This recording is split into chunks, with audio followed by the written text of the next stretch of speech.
This is Audible. Dreamscape presents The House We Grew Up In by Lisa Jewell. Narrated by Karina Fernandez. Chapter 1. Tuesday, 2nd of November, 2010. Hi, Jim. Well, I must say, I didn't think for a minute you'd be called something earthy like Jim. The Barber and natty waistcoat in your profile photo make you look more like a Rupert or a Henry. Something serious with 2 syllables, you know. And talking of syllables, and since you asked, no, I'm not really called Rainbow Bell. Of course not. I'm called Lorelei, and my name has 3 or 4 syllables, depending on how you say it. My parents named us after mythical maidens. My sister is called Pandora. There was an Athena, but she was stillborn, so you know. Anyway, Lorelei, or Lorelei, I'm not fussy, really. I'm 65 years old, and I live in one of the prettiest villages in the Cotswolds, in a big, crazy old house full of what I call treasures and what my children call crap. We're probably all right. I have 4 children. Megan is 40, Bethan is 38, and the twins, Rory and Reese, are 35. Oh, and thanks mainly to the frantic reproduction of my eldest daughter, I am a multiple grandmother too. Do you have any children? You didn't mention them, so I assume not? People usually tell you about their children before anything else, right? I don't see them very much, unfortunately. They're all so busy, and I'm, well, I suppose you could say insular these days. I lost my partner about 4 years ago, and things kind of unravelled from there, you might say. Anyway, what can I tell you about me? I love nature. I love the countryside. I love children. I love to swim. I'm fit for my age. I've kept my figure over the years, and I'm grateful for that. I see some women I've known for many years just turn to woolly mammoths once they've passed menopause. And as you can see from my picture, I've kept my hair long. Nothing ages a woman faster than a haircut. Anyway, that's enough about me. Tell me more about you. You say you are a widower. I'm very sorry to hear that. And whereabouts in the north do you live? I can see from your photo that you have a dog. That is a very beautiful retriever. What is it called? We had a dog when the children were growing up, but once they'd all gone, I could never quite see the point of animals. I will see what I can do about photographs. I'm not really very techie beyond my laptop, but there must be something else I can send you. I'll check it out. Well, thank you, Jim, for getting in touch. The internet really is a marvellous thing, especially for old codgers like us, wouldn't you say? I'd be lost without it, really. I'd love to hear back from you again, but please don't feel you have to if you think I sound dreadful. Yours with best wishes, Lorelei Bird. April 2011. The damp heat came as a shock after the chill of the air conditioning that had cooled the car for the last 2 hours. Meg slammed the door behind her, pushed up the sleeves of her cotton top, pulled down her sunglasses, and stared at the house. Jesus Christ. Molly joined her on the pavement and gawped from behind lime-green Ray-Bans. Oh, my God. They stood together for a moment, side by side, the same height as each other now. Molly had caught up last summer, much to her delight. They both now stood at 5'8". Molly long and lean as a fashion drawing, tanned legs in denim hot pants, honey-dusted hair bundled on top of her head in an artful pile, white Havianas, a chambray shirt over a pink vest, tiny ankles and wrists layered in friendship circlets and rubber bands. Meg, on the other hand, solid as a quarterback, sensible in 3/4-length navy chinos and a Breton-striped long-sleeved top, a pair of silver-sequined fit-flops and a last-minute pedicure her only concession to the unseasonal heat wave. Mother and only daughter, in the late stages of a nightmarish, cliched teenage disaster that had lasted more than 3 years. Almost friends now. Almost. Someone had once told Meg that you get your daughter back when she's 19. Only 4 more years to wait. This is worse than I thought. I mean, so much worse. Meg shook her head and took a tentative step towards the house. There it stood, brick for brick, exactly as it had been the day she was born 40 years earlier. 3 low windows facing out onto the street, 4 windows above, 2 front doors, 1 at either end. On the right, by the side entrance, a plaque made by a long-dead local craftsman, an oval with the words, "The Birdhouse," painted on it and a pair of lovebirds with their beaks entwined. The green-painted gate to the left of the house that opened up onto a gravelled path to the back door. The stickers in the windows declaring membership of Neighbourhood Watch. Whatever happened to Neighbourhood Watch, Meg wondered idly. Allegiance to the RSPB and an intolerance towards people selling door-to-door. All there, just as it had been forever and ever. Except... "This is the worst house I've ever seen," said Molly. "It's worse than the ones on the TV shows." "We haven't even been inside yet, Moll. Hold that thought." "And my nose too, right?" "Yes, probably." She sighed.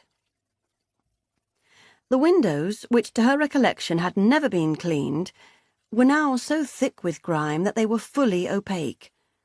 In fact, they were black. The pastel yellow Gloucester brick was discoloured and damaged. The green gate was hanging off its post by 1 solitary nail, and the gravelled pathway was piled high with random objects.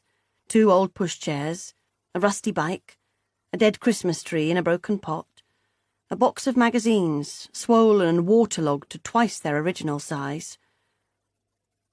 The flat-fronted style of the house meant that it held most of its personality within and behind.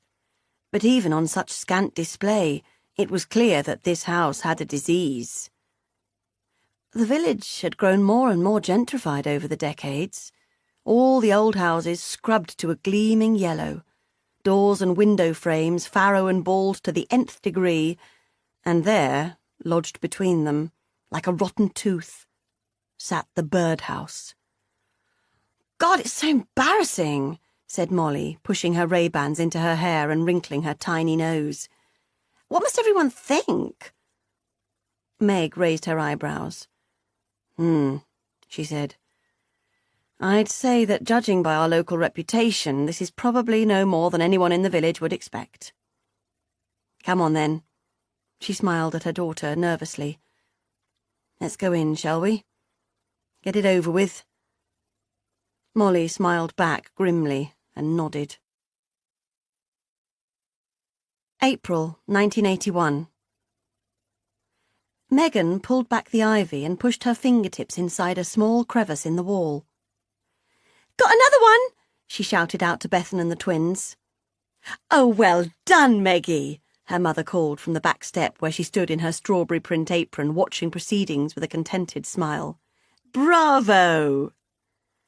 Megan pulled out the small foil-wrapped egg and dropped it into her basket. "It's pink," she said pointedly to her younger sister. "Don't care," said Bethan. "I've got 3 pink ones already." Megan looked up at the sky. It was cloudless, densely blue, hot as July. Mum had said they needed to find their eggs quickly, otherwise they might melt. Her eyes scanned the gardens. She'd found all the eggs in the woodpile, gingerly plucking them from next to rubbery woodlice. There'd been more in the beds of daffodils and hyacinths that lined the pathways around the greenhouse, and she'd come across a big gold one sitting in the branches of the cherry tree outside the kitchen door. She counted up her eggs and found she had 12. Bethan and the twins were still searching close to the house, but Megan suspected that the top garden had been all but stripped of its eggy assets, so she skipped down the slate-covered steps to the lower garden. Suddenly, the sounds of her siblings and her mother faded to a murmur. It was warmer down here, soft and hazy. The grass had stripes in it, from where Dad had mown it yesterday, this way and that, and little piles of shaggy grass trimmings already turning pale in the burning sun. A camellia bush, confused by the early summer, had already bloomed and spilled its fat blossoms onto the lawn where they lay browning and sated, halfway to ugly. Megan headed to the lichen-spotted sundial in the middle of the lawn. 3 more foil-wrapped eggs sat on top of it, and she brushed them into her basket with the side of her hand. She heard Bethan tripping down the steps behind her in her flamenco shoes. Megan turned and smiled. Sometimes, when she looked at her little sister, she felt overcome with love. Her worst enemy and her best friend. Meg and Beth looked identical. They both had what her mother called the bird face. It was the same as her dad's and the same as her Auntie Lorna's and the same as Granny Bird's. Apple cheeks, high foreheads, wide smiles. The only difference was that Megan's hair was brown and curly like Mum's, and Bethan's was straight and black like Dad's. Rory and Reese, the twins, looked like their mum. They had Douglas faces. Low foreheads, long noses, neat bee-stung lips, and narrow blue eyes peering curiously from behind curtains of long blonde hair. People always said, "Oh, such lovely-looking children." They said, "You must be so proud, Mrs. Bird." They said, "What perfect angels." And Mum would say, "You should see them when they're at home," and roll her eyes, with one hand running through Rory's hair, the other wrapped around Reese's hand, and her voice full of love. "How many have you got?" Meg called out to her sister. 11. How about you? 15. Their mother appeared at the bottom of the steps with the twins in tow. "The boys have got 9 each. I think we're almost there," she said. "Think yellow," she added with an exaggerated wink. The boys let go of her hands and ran towards the slide at the bottom of the garden that had yellow handles. Bethan ran towards an upturned bucket that was actually orange. But Megan knew exactly where her mother meant. The St. John's wort bush right in front of them. She walked towards it and let her eyes roam over the clouds of yellow flowers abuzz with fat bumblebees before they came to rest on a row of terracotta pots underneath, overflowing with eggs and small yellow puffball chicks with glued-on eyes. She was about to scoop up the eggs and chicks when her mother touched her on the shoulder, her soft, dry hands firm against Meg's sun-freckled skin. "Share them," she whispered softly, "with the little ones. Make it fair." Meg was about to complain, but then she took a deep breath and nodded. "Here," she called out to her siblings. "Look, there's millions." All 3 hurtled to the St. John's wort bush, and their mother divided up the remaining eggs into 4 piles and handed them to each child in turn. "Already starting to melt," she said, licking some chocolate from the edge of her thumb. "Better get them indoors." The cool of the house was shocking after the heat outside. It draped itself over Meg's bare skin like a cold flannel. Dad was pouring squash into beakers at the kitchen table. The dog was dozing on the window seat. The yellow walls of the kitchen were entirely covered over with the children's art. Megan ran her finger along the edges of a drawing that she'd done when she was 4. It always amazed her to think it had been stuck to the wall there in that very same place with the very same piece of sellotape for 6 whole years. She could barely remember being 4. She certainly could not remember sitting and drawing this portrait entitled Megan and Mummy, composed of 2 string-legged people with crazy hair, split-in-half smiles, and hands twice the size of their bodies, suspended in a gravity-free world of spiky blue trees and floating animals. The wall of art was a conversation piece for anyone coming into the house. It spanned all 3 walls, spread itself over cupboard doors, over door frames, around corners and even into the pantry. Dad would try and take some down occasionally, to update the wall, as he'd put it. But Mum would just smile her naughty little girl smile and say, "Over my dead body." If Dad ever saw one of his children producing a piece of art, he'd snatch it away the moment it was shown to him and say, "That is so very beautiful that I shall have to put it in my special folder," and spirit it away somewhere, occasionally tucked inside his clothes, before Mum saw it and stuck it to the wall. "Now," she said, pulling her tangly hair back into a ponytail and removing her apron, "you can eat all the eggs you like, as long as you promise you'll still have room for lunch. And remember, keep the foils for the craft box." The craft box was another bugbear of Dad's. It had once been a small plastic toolbox neatly filled with sequins and pipe cleaners and sheets of gold leaf. Over the years, it had expanded into an ever-growing family of giant plastic crates that lived in a big cupboard in the hall, filled with an impossible tangle of old string lengths, knots of wool, empty sweet wrappers, toilet roll middles, old underwear cut into rags, packing chips, and used wrapping paper. Megan didn't really do crafts anymore.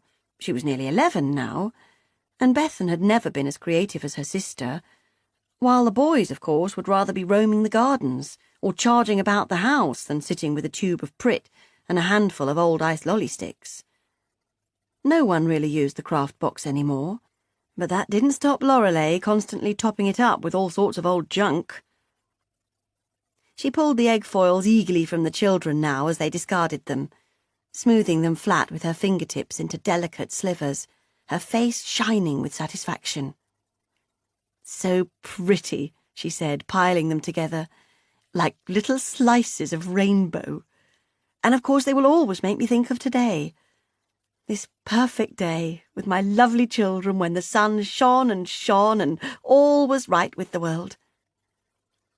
She looked at each child in turn and smiled her smile. She ran a hand over Reese's hair and stroked it from his eyes. "My lovely children," she said again, her words encompassing all 4 of them, but her loving gaze fixed firmly upon her last-born child. Reese had been the smallest of all of Lorelei's babies.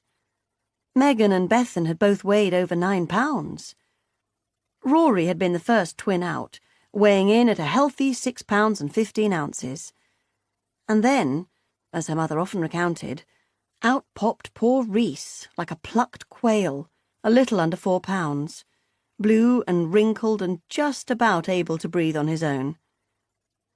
They'd put him under lights, or lightly toasted him, as Lorelei also often recounted, and declared him fit to go home only after 3 long days. Lorelei still worried about him more than the other 3. At just 6 years old, he was smaller than Rory, smaller than most of the children in his class, with a pale complexion and a tendency to catch colds and tummy bugs. He clung to his mother whenever they were out in public, wailed like a baby when he got hurt, and, unlike his brother, didn't like playing with other children. He seemed happy only when he was here, at home, brother on one side, mother on the other. Megan didn't know what to make of him. Sometimes she wished he'd never been born. Sometimes she really thought they'd be better off without him. He didn't match. All the birds were fun and gregarious, silly and bright. Reese just dragged them down. Megan unthinkingly squeezed her fist around the gold foil that she'd just unpeeled from the big egg she'd found in the cherry tree, and jumped slightly as her mother's hand slapped down against hers. "Foil!" Lorelei cried. "Foil!"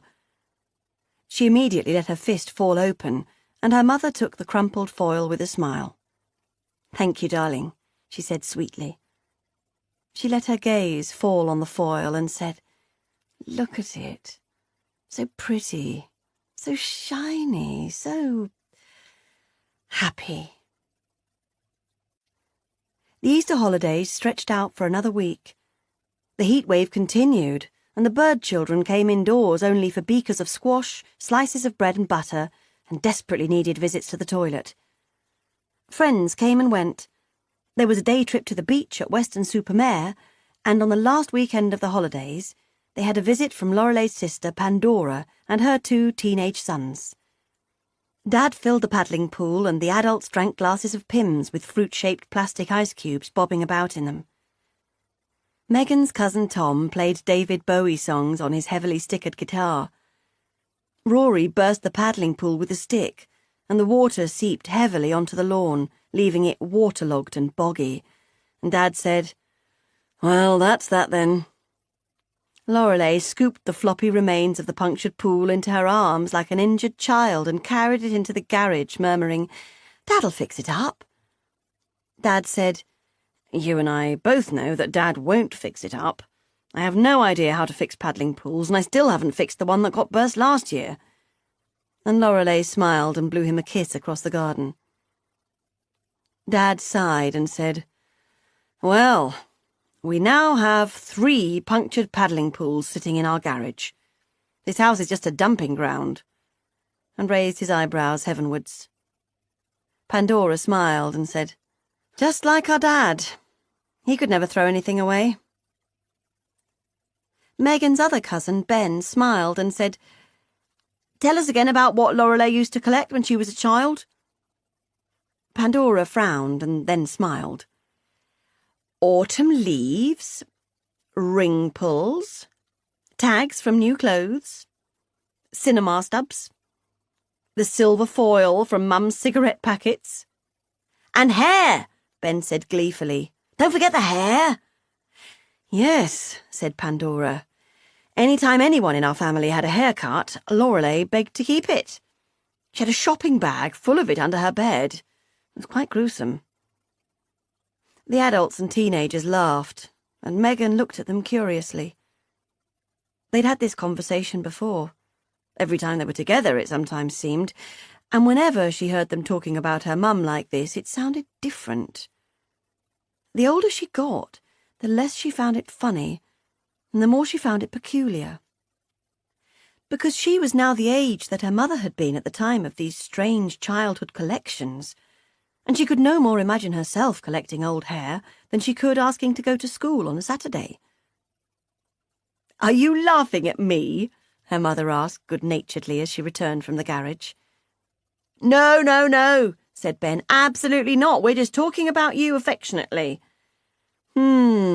Said Lorelei, wiping her damp hands down the length of her long denim skirt. "I strongly suspect not."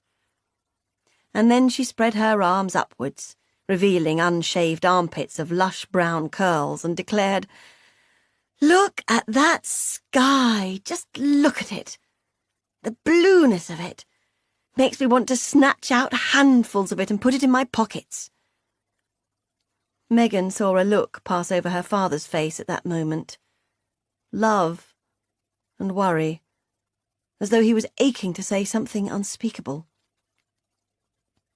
The look softened as Megan watched, and then he smiled and said, "If my wife had her way, her pockets would be full of pieces of every single thing in the world." "Oh, yes," beamed Lorelei. "They would be, totally and absolutely bulging." Pandora had brought homemade butterfly cakes with fluffed-up cream and more tiny yellow chicks atop. Lorelei served them in the garden, with tea from a pot and scones and cream. There was more Pimm's and a plastic bowl of strawberries. The twins ran barefoot back and forth from the hosepipe to fill their water pistols, which, after countless tellings off, they were using to squirt only each other. Tom and Ben had retired to the bottom of the garden to smoke cigarettes in the hammock and share secret jokes together. Megan and Bethan sat side by side, listening to the grown-ups talk. When Megan herself was a grown-up and people came to ask about her childhood, it was afternoons such as these that would impel her to say, "My childhood was perfect." And it was. Perfect. They lived in a honey-coloured house that sat hard up against the pavement of a picture postcard Cotswolds village, and stretched out beyond into 3/4 of an acre of rambling, half-kempt gardens. Their mother was a beautiful hippie called Lorelei, with long tangled hair and sparkling green eyes, who treated her children like precious gems. Their father was a sweet, gangly man called Colin, who still looked like a teenager with floppy hair and owlish, round-framed glasses. They all attended the village school. They ate home-cooked meals together every night. Their extended family was warm and clever. There was money for parties and new paddling pools, but not quite enough for foreign travel. But it didn't matter because they lived in paradise. And even as a child, Megan knew this to be paradise. Because, she could see with hindsight, her mother told her so. Her mother existed entirely in the moment, and she made every moment sparkle. No one in Megan's family was ever allowed to forget how lucky they were, not even for a second. A cloud passed over the sun just then, and Lorelei laughed and pointed and said, "Look at that cloud! Isn't it wonderful? It looks exactly like an elephant." April 2011. The keys were where Lorelei had always left them, under a cracked plant pot behind a water pipe beneath the kitchen window. Meg pulled them out and dusted the sticky cobwebs from her fingertips. Yuck. The house had been impenetrable by either of its front doors for many years now. The family had always come in and out through the kitchen door at the back, and for the last few years, Lorelei had been using both hallways at the front as bonus storage areas. "Right," Meg said, rejoining Molly by the back door. "Let's go." Deep breath. She threw her daughter a brave smile and was gratified to see her smile reflected back at her. "You okay, Mum?" Meg nodded. Of course she was okay. Meg was always okay. Someone had to be, and she'd been the one to draw that straw. "I'm fine, love, thank you." Molly peered at her curiously, and then took one of her hands in her own and squeezed it gently. Meg almost flinched at the tender power of it. Her daughter's touch. Until recently, her last memory of her daughter's touch had been the sting of a palm across her cheek, the jab of toes against her shins, the drag of fingernails down her arm. It had been that bad. Truly. Everything she'd been warned about teenage girls squared and squared again. But lately things had started to change. Lately it seemed as though her daughter had started to like her again. "Thank you, love," she said again. "You know you can talk about it, don't you? You know I want to listen. I want to help. You've lost your mummy. If I lost my mummy, I'd—" Molly's eyes filled with tears, and she smiled through them. "Oh, God, well, you know." Meg laughed. "I know, baby, I know. But honestly, I'm good. Really." Molly squeezed her hand one more time before letting it go. She pulled in her breath theatrically and then nodded at the key in Meg's hand. Meg nodded back and fitted it into the lock. She turned the key. She opened the door. March 1986. The sky was dark with rain clouds, and in the very far distance, thunder was starting to rumble. The York stone paving slabs were still stained charcoal grey from the last downpour, and fat droplets of rain clung tremulously to the edges of leaves and spring blossoms. Behind the cloud was a strip of blue, and there, on the horizon, the faint beginnings of a rainbow. Lorelei stood barefoot just outside the kitchen door, wrapped in a long, multicoloured Angora cardigan. Her waist-length hair was twisted and held on her crown with 3 large tortoise-shell combs. "Look, Meggie," she said, her head appearing round the door. "Look! A rainbow, quick!" Meg glanced up from her revision, spread before her on the kitchen table, and smiled encouragingly. "In a minute," she said. "No!" cried her mother. "It'll be gone in a minute. Come and look now." Meg sighed and rested her pen on her notepad. "Okay," she said. She joined her mother outside, feeling the wetness of the flagstones seeping through her sheepskin slippers. "Beth!" her mother called back into the kitchen. "Boys, come quickly!" "They're watching telly," said Meg. "They won't be able to hear you." "Go and get them, will you, darling?" "They won't come." "Of course they will. Quick, darling, run in and tell them." Meg knew it was pointless to argue. She sighed again and headed towards the sitting room. Her 3 siblings sat in a row on the grubby sofa with the dog lying listlessly between them. They were watching Saturday Superstore and eating carrot sticks. "Mum says there's a rainbow," she said defeatedly. "She wants you to go and look at it." No one acknowledged her, so she returned to her mother with the bad news. Lorelei sighed melodramatically. "That's a terrible pity," she said. "And look," she gestured at the sky. "Now it's gone. Gone for good. Forever." A small tear rolled down the side of her nose, and she wiped it away with a bunched-up fist, the way a small child might do. "Such a pity," she murmured, "to miss a rainbow." Then she forced her face into a smile and said, "Oh, well, at least one of you saw it. You can always describe it to the others." Meg smiled tightly. "As if," she thought to herself, "as if I will sit with my siblings and regale them with descriptions of the red and the yellow, the pink and the green, the awe and splendour of the purple and the orange and the blue, the miracle of distant prismatic stripes. Yes," she said, "maybe later." It was still raining the next day. Lorelei insisted on the egg hunt taking place regardless.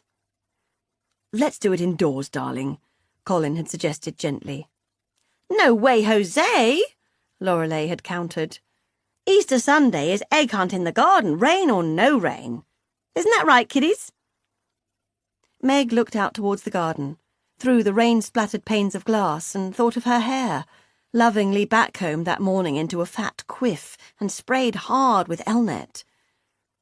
She thought of the muddy lawn and the cold, wet grass and her canvas pumps, and she thought of her drainpipe jeans that she'd had trouble squeezing into this morning, and the date she was going on next week for which she planned on being able to wear said jeans, not to mention the troublesome spot forming on her chin.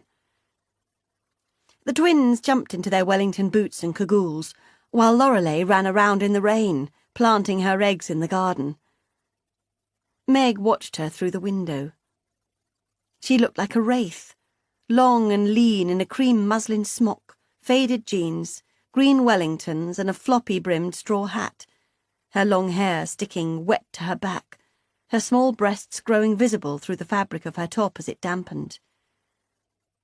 Her face was shining with joy as she hopped from spot to spot, plucking eggs from a straw basket held in the crook of her arm. The boys stood in the doorway, bristling with anticipation. At just turned 11 years old, they could still be held rapt by Lorelei with her enthusiasm and childlike charm. Her babies, still. Just about. "Ready? Steady? Go!" she called out a moment later, and the boys hared out onto the lawn, followed more sedately by Bethan, in a pink polka-dot raincoat and rubber boots. "Meggie?" Her mother stared at her curiously. "No eggs?" "I'll leave them for the others," said Meg, hoping a suggestion of sibling-oriented kindness might prevent further urging. "There's lots to go round, tons and tons." Meg shrugged. "I don't want my hair to get wet." "Oh, for goodness sake, that's no excuse. Put on a rain cap, here." She pulled a clear plastic hood from a drawer and forced it into Meg's hands.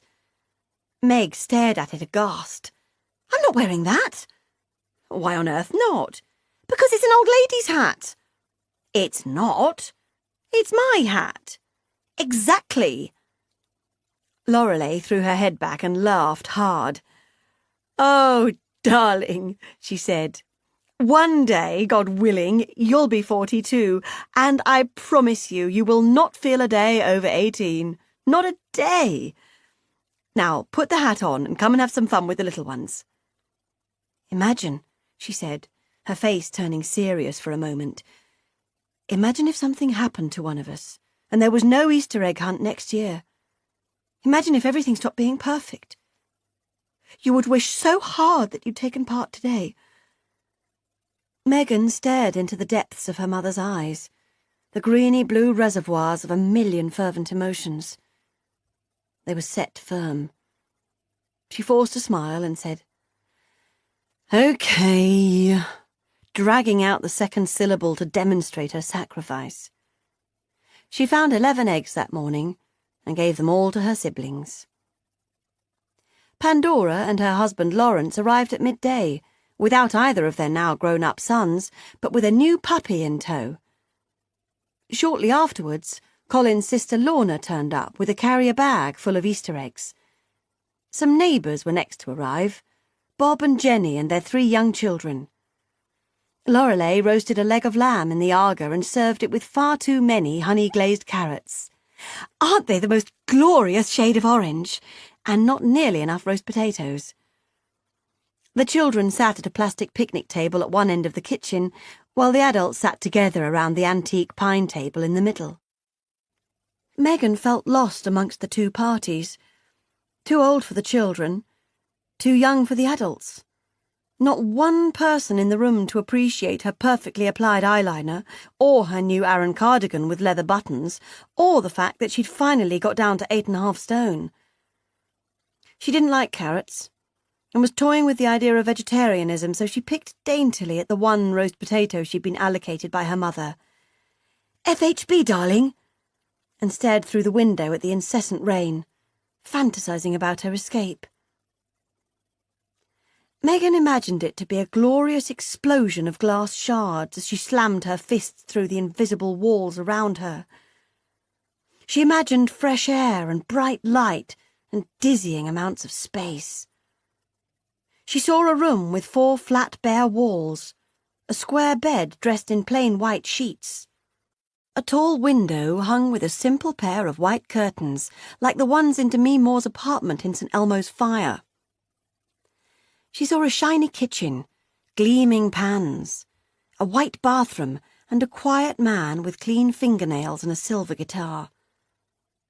Then she looked around her own kitchen, at the 15 years' worth of children's art lovingly hung and tacked and stuck to the walls, and the thought of escape soured in her heart. She left the children's table and went and sat herself on her father's knee at the grown-ups' table, hoping for a return of the sense of the sugary days of her childhood. He wrapped a gangly arm around her waist, and Megan smiled across the table at her mother.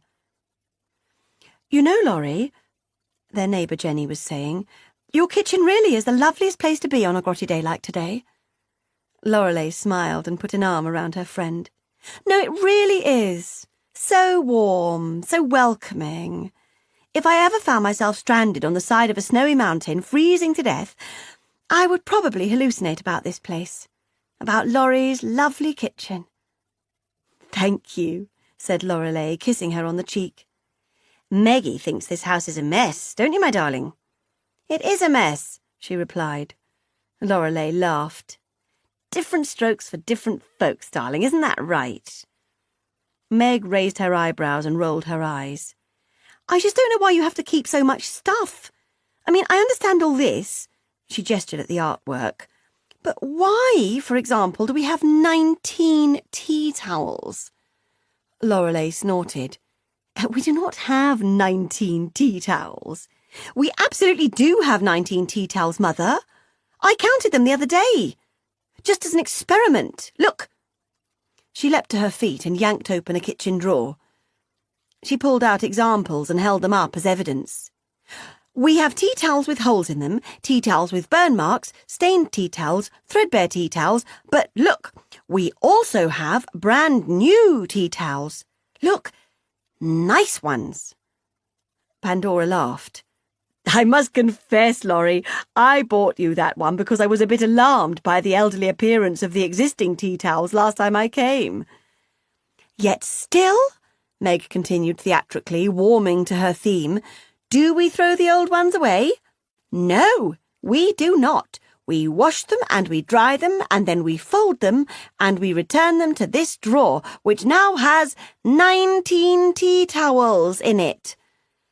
Well, darling, her mother replied dryly, I must say, given that you'll be sitting your O-levels in less than 3 months, I'd have thought you might have better things to do with your time than count tea towels. Please let me throw one away, Mother, please, I beg of you. How about this one? She held up a limp grey cloth with a rent running down the full length of it. No, exclaimed Lorelei. Absolutely not. It'll do for rags. Mother, said Megan in exasperation, we have a black bag on the landing bulging at the seams with rags, which we never use. We do not need any more rags. Put it back, said her mother, her joyful eyes clouding over for a moment. Please, just put it back. I'll do a clear out another day, when you're all back at school. But you won't, will you? You know that, and I know that.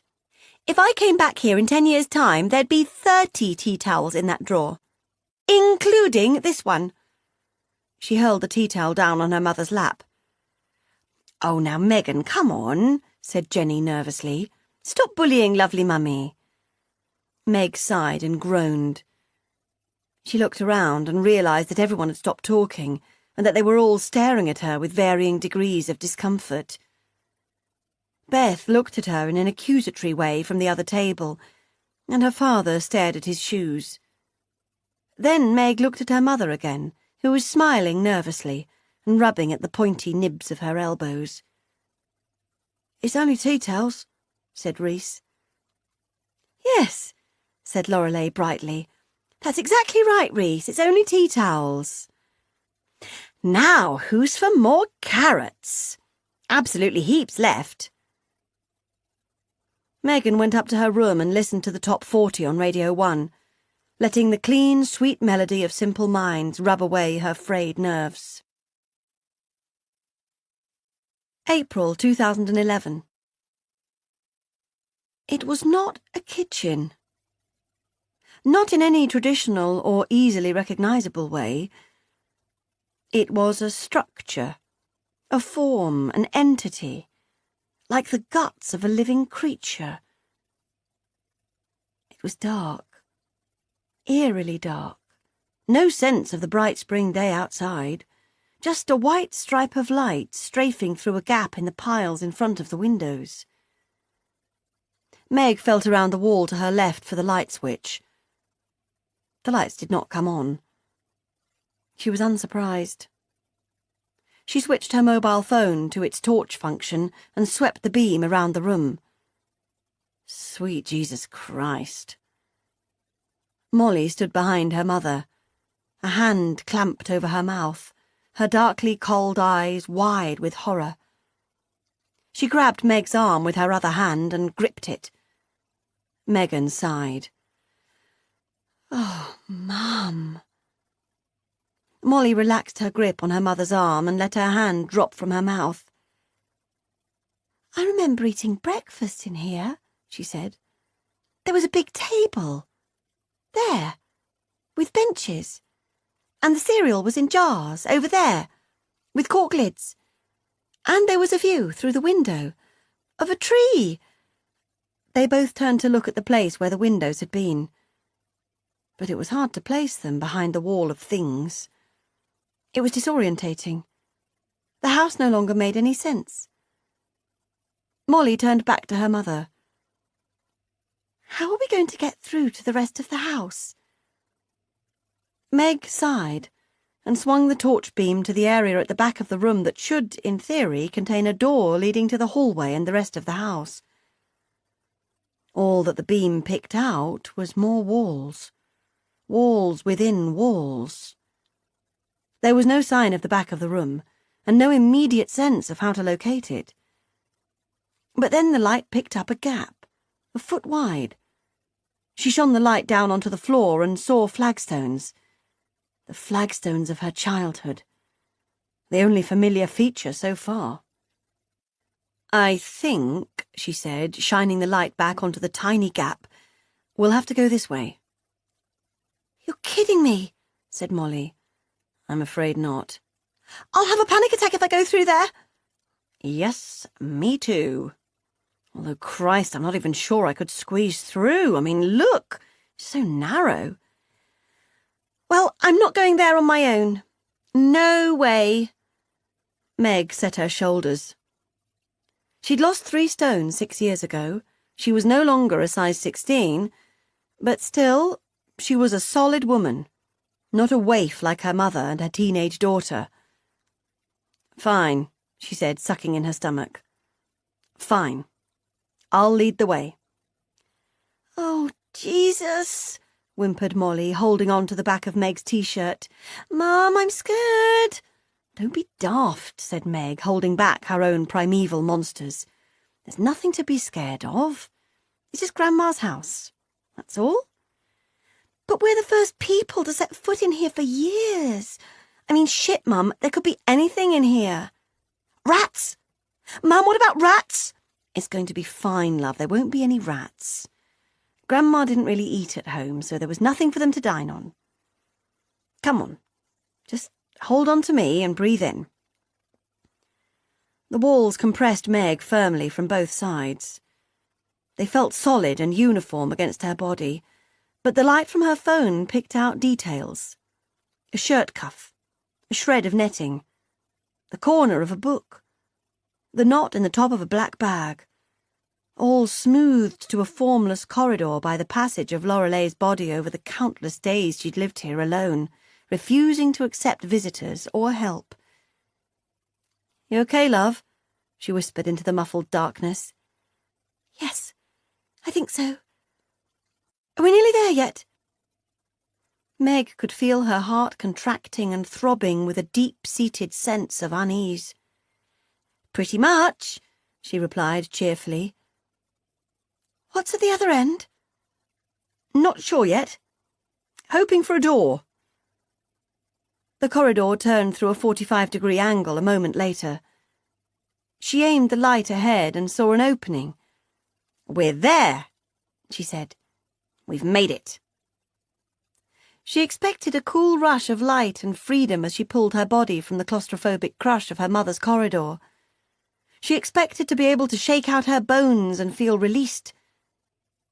But she saw immediately that this corridor led directly into another one. The doorway from the back of the kitchen into the front hall was merely a pit stop. She suddenly saw the rest of this journey unfurl in her mind's eye. She saw herself squeezing through smaller and smaller apertures into deeper and deeper corners of the house until she was squashed into a ball and unable to turn around.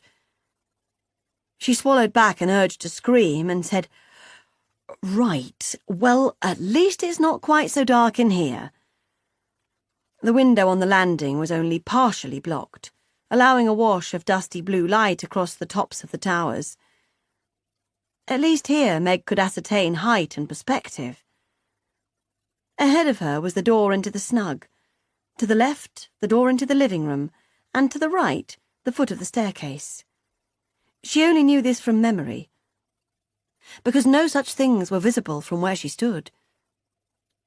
She'd been told that Lorelei had lived mainly in her bedroom, so she decided that they should aim to get there, that it was probably less cluttered. Ha! Cluttered. What an entirely insufficient word that was, than the rest of the house, and that they were both less likely to die getting into it. Right, she said, encouraging her daughter. Next one. Are you ready? Molly nodded uncertainly and grabbed the back of Meg's t-shirt again. They slithered sideways through the tunnel which, almost like a well-planned road system, had a junction halfway down where they turned right. Meg felt for the first runner with her toes, and then gingerly walked up, subconsciously counting them as she'd done countless times as a child. 11 to the landing, then a dogleg, and another 12 to the first floor. As she emerged at the top of the stairs, she turned to Molly and smiled.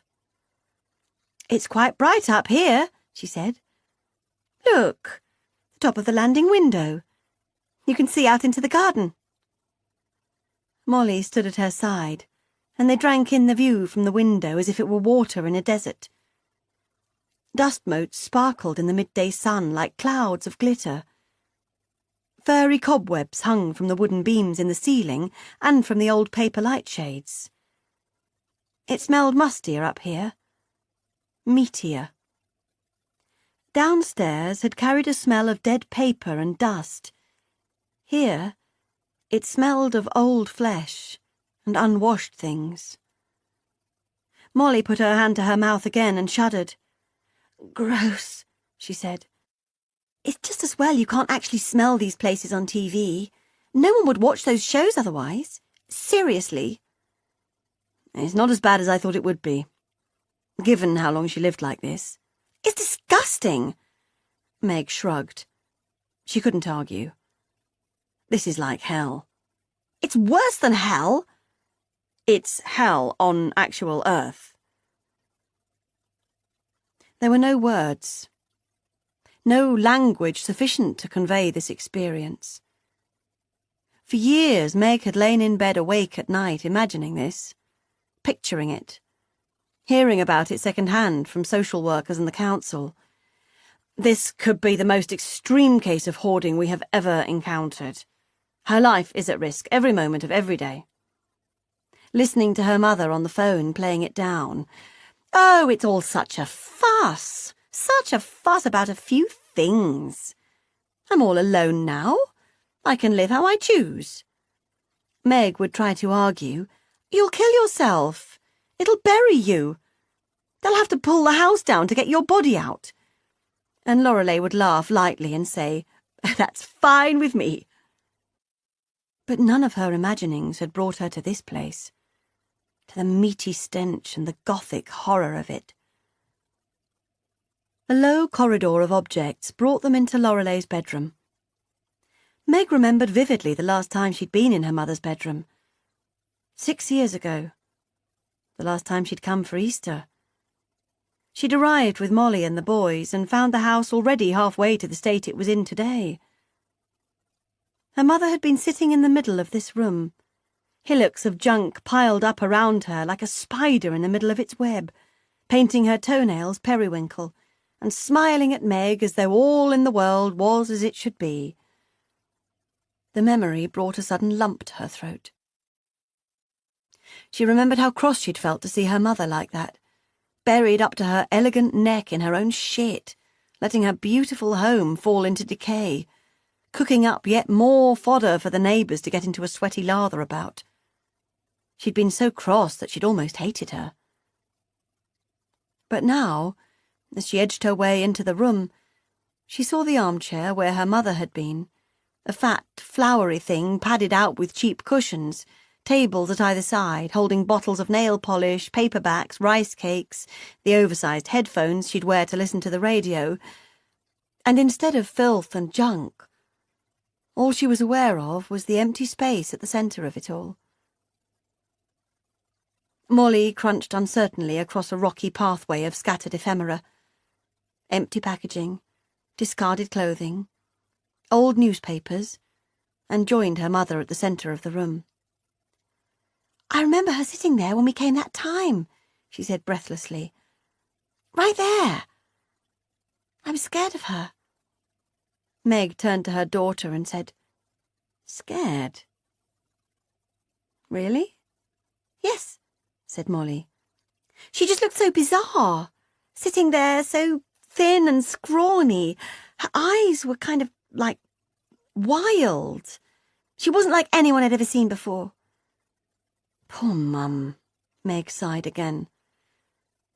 "Don't you remember the hot chocolate, though?" Molly glanced at her blankly. "She made you all hot chocolate. At bedtime. You were all so excited, don't you remember?" Molly shrugged. "No recollection at all," she said. "I just remember that." She pointed at the chair. "Her. There." Meg felt overwhelmed with sadness. "I still don't understand," said Molly. I mean, you're like, just so normal. You're like the most normal person I've ever met. And you're such a clean freak and everything. How did you come from this? Meg shook her head. Well, obviously it wasn't always like this. Once upon a time, Moll, this place was actually relatively normal. But your mum? Grandma? Was she ever normal? Meg smiled sadly. Well, she said, that's a good question. And I think, with Mum, it really was all just a matter of degrees. She took 2 more steps towards the armchair and touched it with the very furthest tips of her fingers. And then, before her inner clean freak could tell her that she'd catch fleas, that she'd never get the smell out, that it was filthy dirty and full of germs, she lowered herself right into it, right into her mother's armchair. She let her head fall back against the greying upholstery, and she looked up at Molly and she smiled. Tiny, tiny little degrees. Chapter 2. Friday, 5th of November, 2010. Hello again, Jim. I am delighted to see that I didn't scare you off, and thank you for your reply. It was fascinating to find out more about you, and of course I can see now that you would have started out as a James. You look more like a James than a Jim, but I agree that Jim is a much friendlier name, particularly up there in Gateshead.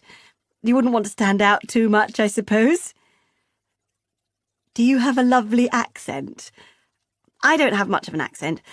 I suppose you would say that I am posh. I was brought up just outside Oxford, went to the local girls' grammar. Mum and Dad were both writers. My father wrote about medicine, my mother wrote about gardening. It was all very ramshackle and left-wing middle class. Nobody ever looked in a mirror, nobody ever hoovered. But at the heart of it was a deep, deep sadness. Probably about the baby, Athena. And other things that happened. Things I can't really talk about. So even though it should have been a happy childhood, it really wasn't. And then they both died young, my parents. Pretty much one after the other. I was 20 when my father passed, 23 when my mother did, and there was all this stuff we'd never talked about. Stuff I really do rather wish we had talked about. But you know what it's like when you're that age. You think you have all the time in the world, don't you? I would say I was a rather strange child. A bit like you say you were. I was very introverted and lived quite a colourful, imaginary life. I collected things, obsessively, and wet the bed well into my early teens.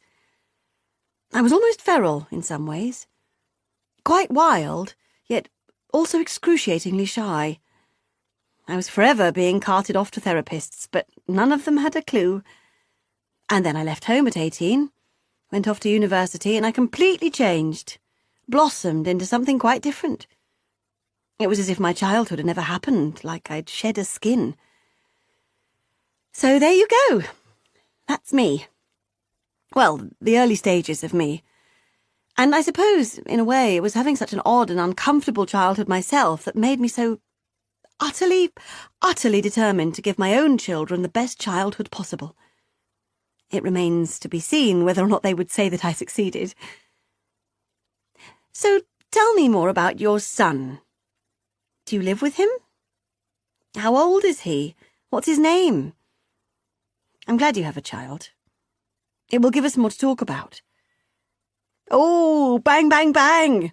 The fireworks are starting already here in the village.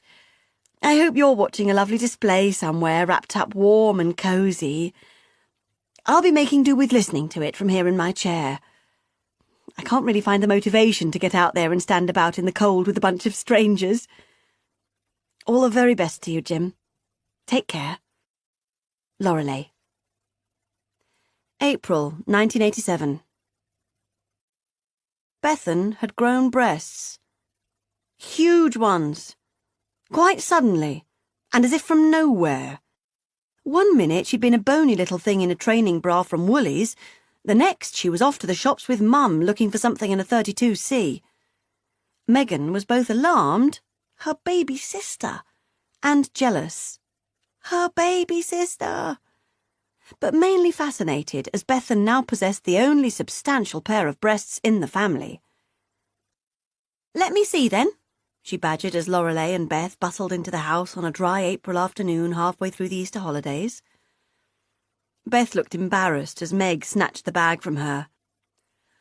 "Oh," she said, fingering the cream lace thing with its solid underwiring and its unlikely capacious cups. "Nice," she said, trying not to sound jealous. "Did you get anything else?" "No," said Beth, snatching back the bra and shoving it into the carrier bag before one of her little brothers saw it. "I did, though," said Lorelei, her high cheekbones flushed pink, her green eyes flashing with something chemical and profound. "Look! There's a new shop opened in town. What was it called, Beth?" Beth rolled her eyes and said, "Pound Stretcher." "Yes! Pound Stretcher. Everything's a pound. Can you imagine? Look." She emptied a bulging carrier bag onto the tabletop and let her eyes roam over her booty with a hunger and a joy that were almost tangible. "Look," she said, "hangers. 10 for £1. Aren't they lovely? I just love the colours, especially this blue one. And pan scourers, £1 for 20. Meg, too, stared at the items on the tabletop and said, "Why have you bought 3 packs?" Her mother's smile froze for a split second. Then she laughed and said, "Always good to have stockpiles." "Oh, yes," said Meg. "Just think how smug we'll be when we're living in a post-apocalyptic wilderness and we're the only family in the village with pan scourers." Meg saw Beth's face cloud over then and noticed a tiny, barely perceptible shake of her head. She tutted loudly and said, 60 pan scourers, Beth. We have 60 pan scourers." Beth smiled apologetically and Lorelei stood there, her shoulders slightly slumped, the light gone from her eyes. "Why do you always have to spoil everything, Meggie? Why?" Her eyes filled with tears, and she hurriedly returned her treasures to the carrier before leaving the room. "What?" snapped Meg, looking at Beth's accusing face. "Oh, come on. Why do you have to be so hard on her?" "Don't you see?" Meg hissed. "It's because of you lot, everyone in this fucking family, that she is the way she is. You encourage her." "But what does it matter?" said Beth. "Who cares if we've got too many pan scourers? Who cares if funny things make her happy? Why does it bother you so much?" "Because," she began, the rage starting to separate in her mind into manageable chunks of theory, "because I think she's ill." Beth laughed, and then stopped dramatically. "Ill?" "Yes," said Meg. "Mentally. Ill in the head. Oh, don't be so ridiculous." "I am not being ridiculous. I mean it. All this. All these collections and obsessions with colours and tea towels and rainbows." Beth shrugged. "And think of what she was like when she was a child.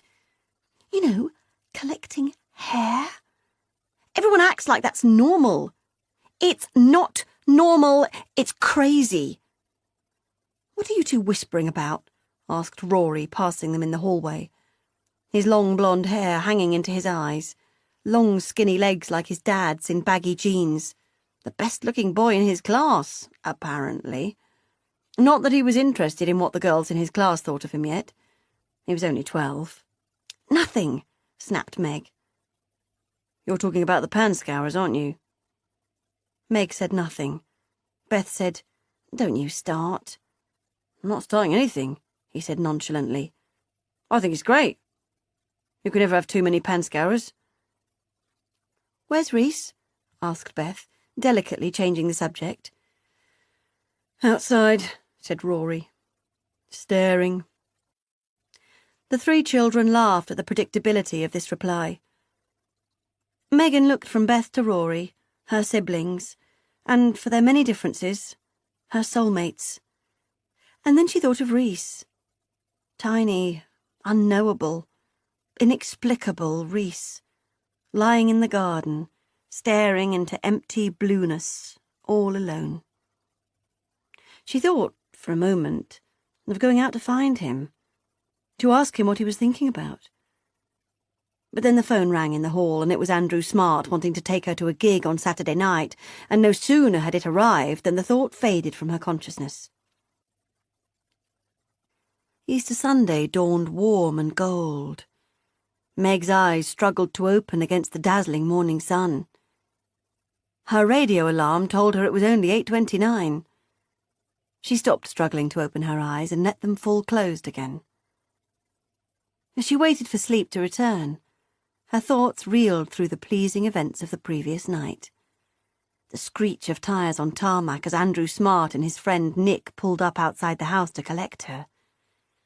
The metallic smell of vodka in a hip flask being passed back and forth between the three of them.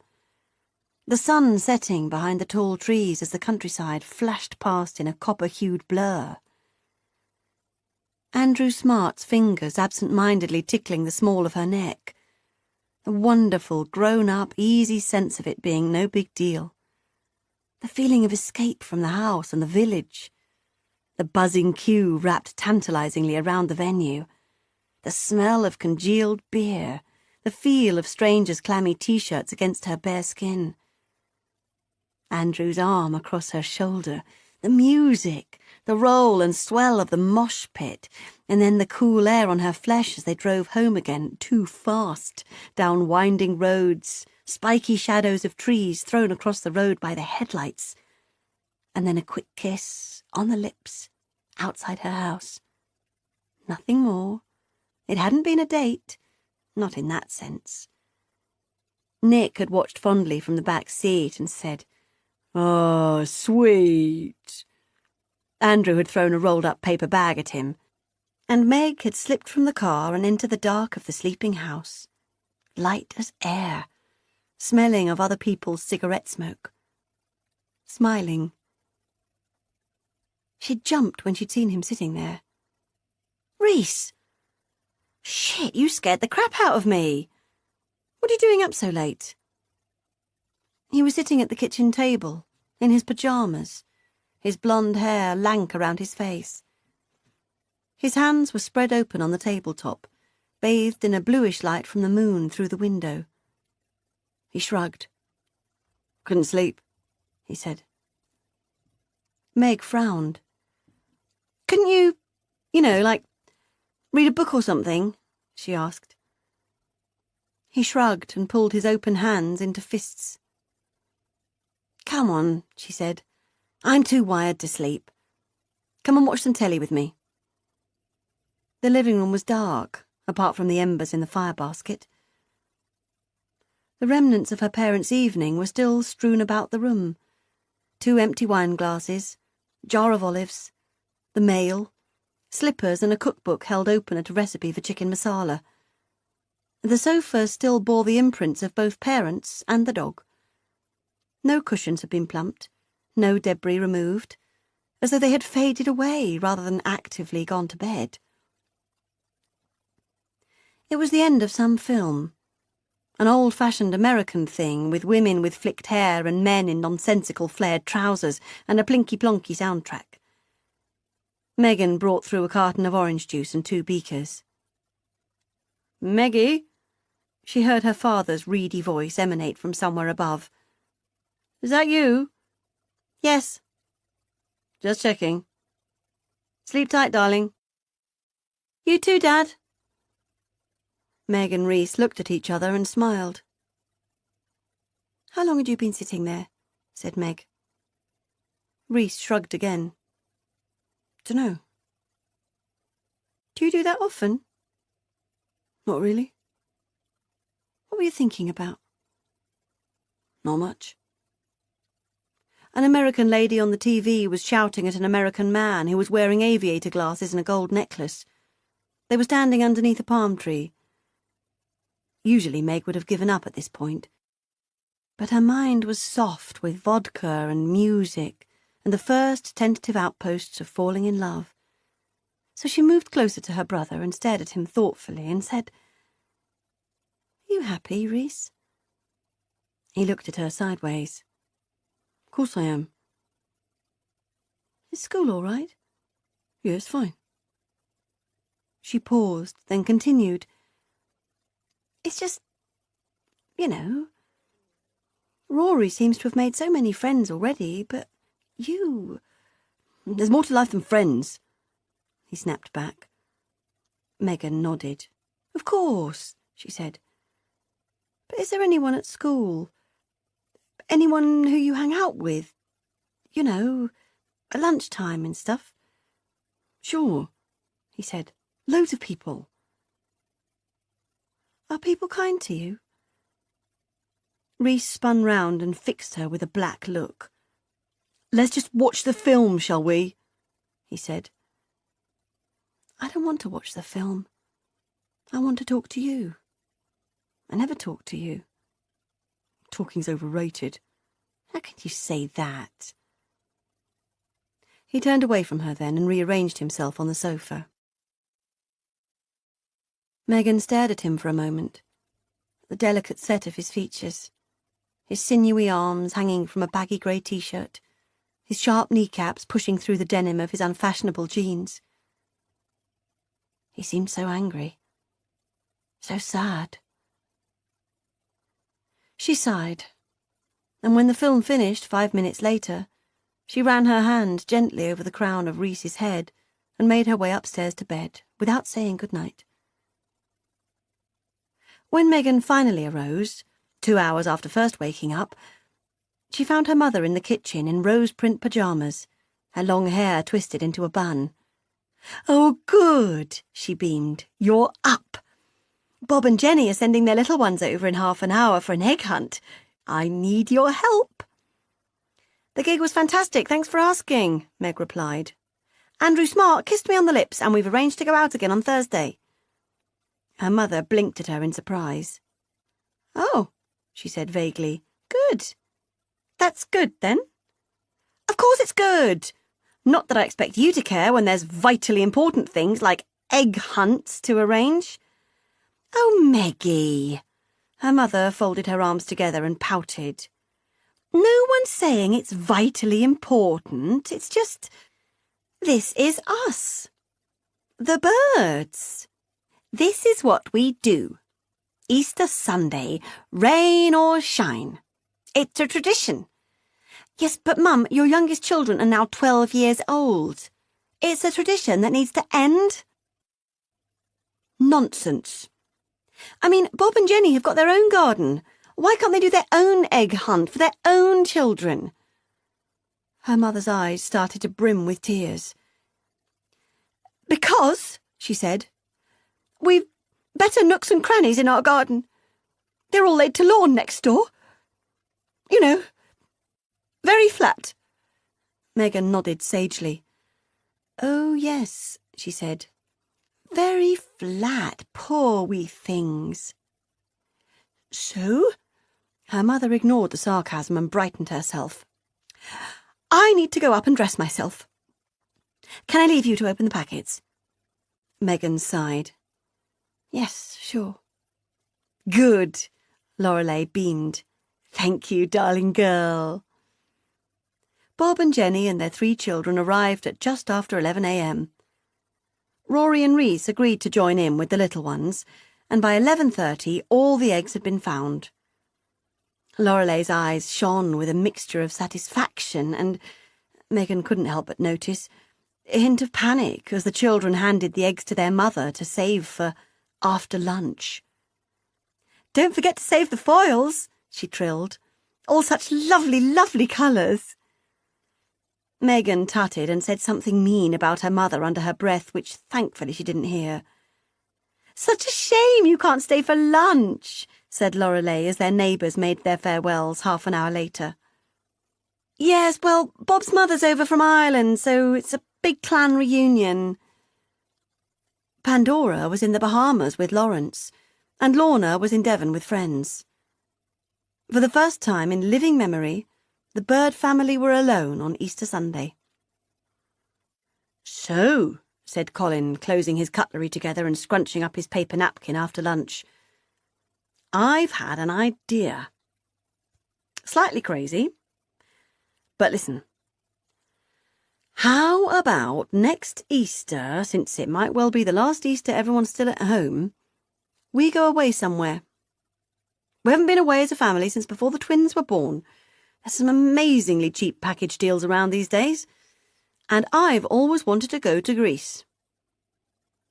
Megan could feel Lorelei's expression change without even looking at her. It was like an ice flow passing through the room, steady and foreboding. She laughed first, as Megan had suspected she might, a menacingly girlish sound, and then she said, "What a silly idea, Colin! How on earth could we afford to go away with 4 children?" "Well," said Colin, beginning rather nervously to stack together dirty plates, "I was thinking, with the girls growing up now, we don't really need the big car anymore. I mean, when was the last time all 6 of us went anywhere together?" "So we could sell it." "Oh, come on," snorted Lorelei. "Who on earth would buy our dirty, disgusting old car?" "We could sell it to the Millers," he continued patiently. "They're expecting their 4th child any day. They've offered 1,500 for it." "Ha!" said Lorelei. "More money than sense, those Millers. And then, if we've only got the 1 car, we won't need the double garage anymore. And I was just talking to Bob, and he said he'd buy the other half of our garage off us for 5 grand. Megan had not drawn breath for almost 30 seconds, watching this almost comically doomed conversation unfold. 5 grand? Ridiculous. Well, yes, but he wants to build an extension at the back and use the garage as a workshop, so it's worth it for them. But all our things! I mean, we have so much stuff stored in there. Well, yes, indeed we do, like several burst paddling pools, my sweetheart. It's overdue a clear-out. In the absence of anything logical to say, Lorelei merely flapped her bony hands about and said, "Oh, it's all just silly. And a package deal to Greece sounds quite ghastly." Colin smiled gently and turned his gaze to his 4 children. "Kids, what do you think? Easter in the sun? Calamari and chips for lunch? Swimming pools with slides? On-site disco?" He aimed this last at Megan and Bethan. Lorelei laughed again, that high-pitched schoolgirl thing she did. "Sounds like someone's been doing their homework." "Just some brochures," said Colin, "from the agents on the high road. Want to have a look?" He smiled and glanced at each child in turn. "Oh, Colin, honestly," said Lorelei, piling up the plates from her side of the table. "This really is about the silliest plan I've heard. And even if we can afford it. And who's to say that the Millers and Bob won't change their minds, leaving us with a stonking great unpaid debt to some tacky holiday company? If it's going to be our last Easter all together, then it has to be here, at the birdhouse. Isn't that right, kiddos?" A terrible silence fell upon the table. Rory cast his gaze down to his lap. Bethan nibbled her fingernails, and Rhys stared at the ceiling. Megan looked intently through the kitchen window at a magpie bouncing on the branches of a tree outside, and tried not to read too much symbolism into its presence at this precise moment. "I'd like to go away," said Megan, taking the lead as the firstborn child. "I mean, I know we'll always be able to come back here as the years go by, but once I leave home, who knows if we'll ever get the chance to go on holiday together again." She shrugged and left her words hanging. There was a small shard of silence, during which Colin nodded encouragingly, and Lorelei raised her eyebrows exasperatedly. "What about you?" he asked Beth. She smiled apologetically and said, I want to do whatever everyone else wants to do. Rory? Cool, said Rory. Yeah, brilliant. Then he looked slightly embarrassed by his betrayal and turned away. Rhys? Rhys blushed and shrugged. Don't mind, he said almost silently. Well, there you go, said Lorelei triumphantly, holding the pile of plates out in front of herself. Looks like nobody's particularly interested. And I'm sure we can think of better things to spend all that money on. I mean, Meggie will be off to college next September. That'll be an expensive enterprise. Colin frowned and said, You know my mother's offered to help us out with all that, so that's not an issue, darling. Well, she said, landing the pile of plates into the butler's sink with a deafening clatter, I still don't see the point of spending all that money on a holiday that nobody's really interested in.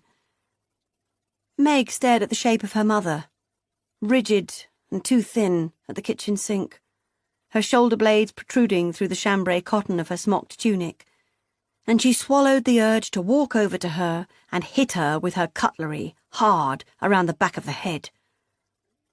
Instead, she inhaled and said, I think I recall saying that I wanted to go. Mother? And me, said Rory. Lorelei's shoulders slumped and she sighed.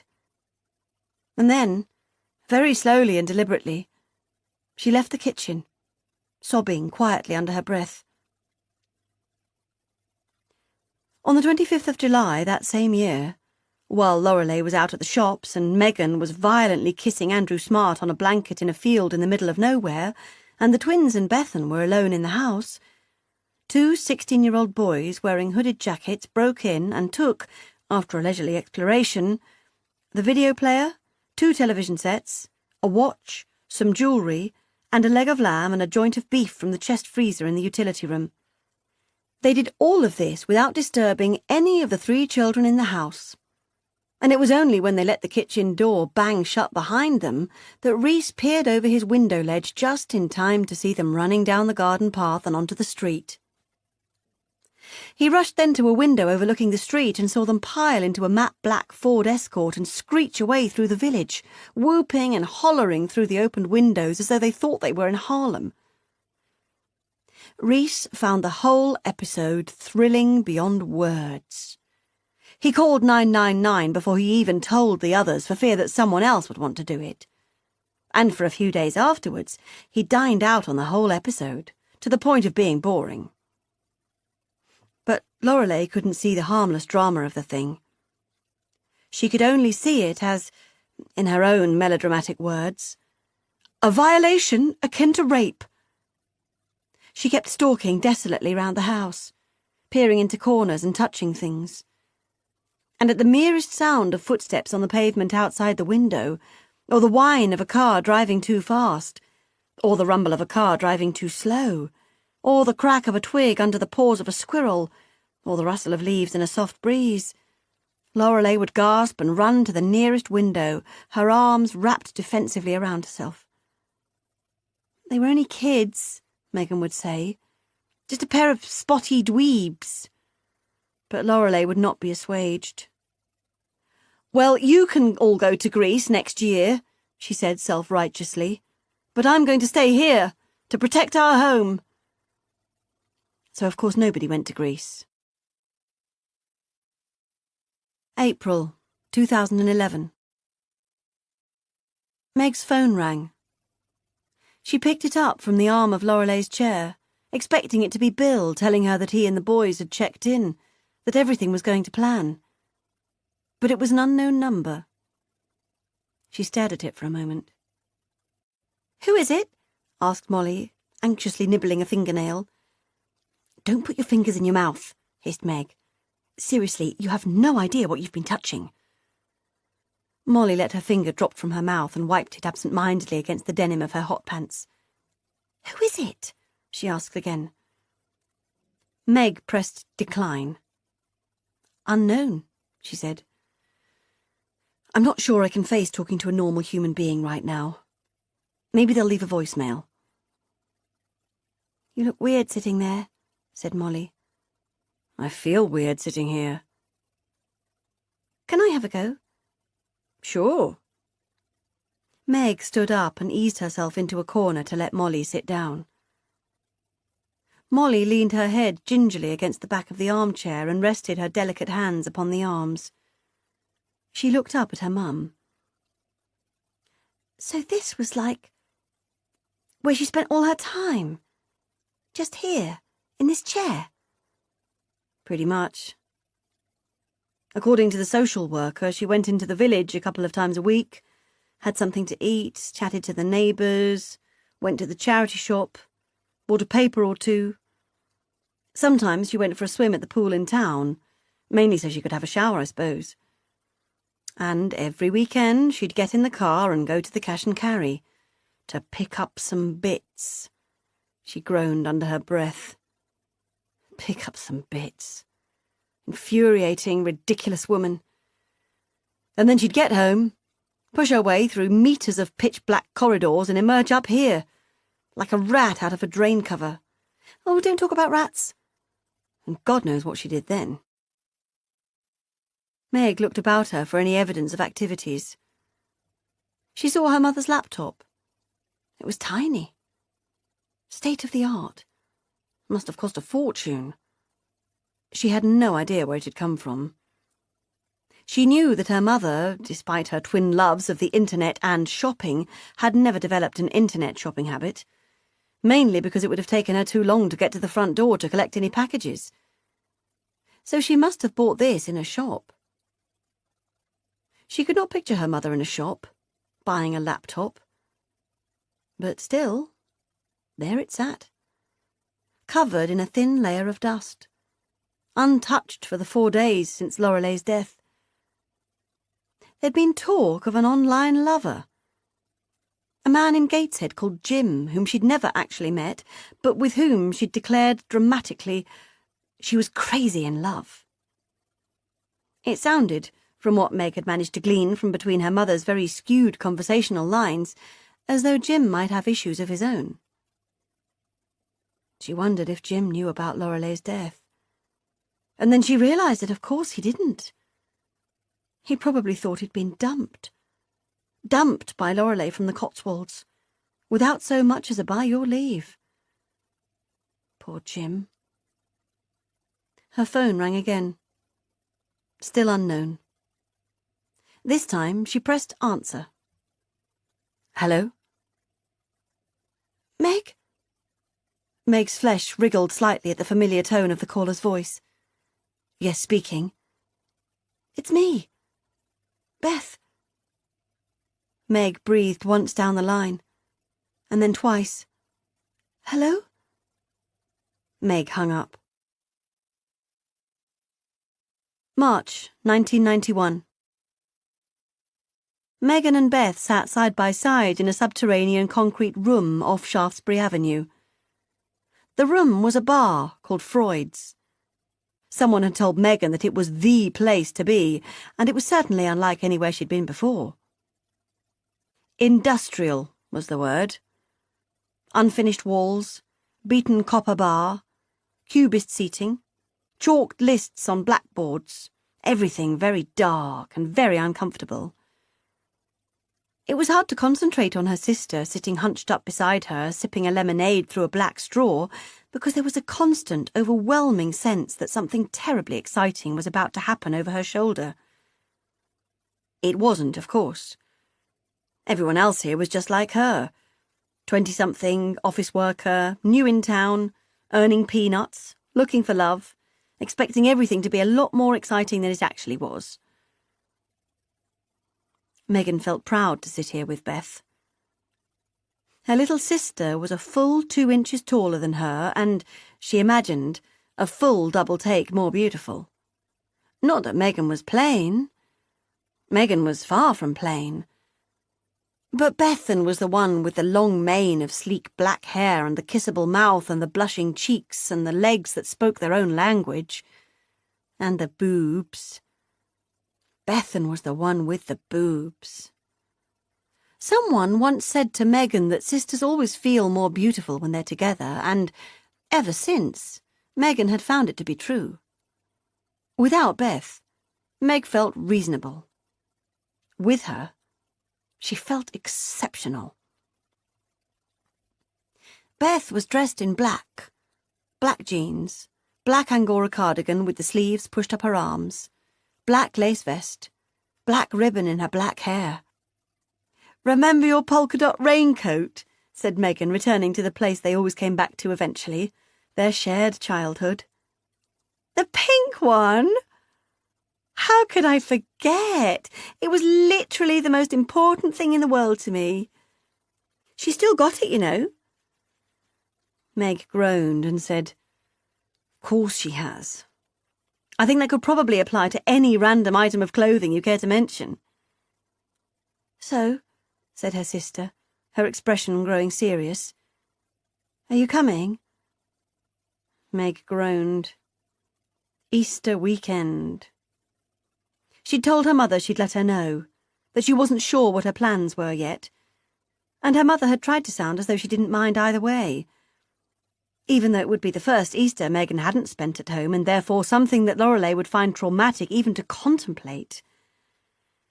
"I don't know," she said. "It's such a long way." "I know," said Beth, "but please come. It'll be shit if you're not there." "No, it won't," scoffed Meg. "It'll just be exactly the same as it is every single year, except with one less person around the table." "Yes, exactly. And you're the only normal person in the family." "Dad?" "Well, yeah, just about. Although I think that 25 years living with Mum are finally starting to grind him down." "He doesn't seem quite himself lately." "What do you mean?" "I don't know. He just seems distracted. And thin. He looks very thin." Megan considered her father, all 6'1" of him, his floppy hair, his pixie face, his almost absurd patience with his highly strung, immature wife. He could not afford to be distracted, or thin. He needed to be solid and sensible and fully engaged, or the whole structure of things would just come apart. "How are the twins?" Hmm? "Oh, they're fine. But Rory's got some rather dodgy new friends." "Hasn't he always had dodgy friends?" "Well, yes, but these are slightly dodgier than the last lot." "Drugs?" Beth shrugged. "Probably." "Oh, God." Megan dragged her hands through her brown curls. "And what about Reese?" "Reese is Reese. No dodgy friends. No friends at all, from what I can see.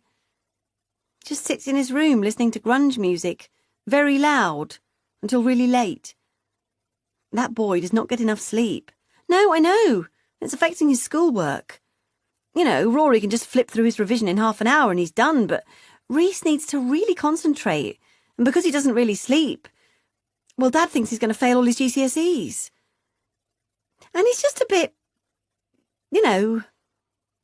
weird." "What, weirder than usual, you mean?" "Yeah, a little bit. He got hauled in front of the head teacher at school the other day for hanging around the girls' changing room." "No."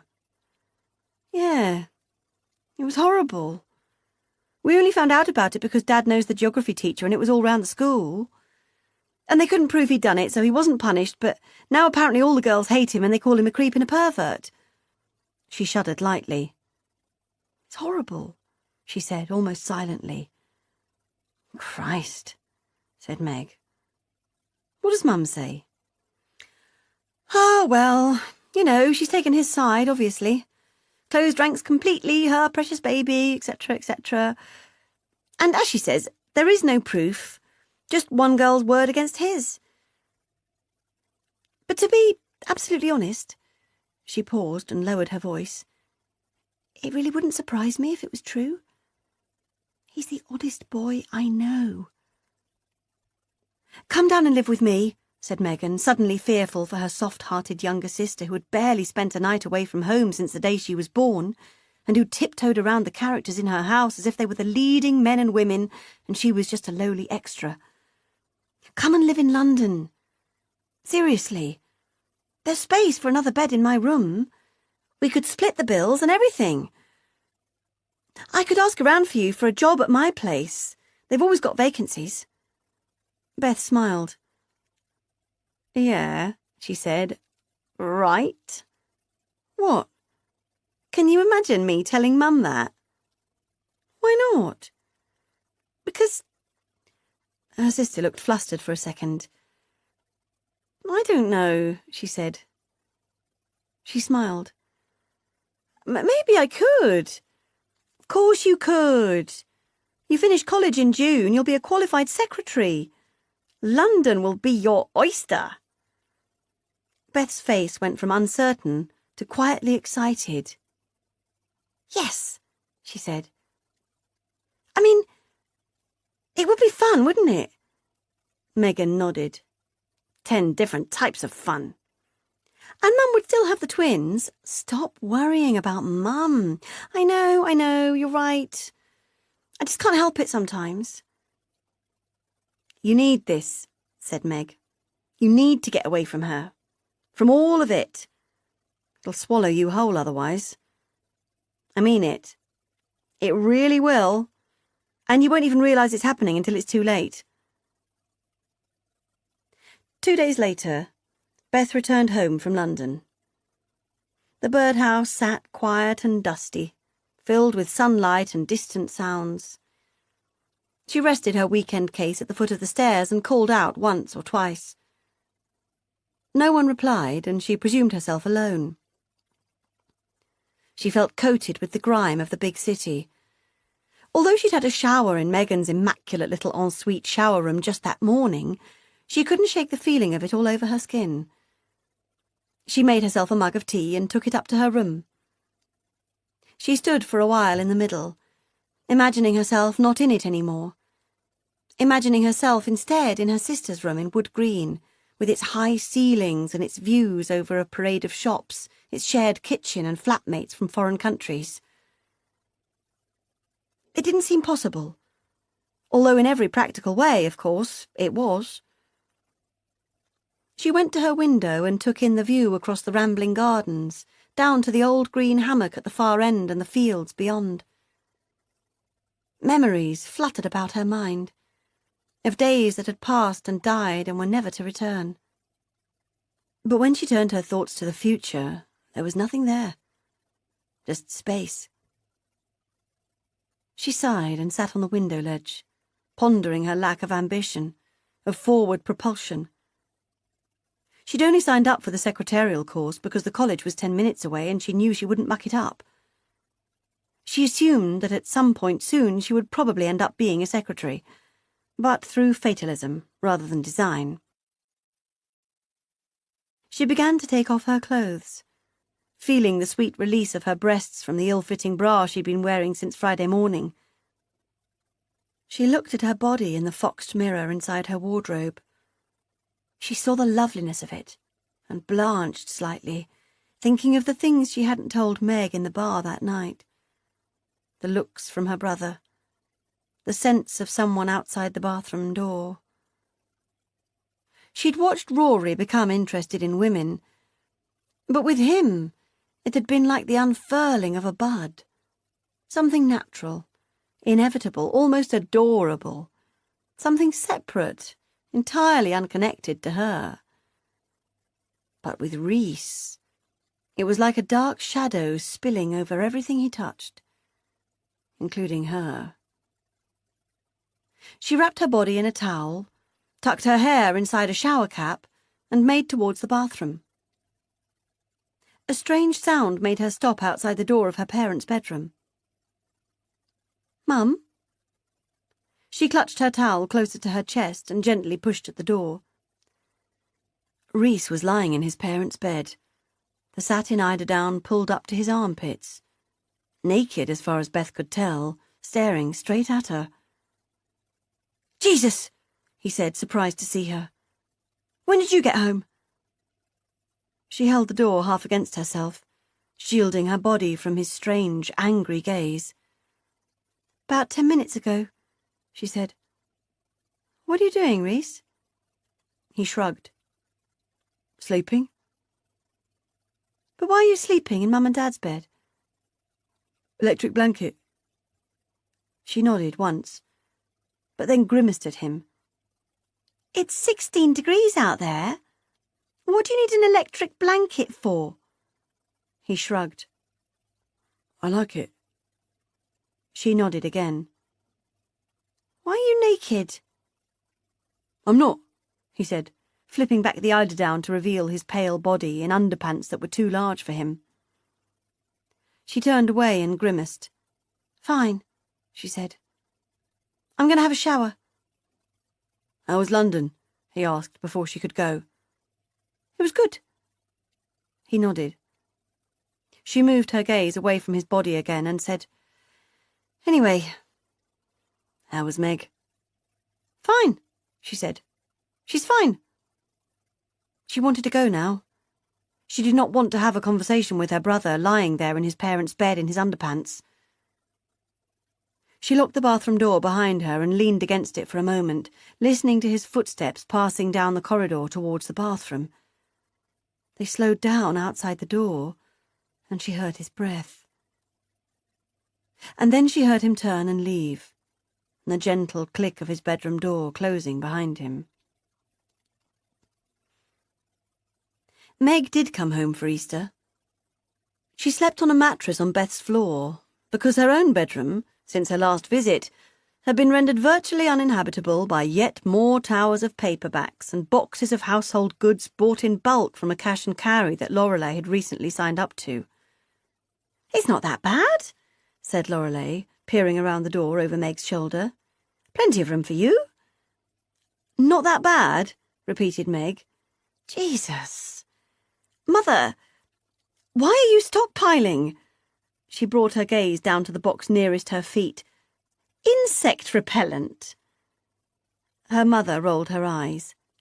We live in the countryside, she said pointedly, as though Megan were no longer a member of this exclusive country-dwelling club. We get a lot of insects. I mean, this is a fire hazard, isn't it?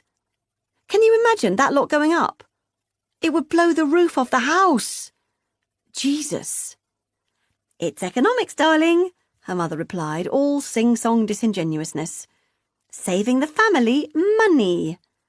Well, yes, but the family won't actually need money if we all burn to death in a massive fireball. I get through a lot of it, her mother snapped, and there won't be any fire. Mum, this whole house is a fire hazard. It's 50% paper. Her mother tutted. You know, she said, it's quite interesting to me that I'm perfectly happy living in this house until you come home and start criticising everything. That's because I'm objective, Mother. I see things that you lot don't. I see what you're doing here. And what exactly am I doing here, Megan, apart from looking after everybody and doing the best job I possibly can to look after our lovely house? Megan didn't bother to reply. It would have been too cruel. Bob and Jenny had moved out the previous summer, and the house next door was now inhabited by a young couple with a baby who'd swapped a flat in Clapham for the picture postcard Cotswolds Cottage. They were called Vicky and Tim, and their baby was called Madeline. And of course Lorelei had invited them over for Easter lunch. Megan could only imagine that the invitation had taken them unawares, leaving them no time to form a polite excuse. She could see it with her mind's eye. Vicky stuttering and clutching her throat and saying, well, yes, that would be lovely, with a terrible fake smile and a gulp. The baby was only 6 months old, but still Lorelei planted her foil-wrapped eggs and brought out the battered wicker baskets, and they all followed Vicky and Tim and the baby round the garden, trilling and oohing every time somebody found one, the baby in her mother's arms looking entirely nonplussed. The lamb was cooked and carved, the eggs were eaten, the foils were smoothed out, commented upon and put aside, the sun shone, there were too many carrots, not enough potatoes, the yellow walls ached under the weight of children's art, the conversation sagged under the strain of nobody really knowing what to say any more, and Megan wished she'd stayed in London. At 4 o'clock, Vicky and Tim took their sleeping baby back home to bed, and then, Rather surprisingly, Vicky reappeared 5 minutes later with a bottle of Beaujolais, and she and Lorelei secreted themselves away in the snug, where they sat and drank and laughed and talked for a full 3 hours. Meg and Beth raised their eyebrows at each other as the sound of raucous laughter drifted from the window into the garden where they sat together in the last rays of the evening sun. "Well," said Beth, "not everybody thinks Mum's as awful as you do, you know." "I don't think she's awful. I just think she's ill." Beth tutted. "She's eccentric, that's all." Well, she is," laughed Beth. "Honestly, she's a sweetheart. So much energy, so much character. She means well." "She does not mean well. You know, she hasn't asked me one single question about my job since I got back. Hasn't even noticed my haircut." "Maybe she's cross with you for leaving home." "Well, that's not normal, is it? What sort of mother gets cross with a 20-year-old for leaving home?" "OK, maybe not leaving home as such, but living in London." "What's London got to do with it? Half the teenagers in this village end up living in London. It's what normal people do." "And what about Reese?" "What about Reese?" "Well, she just seems to have given up on him. She didn't even make him come down for lunch. It's like she doesn't care." "She did try. I heard her. He just refused to come down." "Well, if that was my child, I would not be able to sit at that table with those virtual strangers going, tra-la-la-la-la-la, egg hunt, like there was nothing wrong. I would have dragged him down. I mean, he hasn't even eaten anything. And it's," she glanced at her watch, "it's nearly 7 o'clock. It's nearly 7 o'clock, and she's sitting in there getting pissed with some woman she barely knows, and her son has been on his own all day and she hasn't even been to check on him." She got crossly to her feet and headed indoors. "I'm going to make him a sandwich," she said. She piled offcuts of cold lamb and mint sauce between 2 fat slices of bloomer and smothered it with Hellmann's, then found a bag of crisps and a can of Coke and grouped them all together on a tray. She felt furious to be mothering her little brother while his real mother sat drinking red wine, delighting in the attention of a new and unsuspecting admirer. As she made her way through the house, she cringed at the cardboard boxes that lined each and every part of the staircase and hallway, the piles of unopened post, the paintings waiting to be hung, and the unwashed laundry. Everything was halfway to being where it needed to be. Everything was a work in progress, with no systems, no logic, no sense of organisation about any of it. Everyone who came here, including Tim and Vicky, gushed and cooed about the charm of the place. "It's so cosy, so welcoming." But they did not see the truth. That this house was the work of a disordered mind, and all the enablers she lived with. Megan paused for a moment on the landing and watched the birds in the trees outside. A cluster of tits and sparrows all jostling about for space. She put the tray down on the window ledge and sat. From below, she could hear her mother and her new friend squawking and shrieking, and from above, she could hear Alice in Chains blasting from her brother's room in the eaves. But outside, there were only the sounds of nature, the trilling of the tiny birds, the rumble of a distant tractor heading back after a day in the fields, a dog barking somewhere out of sight. She inhaled deeply, holding it in. She missed this when she was in London. Not this mad, claustrophobic house and its piles of stuff. Not her crazy mother or her passive father, her troubled brothers and her too nice sister. But this. The peace and the purity of life outside these windows. She breathed it in again and held it inside her for a beat. Then she picked up the tray and carried it up the 8 steps that took her to the door of her baby brother's bedroom.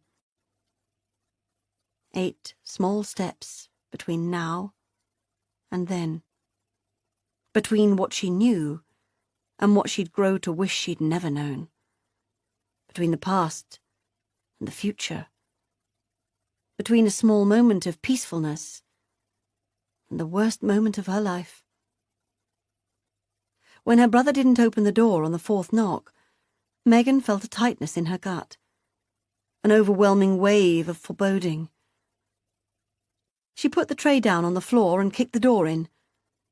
It gave way relatively easily under her amateur karate kick, just a badly screwed-in bolt, fixed by Reese himself because Lorelei didn't believe in children having locks on their rooms, on the back of the door. The music was so loud that Megan could feel it through her feet, through the ancient buckled floorboards hammered in place 300 years ago by craftsmen who would not know what to make of this cacophony, who would imagine it to be some business of the devil. And there he was, her baby brother, the one she'd never felt fitted in, the one she resented and failed to bond with, the small one, the worrisome one, the one she couldn't talk to. There he was, hanging by his thin, pale neck from the beams high above his single bed. Long dead by the look of him, his protruded tongue swollen and obscene, the crotch of his jeans stained wet, his eyes wide open. Chapter 3. Wednesday, 24th of November, 2010. Hi, Jim. Can you believe this weather? They've put out flood alerts in some parts of the country. What's it like in Gateshead? I always check the forecast now for you when I listen to the weather. Looks like you're ankle deep too. Yuck. Luckily, we're not in a vulnerable area and there's never, fingers crossed, been flooding here. My God, just the thought of this house going under with all my things in it. Oh! I have an awful lot of newspapers. Oh dear, does that make me sound like a mad old hag? And they would swell up, wouldn't they? Like a cork. Plug me in here. Oh, anyway, not worth thinking about, I suppose. I was so sorry to hear about your son. Bloody hell, Jim. So awful, even if he had been a drug addict for all those years. 31 is absolutely far too young, and the old cliché about parents outliving their children is one of the truest. It subverts the order of everything, and nothing ever makes sense again, does it? And you see, I should know. Because, since we're becoming so intimate so quickly, I feel able to tell you this now. But I have lost a son too. My baby one. Little Reese. He died just after his 16th birthday. He hanged himself in his own bedroom on Easter Sunday. Sorry. I had to take a break there. You know, I've never really spoken about it to anyone. But then I never met anyone who'd lost a son too. Apart from my husband, of course, but that's different, isn't it? I did such a good job of dealing with it at the time that I was always too utterly terrified to pick at the scab, as it were. Do you understand what I mean? I don't really expect you to. I suspect you were more normal about it all. Thrashed about and screamed and wailed, etc. Anyway, so, yes, there you are. We have even more in common than we first thought. And in case you're wondering, no, Reese left no note, no explanation. It's an infinite mystery. Terrible mystery. Although... Well, I've never told anyone this before, Jim, but I think I know why he killed himself. And I've never told anyone because he would have hated anyone to know, and so would I. But anyway, can't go spouting all my deepest secrets too soon. You'll run screaming for the hills. So, on to less grisly things. Are you interested at all in horoscopes? In case you are, I'm a Cancerian. I would say I'm very typical. Home-loving, nurturing, sensitive, creative, etc., etc. How about you, Jim? What star sign are you? I'm guessing at Virgo. Am I right? All the very best, Lorelei. Kiss, kiss. April 2011. So did Grandma, sleep here too? Said Molly, stroking the lumpy arms of the chair. Meg glanced around the room. Lorelei's bed was entirely buried beneath a landfill of clothes and bags. There was a duvet on the floor at the foot of the chair, patterned with fuchsia and lavender stripes, and a matching pillow. I suppose she must have, she replied. God! Meg nodded. If there was one luxury that Meg never took for granted, it was the sensation of lying herself down at the end of every day upon a king-sized mattress, stretching out her limbs, stroking the soles of her feet against the silky bedsheets, laundered, pressed, sprayed with expensive scented water, changed every 5 days and not a moment longer, kissing her pillow, submitting to it all. When she saw homeless people, it was that, more than the constant threat of violence that they lived with, the poverty and the loneliness, that made her heart bleed for them. No bed. And here had been her own mother, in a 5-bedroom house, curling herself up every night, small and tight, her back a crooked arch, her neck the cricked right angle, in this shabby, lumpy chair. The same chair she'd sat in all day. Never lying flat. Never stretching out. My God, she thought. Did she really hate herself that much? Come on, she said. Let's go and see what else has been going on up here. She put out a hand to help Molly out of the sagging pit of the armchair. Can we see your room? Meg grunted. There hadn't been a your room since roughly a week after she'd left home at the age of 20. Her mother had turned it over to junk storage even before Meg's first visit home. For what it's worth, she replied. Meg turned left out of Lorelei's room and forced her way through another junk-filled corridor to the door of her former bedroom. She pushed at it and then turned to Molly and grimaced. Jesus Christ, she said. I think this one might actually be totally blocked up. Let me try. Molly pressed her slight body to the door. She pushed against it with her back, with each side, and then with her arms. She turned to Meg. It's blocked, she said. How is that even possible? I mean, how did she get that stuff in when you can't even open the door? Meg shrugged. None of this really stands up to any kind of right-thinking analysis. None of it. Your grandma was a very strange woman. Which one was Beth's room? Round here, said Meg. Round this corner. She felt her way with her hands, trailing her fingertips against the damp wallpaper. Laura Ashley's finest pale green leaves against a magnolia background, still bearing the marks of the childhoods lived here. Felt-tip trails, half-ripped stickers. And there, Beth's door, still with its plastic plaque bought from a gift shop in Weston-super-Mare. Beth's room. They'd each had one. Both the girls. Meg still remembered the excitement as they spun the carousel around and found that, yes, there was a Megan. Although no Rory and no Reese, but the twins had been too small to feel hard done by. They'd stuck them to their doors with sticky felt pads. Meg had eventually taken hers off at some point during her teenage years, and it had broken apart in her hands.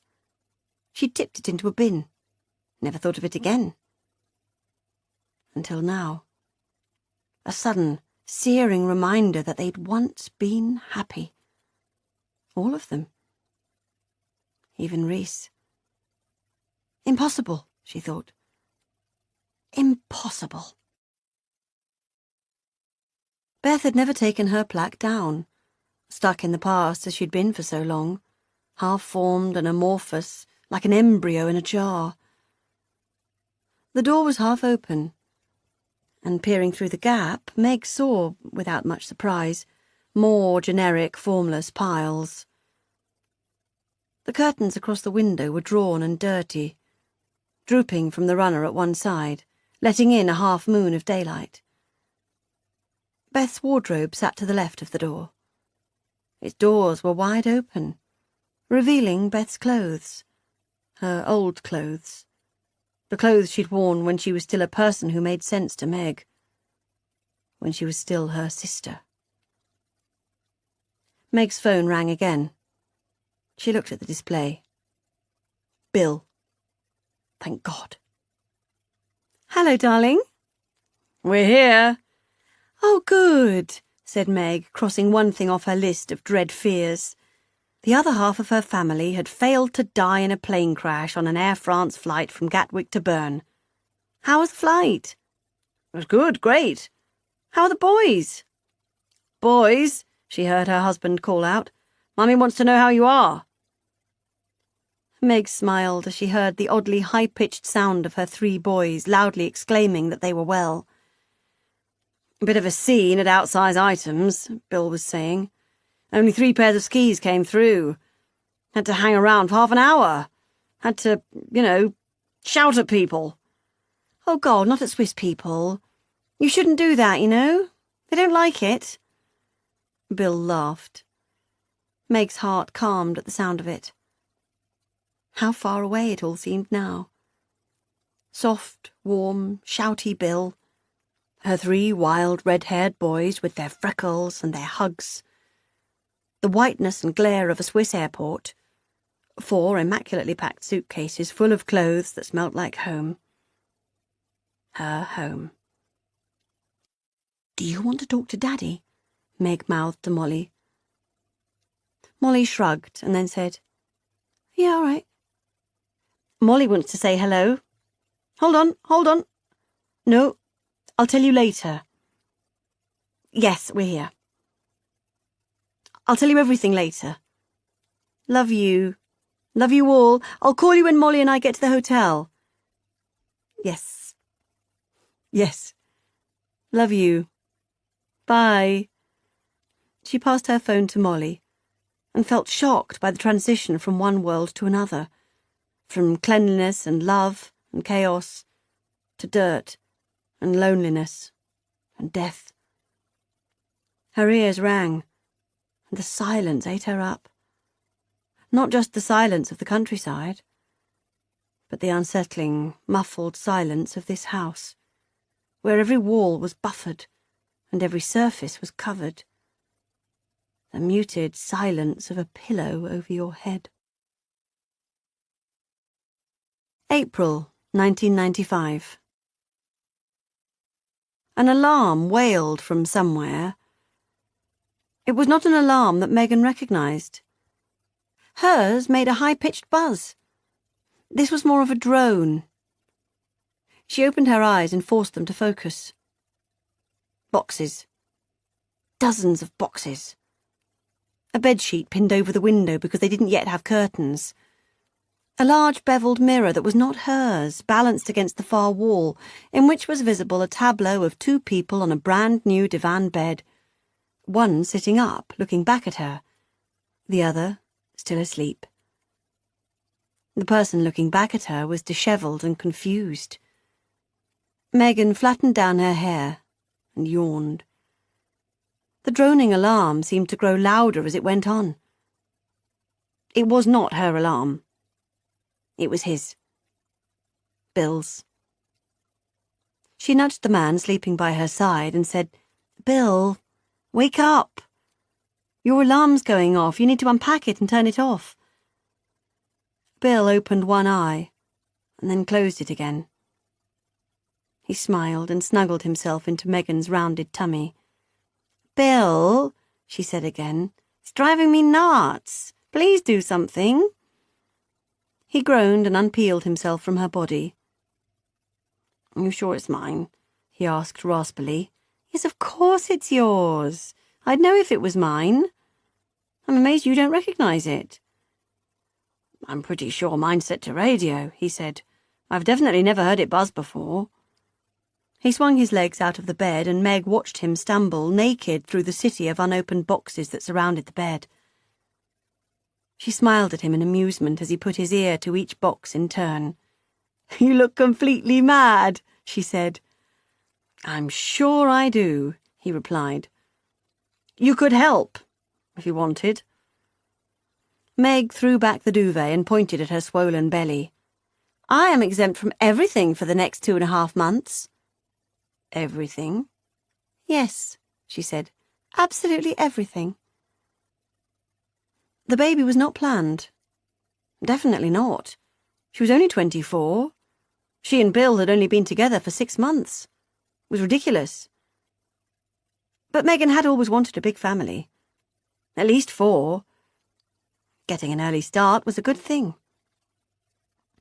And from the moment she'd seen the test results held in her shaking hand in a toilet cubicle at work, it had felt right. Meg wasn't a young 24. She'd partied hard throughout her teenage years, had 2 long-term relationships and 10 previous lovers. She'd experimented with drugs and decided she preferred alcohol.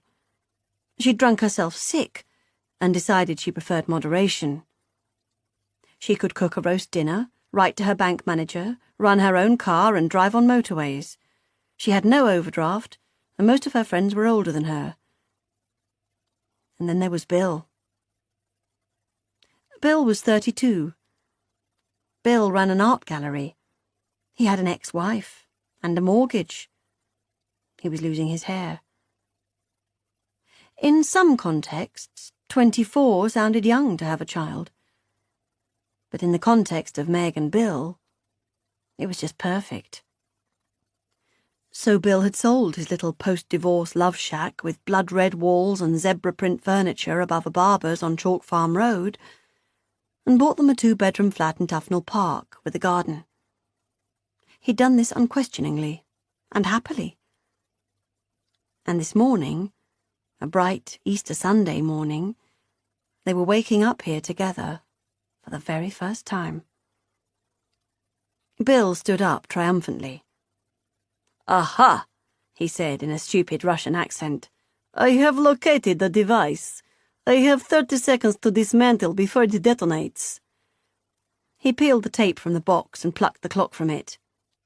There, he said, hitting a button and bringing instant peace and quiet to the room that rang out like a high-pitched chime. Sorry about that. Meg smiled. Not your fault, she said. Ah, there you go. You see, my ex-wife would have told me that it was my fault. You are so wonderfully sane and reasonable.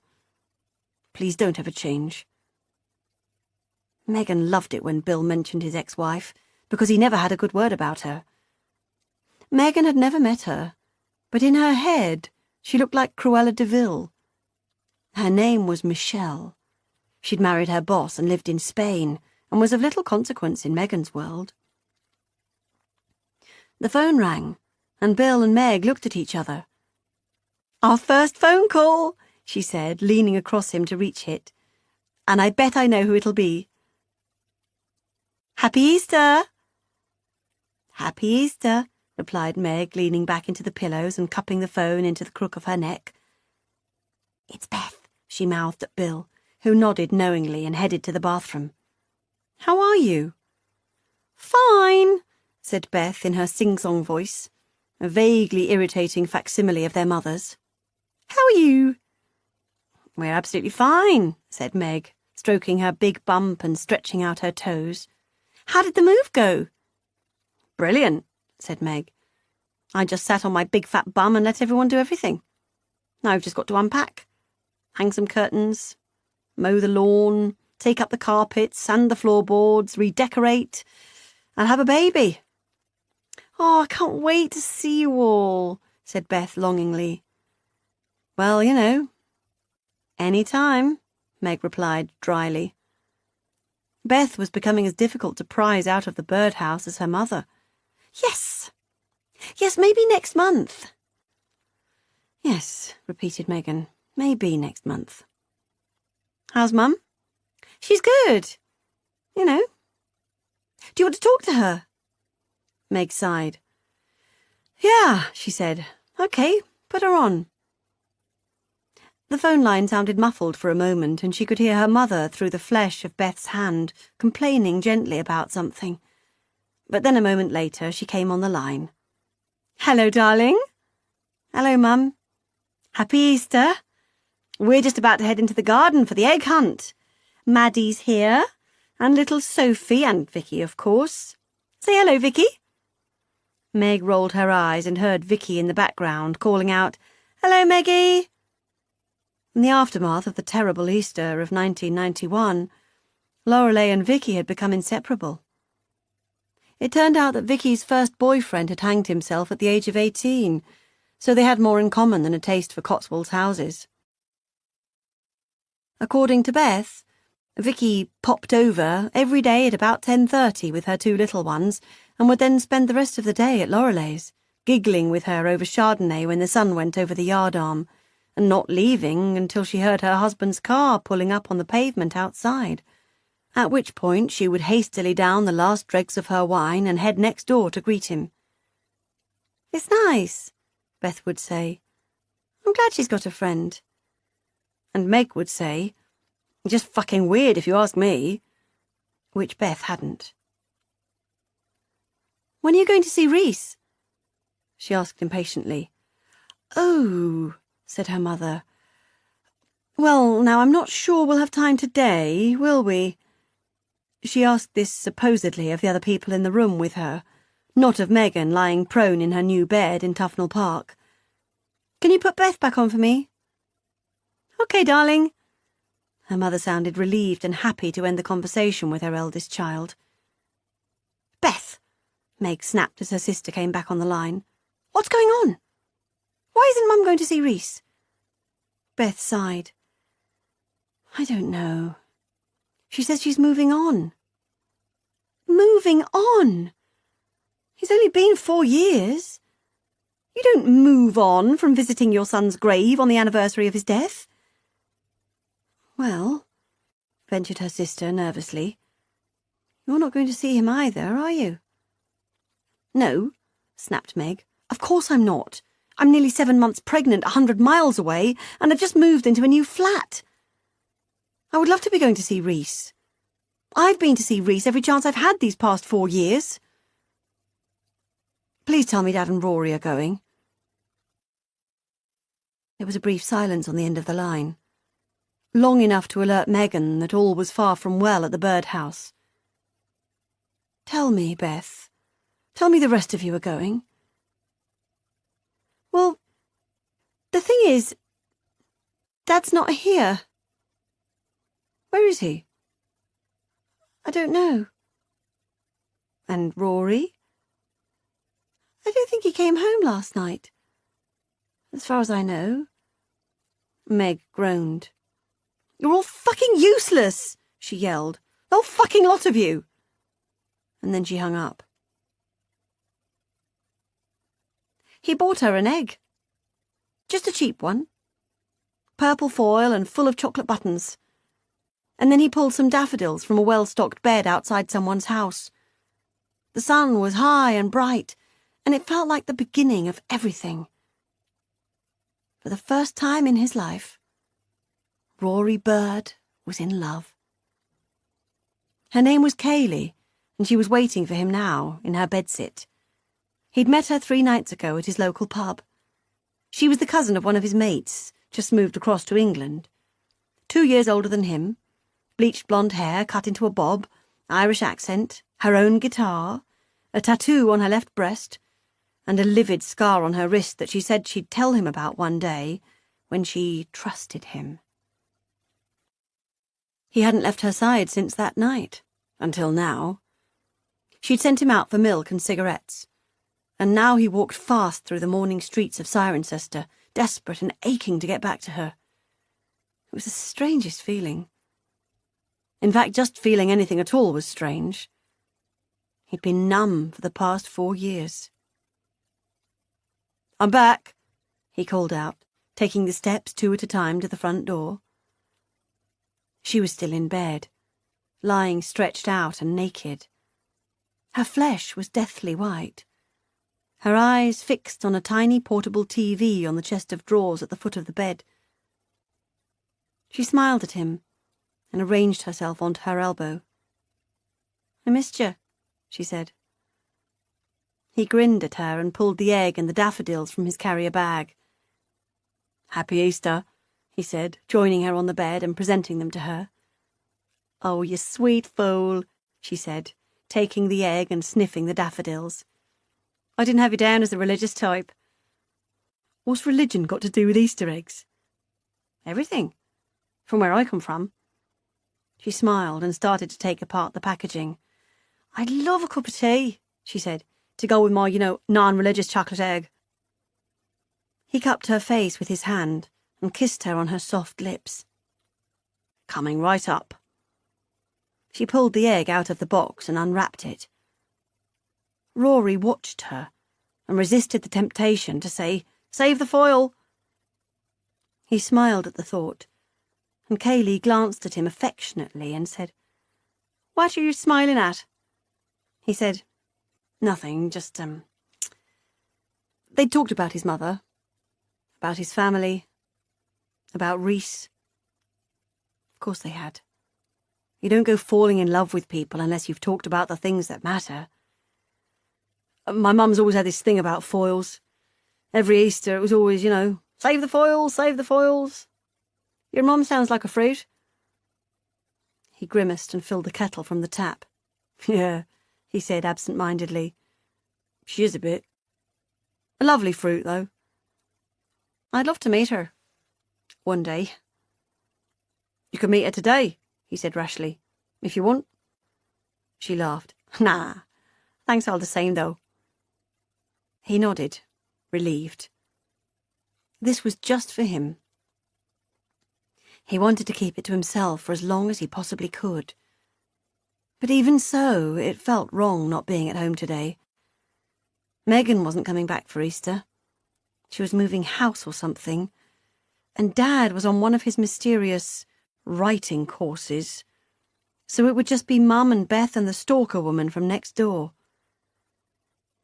Mum had insisted that Easter would be what Easter always had been, a day for fun and chocolate and lamb and family. She'd said, Rhys wouldn't have wanted to have spoiled Easter for everyone. Rhys would want it to carry on. Rory had no idea what Rhys was thinking that day, but he didn't suppose for a second that it had anything to do with what might happen on Easter Day after he'd gone. Little fucker hadn't even left a note. He supposed there might have been a clue in the lyrics of the Alice in Chains song he'd left playing on repeat, but Rory was buggered if he knew what it was. He'd given up having a clue what made his twin brother tick a long time before he killed himself. Kaylee sank her teeth into a splinter of chocolate and let her eyes roll back into their sockets. Yum, yum! You could tell by looking at Kaylee that she didn't really eat much chocolate. She was the type of person who forgot to eat, who had toast for dinner, who would lose weight absent-mindedly. Want some? She waved the egg at him. No thanks, he replied. He suspected that he might never eat an Easter egg again. The particular flavour of chocolate moulded into a thin curve, and it did absolutely have its own unique taste, would always throw him into some Proustian hellhole of bad associations. Will you do something for me? He asked nervously. Today? She narrowed her eyes at him. That totally depends, she began, on what it involves. Will you come to his grave with me? Your brother? He nodded. You want me to come to your brother's grave with you on the anniversary of his death? He nodded again. Sorry, I know it's macabre. I know you never met him. I know it's a big deal. I would love to come with you, she said simply. 'Twould be an honour.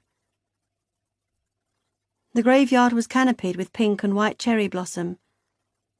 The sky was cobalt blue. The sun was warm. Kaylee wore a black vest, ripped jeans, Ray-Bans and a sombre expression. She held Rory's arm in its crook with one hand, and with her other she held a small posy of wild flowers she'd pulled from the nooks and crannies of the cemetery. She appeared to be in her element. "This takes me back," she sighed, looking around herself as they walked towards the dark corner where the incinerated remains of Rory's brother had been interred almost 4 years ago. She sighed, and Rory felt impelled to say, "Back to what?" "Oh, nothing. You know, just death. Me granny, me granddaddy, the lady who lived next door who got hit by a chimney stack." She sighed dramatically, and Rory tried not to think too deeply on her rather tenuous allusions to a shared experience. For all her wan melodrama and mysterious scars, it struck Rory momentarily that maybe she was putting it all on a bit, which oddly enough made him love her all the more. He squeezed her hand in his and said, "This is it." A small slab of granite marked the spot. It was carved with the words, "Rhys Arthur Bird, 1st of March 1975 to 31st of March 1991. Sweet 16 forever." Lorelei had chosen the wording without consulting anyone in the family. Rory had always thought it was stupid. There had been nothing sweet about Rhys. Rhys had been all vinegar and angst, all "it's not fair" and "it wasn't me" and "fuck off and leave me alone." They'd begun to grow apart when they moved on to the big school. Before that, they'd always been in the same class, and a kind of intimacy had been forced upon them. But then they were put in separate classes, and, to put it bluntly, Rory was in the cool class, and Rhys was in the nerdy class, and Rory didn't really want to cross over. He had it good where he was. All the prettiest girls were in his class, guys he was still friends with even now. His kind of people, basically. For the first time in his life, he'd had some distance from Rhys, and suddenly he'd been able to see his brother objectively. And, objectively, he was a loser. None of which meant to say that he hadn't loved him desperately, passionately. And none of which meant to say that Rory didn't miss his little brother with an agonizing ache every minute of every day. His twin. They'd shared a womb, then a bed, then a room. He would never be closer to another person, not as long as he lived. But still, he was weird, had been. Weird. And Rory wasn't weird. And that, frankly, was life. "So that's your birthday, is it? March the 1st? He nodded. "You're a Pisces." He nodded again. "Me too," she said, falling to her haunches in front of Rhys's grave. "Were you similar then, the two of you?" He shrugged and sank down to her level. "Not really. We used to be, when we were little, but then we kind of grew apart." "I heard about that kind of thing before," said Kaylee. "Girl twins, though it was. Inseparable when they were wee. Worst of enemies now they're grown. So sad, you know." "Sad is an understatement." "Yeah." They sat side by side on the grass bank. It was still so warm. It reminded Rory of an Easter day years ago, when they were about 5 or 6, and it had been hot enough for a paddling pool and water pistols. It felt, in retrospect, and possibly not entirely accurately, like the last really happy Easter at home. The last Easter before Megan had got all grown up and stroppy, when it hadn't rained, when Ben and Tom had still been young enough to come too, when his mum and dad had seemed as if they liked each other, before that woman from next door had come and taken over everything. And before, of course, Rhys had spoiled Easter forever. Rory felt a roll of anger thunder through him, and he breathed it in, hard. "So," said Kayleigh, putting together a spliff on the shelf of her bony kneecaps. "What about the rest of the family? Don't you usually all come together?" He sighed. "There's no such thing as usual in my family," he said. "Not anymore. Rhys kind of stopped usual in its tracks." Kayleigh nodded knowingly. Rory could tell she wasn't used to being upstaged in matters of tragedy and life experience. He could also tell that she was gripped by it all, but far too cool to show it.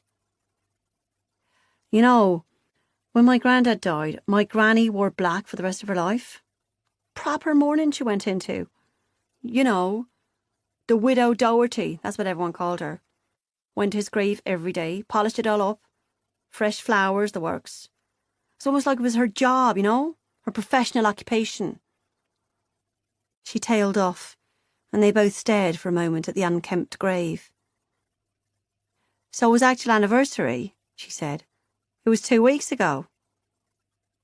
"Yeah, but we always come out on Easter Sunday. Feels like an anniversary, not just an arbitrary date. You know."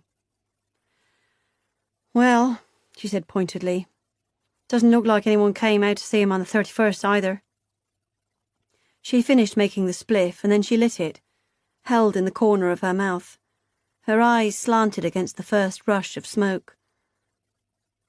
She passed the spliff to Rory, got to her feet, pulled the dead flowers from the grave and arranged the meadow flowers in their place.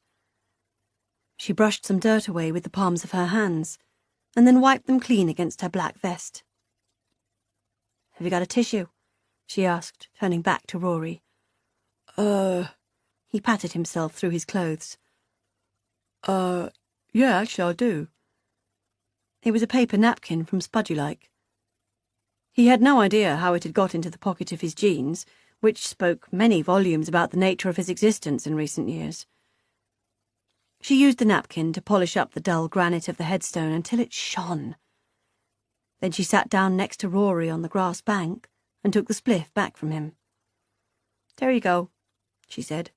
"That's a whole lot better." Rory turned and glanced at her from the corner of his eye. He was struck, as he'd been roughly every 30 seconds since the first time he laid eyes on her in the pub 3 days ago, by her extreme and almost vulgar beauty. But now he was struck by something else. She loved him. He could see it. It was blinding and incredible. He stared at her in wonder and awe. "What?" she said. "Nothing." He smiled. "Not nothing," she said. "Why are you staring at me like that?" He touched the ends of her home-cut hair with his fingertips, and then stroked the dip of her cheekbone. "Because I love you," he said. "Oh, you daft bastard." "And you love me." She put her hand to her throat and looked at him in fake horror. "Outrageous!" she squeaked. "But true." She dropped her hand from her throat and let her shoulders go soft. And then she held his hand against her cheek and said, "You got me." He smiled and brought her to him, pressed his lips up against hers. "Forever and ever," he said. "Forever and ever." He took her home the following week. It was a moment he'd been both looking forward to and dreading. Looking forward to bringing these two enormously important elements of his life together, dreading the shock of objectivity that this would bring about. He did not want to know what Kayleigh looked like to a person who was not insanely in love with her. And he did not want to know how his family and their peculiar home would appear to someone who had not grown up there and seen how things had come to be that way. He could feel excuses forming in his subconscious already. "I know she looks a bit rough, but she's a sweetheart, I promise you." I know my mum seems a bit distracted and disengaged, but she really loves us underneath it all. I know our house looks like a tip, but it's actually quite clean. It was the last day of the school holidays, and Vicky was there with her little ones. Of course. She came upon them in the hallway, all bouncy dyed blonde hair and scrubbed cheeks, wide hips in stretchy jeans, and huge piles of breast under a too-tight t-shirt. Rory! Hello, stranger! We've missed you! She kissed him extravagantly on both cheeks, swathing him in a blanket of milky perfume.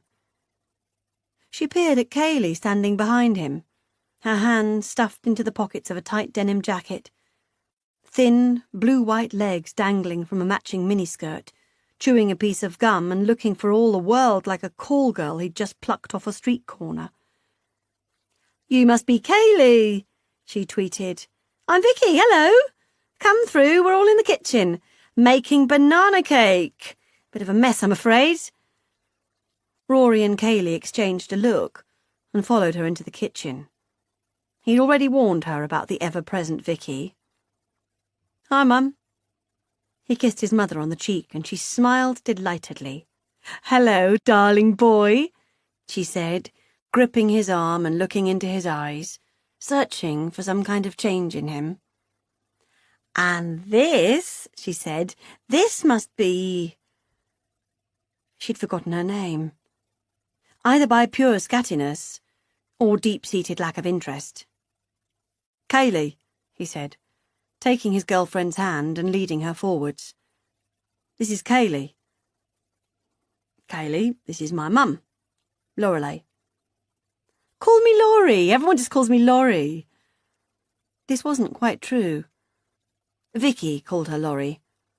Everyone else called her Mum. Or Lorelei.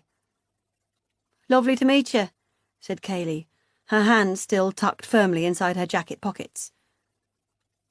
Rory watched his mother's face as she took in the detail of his rough and ready love. She looked at first surprised, and then mildly amused. "Likewise," she said, and turned away to assist one of Vicky's small daughters with slicing an overripe banana with a blunt knife. Rory blanched. It had been a slight. Barely perceptible, but without doubt a slight. He hoped to God that Kaylee hadn't noticed. "Wow," said Kaylee. "Look at all of this. It's totally crazy." She was standing in the centre of the room, staring wide-eyed and gorgeous at the walls of artwork. "Is this all your stuff?" she asked Rory. He laughed. "No, not just mine. All of us. All four of us." "Oh, look!" She stepped forward to examine a picture of a Dalek, collaged over with pieces of tin foil and old buttons. The word "Exterminate" written below, and the words "Rory Bird" above. "Look what you made, you little cutie pie." She pulled him towards her by the crook of his arm and leaned into his body. "I had no idea you were an artist." He smiled at her, and Lorelei turned and said, "They all are. All my children. Natural artists." Rory saw her clock Kaylee standing up against him and witnessed a cloud of something fearful pass across her eyes. "Can I get you a drink, Kaylee?" said Vicky, plugging the gap in Lorelei's hostessing duties. "Sure," she said. "That'd be nice. Do you have any squash?" "Just Ribena, I'm afraid," Vicky replied apologetically. "I love Ribena." Kaylee beamed, snapping her gum between her teeth. Vicky beamed back at her and poured her out a glass. "So," she said, passing it to her, "you're Irish? How'd you guess?" Vicky's smile faltered for a second while her brain played catch-up with Kaylee's humour. Then she said, "Ah!" and blushed. "Whereabouts are you from?" she continued. "I'm from County Clare." Kaylee pulled the gum from her mouth and dropped it into the waste paper bin. "Been here for less than a month. It's all taken a bit of getting used to be honest." "Oh," said Vicky with widening eyes. "Yes, I'm sure it is. And what brought you here then?" Kaylee noisily gulped down half her Ribena, then wiped her mouth. "Too many enemies," she said, "back home. Everyone hated me. Fancied a fresh start." Vicky stared at her uncertainly, clearly having no idea what to make of her. She laughed again, and then looked blank. "And what about you? What's your story, then?" Vicky's face softened as some kind of normal order was applied to the conversation. "Well, usual story. Brought up in the countryside, ran away to the city, fell in love in the city, had a baby in the city, decided to bring the baby up in the countryside." Kaylee looked at her blankly. Clearly not a story she'd heard before. "And Rory tells me you've all but moved in." Rory stiffened and threw Kaylee a look. Vicky laughed. "Well, not strictly true, you know. More, I think, found a new friend. What's wrong with your own house, then?" Rory clutched his forehead and dropped his head. He'd half known this would happen, but hadn't been expecting it to happen quite so soon. "Well, there's nothing wrong with my house. It's just, when you've got small children, it's nice to get out of the house with them, you know. Can make you go a bit screwy being stuck in your own house all day, and I know, well, at least I think, Laurie enjoys the company. Wouldn't you say, Laurie?" Lorelei looked up from the mixing bowl she was helping one of the children to stir cake mix into and said, "I was just saying to Kaylee, I think you like the company. You know, when I bring the little ones over." "Oh, yes," said Lorelei, stroking the child's hair. "Yes, I certainly do. Don't know where I'd be without them. I'd be lost. Completely lost." "Oh, well then," said Kaylee. "That's nice." Her face spoke volumes, but no one was looking apart from Rory. "Oh," she said busily, as if she just remembered something.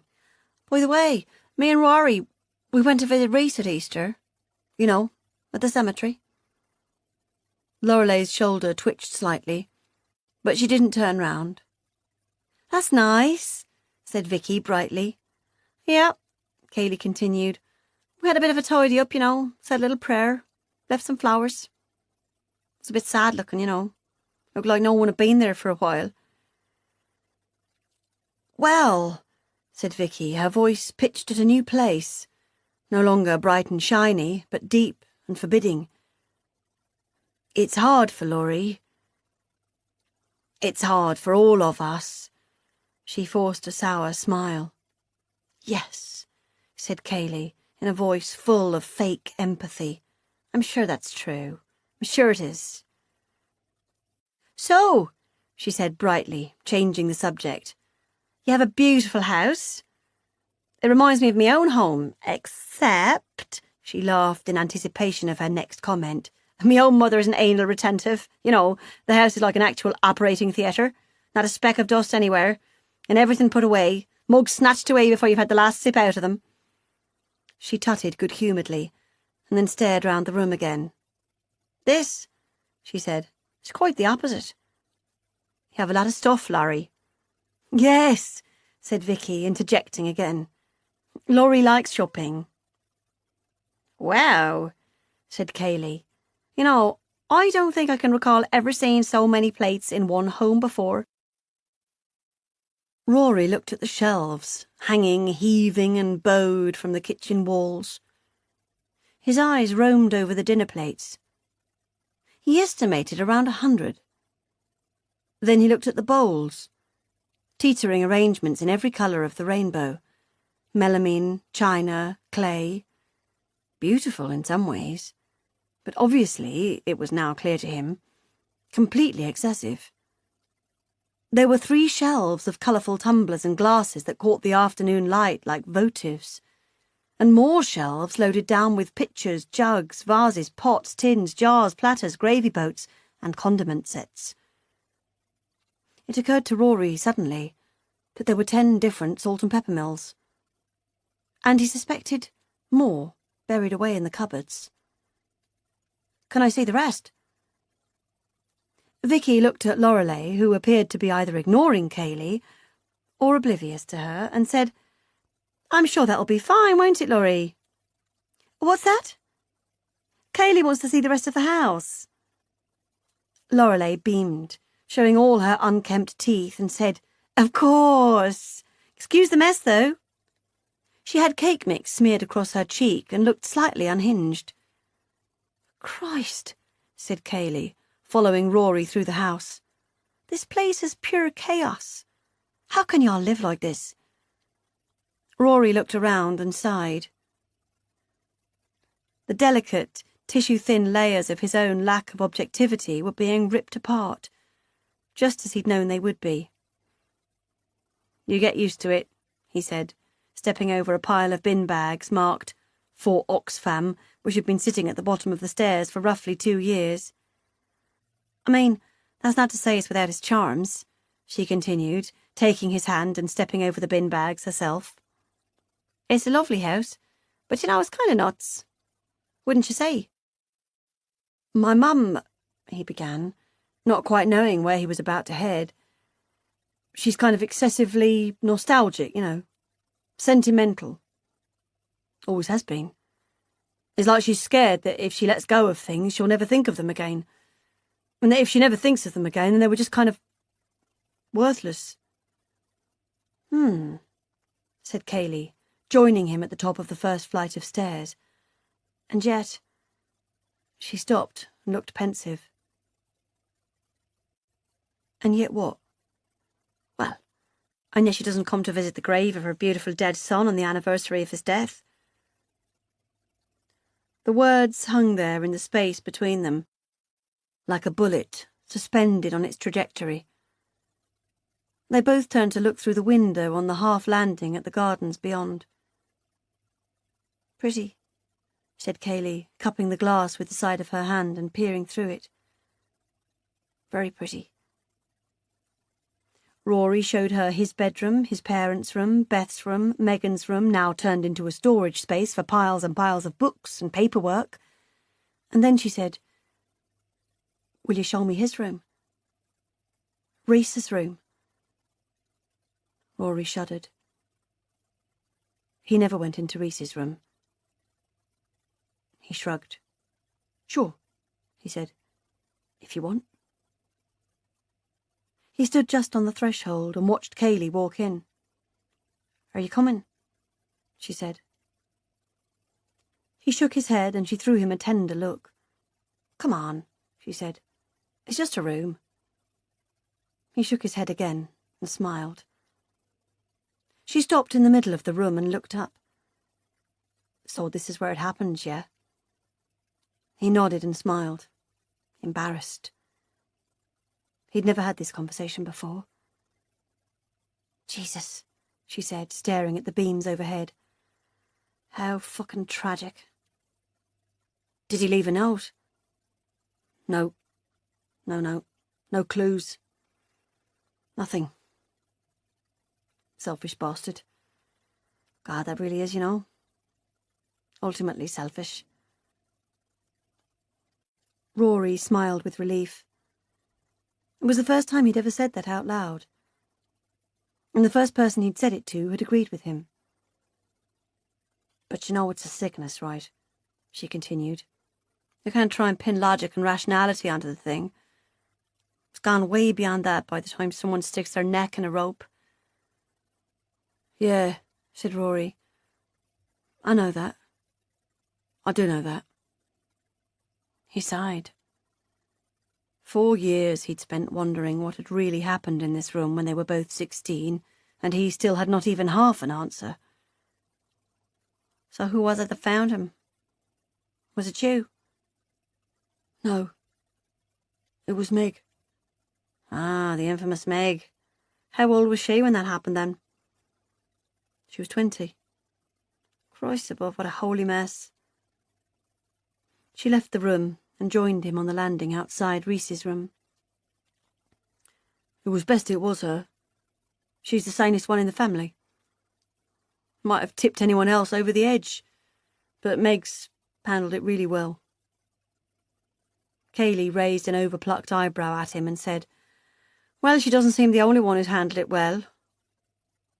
He threw her a questioning look and then said, Ah, as realization of her meaning dawned. His mother. He opened his mouth to defend her, and then closed it. There was no point. You couldn't explain his mother in mere words. You had to live his mother, breathe his mother.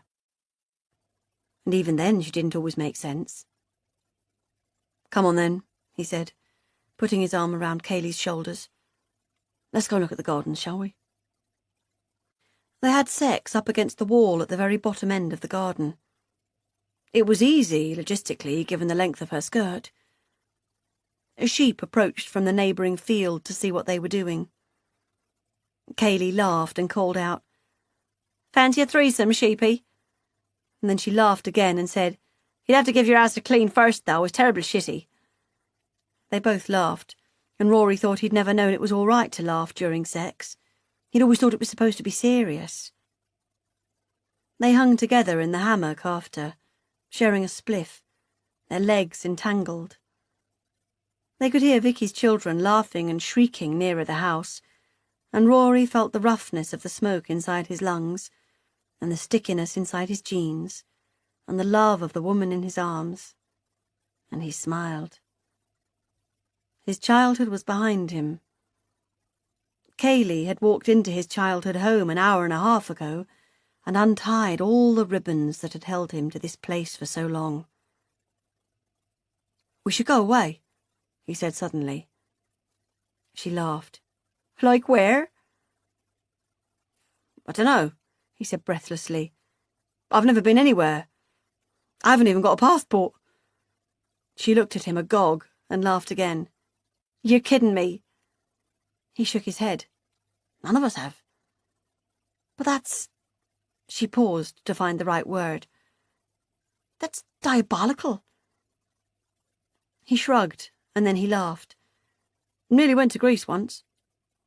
"You nearly went to Greece?" She rolled her eyes. "Good God!" "I want to get a passport," he said, sitting upright and grasping her hands in his. "I want to go somewhere. With you." She smiled. "That's a superb plan. It really is. But neither of us has 2 pennies to rub together." "I can get hold of money." She eyed him suspiciously. "How?" "I dunno," he said. "I'll sell something. I'll ask my dad if I can borrow some. I'll get a job. I'll do all 3. Seriously. I want to go somewhere. I really, really want to go somewhere." And then, unexpectedly and overwhelmingly, Rory began to cry. He cried for his lost brother, his mad mother, his distant father, his sweet sisters. But mainly he cried for himself, for all the time he'd spent in stasis, waiting to want to go.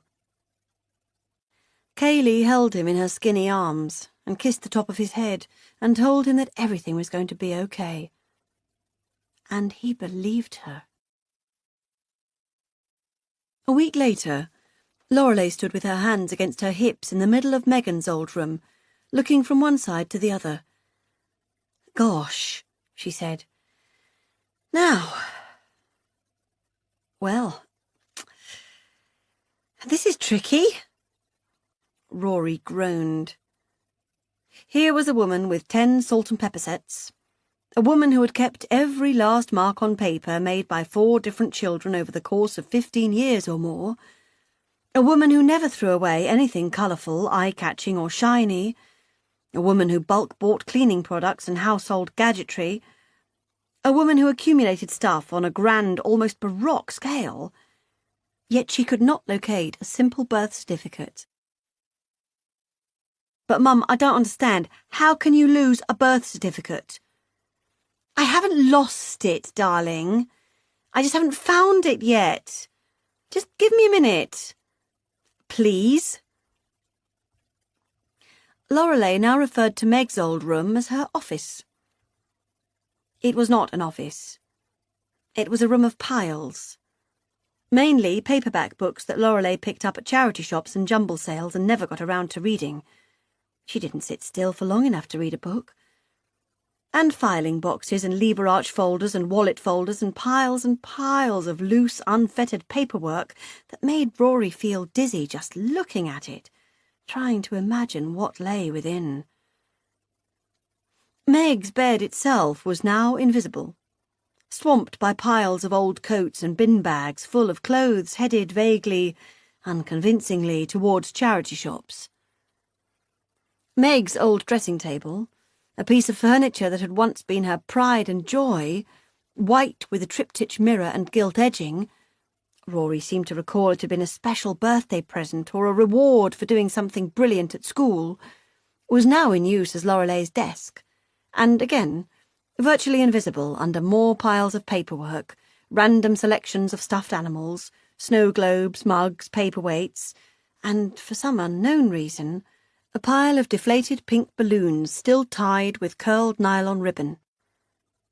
A couple of years back, Lorelei had bought 2 filing cabinets from Ryman's, with which to apply some order to her paper. Yet these were now so overstuffed that the drawers hung open, spewing out their contents. I mean, how the hell do you ever find anything in here? It's a nightmare. Oh, I know. Lorelei dragged a bony hand through her still long hair and sighed. I'm going to sort it out. Vicky says she'll help me. When? Oh, I don't know. There never seems to be enough time. That's ridiculous, Mum. Of course there's time. You don't work, all your children are grown up. Yes, well, there's the little ones. They're so time-consuming. They're not your little ones. They're not your responsibility, they're Vicky's. Just ask them not to come over for a few days. You'd easily get this room sorted, I can help you. I mean, for example, this pile of old magazines. We could get rid of this right now, eh? Well, yes, of course, we could. Except we'd have to search through it first, to make sure there's nothing important buried away between them. Like your children's birth certificates, you mean? Precisely, darling. She sounded almost relieved. Do you see? Do you see my problem? Rory nodded. He saw many problems. Right. He clapped his hands together. Let's start looking, shall we? His mother smiled apologetically. Maybe we should wait for Daddy to get home. Rory groaned. No, Mum, he said. I need it now. I need to get my application off like yesterday. We've booked our flight. We're going in 2 months. Going? She said absent-mindedly. Spain. I told you, me and Kaylee going to Spain for a month. Oh, yes, of course. She tutted loudly. Why are you tutting? Oh. She wrapped her hand around the back of her neck. I just don't get it. I don't understand what the attraction is. Going away. She tutted again and laughed under her breath, as if going away was some kind of oddball pastime. Everyone does it, you know. It's perfectly normal. Oh, I know that, silly. Of course it's normal. It's just when you've got this. She gestured around her. And that. She gestured at the window. And all the people you love. Why would you want to go anywhere else? All that faffing and packing and unpacking and sleeping in a strange bed and not seeing the people you know when you go to the shops. She shuddered delicately. Then she looked around the room again and said, Well, darling, you're welcome to see what you can unearth in here, but frankly, I'd rather wait for Daddy. He's much more organised than me. And you know, it might not even be in here. It could be anywhere. Anywhere at all. And I really need to get back to the little ones now. We're making pasta necklaces. Her body language was all directed away from Rory, and away from this hellhole of a room. He was about to move out of the way to let her past when he felt something rise up through him. A question he'd never realised he wanted to ask before, but one that suddenly felt like the most important question in the world. Why do you never want to talk about the past? What? You. You never talk about the past. Or the future. I live in the moment, darling. Didn't you know that? It's the secret of true happiness. Yes, but... He paused. But you're not happy. Not happy? She blinked at him with her big, owlish eyes. No, not happy. What on earth are you talking about, darling? I'm deliriously happy. How can you be? He asked, a hint of anger in his voice. How can you be happy? Because of everything I have. All my blessings. But... Rhys. Her smile froze. He was your baby. Your special one. You didn't cry at his funeral. You don't visit his grave. You don't even have any photos of him on display. It's like he never existed. She narrowed her eyes at him and growled. This is her, isn't it? This is that girl. Kaylee? Yes, her. She's changed you. Yes, she has. For the better. No, I mean she's made you hard, like her. She's not hard. Oh, darling, sweetie boy, of course she is. What, because of the way she looks, you mean? Well, partly, yes, but it's her aura, too. She has no soft edges. None at all. Vicky noticed that, too. Oh, said Rory. Vicky, bloody fucking Vicky. Darling, horrible language. I thought we were having a civilised chat. Don't be base. I assume that's more of her influence. No, I've always used bad language. Just not in front of you. Because I had too much respect for you. And now? He shrugged. I can't respect someone who doesn't respect the memory of her dead child. She looked at him then. A terrible, haunted look. A look that Rory would never forget as long as he lived, and said, Don't you ever talk to me like that again. For a moment, he thought she was going to slap him.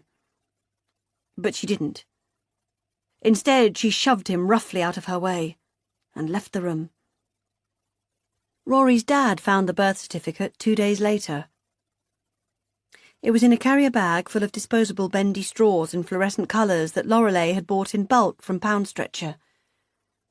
The receipt in the bag was from 1989. Oh, she'd exclaimed with pleasure, taking the straws from her husband. I was wondering what had happened to those. The little ones will love them. All 4 birth certificates were together, in a pale blue folder marked Kiddies. There were other things in the folder. Medical papers about the first few days of Rhys's life, GP certificates, notes on vaccinations, and 4 little plastic wrist bracelets with the words Baby Bird on them, which struck Rory as rather charming. His father suggested they meet in the pub. Said he could do with a change of scenery. Rory had never been to a pub with his dad before. He'd never even considered the possibility. Well, said Colin, handing him the certificate, I'm really, really happy you're doing this. It's been a long time coming. I feel like we've all been set in aspic these past years, pickling ourselves in grief. And Mum would never let us go away when you were all young, so good on you. Remember Greece? Said Rory, picking up his pint. His dad laughed dryly and rolled his eyes. How could I forget? Took me years to get up the nerve to suggest it in the first place. Then those bloody burglars. Mum hates her, he replied. Who? Kaylee? Rory nodded. Oh, I doubt it, Colin said dismissively. I doubt it very much. She just resents you spreading your wings, finding charms outside her tightly controlled little world, and she finds it easier to blame that on an outsider. Rory nodded again. He was probably right. Do you like her? He said. I barely know her. No, I know, but from what you've seen. His father narrowed his eyes at him and took off his glasses. I think, he began, rubbing the lenses of his glasses against the hem of his shirt, that she is just what you need. Right now. But... what? But maybe not what you need for the rest of your life? Why not? Because she's a drama queen. And drama queens are difficult to live with. They don't want a quiet life. You'll be left gasping in her wake. Rory absorbed this pronouncement.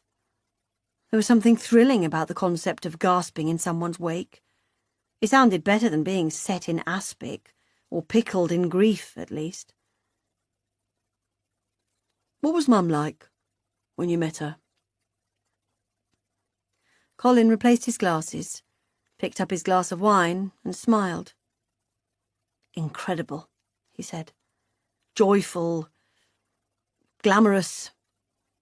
She looked like a model, hair down to her waist, always smiling. Hundreds of friends, always dancing, turning somersaults, doing cartwheels, hair everywhere, laughing, vibrant. It was like going out with Summer. Rory had stopped breathing. His father's face was candescent. He'd never seen him look like that before. And then, Colin continued, well, you know, babies, more babies. Takes the edge off a bit. She thinks she's still happy, you know? I know. Even though Reese is dead? His father sighed. I know. What are we going to do about it? Colin looked at him curiously. I have no idea. How the hell do you help someone who insists on believing that she's happy? He blew out his cheeks and sighed again. To be honest, to be totally and entirely honest, he paused, then looked Rory directly in the eye. I've kind of given up. He glanced away then, quickly, but not too fast for Rory to see the look of guilt and regret that passed across his face. Colin drove them both to the airport 2 months later. Lorelei had said she was far too busy to come. Rory hadn't even wanted to know why. She'd hugged him hard the last time he'd seen her and told him to have an incredible time, that she loved him, that she'd miss him, that she couldn't wait to hear all about his adventures. It had been a perfectly reasonable enactment of a mother and son farewell scenario. Any casual onlooker would have sighed and found it charming. But Rory had felt the distance in her body language, the need to be getting on with something else, to be elsewhere, otherwise occupied. Hurry up, said her body language. Hurry up and go. Kaylee and Colin were sitting in the front of the car, chatting about Andalusia. Kaylee flicking through her rough guide, pointing things out to him. Her hair was short now and white blonde. She looked like a beautiful little boy. From behind, it occurred to him in an uncomfortable wave of realization. She looked like Reese. He turned his gaze to the window and watched the countryside pass him by. It was high summer. The world was vivid green, with wide stripes of yellow where the rape fields grew. Everything was so familiar to him. The soft butterscotch of the Gloucestershire bricks, the evocative names of the villages, the peaty smell of the air, the solid feel of British tarmac beneath the tyres of his father's car. It was all he'd ever known. Oh, by the way, his father turned to address him, don't forget to call on your mother's birthday, will you? And Beth's too, if you can remember. Oh, God, yeah, when is that? July the 19th. She'll be 23. Poor Beth. Rory sighed under his breath. What's that? Said Kaylee, picking up on the tiny, rising bubble of family discord. Oh, nothing, he said. Just feel sorry for her. Stuck at home on her own for her birthday. Seems a bit of a pitiful way to turn 23, that's all. I'm going to be 23 next year, said Kaylee. and I've been living away from home since I was 16. She needs to cut the apron strings. You know what I mean? And remember to give us a phone number so we can let you know when Meg's baby comes. I'm pretty sure there won't be a phone there, said Kaylee. I kind of think that's supposed to be the idea. You know, a retreat. They were going to stay with a guy called Ken, to whom Kaylee had lost her virginity when she was 17 and he was 49. She'd met him at a festival in Limerick and stayed in touch with him. She referred to him, rather charmingly, as her pen pal. He now lived in a kind of informal commune in Andalusia with 3 girlfriends, some goats, some donkeys, and half a dozen children. He sounded both hideous and mesmerising in equal measure. But he was giving them free board and lodgings in return for some light farming, building, decorating and childcare, and given that Rory had exactly £200 to last him the month, it was an offer he couldn't reasonably refuse. "Are you still in love with him?" he'd asked. Kaylee had thrown him a withering look and said, "Are you mad, Rory Bird? You think I would take you across the world with me to stay with a man I'm in love with? What kind of a person do you think I am? I may be a lot of things, but a polygamist is not one of them." Which was kind of reassuring to hear. "Well then," said Colin, "be sure to get to a phone if you can around about the due date. Meg will be livid if you don't get in touch somehow." "Leave it with me, Colin," said Kaylee, gently touching his arm. "I'll make sure your son does all the right things. I promise you that." Colin turned and smiled at her and said, "Good girl." Rory still saw ghostly little Reeses everywhere. He could barely remember Reese as a teenager, but he vividly remembered him at 9, freewheeling down this hill on his BMX. He remembered Reese at 6, trying to keep up with him as they chased through those woods together looking for the wild pigs that someone at school had said they'd seen there. He saw Reese sitting on the steps with him outside the chemist on the high street, with his chin on his hands, waiting for Mum and the girls to come out with bags of things that were of no interest to either of them. And he remembered Reese sitting there, in the boot of the hatchback where he always wanted to sit, facing backwards, his legs stretched out and the dog in his lap. And now Rory was going somewhere that Reese had never been. He wondered if the ghosts would follow him there. And if they didn't, he wondered if he would miss them. Chapter 4. April 2011. Reese's room was just as it always had been. The sheer volume of empty space before her almost took Meg's breath away. "My God," she muttered. She kept it. She kept it as it was. "That's freaky," said Molly. "Totally." "It really is. I mean, how could she have controlled her impulses? It's like, I don't know, if she could stop herself hoarding in this room, why couldn't she stop herself doing it in the others? If she could control part of herself, then why not the rest?" The ancient floorboards creaked and complained beneath their feet. Reese's bed sat stripped bare in the far corner. His wardrobe was empty, his desk piled with just a few objects: an encyclopedia, a pot of pens, some folders, deodorant in a rusting 90s designed aerosol can. There was his stereo, a huge thing, designed for CDs and records that had never heard of MP3s or iTunes. And posters on the wall, dozens of them. Pearl Jam, Nirvana, NWA, Alice in Chains, Courtney Love. "It's like a museum of the 90s, said Molly. Meg nodded and smiled. It was. Untouched. Just clothes and bedding taken out. Everything else as it had been that day, when she'd put down that tray of food and kicked down the door. She ran her hand around the inside of the door and felt it there, the lock still hanging off the door by uprooted nails. "And is that where he, did it?" Molly nodded toward the buttress beams in the high ceiling. "Yeah," said Meg. "With rope?" "Yes. A very long piece of rope." "Where'd he get it?"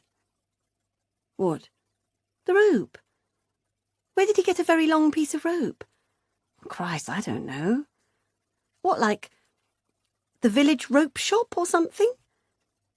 Meg threw her daughter a look of only half-formed outrage. "And how did he get it up there?" She nodded again at the beams. "It was there," said Meg, the image coming to her clear as the present moment. She pointed to a lower section of the beam. "He stood on a chair." "That chair." Molly paced across the room, her arms outstretched. She put a hand on the chair and said, "Same age as me. Nearly." She let her hand fall from the chair and turned to her mother. "Isn't that crazy? He was the same age as me. I mean, what was he like? Would I have liked him?" Meg smiled sadly. "No," she said. "You wouldn't have liked him.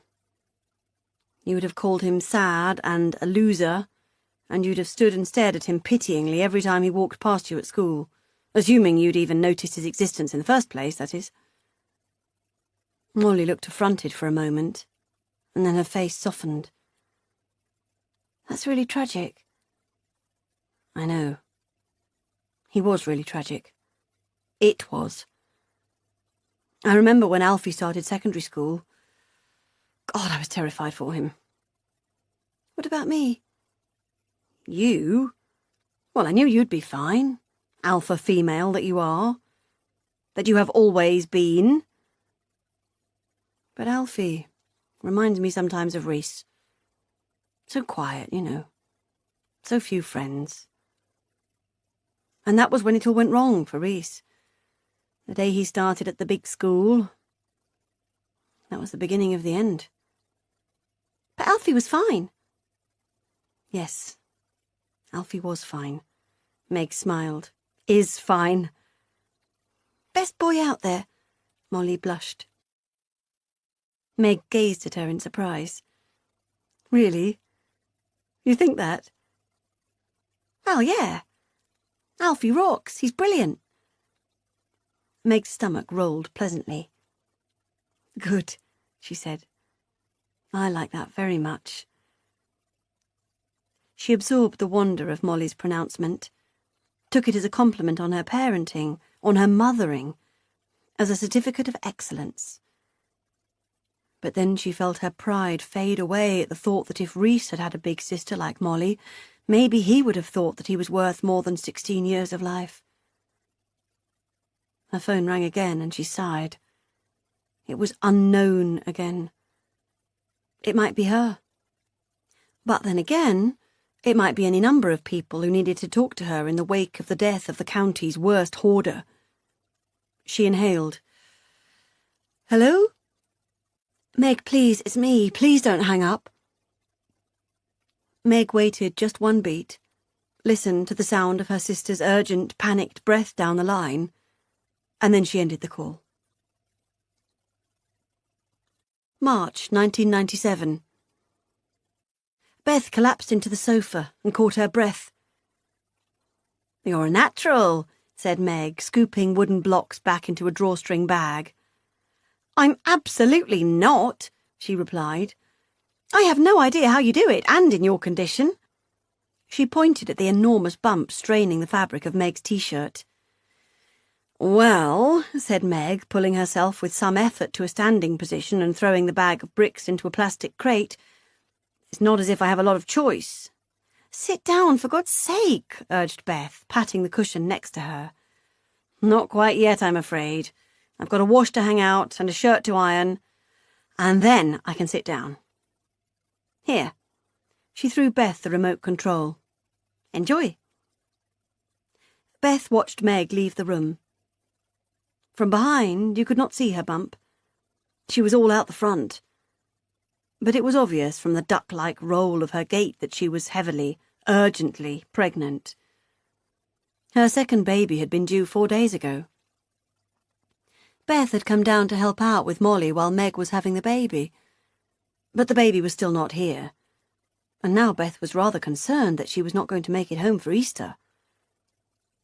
Rory and Kaylee were still living in Spain. Their 1-month holiday had extended itself into several months, and they'd been living on a hippie commune with this guy called Ken for nearly 2 years now. Having made it home for Easter last year with baby Molly in tow, Meg and Bill were once more out of commission due to reasons of imminent confinement, and Dad was going to be away on business. Again. So it all came down to Beth.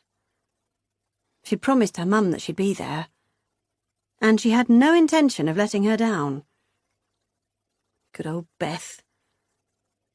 She heard the key turn in the lock and stiffened slightly. She touched her hair and cleared her throat. Then she rearranged her legs, crossed them, and then uncrossed them again. "Hi," she said as Bill walked into the room. All thick, shaggy hair, trendy trainers, and soft, smiling, careworn face. "Hi there, Beth," he said, dropping a flight bag onto the dining table and flicking through a pile of letters. "Where's Meg?" "She's hanging up washing and ironing a shirt." Bill grimaced. "She's a lunatic," he said. "What the fuck is she doing ironing shirts in her condition?" "You know Meg. Never could sit still." "Well, yes," he said absent-mindedly, sliding his finger under the flap of an envelope. "But sometimes you really do just have to." He looked up and glanced around. "Molly gone to bed?" Beth nodded.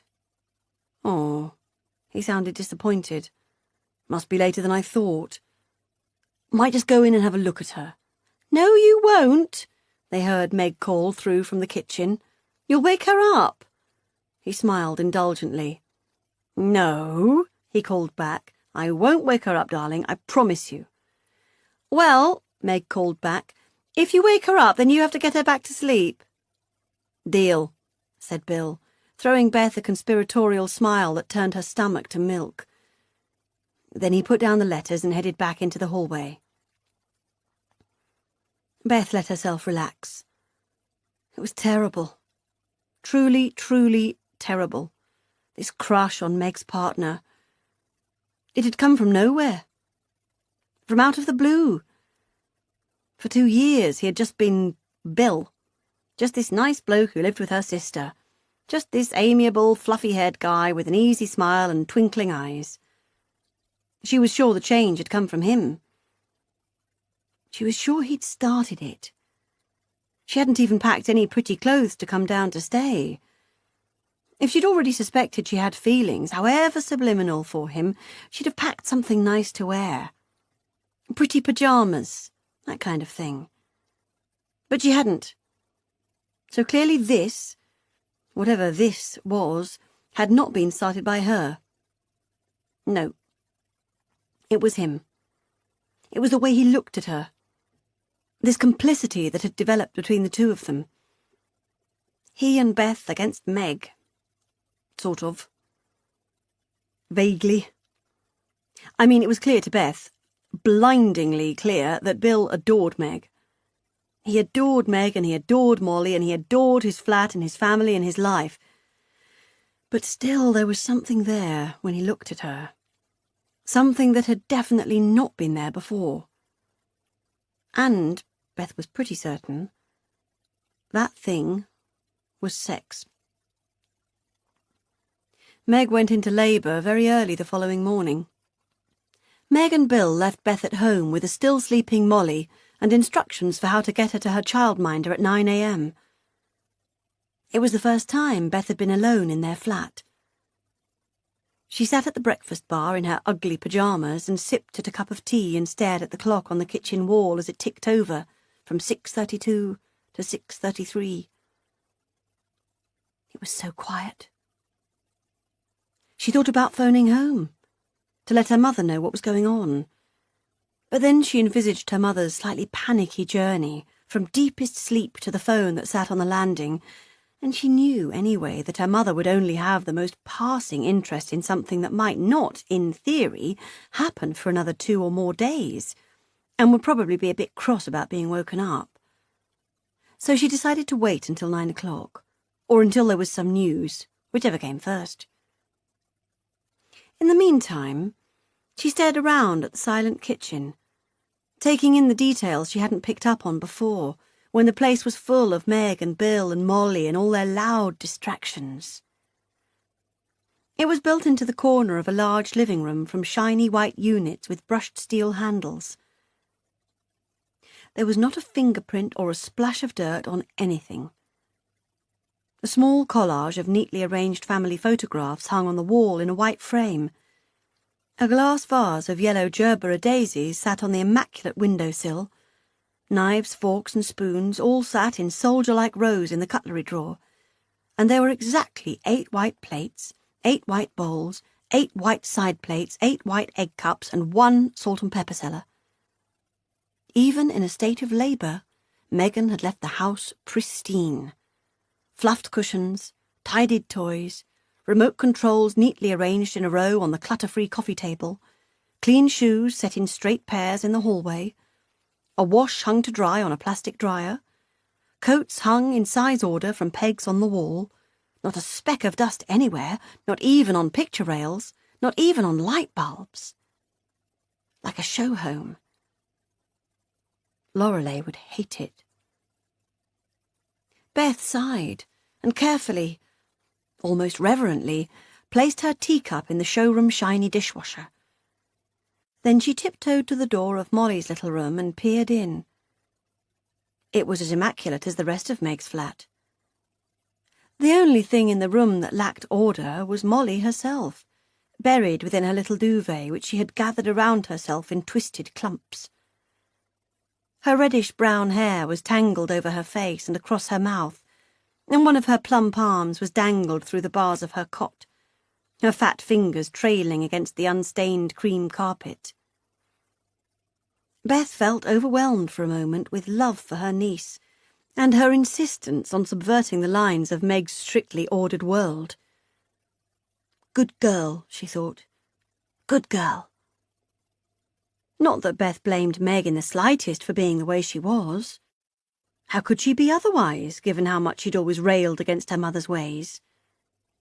But a little bit of give, a little bit of flexibility wouldn't have gone amiss. She saw it in Bill's glances sometimes. Little twitches of his eyebrows, little half-formed smiles or grimaces. Bill hadn't signed up for this.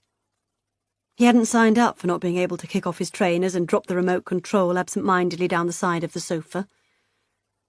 He hadn't signed up for there being a right way and a wrong way to hang up a tea towel or open a carton of orange juice.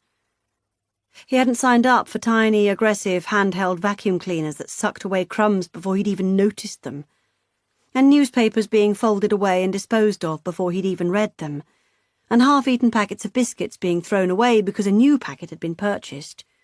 He really, really hadn't. But he was a good sport.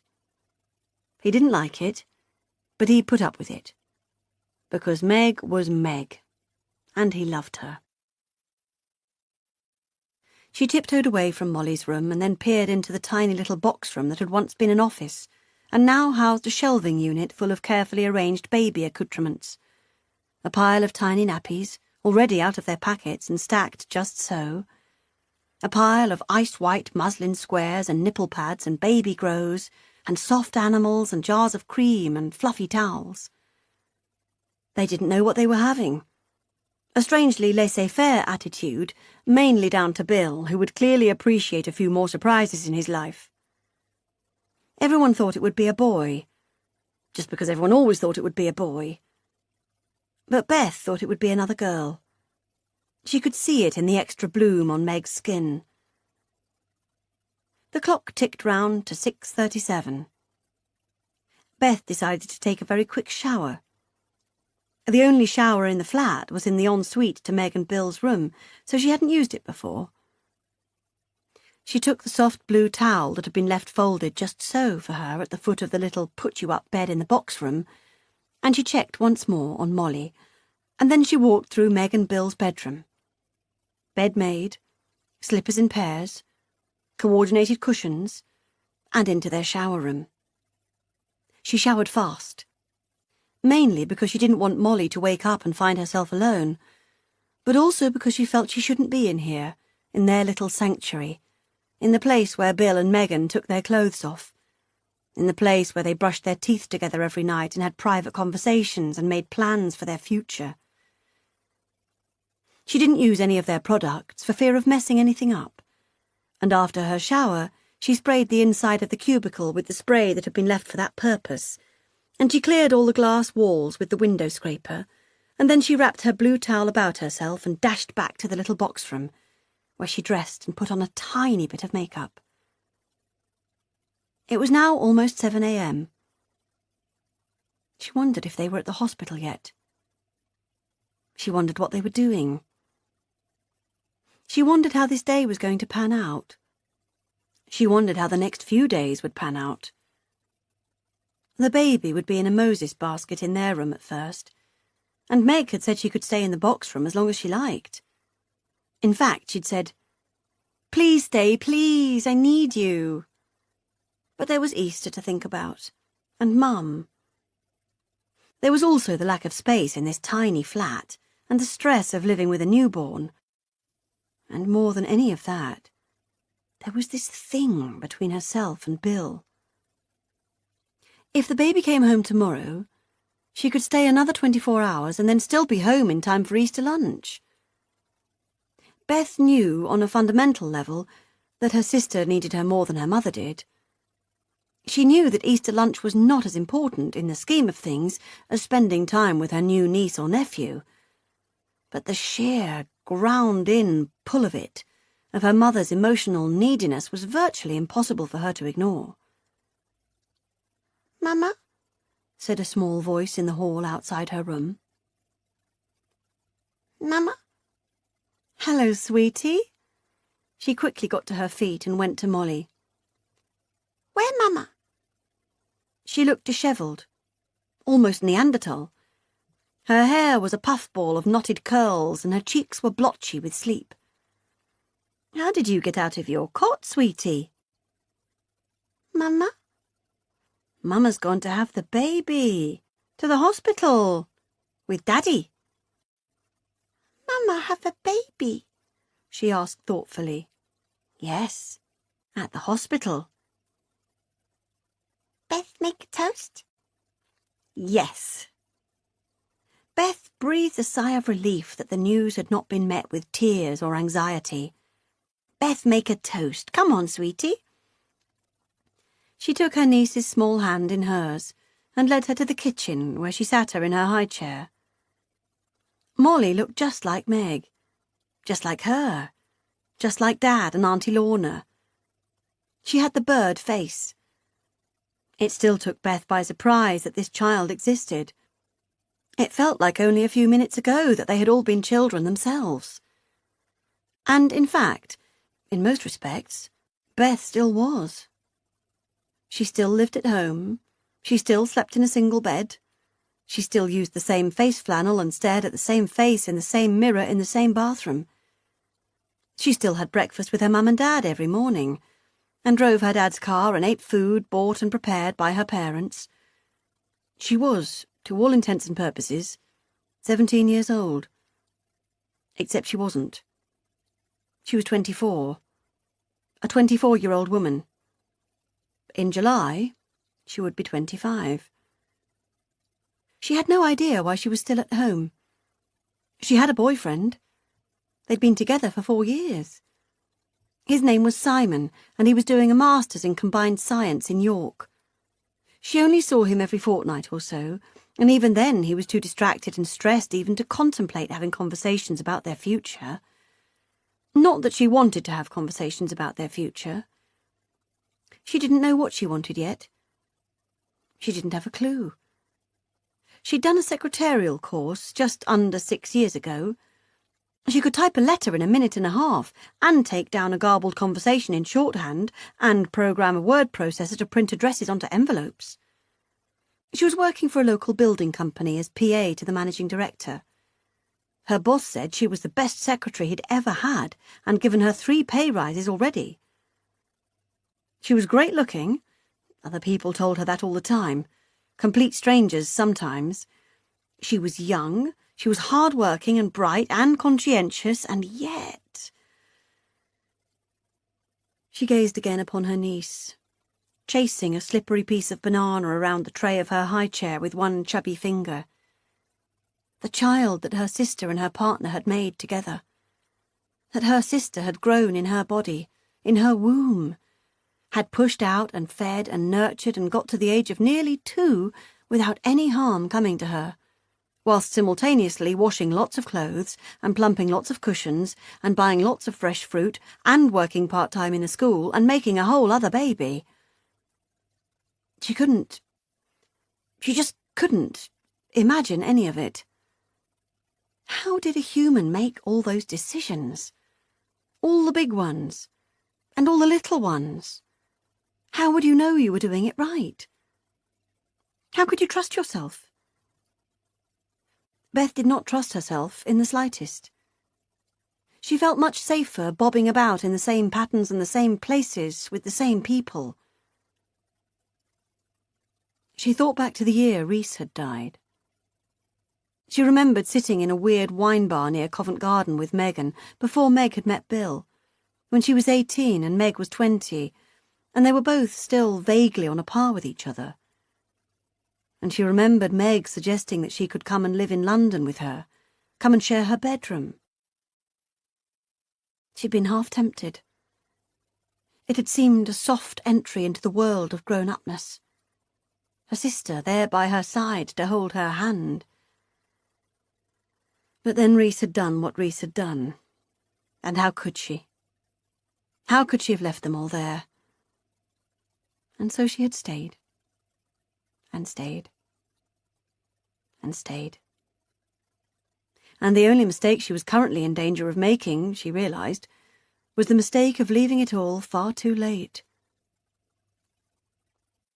Meg was at a hospital called the Whittington in Highgate. It was big and Victorian and scary-looking, and it was hard to believe that something as wholesome and cheerful as the arrival of newborn babies was happening within its mouldering walls. Beth was directed to a labouring room, which put her in mind of a room full of men in dungarees with pitchforks and chisels and sweaty backs, where she found Meg and Bill flicking through magazines and eating tortilla chips. "Was she all right?" asked Meg the minute Beth walked into the room. "Absolutely fine. Honestly. She is one cool customer. She didn't even say goodbye." "Oh, thank God," said Meg, holding her hand against her chest. "That's the first time anyone apart from me or Bill has ever dropped her off. I thought she might freak out a bit." "No, she's been a little angel. Ate all her breakfast, let me change her nappy. Wasn't too keen on getting into her pram, but we managed it in the end." Beth beamed. She was feeling strangely powerful. She had not only cared for her niece single-handedly, she had also successfully navigated the streets of a frankly rather terrifying inner London neighbourhood with a child in a pram, and then found her way, using public transport, to the hospital. "How are you?" she asked, her eyes directed at Meg's stomach. "Well, apparently I'm only 5 centimetres dilated and my contractions have slowed right down, so it looks like we might be here for the long haul." "The childminder lady, Danielle?" "Yes, that one. She said Molly can stay extra hours. She said she can keep her until 6, if you like." Meg smiled. "Oh," she said happily, "that's great. I love that woman. Have you told Mum?" Beth gasped. "Oh, God," she said. "I'm really sorry. I completely forgot. I was going to do it earlier, but I didn't want to wake her, and then Molly woke up and it was all so busy, just getting her ready and everything," and Meg rolled her eyes and sighed. "My family is unbelievable," she said. "Completely." "There's payphones round the corner. I'll go and call her now." Bill counted some coins out of the pocket of his jeans and gave Beth a complicitous smile that made her catch her breath. But there was no reply at home, and Beth went back to Meg's room.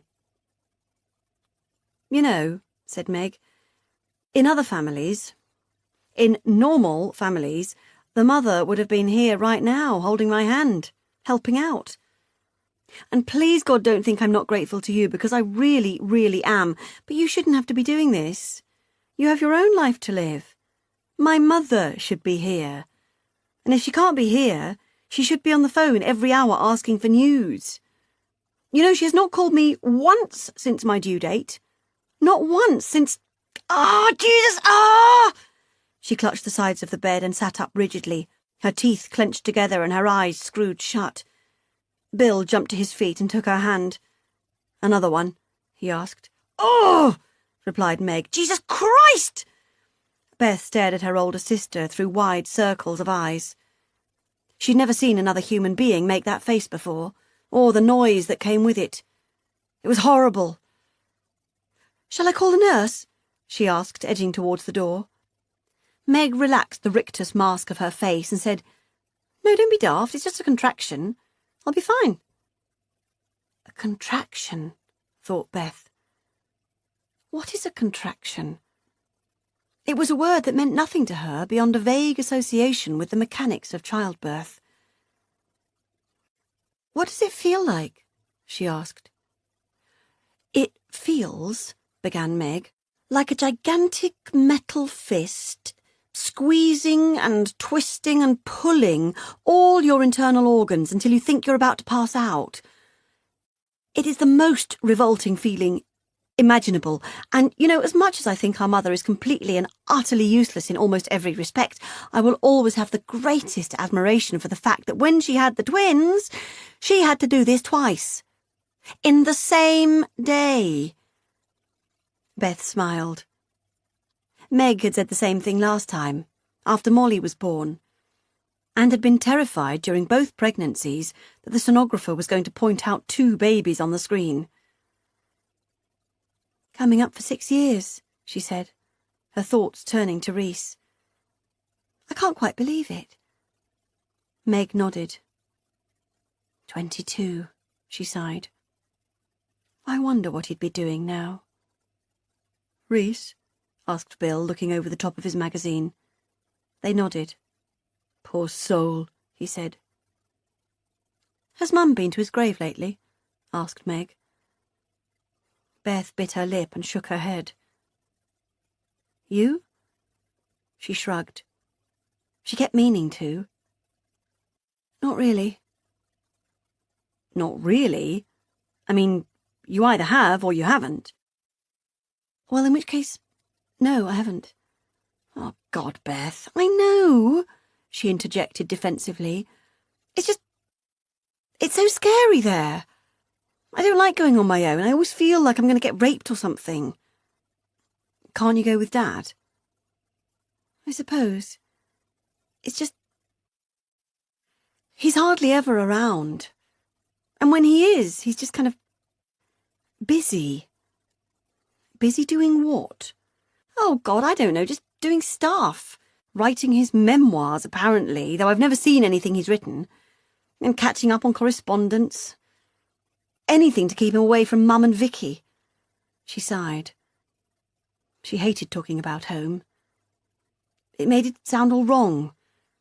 Whereas when she was there, living there, just getting on with her life, it all felt perfectly reasonable.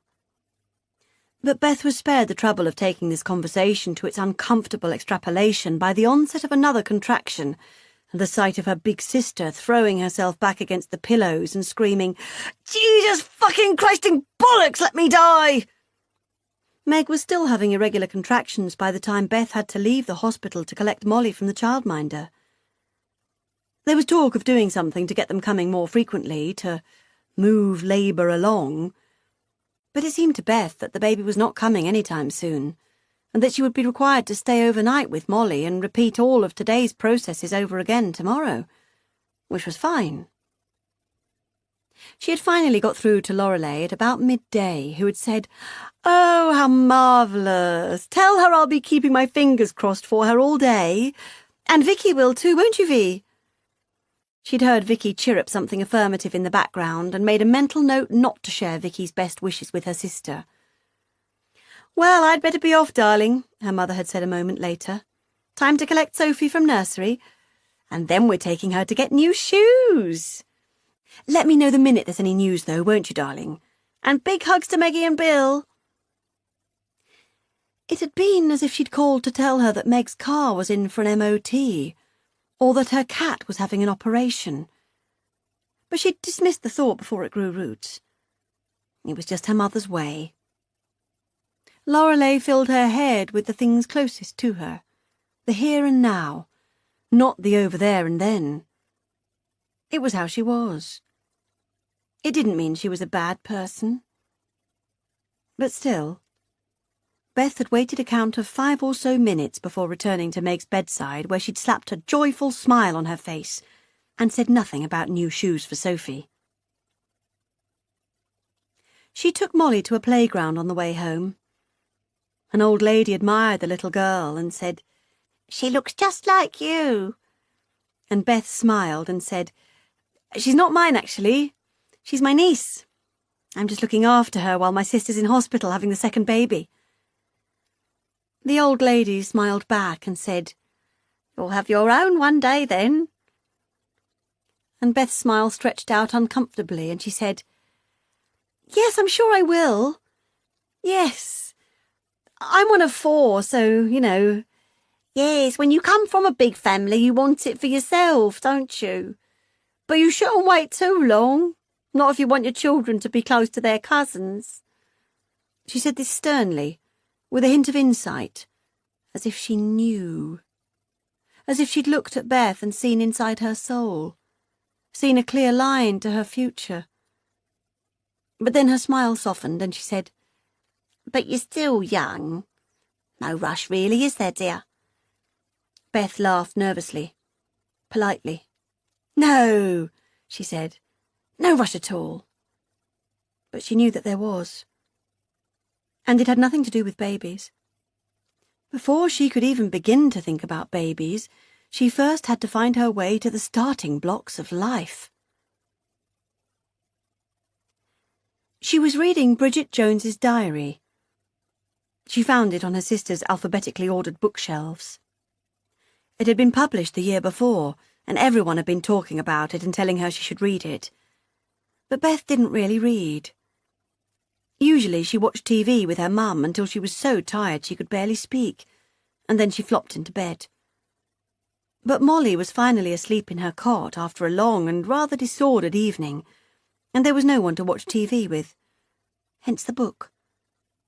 It was quite funny, although she found it hard to relate to all the talk of weight gain. She never gained weight. And drinking. She never drank. And mad, mouthy girlfriends. She had no mad, mouthy girlfriends. But she was enjoying the bits about the heroine's crush on an unsuitable older man.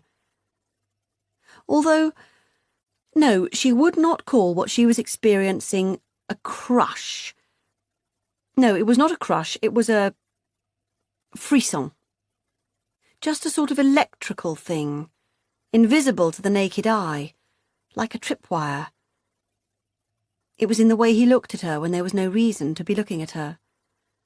The way he grasped her by the waist when he hugged her hello and goodbye. And she still hadn't decided whether she was flattered or appalled. She was going to turn down the corner of the page, and then realised that bent corners were probably on Meg's long list of minor domestic misdemeanours, so she inserted a hair clip instead, and was about to turn off the bedside lamp when she heard a sound that made her heart beat violently. It was the front door. She heard it first open and then click shut, very gently. She held her breath and put a hand over her racing heart. She envisaged gangsters. She envisaged knives and guns.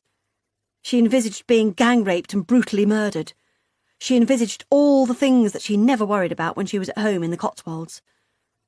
She did not belong here, in the city, It was not the place for her. She wanted to go home. Home to the country. To her safe, cosy room in her parents' safe, cosy house. Why did Meg live here? Why had she had children here, in this terrible place? She glanced around the room, looking for something heavy or sharp, or both. But all she could see was nappies and plush bears. She gulped back a strangled cry and was about to start whimpering when she heard a man clear his throat outside her bedroom door. Bill. She breathed out and smiled. She opened her door and peered out into the hallway. Bill was unzipping his jacket. He turned at the sound of her, and his face softened, and he said, "Hi, sorry. Did I wake you?" She said, "No, not at all. I was awake. I thought you were burglars." "Burglars? Plural?" "Yes, a whole gang of them." He smiled.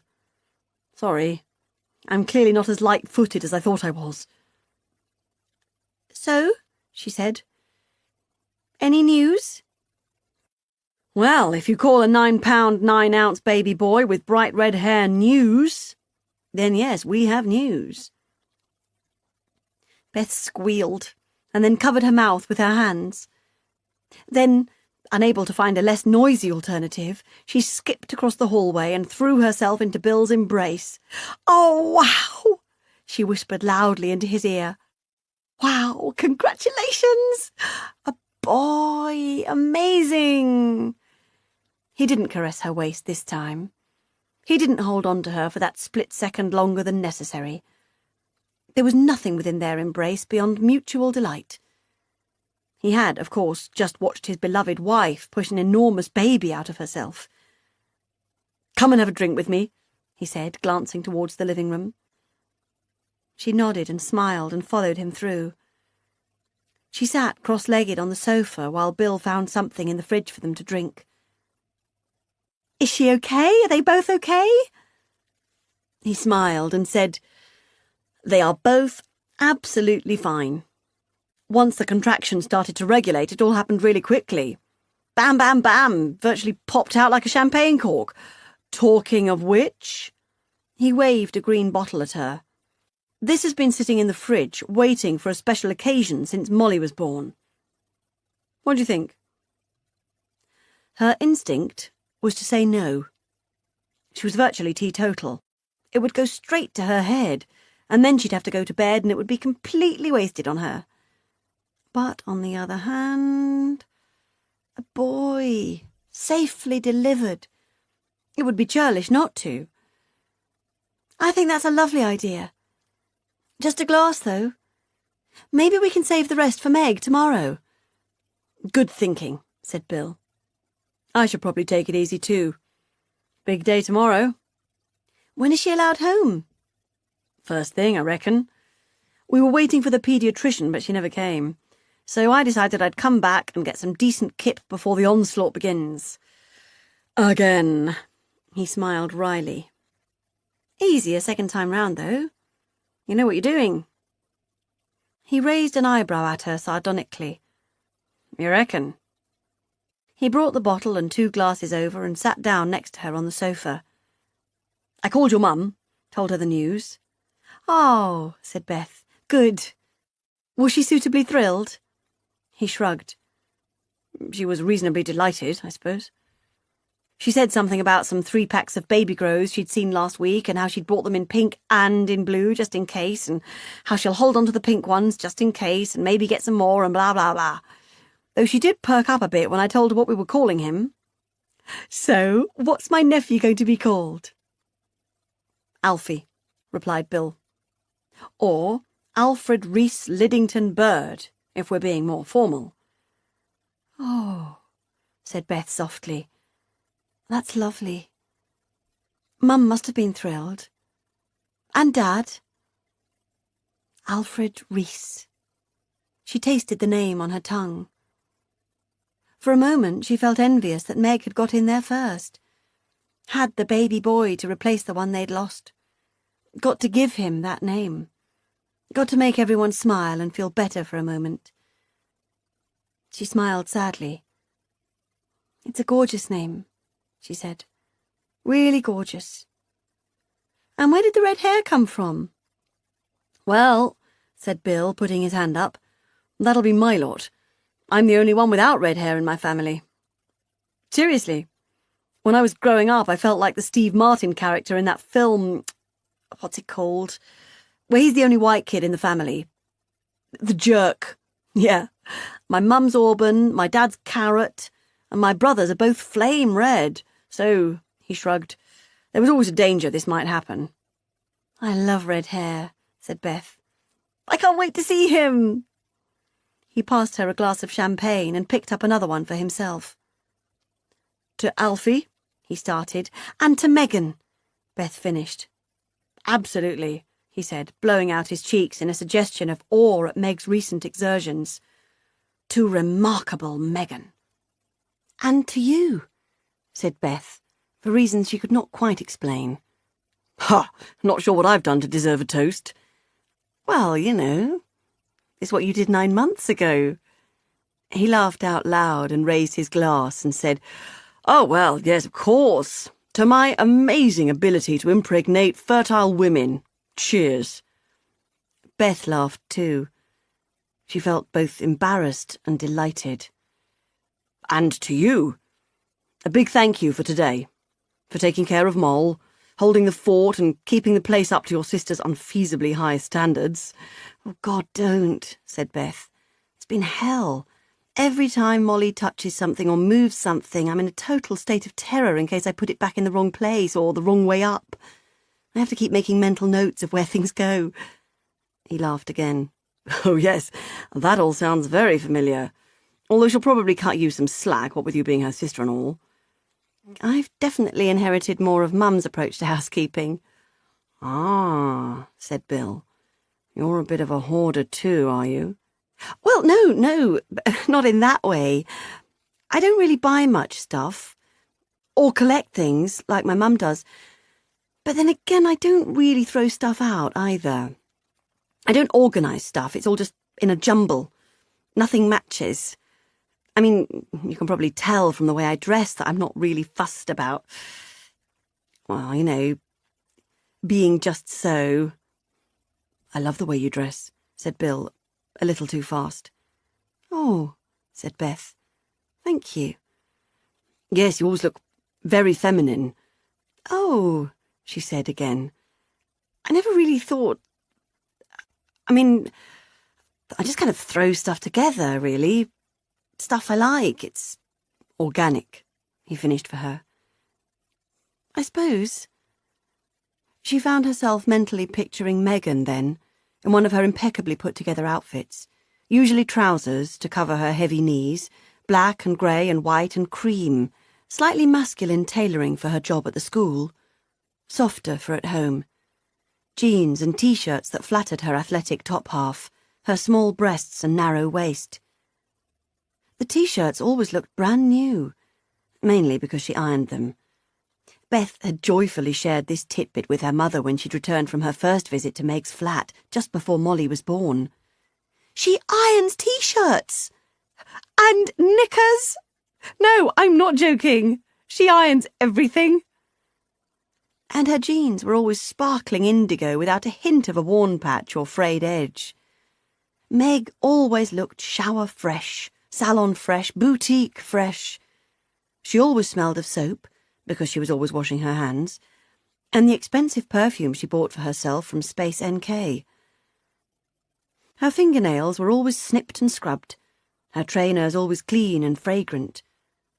She was the kind of statuesque, immaculate, capable woman who, without even opening her mouth, managed to intimidate every other woman in her vicinity.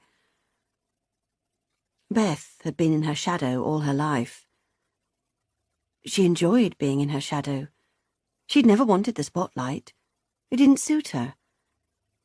Beth let Meg and her mother do all the loud, look-at-me grandstanding, while she and her dad quietly got on with things without making any fuss.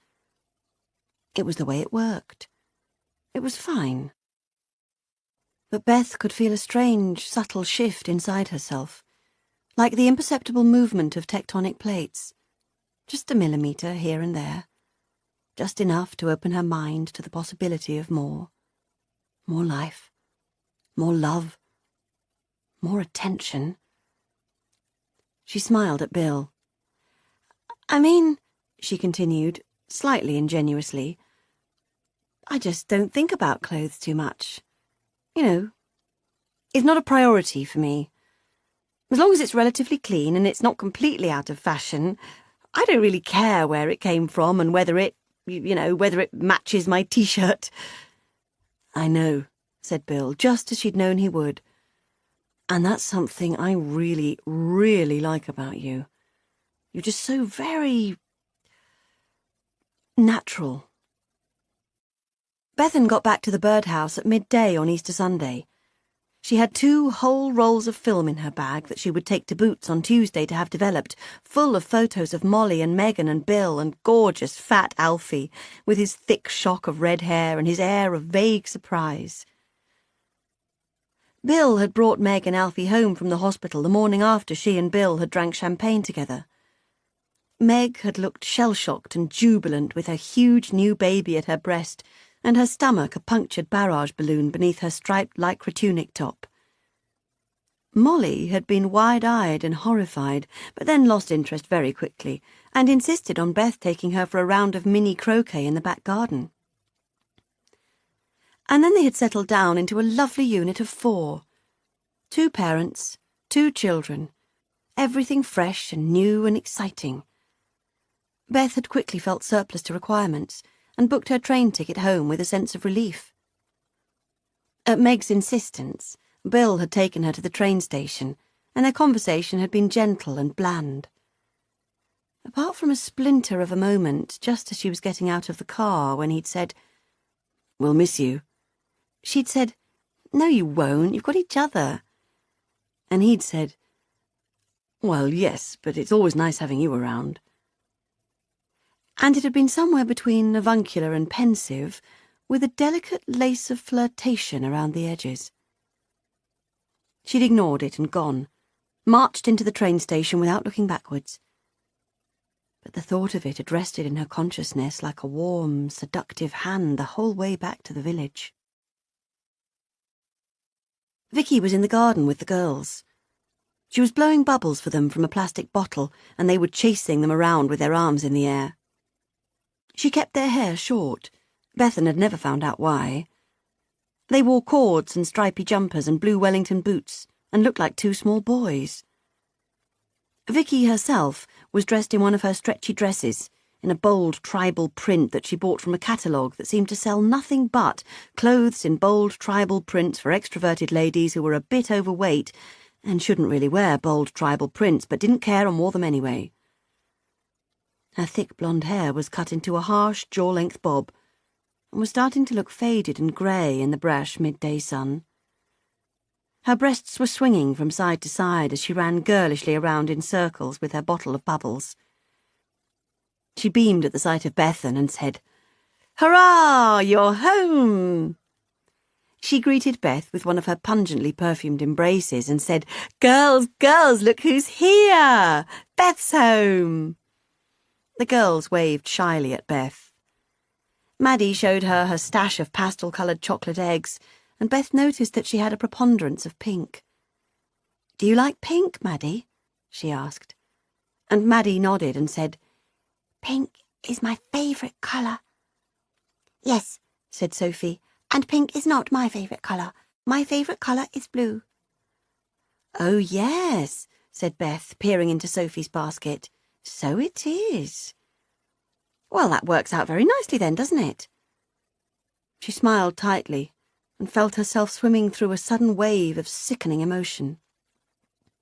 She remembered herself at Maddie's age, full of unquestioning love for her family, for the world around her, for pink eggs and pink raincoats and pink icing. She remembered how she had adored her big sister, envied her the curl in her hair and her strong physique, and her authoritative position within the family, closer in age to Bethan, but almost on a par with her mother and father. She closed her eyes against the wave and found herself outside Reese's bedroom 6 years ago today, Easter Sunday. She saw her father trying to locate the volume button on Reese's stereo, pulling at his thin hair with his hands, saying, "How the fuck do you turn this thing off?" The first time Beth had ever heard her father use bad language. And then the silence, when he finally turned it off, and the unearthly creak of the rope swinging against the beams. Her mother standing on her tiptoes on a chair, frantically pulling at the knot in the rope with her long, sinewy fingers. Megan trying to help by pushing against his bare feet from below. She remembered her own fingers twisted around the doorframe, holding on to it to stop herself from falling. And Vicky, behind her. This stranger, with her musty aroma and her sour wine breath, and her meaty arms and her kind words, saying, "Come away. Come away with me, lovely, let's go." And turning to look at this woman who she had only just met for the first time today and saying, "Okay, thank you." And turning just one time to see all three of them, Mum, Dad and Meg, finally bring the tiny body down and onto the floor where it landed with a soft thud. And there was Rory, bounding up the stairs behind them, shouting, What's happening?" And Vicky saying, "Come with us, sweetheart, come with us." Which of course he didn't. And the last thing that Beth remembered as she started down the stairs with Vicky's arm heavy upon her shoulder was the sound of Rory seeing his brother dead on his bedroom floor. The excruciated roar of indignation and fury, of impotent incomprehension. She put her hand against Sophie's soft urchin cut and stroked it. "Lucky you two," she said, in a voice fissured with repressed tears. "Having each other. Having it all to look forward to. Lucky girls." She turned to Vicky and smiled tightly at her. "Where's Mum?" she said. She hoped, for one foolish split second, that Vicky would say, "She's gone to see Reese." But she didn't, of course. She said, "She's gone to get more carrots. She said there weren't enough." She rolled her eyes then, affectionately. "She should be back any minute." "And where's Dad?" "Oh, he and Tim have gone down to the pub for the usual pre-lunch pint or two. I suspect they'll be back in a minute too." Beth looked at her curiously. There was a brittleness to her voice, a narrowness to her eyes. Her usual solid demeanour seemed shaky. It was almost, Beth mused, as though she was lying. But the possibility didn't linger long. Why would she be lying? And what would she be lying about? A second later, Vicky rallied and said, "Wonderful news about the baby! So exciting!" And there followed a fairly high-pitched exchange about the red hair and the size of him, the shock of him being a boy, the joy of his being given the name Reese, and the possibility of sibling rivalry. And then Mum came home, and then Tim and Dad came home, and before too long the lamb was on the table, the carrots were buttered, the red wine was uncorked, and it was Easter. Again. Beth toyed with the idea of raising her glass, of proposing a toast to Reese. She grasped her glass between her fingertips and took a breath. She heard herself saying the words, repeated them to herself over and over again. She pretended to be Megan. Megan would just say it. She would just do it. Megan wouldn't even pause to draw breath. But the more she thought about it, the less able she felt to do it. She couldn't be the one to bring him up today, to change the atmosphere, to make everyone feel uncomfortable. Raising a toast to Reese was the job of an adult, and Beth was not yet an adult. So she relaxed her grip on the glass stem, smiled, and instead raised a toast to Alfie Reese Liddington Bird. Chapter 5. April 2011. "What about Rory?" said Molly, sitting on the edge of Reese's bed, clutching the thin, stained mattress with her fingers. What did he think when Rhys died? I mean, he was his, twin. He must have been devastated. He was very angry, said Meg. Very, very cross. He cried. A lot. But always with this face like thunder. Always with these red cheeks and these eyes full of rage, like he wanted to hit someone. I kept my distance, to be honest. And he just kind of retreated into his friendships. His friends had always been more important to him than family. His friends were his life. And then he met Kaylee. Yeah. Then he met Kaylee. Molly rolled her eyes. And the rest is history. Oh, yes, Meg agreed. It certainly is. Do you think he'll come? Now he knows your mum's dead? Meg shrugged. It had taken days to track him down.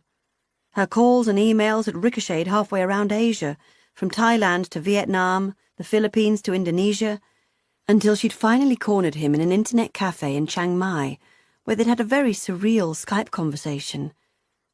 The webcam kept slipping down so that Rory's face would slide down the screen until she was talking to the top of his baseball cap. Then she'd tell him to push it back up and it would slide down again.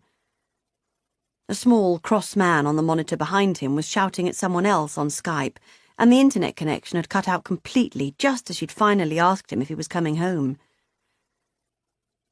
He looked brown and thin and feral. His accent had been hard to place, somewhere between Essex and LA. He had been shifty and unlovable. A stranger to her. A stranger to her family. Christ knows, said Megan. I've offered to pay for his flight. Who knows? Who cares? I care, said Molly, swinging her long legs. I'd like to meet him. Meg thought of the life-raddled man on her computer screen 2 nights ago and shook her head. I'm not sure you would, darling. But he's my uncle. I'm nearly 16 and I've never met him. Well, you have met him, actually. Once. When you were about 3 or 4. When Alfie was a baby. Here. You met him here. Are you sure? Of course I'm sure. I'm totally sure. There's no way I would forget it because it was the last time I ever saw him. April 1999. Vicky pulled the curtains apart and smiled.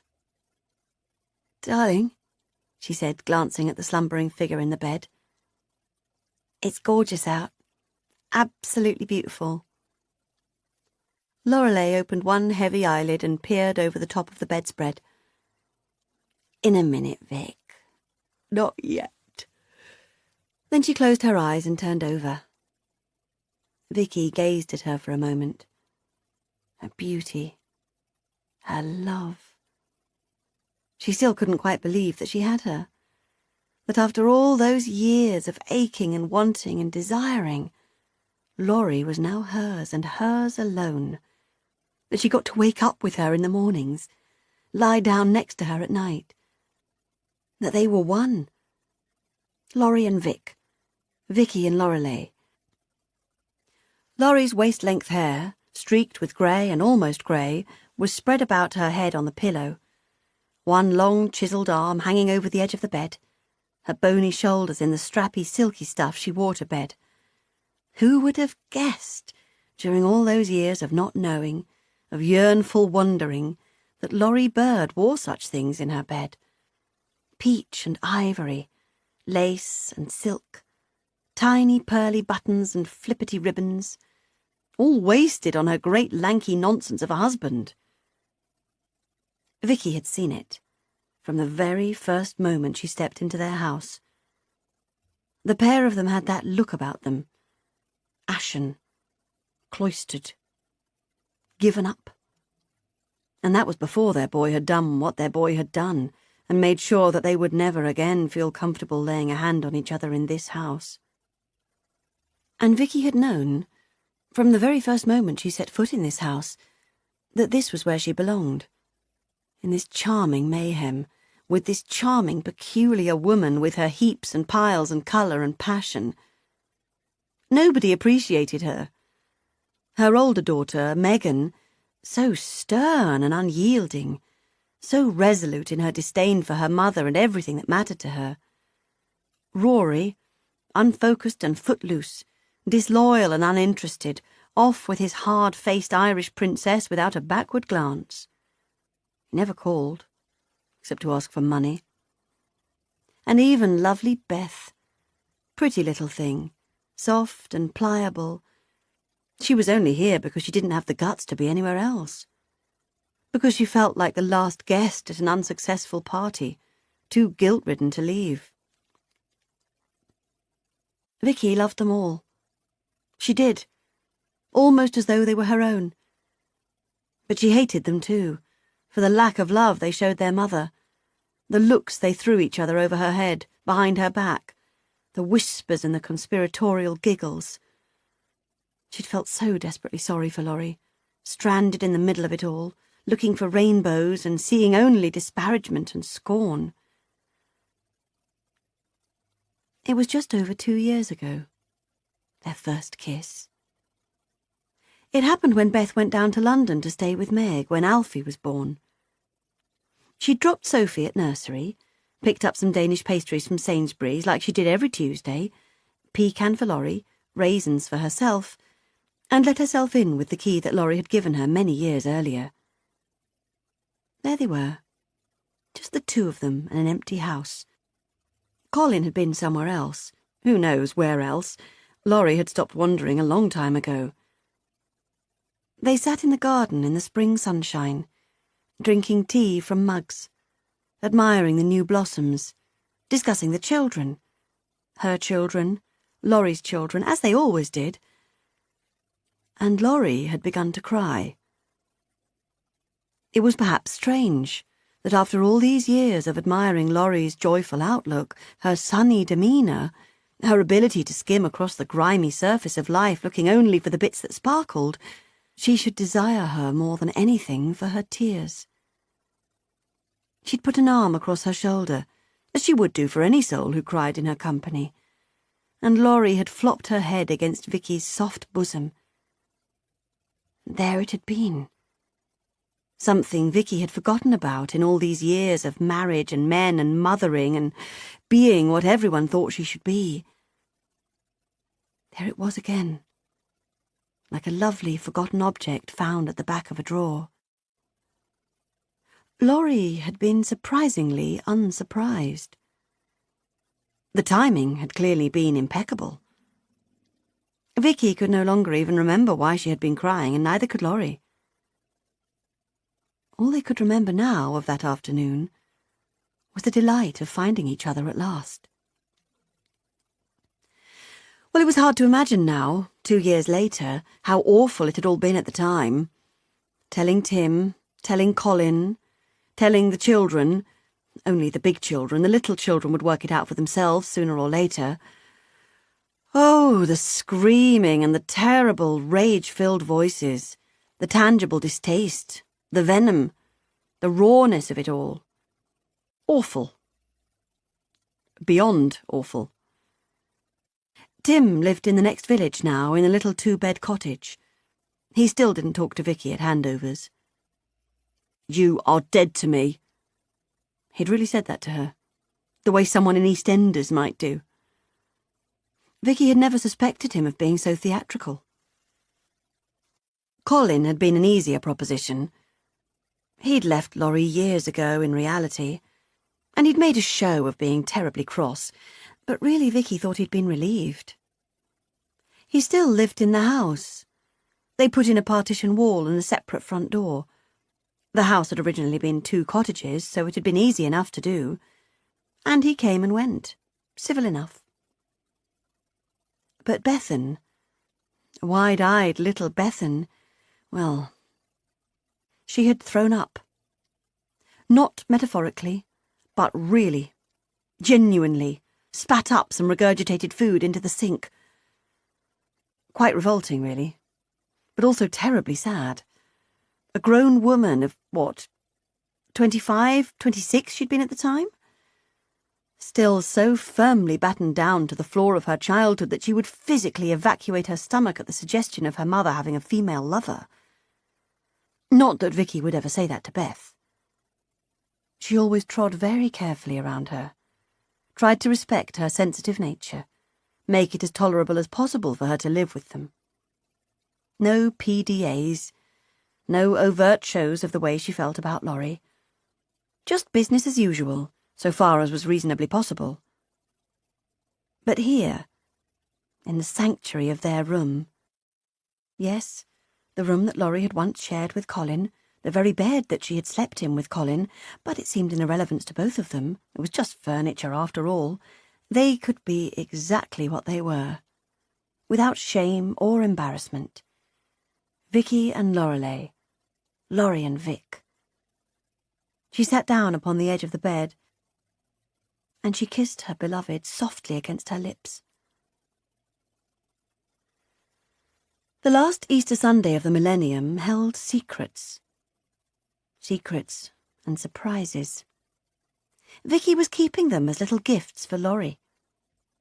The first secret was on its way, right about, she checked her watch again, right about now. Pandora, in a rental car, direct from the airport, a surprise visit from her home in Corfu, with Ben and Ben's son Oscar in tow. The second secret was still unconfirmed. It was nigh on impossible communicating with the weird house in Andalusia, the strange man called Ken who occasionally answered a phone at the bar at the end of his dirt track and promised, unconvincingly, to get a message back to Rory and Kaylee, who had a modem that appeared to run on donkey pee or some such, as reliable as it was. "I sent you an email on Wednesday, did you get it?" "No, our modem's been a bit temperamental." But, all being well, Rory and Kaylee were also heading back home. Who knew what time they were due? Vicky certainly didn't. Meg and Bill were already here. They'd arrived last night and were staying next door with Colin. Vicky didn't blame them. Less clutter in his place. A big room with 4 beds in it and its own ensuite bathroom. Perfect for a family. Nothing personal, Vicky knew that. Meg, being the oldest and the most pragmatic of the Bird children, had no issue with Vicky and Laurie being together. Once she'd ascertained that her father was not about to fall apart like an overbaked pastry case, she'd been fine about it. Vicky suspected that Megan thought she was a good thing, a force for the good. What was it she'd said? Yes, that's right, she'd said, "I'm glad she's with someone who cares about her." Precisely. Colin had not been a bad husband. He'd not been a drinker or a liar or a fighter or a controller, but neither, it had to be said, had he really cared a terrible lot. Vicky could hear the little ones next door, through the thin partition wall. Somebody was having a tantrum. She could not make out the details of it, but the general shape was that of apoplectic rage. It sounded like Alfie. She smiled, not smugly, but with some satisfaction that she had passed through that phase. Her girls were 8 and nearly 6. She was in the gentle stage of the parenting journey known as middle childhood. Her children were solid, predictable, safe. They didn't scare her any more as they had when they were small, when there had been the ever-present fear of a public tantrum, a broken night, a dash off a curb, an unannounced bowel movement in a public pool. And neither were there the fears to come. The failed exams, the bad friends, the late nights and the journeys home in unlicensed taxis. Here, she could exhale for a while. Pause to admire the view. Think fondly of her babies, but know that she would never have to go back there again. Poor Meg. Still at the starting posts. Grumpy, bossy Molly. Hyper Alfie. And now another one on the way. A veritable baby machine. A glutton for punishment. She heard the front door of Colin's cottage open and close, and then she heard small fists on their door. She checked the time again. It was 7:25. Her girls were still fast asleep. Good sleepers, her girls. No, she wouldn't want to go back there again. Not for all the chocolate in Belgium. She pulled on a smile and opened the door. "Hello, sweethearts," she cooed, clocking Meg's thunderous face behind them. "Have you come for your breakfast? I've got strawberry yoghurts." Are they allowed yoghurts? It was always best to check, especially, Vicky had found, with Megan, who had some very hard and fast rules about the contents of her children's stomachs. "Perfect," said Meg, grimacing. "Anything. Just, please, would you mind keeping an eye on them for a few minutes while I try and have a lie down?" The smile froze on Vicky's face. What about Bill, she thought, but did not ask. What about your partner? Or your father? Or have they both died in their sleep? She kept the smile in place. It was vital that she remain utterly charming at all times when it came to her dealings with Laurie's family, and said, "Absolutely, of course. Come in, lovely little people, come in." And she thought, but did not say, "And please do not wake up my big, proper slumbering children who, left to their own devices, might well sleep through until 9 o'clock, giving me another hour and a half to prepare for the massive family reunion which I have so rashly chosen to undertake this afternoon." Meg's little ones were still in their pyjamas. Alfie's rather soiled already with something garden-related. Molly in lovely and very expensive-looking white cotton things with lace edging. Alfie's eyes were red-rimmed from his recent tantrum, and Molly was looking thoroughly unimpressed with her lot. Meg was wearing a stretchy maternity top that had clearly seen her through both previous pregnancies, and leggings that showed the solid set of her long but rather shapeless legs. Her brown hair was cut shorter than she'd ever had it before, and her eyes were dull with sleeplessness. "Thank you, Vic," she said. "I really, really appreciate it. I'll be back in an hour." "No, no," said Vicky. "Longer, as long as you need. Go. We're fine." Alfie raced through the house and out towards the garden. Molly looked at her mournfully with those big blue eyes of hers. Then she looked pleadingly at her mother. "I also have chocolate spread," Vicky said, not making eye contact with Meg, not giving her the opportunity to grimly pronounce, "Actually, I don't let them eat sugary spreads. Here's a pot of organic sprout paste." "You can have it on toast, or even," she smiled playfully, "on a crumpet." Molly's demeanour softened, so easily bought, and Vicky led her by her small, eager hand towards the kitchen. Molly's mouth loosened with every nibble of chocolate-covered toast. Vicky had made herself a slice too, and they sat side by side outside the kitchen door, watching Alfie forage for snails, quite companionably, almost as though sharing a bottle of rosé. "So," said Vicky, "are you looking forward to your new brother or sister?" Molly wrinkled up her pretty little face, considered the question for a while, and said, "No, not really." "Oh dear," said Vicky. "Why's that?" Molly shrugged, tiny shoulders going up and down in their sockets. "Don't know. I just am not looking forward to it. I've already got a brother." "Well, yes," said Vicky empathetically. "One brother probably is more than enough." Molly nodded and ate some more toast. She had a chocolate spread crescent bisecting her mouth, which looked incongruous against her serious expression. "Why is Nana's house so messy?" she asked after a moment. Vicky smiled. "Ah, well, you see, your Nana is a very special lady. She is really quite magical, you know, and when she looks at the world, she sees it in a very special way, like it's a party bag or a toy shop, and she likes to keep bits of it, and she feels sad when she throws things away." Molly nodded again. "My mummy throws away everything."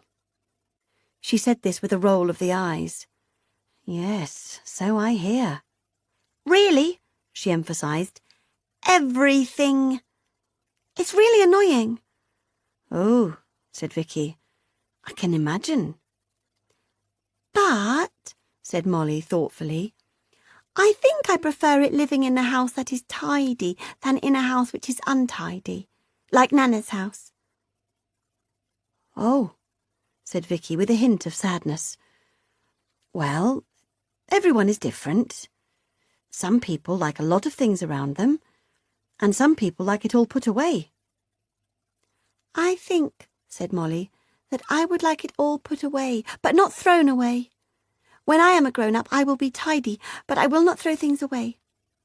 Especially not my toys. That, said Vicky, sounds like a very good compromise. Very sensible indeed. Vicky had not been to Meg's house. Laurie still refused to spend a night away from home, even 12 years after the burglary. But she had heard much about it from Beth. She had heard about the sparkling antibacterial surfaces in the cupboard full of sprays, the storage boxes labelled with stickers and the multitude of coasters.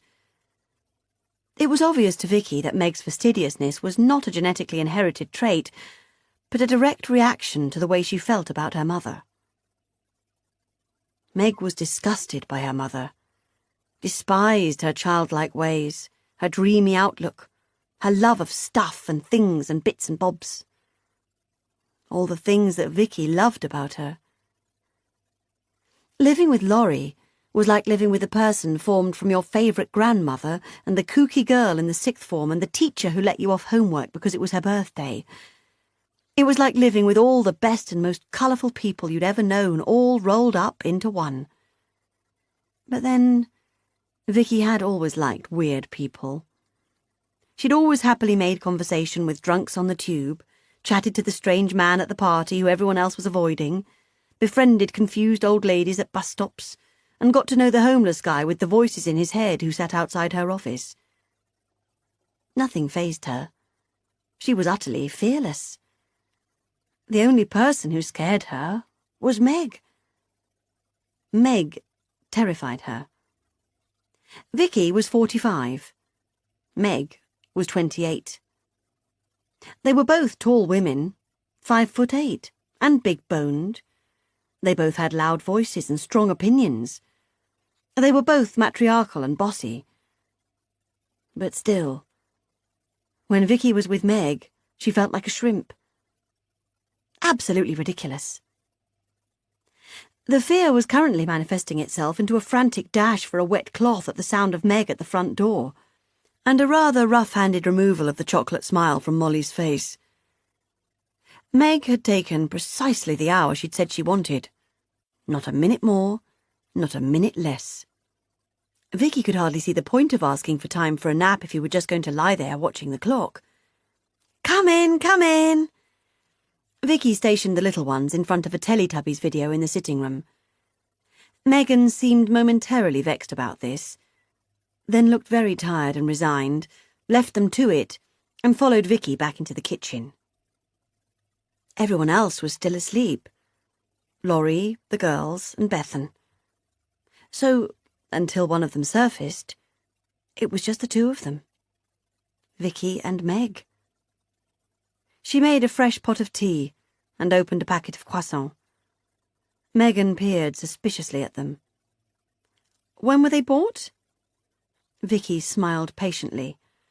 Meg always thought that everything in this house was past its sell-by date, festering with unseen mould, wriggling with invisible mealworms, noxious with lethal bacteria.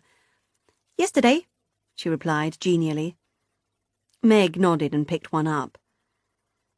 "This house," she began, looking about herself awkwardly. "Christ, it gets worse every time I come." "Well," said Vicky, in the smoothest voice she could arrange for herself, "it's since the house was split. You know, we've less space now, and you know your mother. She just won't countenance—" She trailed off, feeling her customary surge of loyalty bubble to the top. "Although I must say, in her defence, she has let a few bags of stuff go recently. Load of clothes to the charity shop. She rubbed nervously at her elbows. Of course, she wasn't being quite honest. She'd done it herself, while Laurie was at a doctor's appointment for her alopecia, a bald spot the size of a 10-pence piece that had appeared virtually overnight on her crown. And she'd felt so terribly nervous doing it, as though she were committing some dreadful crime, as though there were a dozen surveillance cameras focused in on her, beaming her activities directly into Laurie's head, possibly through the bald patch. What had it been in the end? A jumper, a scarf, some old work shirts of Colin's, and a pile of really, really unreadable-looking paperbacks.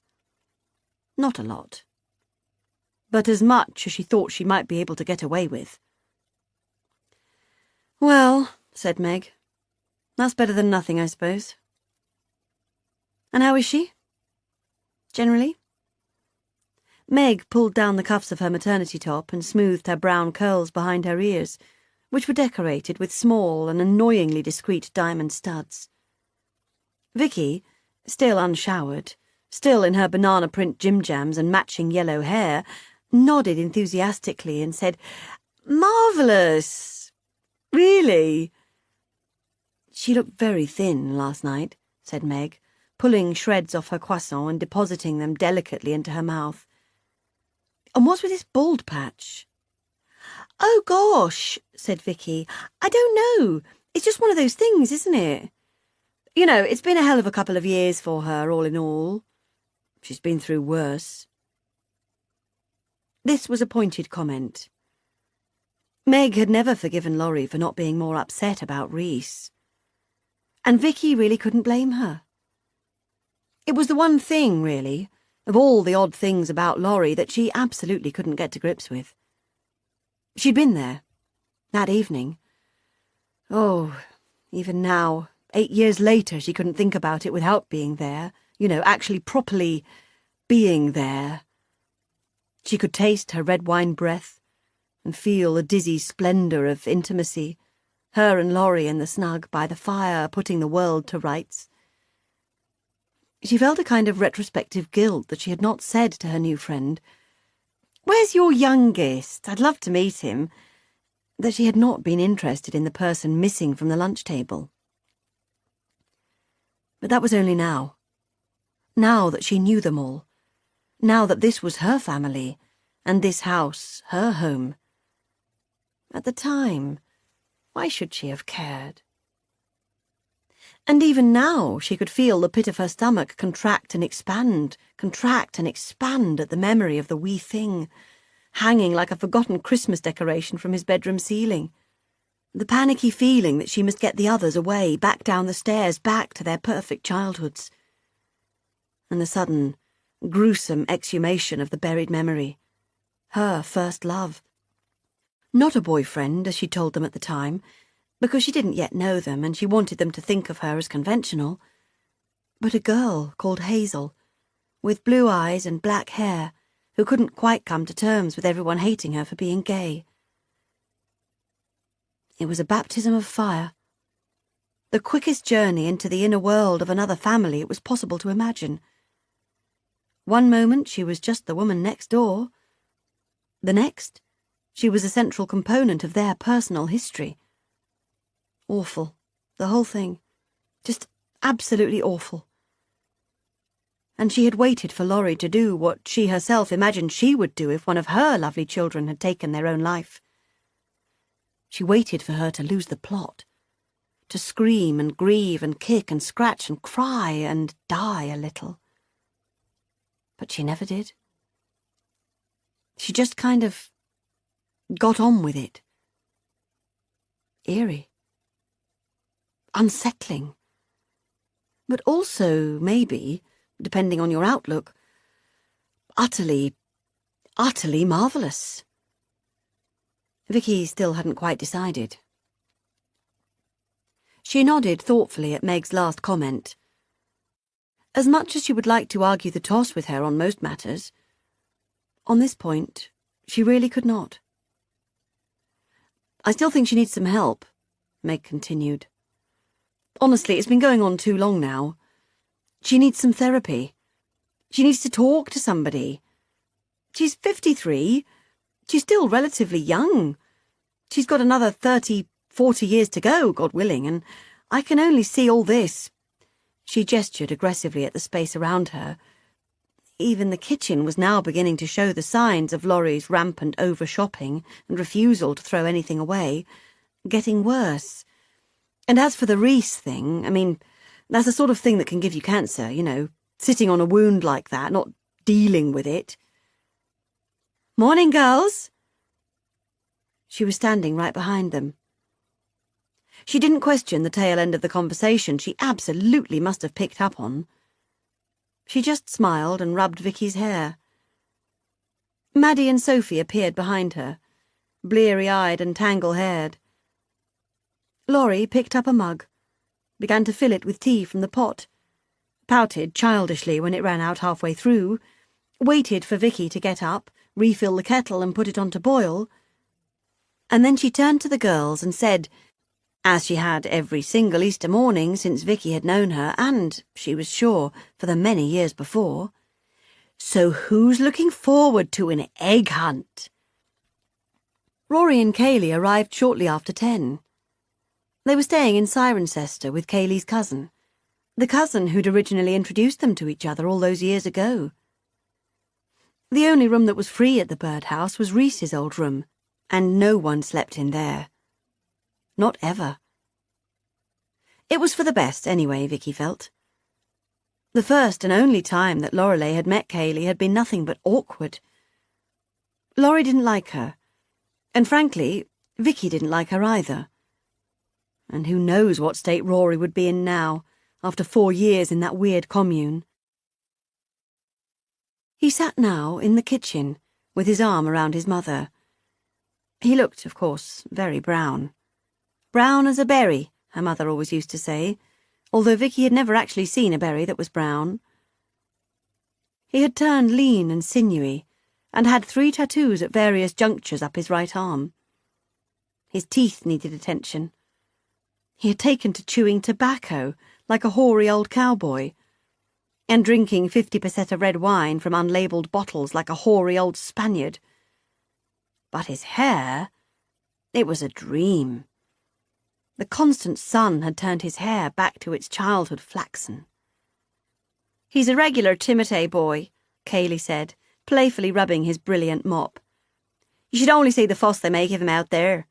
I think they think he's a film star, you know, the reincarnation of Robert Redford." She arched her eyebrows sardonically. Kaylee herself looked well. She'd grown her hair long again. It was halfway down her back and dyed scarlet. She had a suggestion of a tan, though it was clear that her skin didn't quite have the gumption to go properly brown, and she seemed well fed, or at least better fed than she had been 4 years ago. She wore a faded lycra dress and heavy boots, and had a tattoo on her right arm that directly matched one of Rory's. Vicky had not the slightest idea what it was supposed to be. Nobody had roses anymore, or anchors. It was all Sanskrit this and Celtic the other. It had been just as Vicky had hoped it would be. Like something from a TV show. When Laurie had seen her boy standing there in the hallway half an hour ago, with a bunch of daffs and a black magic egg the size of a head.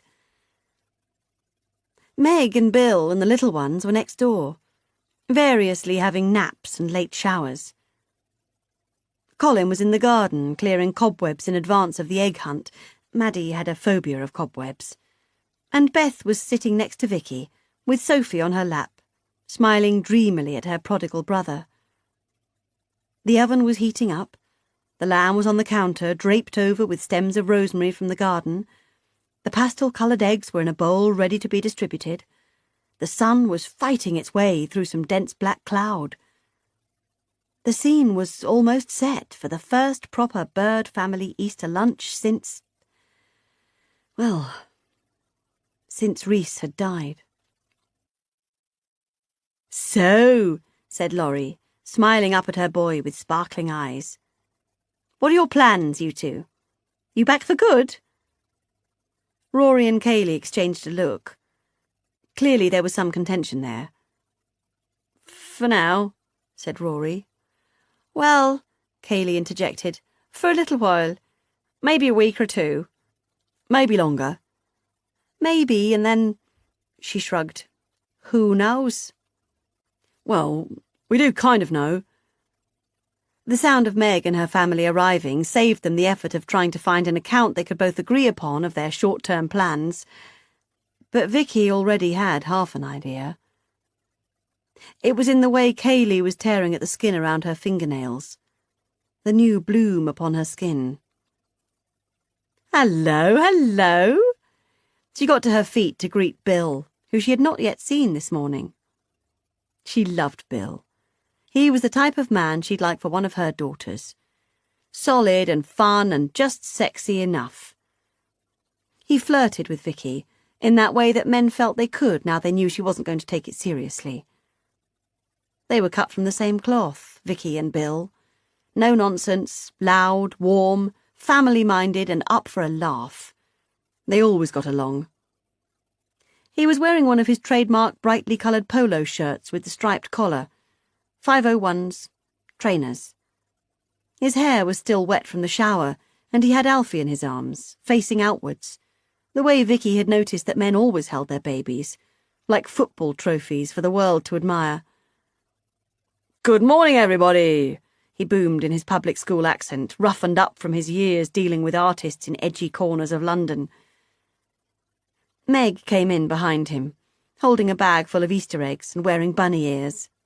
Her mouth opened wide at the sight of her little brother at the table, and she squealed, dropped the bag of eggs, darted around the table and threw herself at him.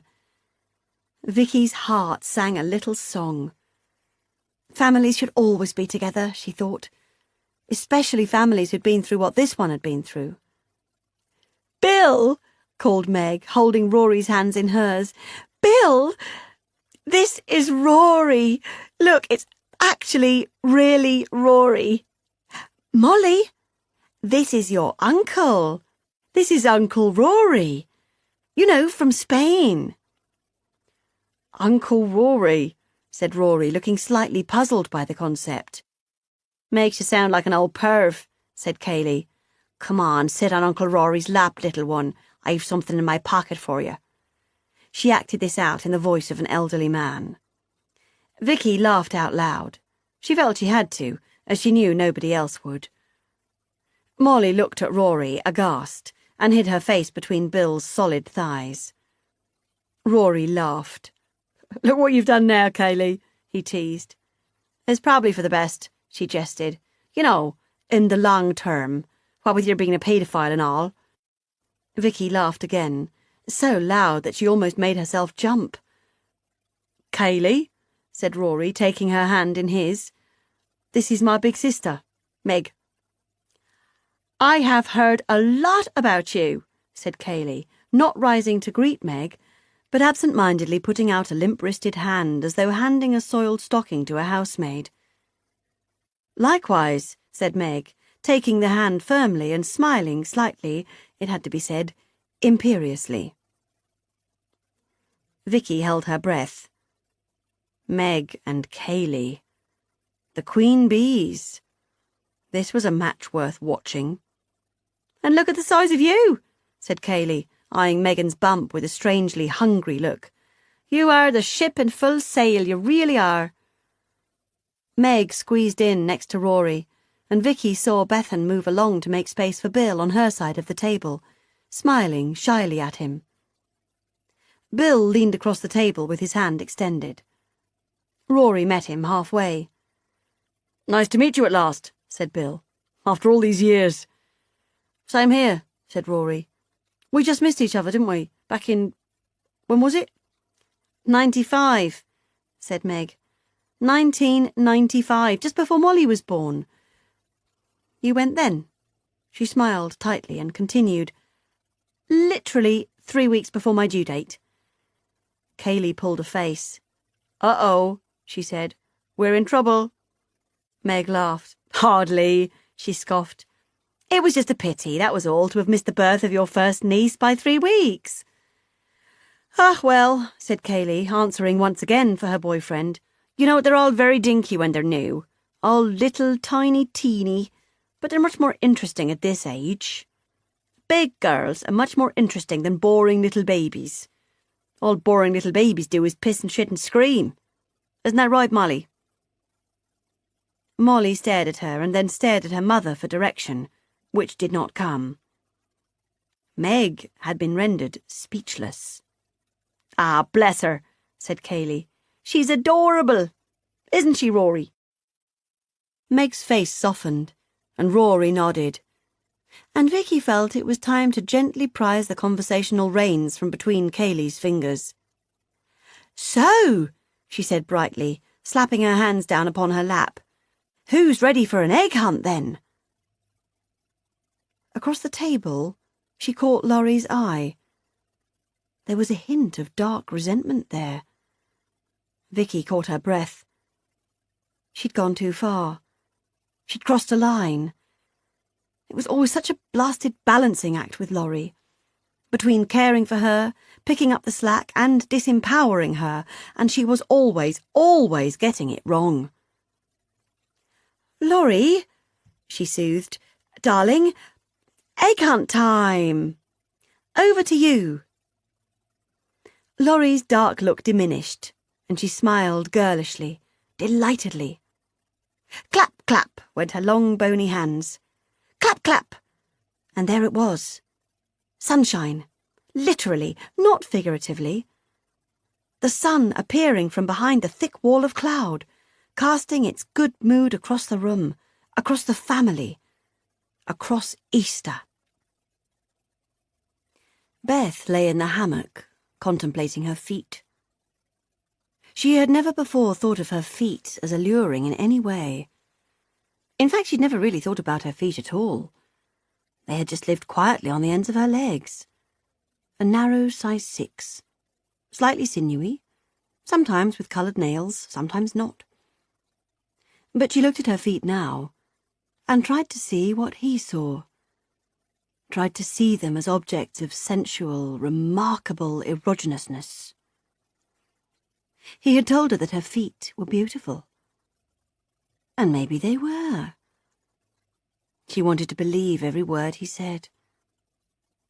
She turned her head to look up towards the house. She could hear the clatter of things being put into the dishwasher, other things being placed on shelves, children fighting, adults laughing.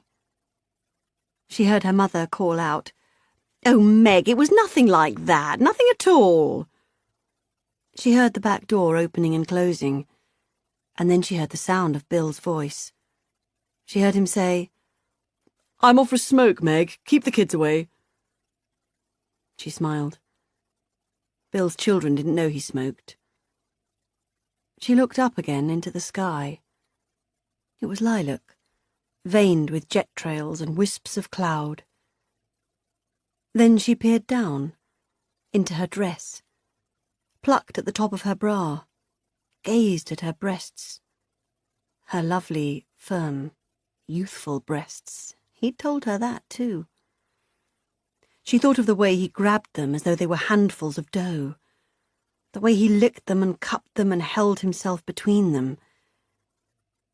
She shuddered slightly, with a kind of awful disgust. And then she heard his feet against the grass, soft and strong. And there he was, standing alongside her, pulling a pack of Camels from the back pocket of his jeans. He offered the pack to her, silently, with one eyebrow raised. She plucked one out and let him pull her into a sitting position. "Well," he said, lowering himself gently down alongside her, "that was different." "Kaylee, you mean?" "Christ above, what a piece of work!" Beth laughed. "She is that." "Poor Rory," he sighed, lighting Beth's cigarette for her. "She's got his balls in a vice." Beth smiled and didn't say, "Haven't they all?" They smoked their cigarettes in silence for a while, enjoying the proximity of each other's bodies, knowing that there was nothing more for them here than this, smoking cigarettes, chatting in the dusk. There were other places for the rest of it. This was not one of those places. "He's very different, isn't he?" said Bill, bending down to grind his cigarette out in the grass. "Different to the rest of you." Beth put her hand up the back of his t-shirt and ran it up and down the small of his back, his satin skin, the points of his spine. He arched against her touch. "We're all different to the rest of us," she said. "We're like a badly planned dinner party." She turned her fingertips into claws and scratched at his skin. "Oh, yes," he said. Just there. No, there. There, up a bit, just to the left. To the right, back to the middle. Oh, yeah, right there. Right there."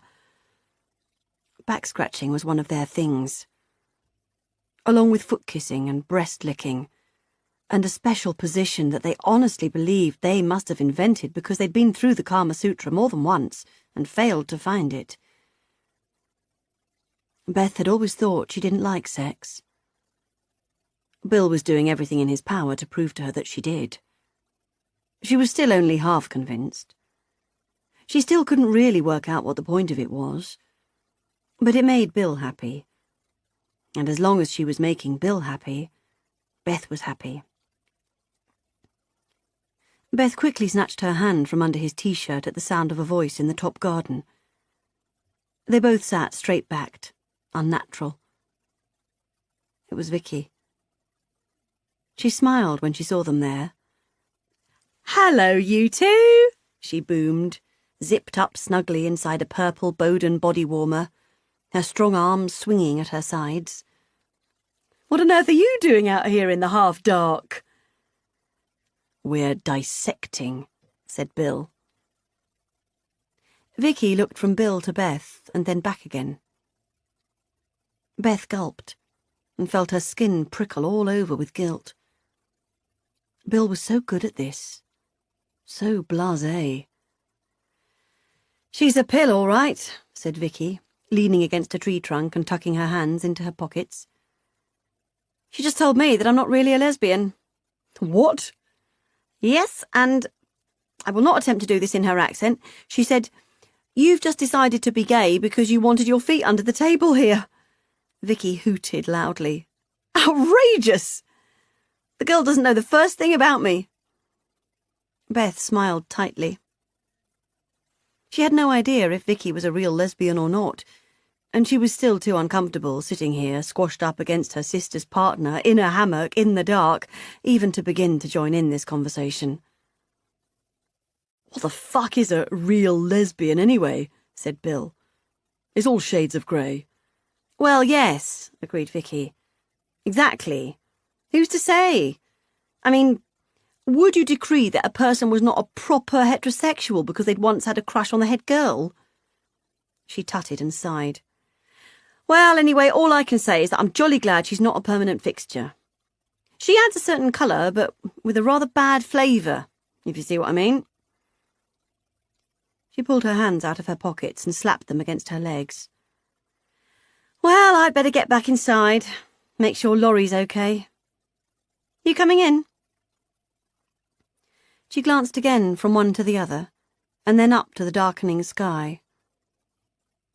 A look passed across her eyes, as though she were doing long division in her head. Beth flinched. "Not yet, Vic," said Bill. "In a minute." "OK, good," she smiled. "Yes, see you both in a minute." They sat and watched her march back up the garden towards the house. "She knows," said Beth, pulling herself off the hammock and scrabbling to her feet.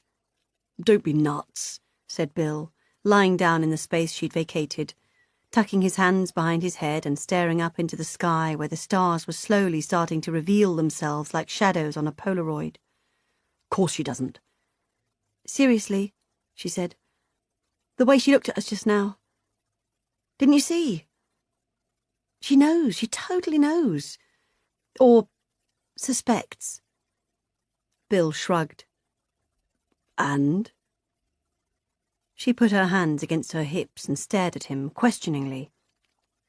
Well, if she suspects, then what's she going to do? Unless she actually catches us in the act, she can suspect as much as she likes. You are so ridiculously cool, Mr. Liddington. I honestly have no idea how you do it. Scary. It's genetic, he replied. Runs in the family. How do you do it? How do you go home to her and pretend that you've just been working late? If I had to lie to someone all the time like that... She shuddered. The sun had disappeared now, behind the horizon, taking the last caress of warmth with it. I'm going in, she said, feeling suddenly cross with him. She couldn't find a specific reason for her annoyance. It just sat there on her chest, like a heavy book. What's the matter? He called out after her. Shh, she hissed. What? He called, quietly this time. Nothing, nothing. She strode up the lawn, towards the glowing lights of the house. On the grass in front of the house, her mother was doing a cartwheel. Her long greying hair swept the tips of the grass as she turned. When she righted herself, she saw Beth, and she smiled. From this distance, in this light, she looked all of 14. Where on earth have you been, darling? She asked. Having a cigarette, she replied breathlessly. With Bill. Not a lie. Entirely and completely the truth, in fact. I still can't believe that you took up smoking at the age of 26. Lorelei said this sadly. Beth smiled. I know, she said. I'm such an idiot. I'll give up soon, I promise. Easier said than done, said a voice behind her. She jumped. She'd thought she and her mother were alone out here. Kaylee sat on her haunches on the bottom of the slide, staring at Beth through narrowed, inquiring eyes. A bad habit. A very bad habit. You need to stop that. Right now. She threw her a penetrating look of understanding. Do you hear what I said? She continued. You need to stop that. Right now. Knock it on the head. For the sake of everybody. Beth gulped and nodded. Yes, she said, her voice as solid as she could make it. Yes, I hear you. And I will. Good, said Kaylee. Kaylee is absolutely right, interjected Lorelei innocently. Thank you, Kaylee. Do you smoke? Kaylee pulled herself to her feet and smiled. No, she said. Not right now, I don't. But I have done. So, I know, she looked at Beth again, how difficult it is to give up. Beth nodded and turned away. She pushed her way into the kitchen, ignored the scene of social gaiety spread out before her. Colin, Pandora, Meg and Ben, loud and exuberant over a bottle of red wine, elbows on the table, scraped out pudding bowls waiting to be cleared, small children in pyjamas darting about like fish, Rory at the sink washing up and laughing at something someone had just said. She ignored it all, and she ran to her room. Still her room. 26 years old, and still here. The only time she wasn't here was when she was there, in London, having sex with Bill in his office at the gallery, eating dinner with Bill in unfashionable restaurants where he wouldn't see anyone he knew, having sex with Bill in the toilets of unfashionable restaurants. Bill was a family man. There were no overnights, no waking up together. He was unassailable on that point. He slept in his own bed, woke up with his own wife. He'd pick up a taxi, drop Beth off at the station for the last train, take it on home. A 5-hour round trip for 2 hours of him. How do people do this? She thought to herself. And the world seemed to be full of people doing this. Every time you switched on the TV or opened a newspaper, someone was having an affair with a married man. They all made it look so easy. Bill made it look so easy. It was not easy. And now this. Kaylee. She threw herself back onto her bed and mouthed the word, fuck. Then she mouthed it again. Fuck, fuck, fuck, fuck, fuck! Silently. There were too many people in this house. Too many pairs of ears. She punched the mattress with both her fists. Jesus! Kaylee, there, in the dark, listening, knowing. This woman she knew nothing about. Would she tell Rory? Would she tell Meg? It had been worded as a friendly warning, not a threat. How much had she actually heard, anyway? Beth couldn't remember what they'd said. She knew she'd been whispering, but Bill was incapable of whispering. What had he said? She flinched as she remembered that he'd used the words, in the act. If she stopped now, right now, it would be almost as if it had never happened. They'd only been doing this affair thing for a couple of months. She'd only had sex with him a handful of times. If they could stop it now, grow a thick layer of skin over the memory of it, there was no paper trail, no physical evidence. They could pretend it never happened. No one would get hurt. But she already knew she couldn't do that. She couldn't stop now. After all, they'd only just begun. Chapter 6. Wednesday, 1st of December, 2010. Dear Jim. Oh, gosh. I have to tell you that I have not thought about Christmas at all. No, I would say that I tend to float rather aimlessly through the days and months these days, like a child's lost balloon, towards the horizon, never to be seen again. My children all live too far away. And of course I could go and stay with them, but I think I've mentioned before my rather silly fear of spending a night away from home. The last time I slept in a bed that was not mine was at the hospice, in the closing days and nights of my partner's life. Before that, it was the night after the twins were born. And before that, it was... God! Before any of the children were born, I suppose.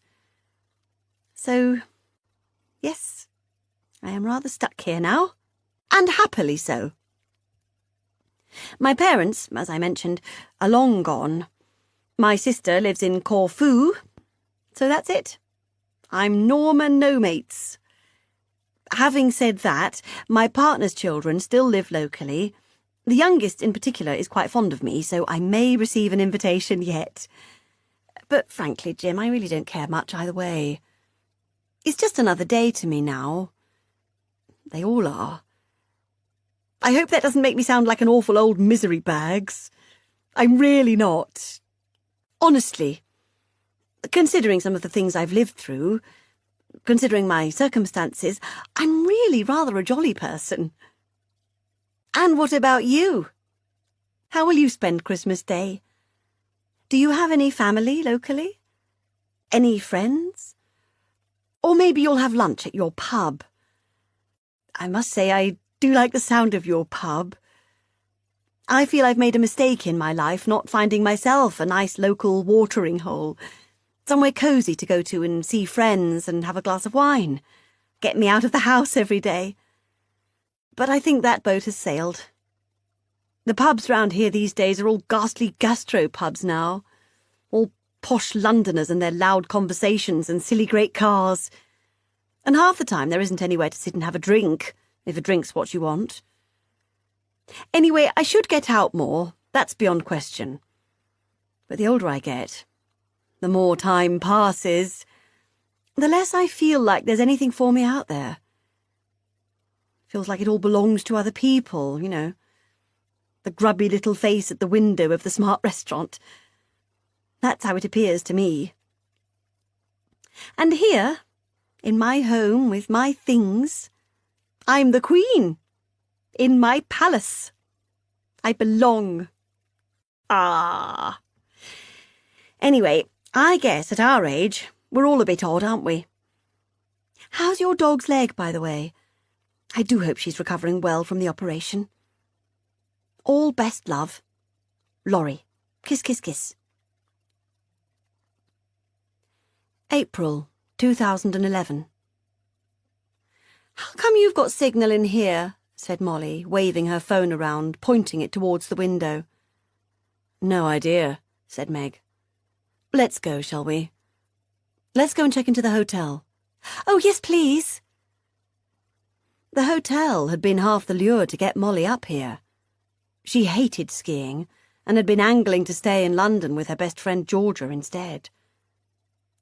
Meg had not been happy about the prospect of worrying about her teenage daughter for 14 days and 14 nights, and had been playing mental tug-of-war with herself over whether or not Molly was ready to be left. Then they'd had the phone call about Lorelei, and Bill had said he'd take the boys skiing on his own, and Molly had said, I'm not sure, when Meg had asked her if she'd come with her. So Meg had found the cutest, plushest, bijouist little boutique hotel on the Mr. and Mrs. Smith website and said, Look, I'll be staying here. Are you sure you don't want to come? And Molly had said, Cool.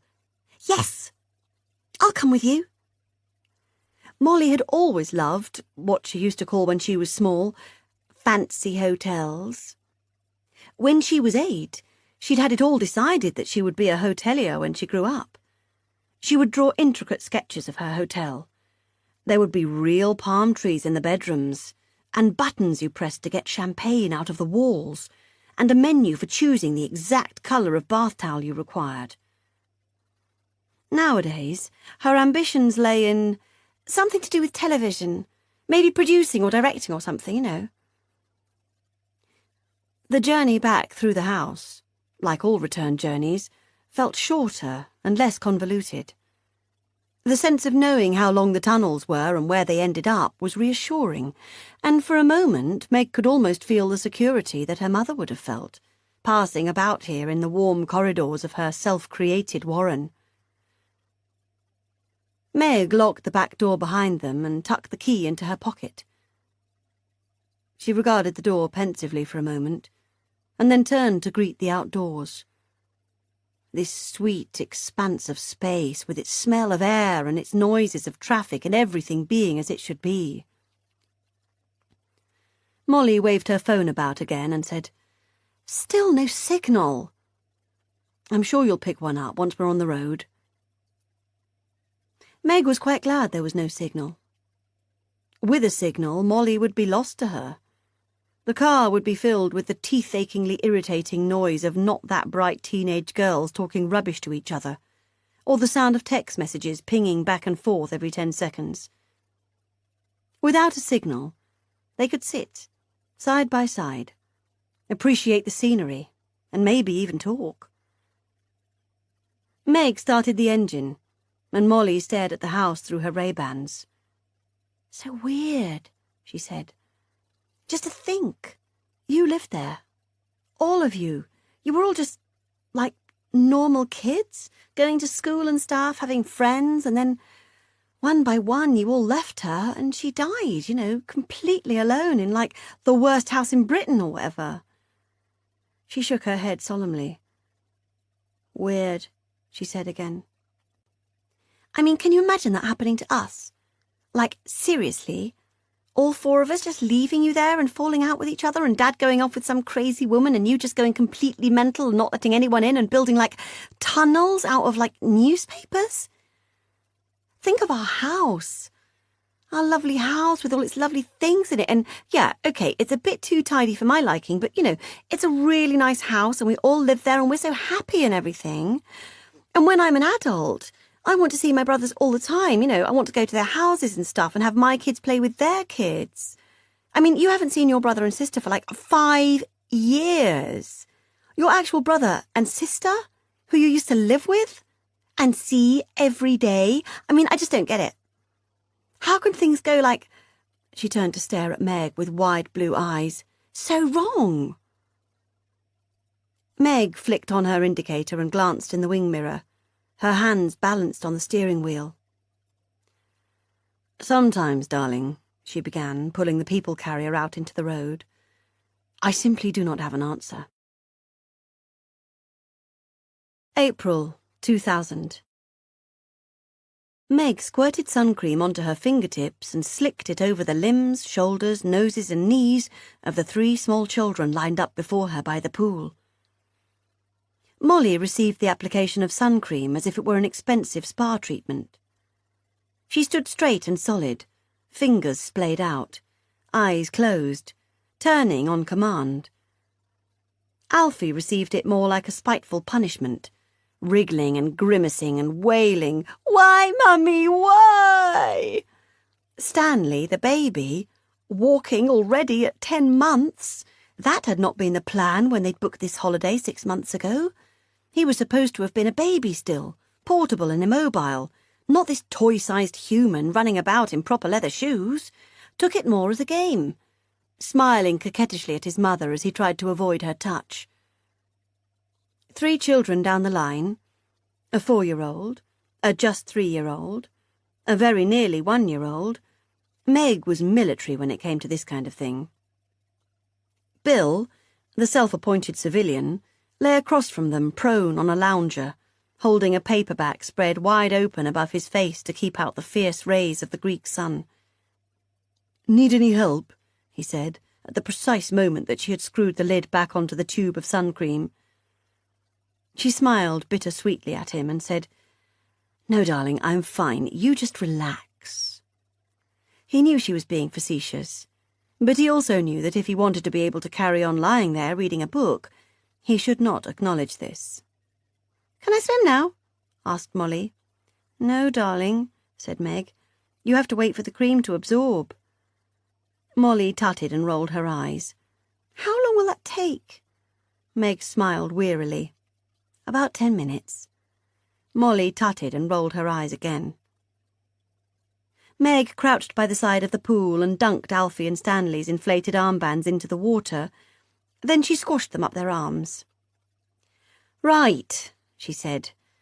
"Let's all have an ice cream. By the time you've eaten the ice cream, it'll be okay to go in the pool, okay?" They all nodded. 3 small heads, the pale brown curls of her daughter and the amber-red helmets of her sons. "Can I have some money?" she turned to ask Bill. He looked up at her from his paperback as though he'd just that minute remembered she was there. "Some money? I need some money for ice creams." "Oh, yes, sure.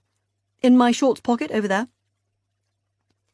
She pulled a handful of coins from the warm depths of Bill's empty shorts and took the children to the kiosk on the other side of the resort pool.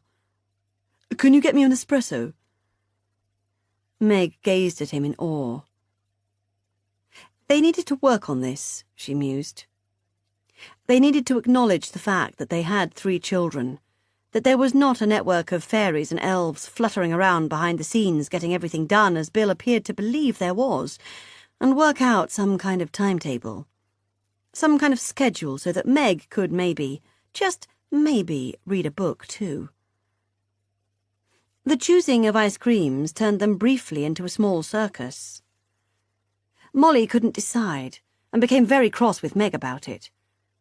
Alfie decided too soon and changed his mind the moment Meg had pulled the wrapper off, and Stanley dropped his on the floor and screamed.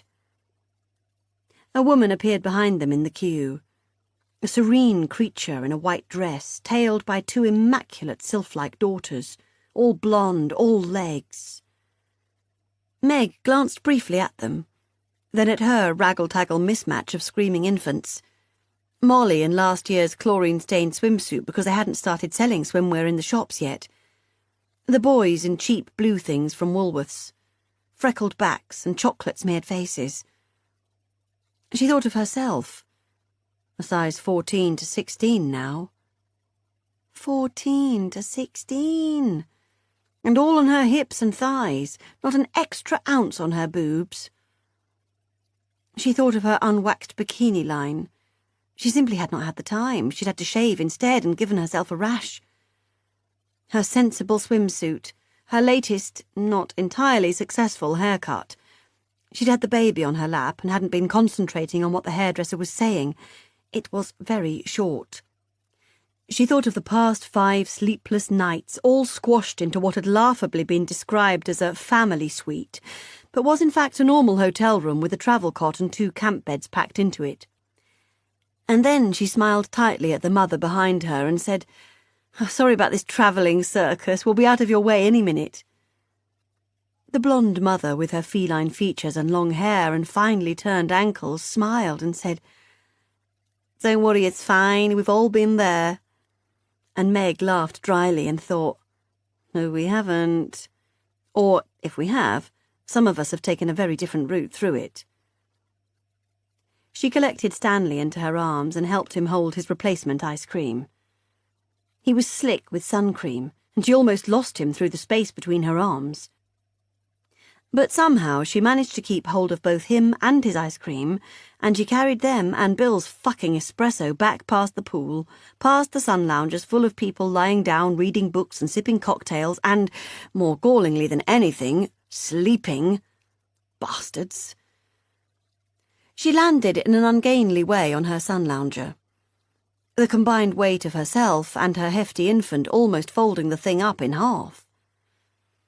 Molly had finally settled, much to Meg's distaste, but really, if there was one thing that Meg had learned about dealing with children, it was how to pick your battles, upon a lurid green thing in a paper tube that she did not know how to operate. "Mummy," she whined, "I can't open it, Mummy." Meg dropped the tiny cup of espresso loudly and pointedly on the table between their loungers and snatched the thing from Molly's hand, hissing, "For God's sake, give it to me." Bill looked at her reproachfully. "What?" she snapped. He put down his paperback, finally, and stared at Meg as though appalled by her. "Come on," he beseeched. "We're supposed to be on holiday. Can't you just relax a little?" He said this in his nice Bill voice, the voice he used to remind her that he, at least, was still the good guy he used to be, even if she was no longer the lovely girl. "No," she said quietly. "I can't relax. How can I?" Bill looked at the 3 children, now arranged quietly and happily in a row before him, eating their ice creams. "Just enjoy them," he said. "They won't be little for long. Hands up, who's having the best holiday ever?" All 3 put their hands in the air. Then Molly put hers down and said, "Actually, this isn't the best holiday ever." "Really?" said Bill. "Right. So which holiday was?" "The one we haven't had yet," she replied, looking pleased with herself for saying something unexpected. Bill and Meg looked at each other over their children and laughed. "Oh, yes," said Bill. "I like your attitude, Molly Moo. I like your attitude very much." He stroked her hair and picked up his espresso. He smiled at Meg. "I love you," he said pointedly. Meg smiled back. "I love you too." "Come on, then." He jumped to his feet, showing off his nearing middle-aged but still passably fit body in baggy surfer shorts. Having children had closed the age gap between them. These days, Meg often felt as though she was the older one. 29, going on 39. "Who's coming for a swim?" They followed him excitedly, jumping up and down, squealing. He took the boys by a hand each and bounced them as they walked, their tiny, weightless bodies fluttering at his sides. They disappeared behind a palm tree and then reappeared at the shallow end. Meg watched them keenly, enjoying them from a distance, a little bit worried that Bill would get distracted by the boys and let Molly drown, but swollen with pride for them all. How could she have felt that flicker of shame just now at the ice cream kiosk? Look at them, she thought. Look at my lovely babies. Look at my handsome man. She saw the elegant blonde with the slender pre-teens. She was rubbing cream into the younger one's back. There was no man. Single mum. Doing it all by herself. No one to share a carafe of wine with on the balcony after the children were asleep. Meg smiled. She was feeling better by the minute. She heard Bill's phone vibrating and traced the noise to the other pocket of his empty shorts. She pulled out the phone and saw the name Beth. She smiled. Her baby sister. And then she frowned. Why was she calling Bill's phone? Hello? Oh, hi, Meg. It's me. Yes, I know it's you. Your name comes up on Bill's phone. Oh, said Beth. That's useful. I was calling to speak to you, actually. Oh, right. How come you didn't call my phone then? Oh, Bill said to use his. He'd got a better rate on international calls or something. He told you that? When? The other day. I called you at home. When you were out. Did you? Yes. Anyway, how are you? Meg passed the phone to her other ear and narrowed her eyes across the pool. Bill was plunging the baby under the water and then bringing him back up again. Stanley was thoroughly enjoying himself, but Meg could hardly bear to watch. We're fine, thank you. Having a lovely time. How's the weather? Scorchio. The kids? Having the time of their lives. Good. Meg could hear a hint of sadness in her sister's voice. That's good. So? Oh, yes, I was just calling because it's Easter Sunday. Oh, shit, really, is it? Meg felt her stomach turn with anger at herself. She had forgotten. For the first time in 9 years, she had forgotten the anniversary of her brother's death. Oh, Christ, yes, of course it is. It's just, out here, you kind of forget what day of the week it is. Yes, I know. It's easy to do. It's no excuse. I'm cross with myself. I'm as bad as Mum. Oh, don't be stupid. Of course you're not, and it's fine. You've remembered now. Only because you reminded me. Are you going to the grave? Yes, said Beth. Me, Dad and Vicky are going later, after lunch. Mum? No. She pulled out the vowel in the word to express the inevitability. She says she's going to think about him instead. Meg sighed. It was barely worth talking about anymore. Anyone coming over today? No, said Beth. Just us. Dad. The girls. She sighed. I wish you were going to be here. Yes. Well, I was going to say me too, but really, how overdue is this Greek holiday? She laughed, and Beth laughed too. I know, she said. It's so weird here now. Everything's so different. I hate it here sometimes, I really do.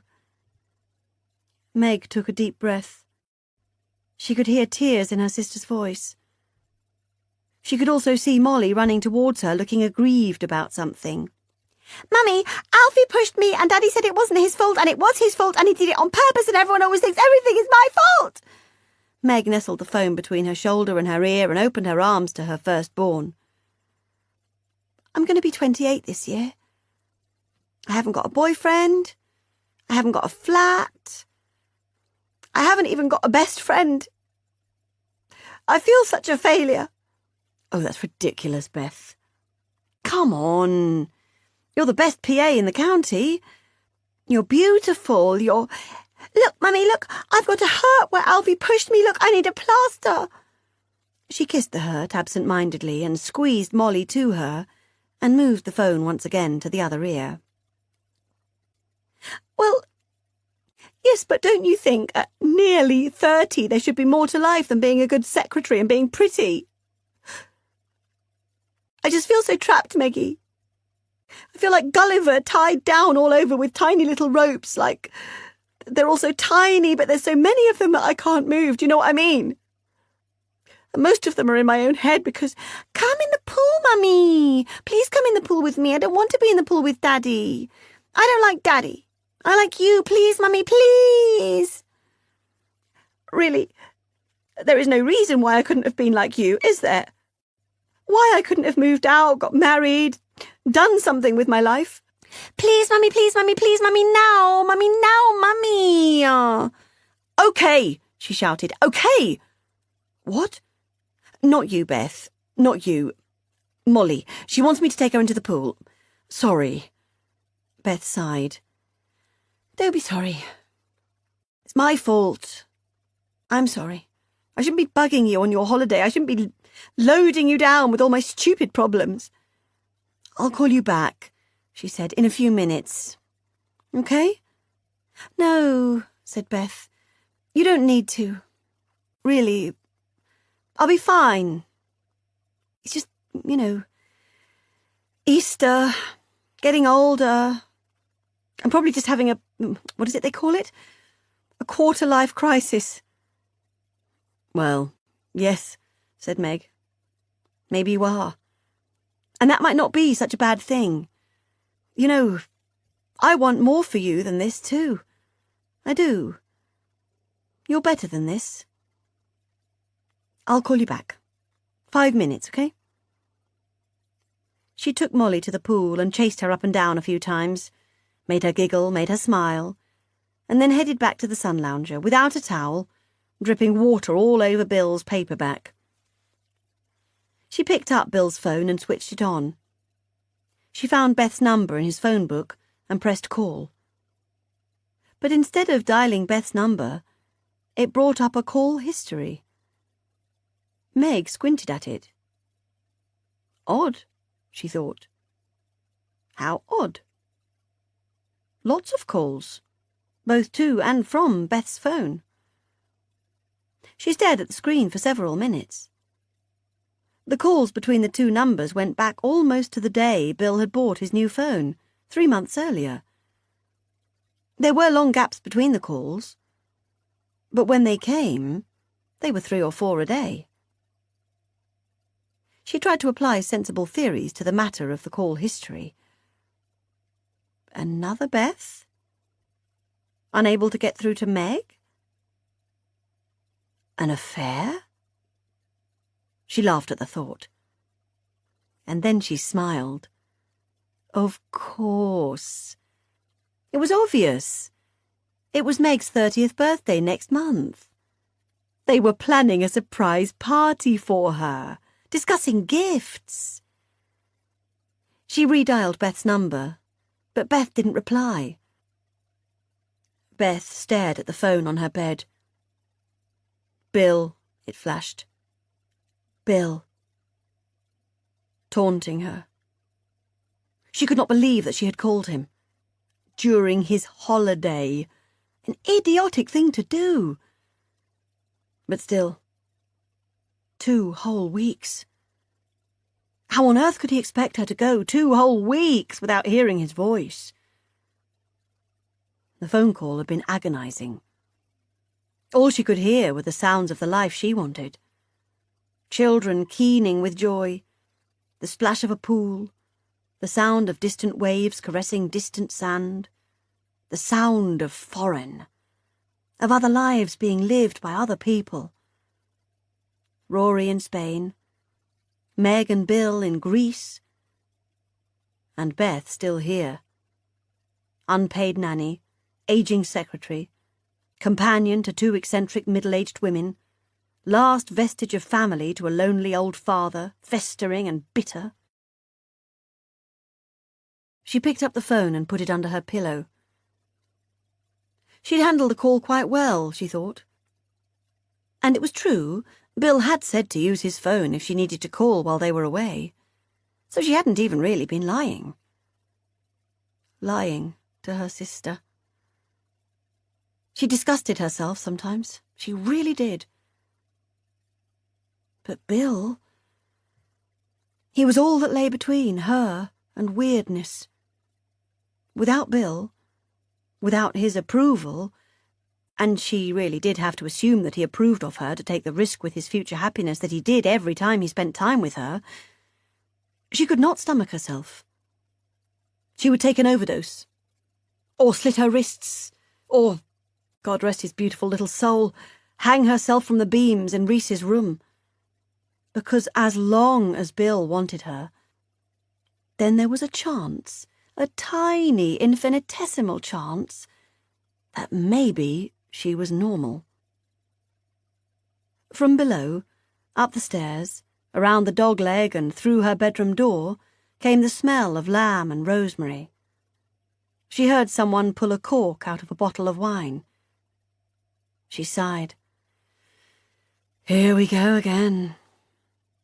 And then she thought to herself, this time next year, I will either be dead or I will be somewhere else. Rory mopped the sweat from his hairline and pushed open the door of the bar. He greeted Ramon the bartender in Spanish and headed for the phone at the back of the room. No está funcionando, said Ramon. What? Said Rory. You're kidding me. He kicked the base of the counter with his right foot. He'd promised his mum he'd call her today. She said she'd be waiting for his call. It was a long walk from the farm to Ramon's bar, and at just after midday and nearly 30 degrees he hadn't enjoyed one moment of it. Una cerveza? Rory shrugged and nodded, and Ramon poured him a small beer. Rory downed it in one. In this heat, beer sometimes felt like a vital nutrient. Gracias, he said wearily. De nada. Feliz Pascua. Yeah, said Rory. Feliz Pascua. He passed his empty beer glass to the bartender, and then he walked all the way back to the farm again.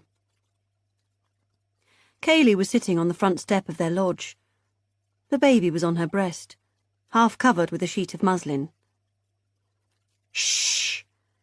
Kaylee put her finger to her mouth and frowned. Then she mouthed the word, sleeping. Rory smiled. Good, he thought. He pointed to the left and mouthed, Owen. And then he mimed smoking a big spliff, and Kaylee tutted and rolled her eyes at him. Owen had arrived on the farm 3 weeks ago. He was a builder and scaffolder from Essex. Until a month ago he'd been married to a model, lived in a big shiny house with 2 cars and a selection of pedigree dogs. Then he'd woken up one morning and decided that he didn't want any of it. Left the house, the cars and the dogs to the model, and turned up here with a rucksack and Ken's address on a piece of paper. Ken had given him the camper van to sleep in. In return, he was doing the place up, building walls, fixing leaks, all the stuff that Rory associated with real men. He tapped on the door of the camper van and took a step back. Owen appeared at the door a moment later. 6'1", topless, tanned to mahogany, his body as solid as a plank, chiselled and intimidating. He scratched his shaved head, yawned widely, revealing huge teeth full of fillings, and said, What? Yeah, said Rory, putting on the weird Mockney accent he was painfully aware of using whenever he was with Owen, but seemingly incapable of stopping. You just woken up? Owen yawned again. Yeah. What time is it? About 1. Fuck, said Owen. Christ. He scratched his head again and said, Fancy a smoke? Rory nodded and climbed into the van. The van was a shithole. It smelled of dusty upholstery and rotting foam, old smokes and Owen's trainers. He and Kaylee had spent their first couple of weeks on Ken's farm in the van. Then they'd moved into the caravan. Since the baby, they'd been upgraded to the lodge, which was the next best after Ken's house. And the only real benefit, as far as Rory was concerned, to having had a baby. "Bad night?" asked Owen, eyeing Rory as he licked two Rizzlers together. "Meh," replied Rory. "Baby was awake every 2 hours." Owen slanted his eyes and whistled. The baby's name was Tia. Rory had had no say in naming it, very much in the same way as he'd had no say in whether or not they were going to have a baby. This time last year they'd been in the UK, ostensibly to see his family, but in reality to have an abortion. Until Kaylee had decided, at the very last minute, literally 24 hours before their return flight, that she did not want an abortion. And they had to fly all the way back again, with the baby growing ever more viable within her body. Rory was 24 when the baby was born. He'd felt as if he was going mad. How the hell had he ended up with a baby at 24? The baby had some problems. Reflux, colic, and glue ear. Small problems in the scheme of things, but problems that made her cry. A lot. Problems that took them to the doctor in town more than was desirable. Problems that required the administering of antibiotics and medicines. Problems that made it even harder than it might have been for Rory to feel as though this baby was something he wanted in his life. He could tell that the others resented it too. They resented the piercing screams emanating from the lodge 7, 8 times a night. They resented the constant background noise of griping and wailing, and the stress that went with it. Ken's farm was a place people came to live quietly, gently, selfishly. Rory and Kaylee no longer really fulfilled the brief. They snapped and they snarled. They threw barbed comments at each other and created atmospheres. And their baby screamed and screamed, her desperate cries blocking out the preferred soundtrack of humming cicadas, the amateur guitar strumming, the earnest chats about life and its many meanings. They were the ultimate party poopers, pissing on the whole beautiful, blissed-out, hedonistic parade. "Yeah," said Owen, pulling open a small fridge and passing Rory a freezing can of San Miguel. "Cheers." Rory stared at the small can in his hand. He rolled it back and forth a couple of times between his fingers, enjoying the surprise, and then the numbness of it. "It's Easter Day," he said. "Oh, yeah," said Owen. "Are you into that kind of thing, then?" Rory shook his head. "Nah, not really. Wasn't brought up into any kind of religion. But we all celebrated Easter. It was my mum's favourite day." "Was?" said Owen. "She dead then?" Rory laughed. "No, she's definitely not dead. Just..." He pulled the tab off the beer and sucked up the froth that burst out of the opening. "I had a twin brother. He killed himself. On Easter Day." Owen winced. "Shit." "How old was he?" 16. Just turned. "He hung himself." "Yeah." Rory wasn't angry anymore. He'd stopped being angry at some indefinable point during the last few years, since he'd been in Spain. He was just sad now. Sad that he'd never know what Rhys was doing, or where Rhys was living, or who Rhys was going out with, or why Rhys had killed himself. Sad that Rhys would never meet his baby or his girlfriend. Sad that he didn't have a brother. Sad that he'd been angry instead of being sad. Sad that he couldn't say he was sorry for being such a crap brother. "Shit," said Owen again. "What'd he do that for?" Rory shrugged. "No idea," he said. "Didn't leave a note. Never said anything to anyone." He let his shoulders drop. "So that's just, Easter fucked, really?" Yeah, said Owen. I can see that. That's tough. Really tough. How's your mum about it? Rory smiled. My mum, he began, unsure where he was going to take this. Ah, he said. My mum is unusual. She has her own way of dealing with things, you know. She's not like other people, so basically she dealt with it by dumping my dad for the next-door neighbour. Owen raised an eyebrow at him and poked the roach into the end of the spliff. Who is a woman? No way. Yeah. Late flowering lesbians. That's what she says they are. We're late flowering lesbians. Like they're trees or something. What, and they live together? Yeah, in my family home. With the woman's children. And my sister. My dad lives next door. What, where the woman used to live? Rory laughed. No, they sold that. Our house used to be 2 separate cottages, so they just put a wall back in and opened up the front door and moved all his stuff across. And now he's the next door neighbour. Owen chuckled. I love other people's families, he said. They always make me feel better about my own. He lit the spliff and inhaled. So what about your sister? How old's she? Rory squinted. What, Beth? She's nearly 3 years older than me. And I've got another sister too, Meg. She's nearly 5 years older than me. She lives in London, has about 100 kids. And you used to have a brother? Yeah. He smiled sadly. I used to have a brother. Tragic. Yeah. Owen passed him the spliff. Cheers.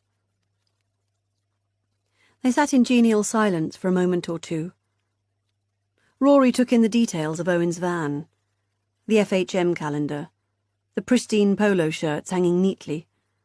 The bottle of Kouros aftershave. The designer trainers in a row. The gold bracelet left pooled on the table, and he said, What about you? What are you doing here?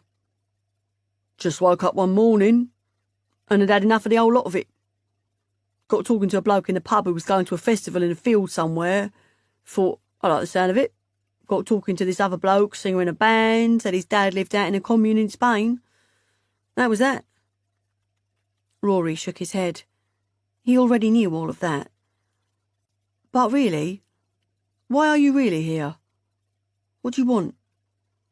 Owen laughed. I haven't got a fucking clue, he said. Rory laughed too.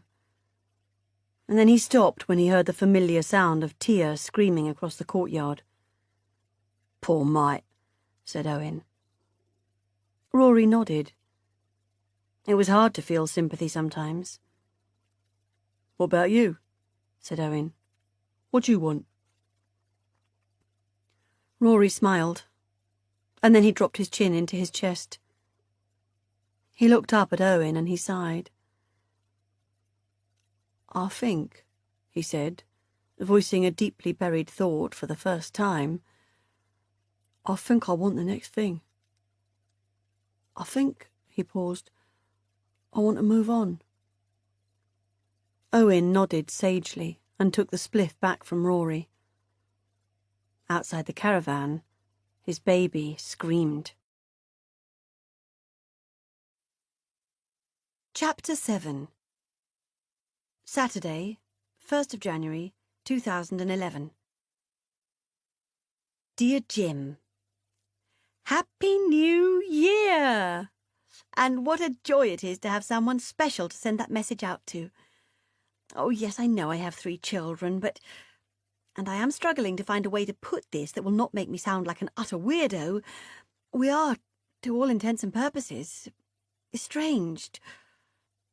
Oh, I am shuddering at having written the word. And it is a testament to how close I already feel to you that I am able to do so. Yes, I have not seen one of my 3 children since the day of my partner's funeral, and that was over 4 years ago. I speak to my eldest girl on the phone, although we do just tend to come to loggerheads every time, which is rather tiresome, so it's best we try not to. I email my boy when I can, although his life is rather chaotic, and that is putting it mildly. I will regale you with some terrible tales of Rory when/if I feel able. It's all very lurid and probably does not reflect very well on me as a mother. Beth, my middle girl, well, for reasons I can't quite stomach going into here, we no longer have any contact. I don't even know where she lives. Isn't that awful? My baby. I made her in my body, fed her from my body, lived with her until she was, well, far too old to be living with her mummy, let's put it that way. We were so close. And now I don't even know if she's dead or alive. Oh, Jim, it's all just tragedy upon tragedy. I really am a walking tabloid. And writing these emails to you is making me think about things in a way I haven't thought about things for a long time. About my life. About me. About my role in the way things have turned out. With Rhys. Gosh, yes, especially with Rhys. There's a metaphorical can of metaphorical worms just sitting there waiting to be prized open and gawped at. Not yet, though. No, not yet. Megan, my eldest, she keeps telling me I should see a therapist. Keeps telling me I've repressed a lot of things and that's why I am the way I am. And I just say, pah! Because that's what I always say to Megan. She's such an old bossy boots. But here I am, pouring it out to you, a virtual stranger. I hope you don't mind. Tell me to shut up if you do. Anyway, I am thrilled to hear that Josie's leg has healed. You must be so relieved. Thank God for pet insurance, eh? I hope you had fun last night at the pub and your head's not too sore this morning. I went to bed at just past midnight. Heard the bells ringing. Heard the old lang synes. Thought of you. Thought of my children. Thought of lost ones. And had a little cry. Only a little one. Nothing to worry about. Do you worry about me? I hope not. Bonne année, my dearest Jim. All love, Elle. Kiss, kiss, kiss, kiss, kiss, kiss, kiss. April 2011. Molly dashed out of the hotel's ensuite bathroom, clutching a bottle of scent. Look! She squealed. Actual perfume! Jo Malone, can I have it, please, Mum? She clutched it to her chest and smiled winningly at Meg. Meg glanced at the room menu and said, It's £39. No way! You don't even wear perfume. Yes, well, I would if it was Jo Malone. It's £39 and you're 15. Put it back. Molly let her shoulders slump melodramatically and shuffled back into the bathroom. You're mean, she said over her shoulder. But it was meant affectionately. A year ago, the Jo Malone exchange would have escalated into a bloody battle with swear words and pronouncements of maternal hatred and, more than likely, the scent bottle being hurled against a wall and a door being slammed hard enough to dismember a hand. This time, it ended with the soft chink of the bottle being gently replaced on the marble-topped counter in the bathroom, and Molly padding barefoot back into the bedroom. Look, said Meg, waving a small card at Molly. A pillow menu. Molly took it from her hand and smiled at it. Like the towel menus you invented when you were small. Yeah, said Molly dreamily, stretching out backwards onto her bed and holding the card above her face. Way ahead of my time, clearly. But no live palm trees. I'll make a note of that on the comments form before we leave. Meg smiled and lay back on her own bed. Quality time with her daughter. She'd never thought it would happen. She'd given up hope of ever having a nice time with her daughter again. And it had taken the death of her own mother to bring it about. Her phone rang and she sighed. Hello? Good afternoon. Is this Meg Liddington? Not Beth. Meg breathed a sigh of relief. Speaking. Hello, this is Stella Richards from the coroner's office. Oh, hello, yes, hi. We've had the final results through. The cause of death for your mother, Lorelei Bird. Would you be able to come to our office?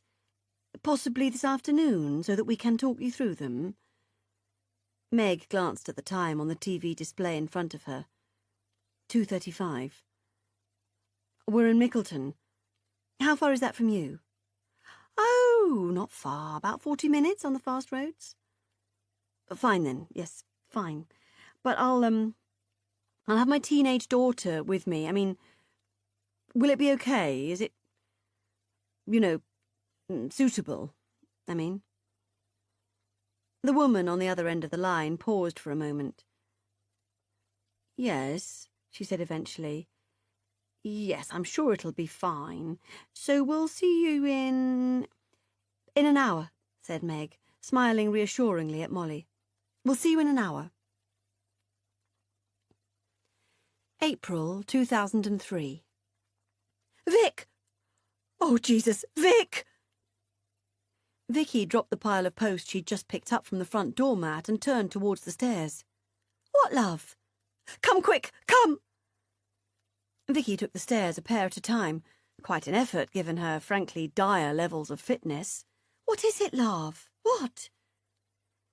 She followed the sound of Laurie's plaintive moaning into Meg's old room, the so-called office. Laurie stood on the small patch of carpet still uncluttered by shopping bags and piles of newspapers. She was crying. Someone's been in here, she said. Someone's been moving my things around. Vicky breathed in hard against a swell of irritation. Oh, darling, she said. Have they? Yes. I had a new book. I only got it last week, and it was almost as good as new. I don't think it had even been read. And I came in here to find it, and the whole pile's gone, Vic. All of it. Her hands were threaded through her hair, pulling at it by the roots. What book, love? I don't know. I don't know what it was called. It had a lovely cover, all purple and blue with a rose. But there were more. Books I haven't read. And they've all gone. Oh, darling, I'm sure they haven't. They're probably just not where you thought they were. No, Lorelei snapped. I know where everything is, everything. And I know I put it here.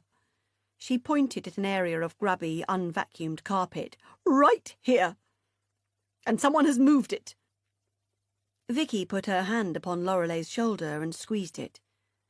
Darling, take a deep breath. Calm down. I cannot calm down, Vic. How can I? That book was precious. Precious.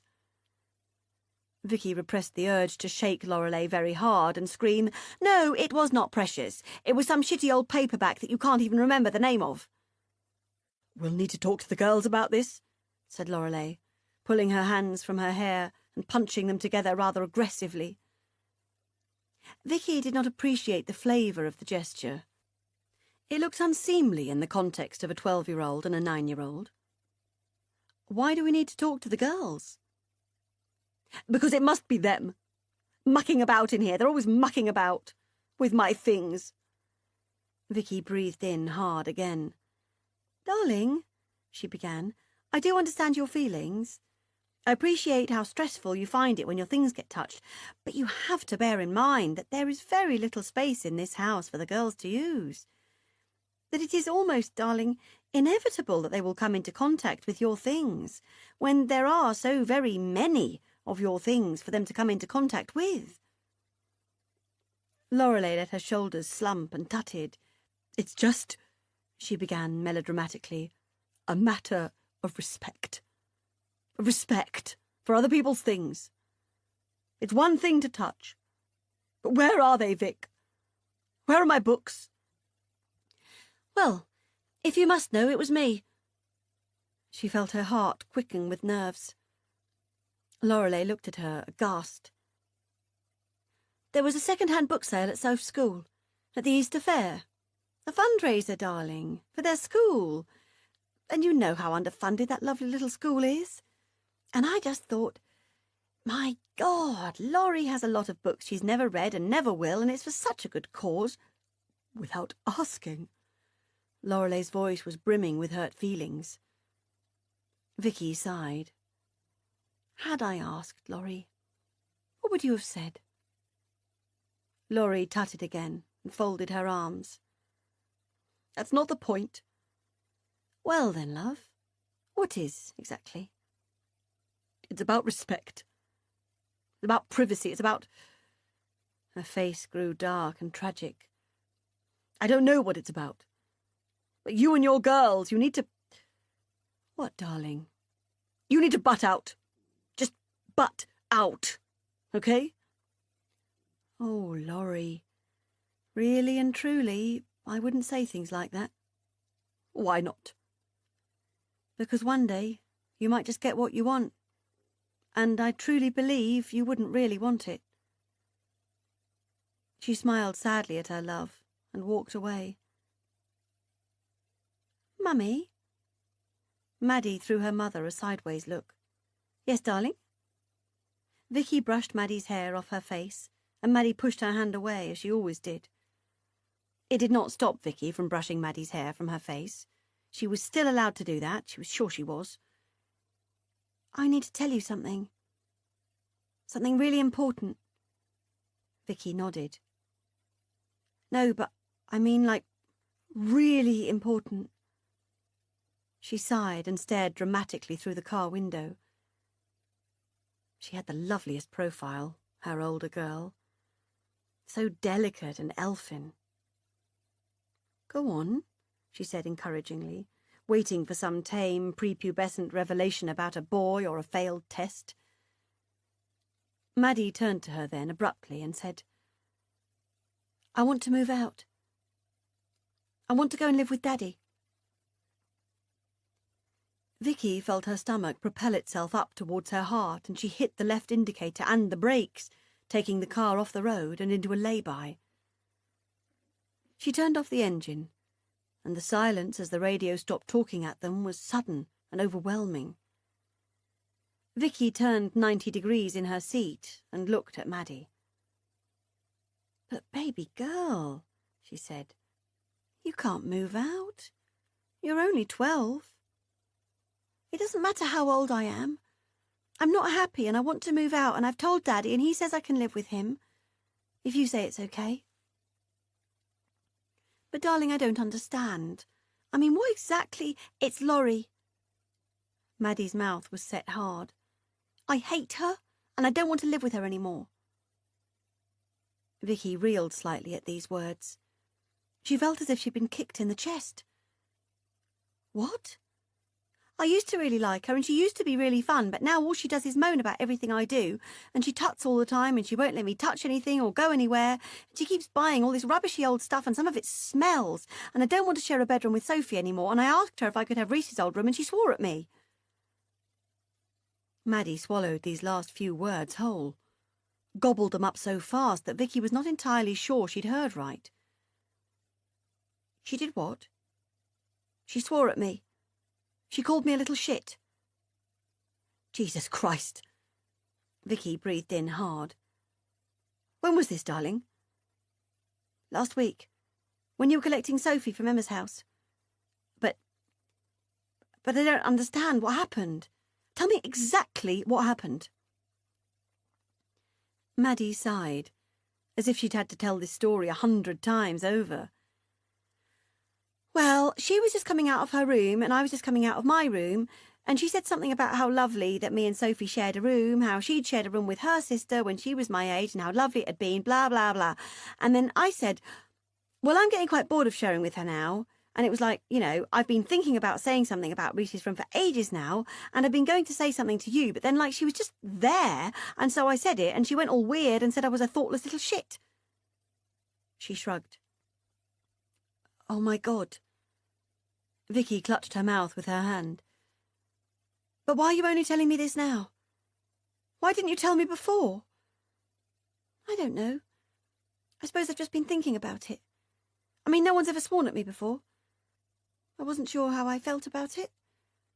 And then we were at Dad's this weekend and I found myself telling him, and when I was telling him about it, it all kind of started coming out. The way I feel about Laurie. And I realised that I don't like her. I don't like living with her. I don't like all her mess and her stupid, precious things, and the way she looks at me as if I'm part of some weird dream she's having, and she isn't sure what to make of me. And how I can never invite friends back to my house because it's like so embarrassing, and everyone's starting to think I'm weird. It just all came out. And Dad said I could go and live with him, now that I'm old enough to walk home from school. I could. I could do it, and then do every other weekend with you and Soph. Oh, Maddie. Vicky fought back a sob.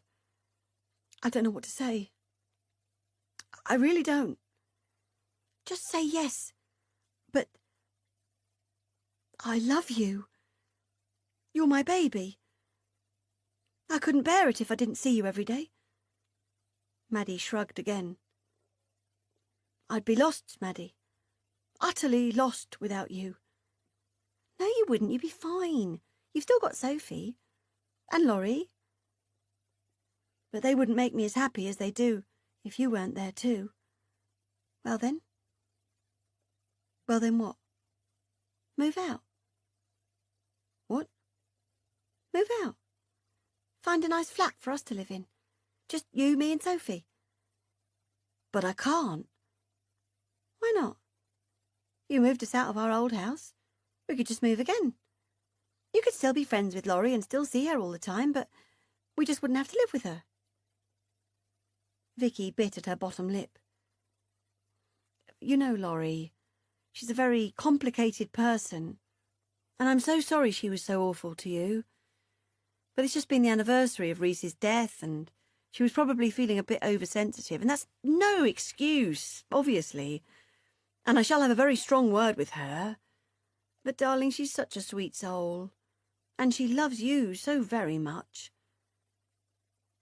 Maddie, her baby, her little woman in the making, so composed, so sure of her own feelings, put up a restraining hand as if to say, Stop.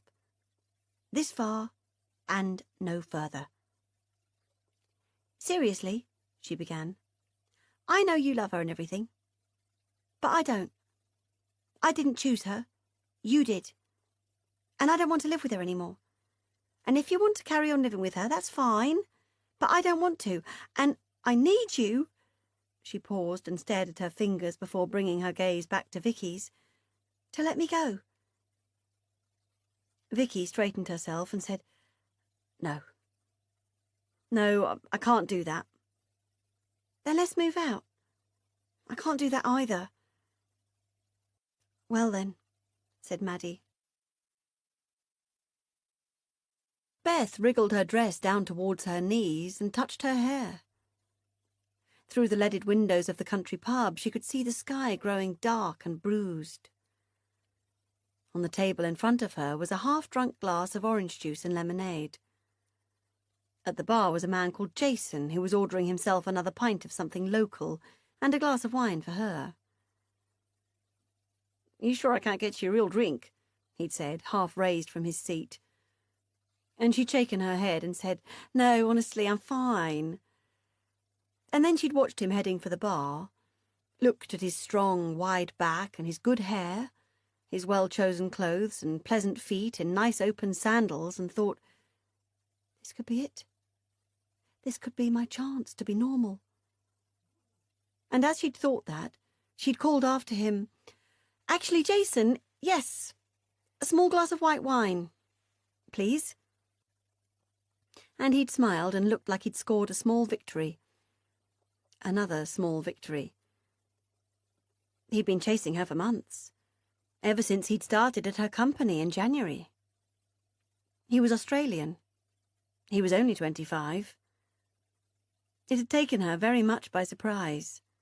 After all these years and years working at the same place, sitting next to the same people, putting money in the same envelopes for the wedding gifts and birthday presents of the same colleagues, having the same conversations about the same things, eating the same sandwiches at the same desk, suddenly everything began to change. Suddenly, the succession of predictable moments that constituted every day at work was punctured by new and unexpected ones. Unnecessary visits to her desk to ask for things that could easily have been requested via email or an instant message. Suggestions for lunchtime drinks. Compliments. Endless compliments. About her hair, her clothes, her smell, her handwriting, her shoes, her parallel parking, her taste in biscuits.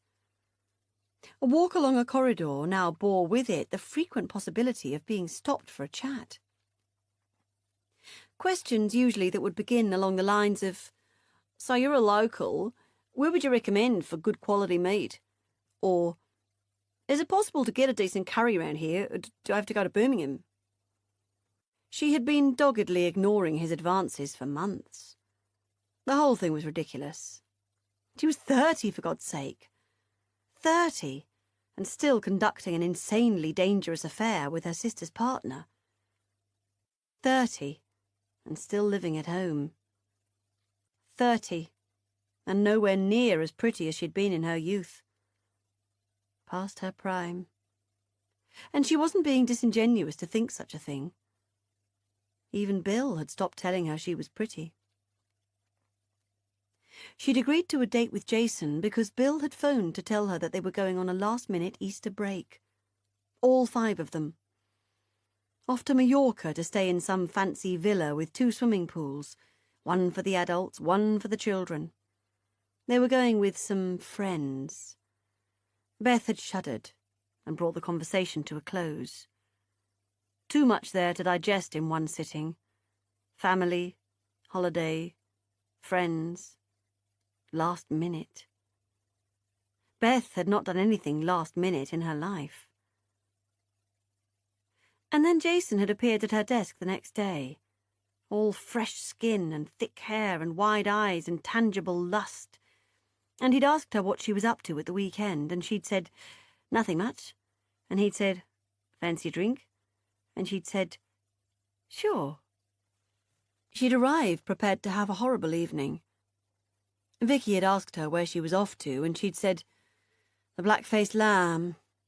And Vicky had said, "Oh, really? Who are you going with? Friends from work?" And she'd said, "Sort of." And then Vicky had smiled and said, "Is it a date?" And Beth had grimaced and said, "Sort of." She had put on a dress, though. One of Bill's favourites. Pale pink, with wide shoulder straps and a full skirt and a white trim around the hem. She'd pulled her dark hair back into a ponytail and was wearing her black Converse and a denim jacket. "You look adorable," Jason had said when she'd walked into the pub half an hour ago. "Totally." She'd squirmed and said thank you, and he'd said, "What is it with you?" And she'd said, "What?" And he'd smiled and said, "Ah, nothing." He returned with their drinks and placed them on the table. "I got your Chardonnay. Hope that's okay?" She shrugged and smiled and said, "I'm not exactly an expert." His phone fizzed against the tabletop and he picked it up and turned it off without looking at it. "Don't you want to know who that was?" she asked. He looked at her curiously. "Not really. If it's important, they'll call Beck. If it's not important, why would I answer it when I'm sitting here with you?" She thought of Bill, who treated his phone like a special needs child, fussing over it and caring for it, meeting its every need and demand. She smiled and said, "Oh, right. So, Beth?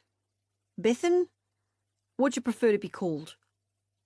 "Beth," she said. "Just call me Beth." He smiled as though there was some inherent joy in her being known as Beth. "Great," he said, picking up his pint. "Thank you for coming out tonight. I really thought you said no." She couldn't respond with any surprise to this declaration, given that she had thought she would say no too until the precise moment that she'd said yes. "That's okay," she murmured. "It's nice to be out." "Yeah," he said, gazing at her knowingly. "I get the impression And don't take this the wrong way. Did you quite a homebody? A what? A homebody? Person who likes being at home? Staying in, not going out? She shrugged. Yes, she said. I suppose I am. It's just...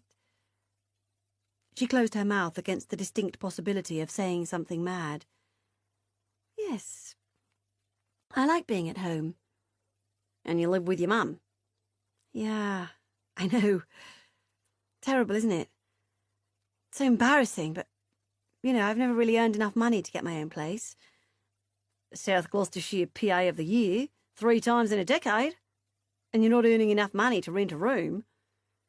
She flushed at his words. Of course she could afford to rent a room. She could probably afford to rent an entire flat, a small one at least, somewhere unfashionable. Yes, well, it's more... She inhaled. Just family problems. Just family...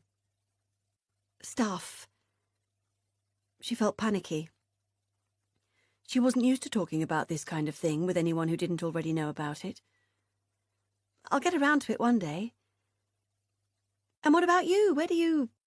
I mean, I know where you live, but who do you... He laughed at her, gently. She didn't blame him. I've got my own place, near the station in Cirencester, he said. Overlooks the tracks, bit noisy, but I quite like the noise. I'd rather that than the noise of flatmates. She nodded emphatically, as though she too had known the hell of noisy flatmates. And why did you come to the Cotswolds? She was using questions like tennis balls, hurling them at him too fast for him to get one back to her. Well, I was in London, of course, he smiled, and someone invited me to a house party out this way. I thought it was the prettiest place I'd ever been in my life, so I got straight on the internet and applied for every IT job I could find in the area. Beth was barely listening. She was too busy thinking of what to ask him next. And where did you live? In London. Ah, well, everywhere. North, south, west, not east, but pretty much all over. And whereabouts in Australia are you from? Tasmania. Hobart, She did not know. She thought there might have been some connection with yachts. She smiled and said, Oh, right. And how long do you think you'll be staying here? Jason puffed out his cheeks and then exhaled. Good question, he said. A few months at least. My sister's getting married in December. I'll head home for that and then take a view on whether or not to come back. I'll be taking stock of what I've achieved here, what I've invested in, balance it up with family, home, that kind of thing. Make a call. He glanced meaningfully at her. She flushed and looked into her wine glass. How old's your sister? She asked urgently.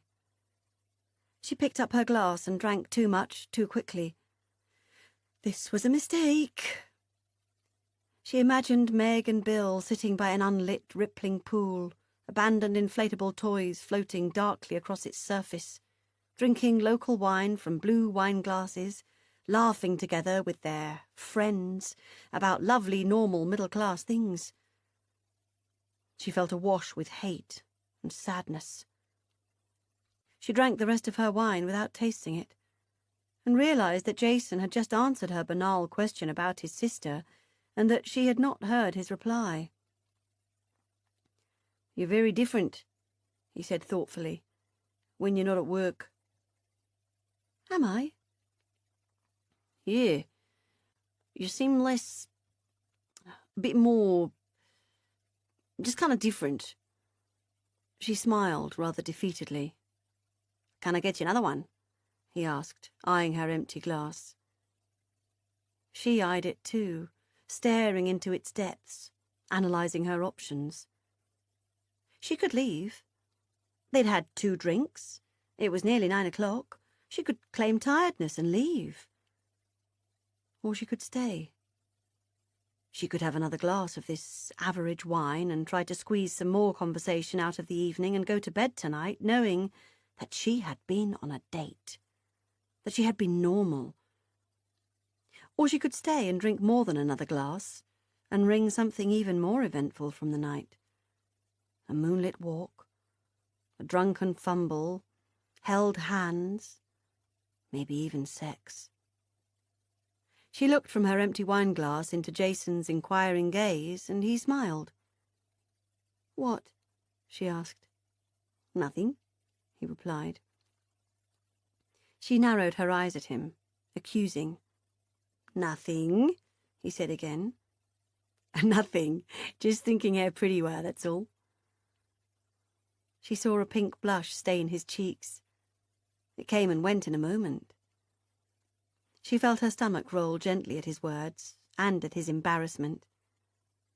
"That's sweet," she said, picturing Meg, so solid, so matronly. "Thank you. And yes, I would like another one. Please." He got to his feet. "Small? Big?"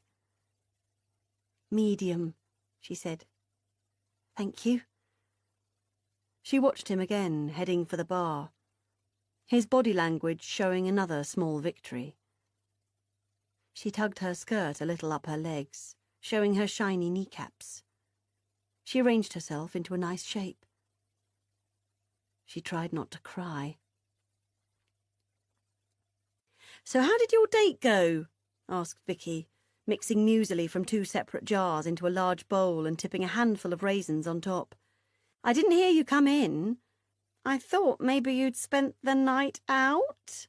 She accompanied her words with a big, wide smile of vicarious delight. "No," said Beth, flopping down heavily onto the bench and putting her elbows on the tabletop. She pulled the sleeves of her cardigan up her arms and yawned. "I slept here." "And?" Beth sighed. "And nothing. We had a drink, we had another drink, we had another drink, we went for a walk." "To?" "To his flat." "Oh, where's that then?" "By the station." "Go on." "We listened to music, we talked. I ordered myself a taxi. I came home." She shrugged and yawned again. Vicky looked at her curiously. "So, a success?" Lorelei wafted into the kitchen then, in her antique silk kimono, her grey hair piled on top of her head, kohl smudged beneath her eyes. "Morning all," she said. Beth stared at her as she stood in the doorway, making her entrance, waiting for Vicky to jump up and serve her. But Vicky did not jump up and serve her. Instead, she said, "Morning, my love," took her own bowl of muesli and her mug of black tea, and sat down next to Beth. "Beth's just been telling me about her date last night." "It wasn't a date," Beth protested. "Well, whatever. Your drinks with a gentleman." She brought her arm around Beth's shoulders and clasped her to her for a moment. Beth pulled away slightly. Lorelei stood in the doorway, looking a bit lost. "The kettle's just boiled, darling," said Vicky, and Beth could have sworn there was a hint of antagonism in her voice. Lorelei muttered inaudibly under her breath and shuffled across the flagstones in her lambskin slippers. "Where's the green tea?" she asked distractedly. "Where it always is, darling, in the blue jar next to the normal tea." "So," she turned back to Bethan, "do you think you'll be seeing him again?" "No," said Beth bluntly. "Oh, really?" "Yes, really." She watched her mother, flapping about hopelessly, the sleeves of her kimono dressing gown dragging through the sugar bowl, tutting under her breath. "That's a pity." "Why not?" Beth sighed. "Because," she began, "he's way too young, and he's going back to Australia in December, so there's absolutely no point in me getting close to him."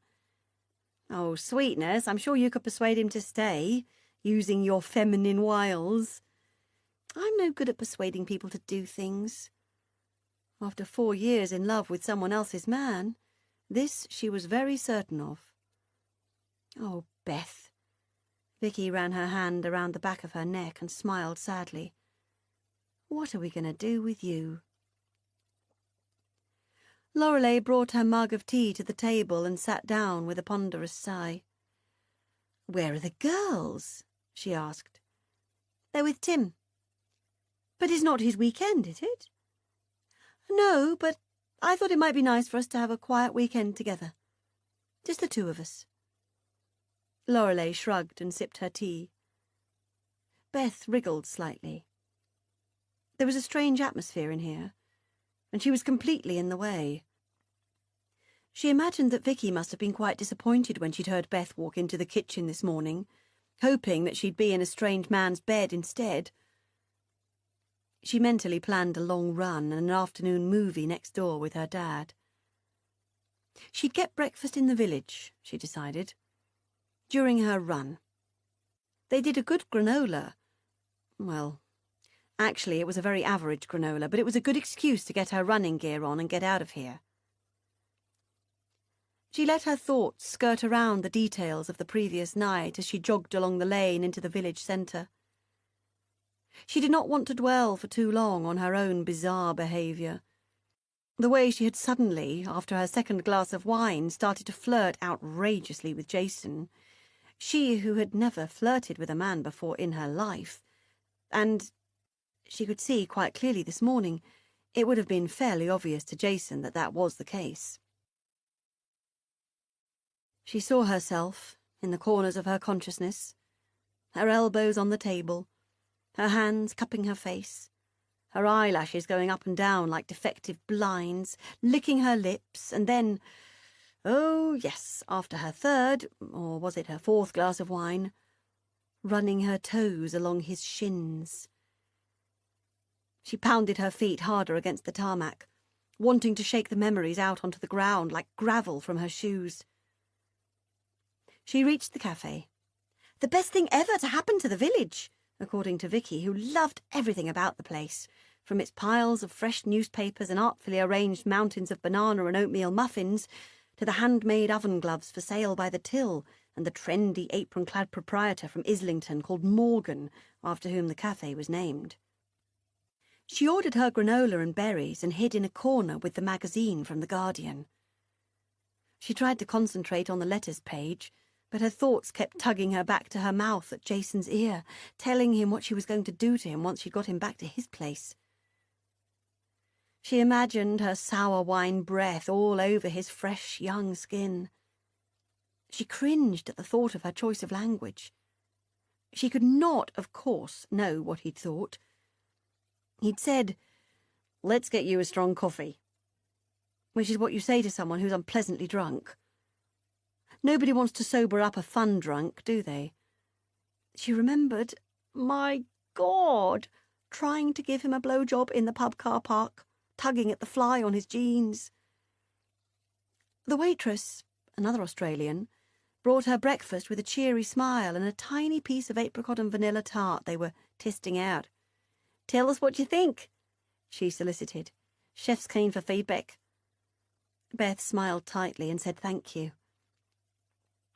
And Jason laughing and saying, "Hey, hey, hey," and pulling her up from her knees and tugging his flies back up and saying, "Will you be okay to walk, or shall I call a taxi?"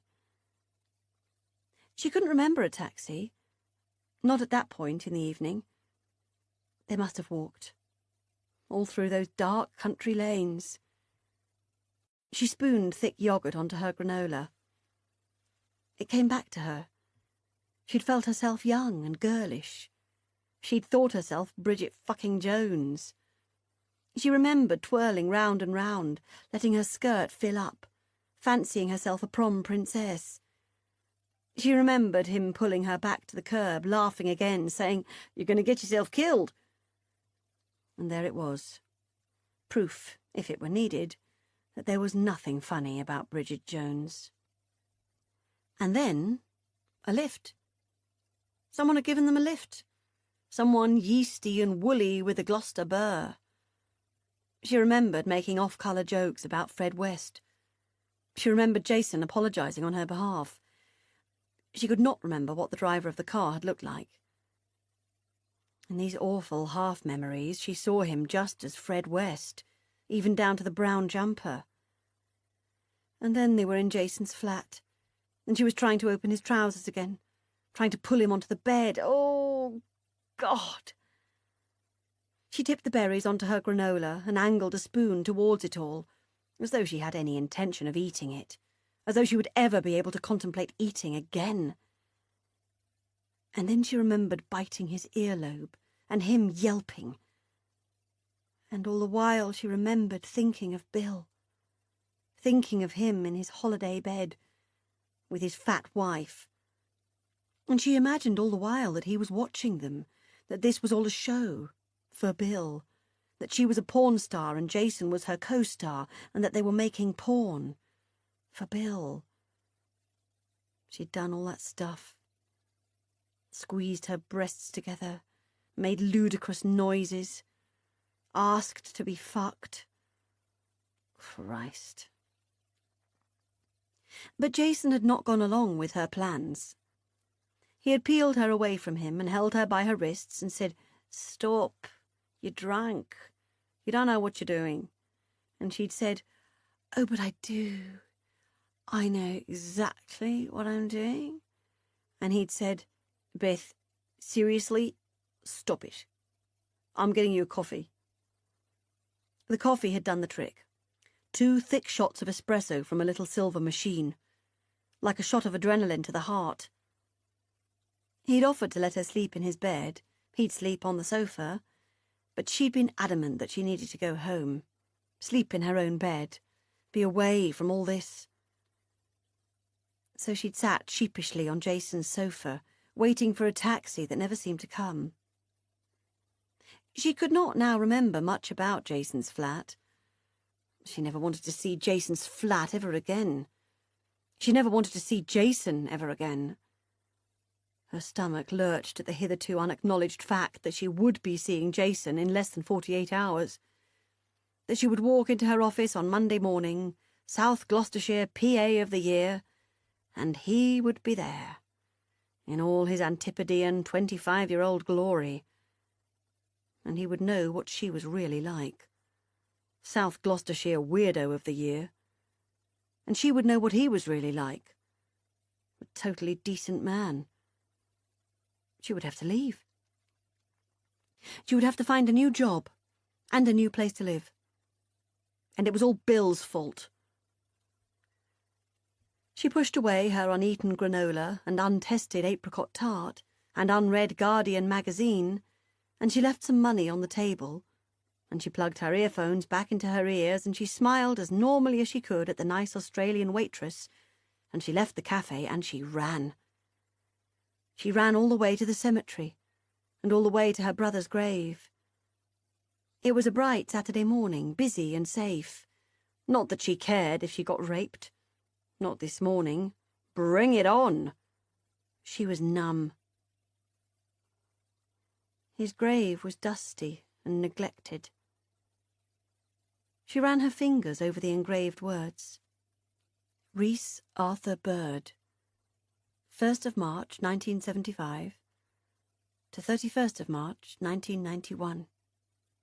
Sweet 16 forever. Today was the 12th of April. More than 12 years ago. He'd be 28 now. Older than Jason. How peculiar. She tried not to think about that day. She'd spent 12 years trying not to think about that day. Maybe that's why she was so weird. Everyone else had dealt with it. Meg had been so strong. Rory had been so angry. Vicky had been so practical. Dad had been so normalising. And Mum had just... Well, Mum didn't count. And no one, and she didn't mean to feel sorry for herself, but no one had needed Beth. No one had even really noticed Beth. No, that wasn't fair. Meg had noticed Beth. Meg had noticed that Beth had stopped eating and said, in that patronising way of hers, "I was the one who found him and I'm still eating. We've all got to stay strong, even you, Beth. Even you. Even her. As though she was a special case. She felt a surge of anger. She thought again of fat Megan sitting on a sun lounger in a sensible swimsuit shouting at her children. Then she thought again of her own fingers at Jason's fly last night, and his howl of agony as she bit his earlobe too hard. And then she thought of her room at the house, the room she'd never left, and the sour atmosphere between Vicky and her mother, and it was Easter next weekend, and she'd vowed, hadn't she, vowed to herself that she would not be here for it, and it looked as though she would be. She'd discussed it with her mother, she vaguely remembered, the possibility of making a simnel cake. She brought her lips to the warm stone of Reese's grave and kissed it long and hard. And then she ran on. She'd bought 3 rolls of extra strong refuse sacks and 2 pairs of plastic gloves and cleared out the boot of her car. She'd got a quote for a skip which could be dropped off on Monday if she could persuade Laurie into going through with it. Vicky heard Colin tapping at the kitchen window and jumped to her feet. "Hello, lovely man," she said, greeting him with a kiss to his unshaven cheek. "Thank you so much. You have no idea how much I appreciate this. You're an absolute star." Colin shrugged and said, "We've got a long way to go yet." Ever the realist, dear Colin. That's why he hadn't been able to hack living with Laurie. You had to have a core of pink fluff and fairy dust to hack living with Laurie. "Where's Beth?" "She went for a run," she replied. "And some breakfast in the village. Said she'd be back later on. She went on a date last night." Colin raised an eyebrow above the frame of his spectacles. "Really?" he said. "Yes. Man from work. Didn't tell me much, you know what she's like, but really, her first date since she split with Simon. I think she might be finally moving on." The ancient water pipes that ran throughout the house inside dusty wooden cladding squealed, juddered and creaked, signifying the end of Laurie's morning shower. Vicky and Colin smiled nervously at each other. "Have you said anything?" he began. "Anything at all?" "No," said Vicky. "Just been a bit frosty with her. I mean, honestly, Colin, I have managed to steer my way through 12 years of parenting without ever having to swear at one of my children. As much as I may have wanted to, on occasion. But it's more than that, Colin. I could forgive that, just about. It's the fact that my daughter is too embarrassed to bring friends home. I always thought maybe she was just not that interested in having friends home to play, but..." She sighed and held back encroaching tears. "Anyway," she brought herself back to common sense, "it has to stop.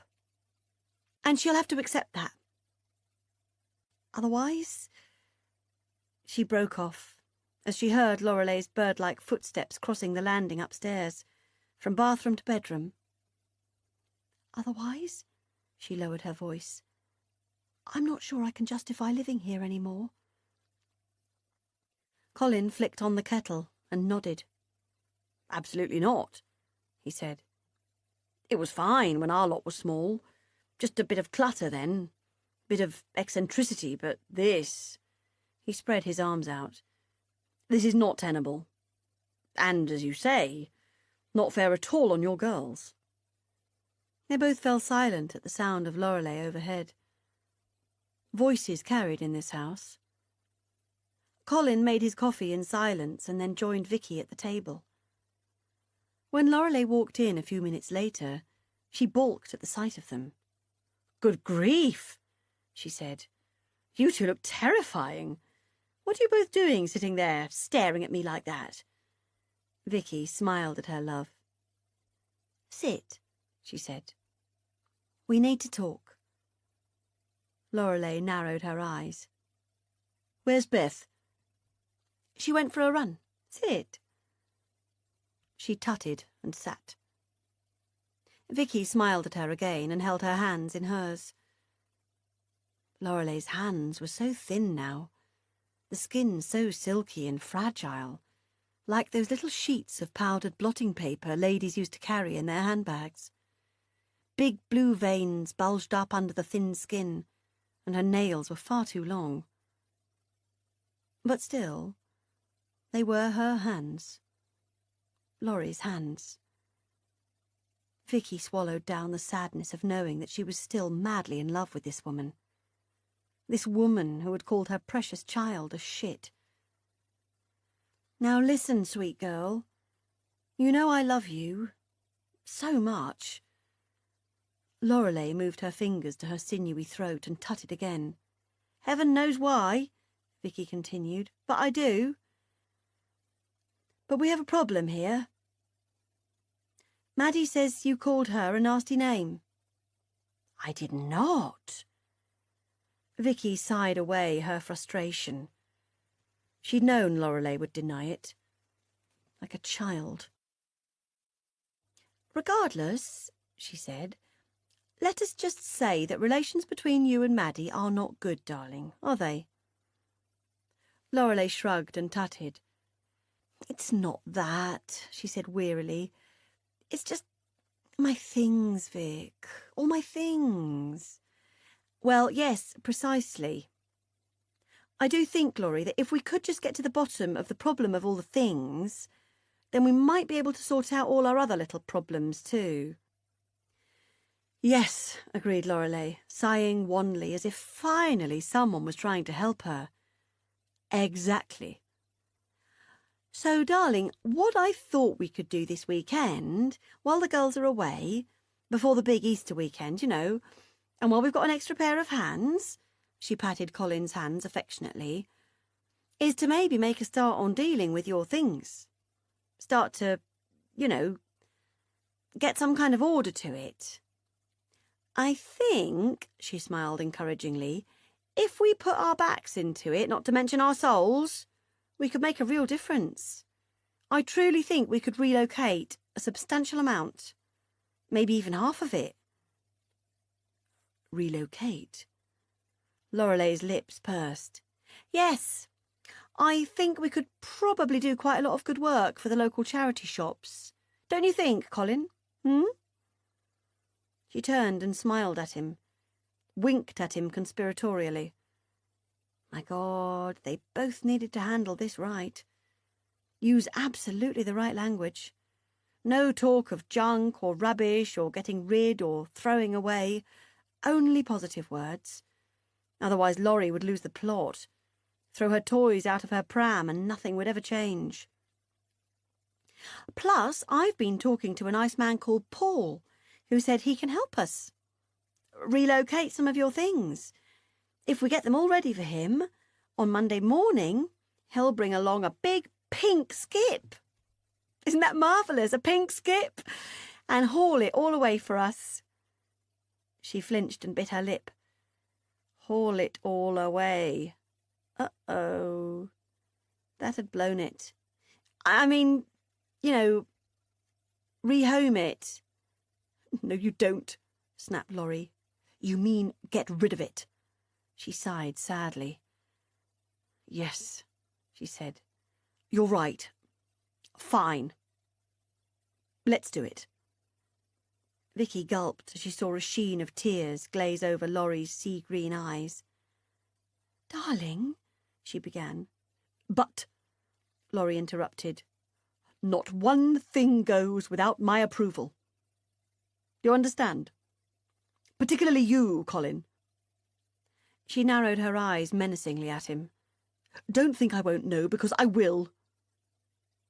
She laughed then. A delicate shred of a laugh, but a laugh nonetheless. Laurie had always had the most glorious laugh. Vicky still remembered that first night with the Beaujolais, before that great fissure of tragedy had rent the whole dream in two. She still remembered Laurie's lovely laugh, in front of the fire, her long fingers around the stem of her glass. Colin laughed too, under his breath, and cracked a smile. The atmosphere lightened momentarily. Right, said Vicky, capitalising on the sudden, unexpected mood of positivity. "We need a plan.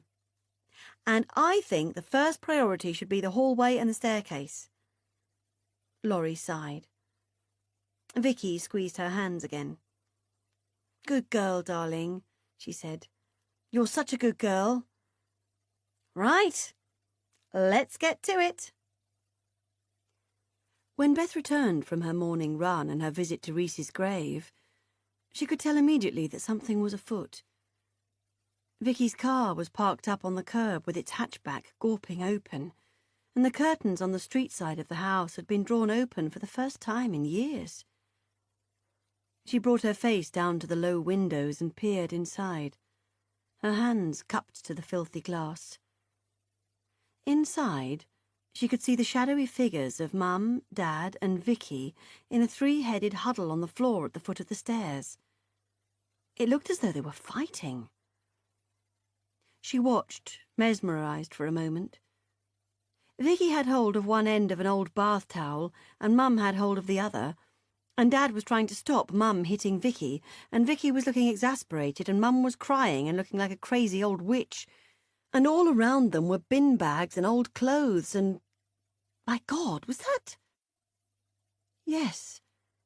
It was Beth's old pink polka-dot raincoat, and there was Meg's old school duffel coat, the grey one with the fur-lined hood, and there... She squinted hard to see. There was her old duvet cover, the one with the blue and pink squares on it, the one she'd thrown away when all the popping fasteners at the bottom had finally fallen off. What on earth was that doing here? She remembered distinctly taking it to be recycled at the charity shop in the village. How on earth had it found its way back into the house? She let herself quietly in through the back door, and then tiptoed through the kitchen and towards the hallway. "You utter fucking bastards!" she heard her mother wail. "Reese used that towel, you know. It was his favourite. It still smells of him, for God's sake, smell it, you bastard, smell it!" Her father sighed and said, "No, I don't want to smell it, because it smells of mildew, like everything else in this bag. Okay? It is mouldy and it smells of mildew, and as long as there are bags full of old towels smelling of mildew cluttering up the house, Vicky and her girls are going to find it very hard to live here. Do you see? Stop threatening me." "Colin's not threatening you, darling," soothed Vicky. "He's just being absolutely honest with you. And it is true. If we can't sort out this mess, or at least go some substantial way towards sorting it out, then really, well..." She trailed off. "Well, it doesn't bear thinking about. So that's why this is so important. So incredibly important. And we have been doing this for..." She consulted her wristwatch. "Nearly 2 hours, darling. And all we have is one tiny little bag of things to leave the house. We have to do better, Laurie. We have to do much, much better." Lorelei sank backwards against the wall and put the heels of her hands into her eye sockets. "Take the fucking towel," she said softly. "Just take it. And take my fucking heart out of my fucking chest cavity while you're about it." Beth inhaled quietly and waited to see what would happen. "Good girl," said Vicky, making her way towards Laurie on her knees. She encircled her inside her arms. "Good girl." She pulled away from Laurie, gently folded the towel into a cube, and placed it in an open bin bag. "Right then, what about this old kettle?" Beth remembered it vaguely from the long-distant landscape of her childhood. It had started smoking one morning, she recalled, smoking and making ominous buzzing sounds. Dad had turned the electricity off at the mains, unplugged the thing, and as far as she could recall, had thrown it in the bin. Yet here it was again, like her duvet cover, risen from the ashes of her childhood, still living and breathing.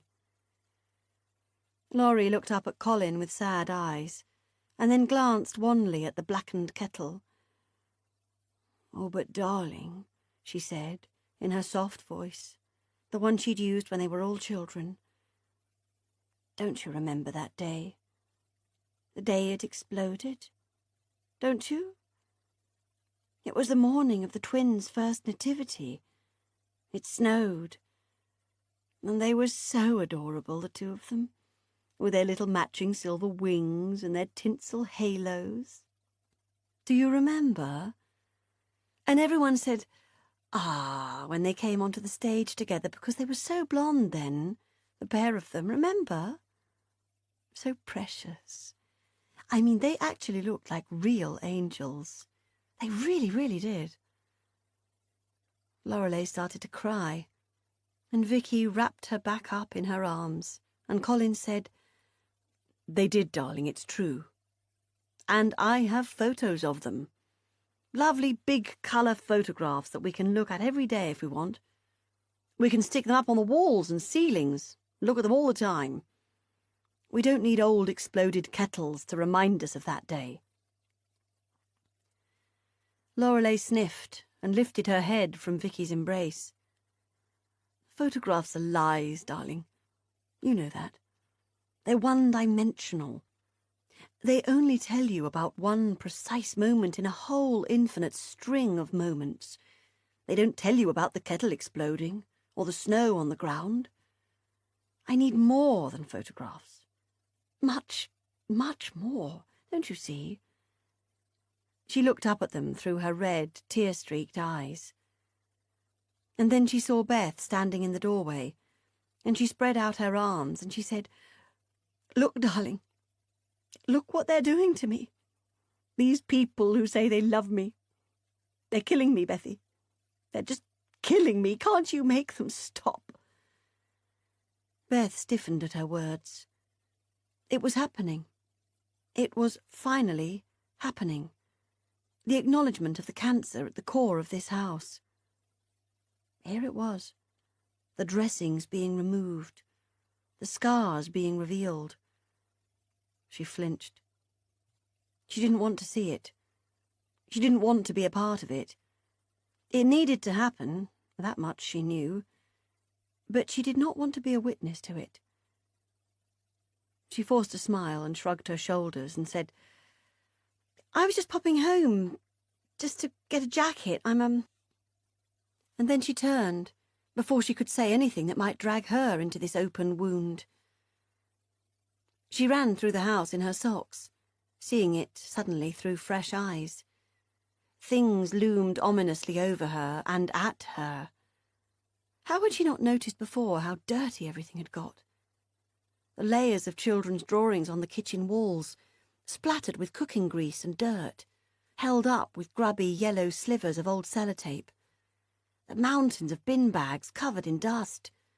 The piles of old rags, some stiff with whatever historical fluid they had last been used to absorb.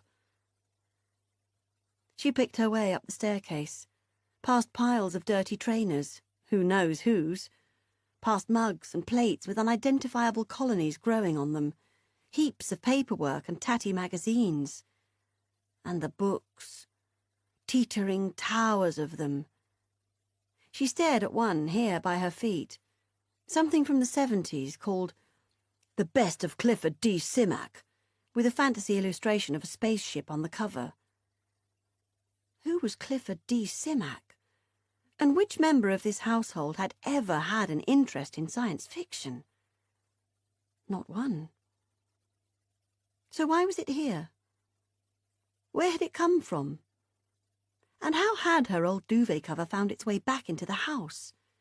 She dropped the tatty paperback and ran for her room.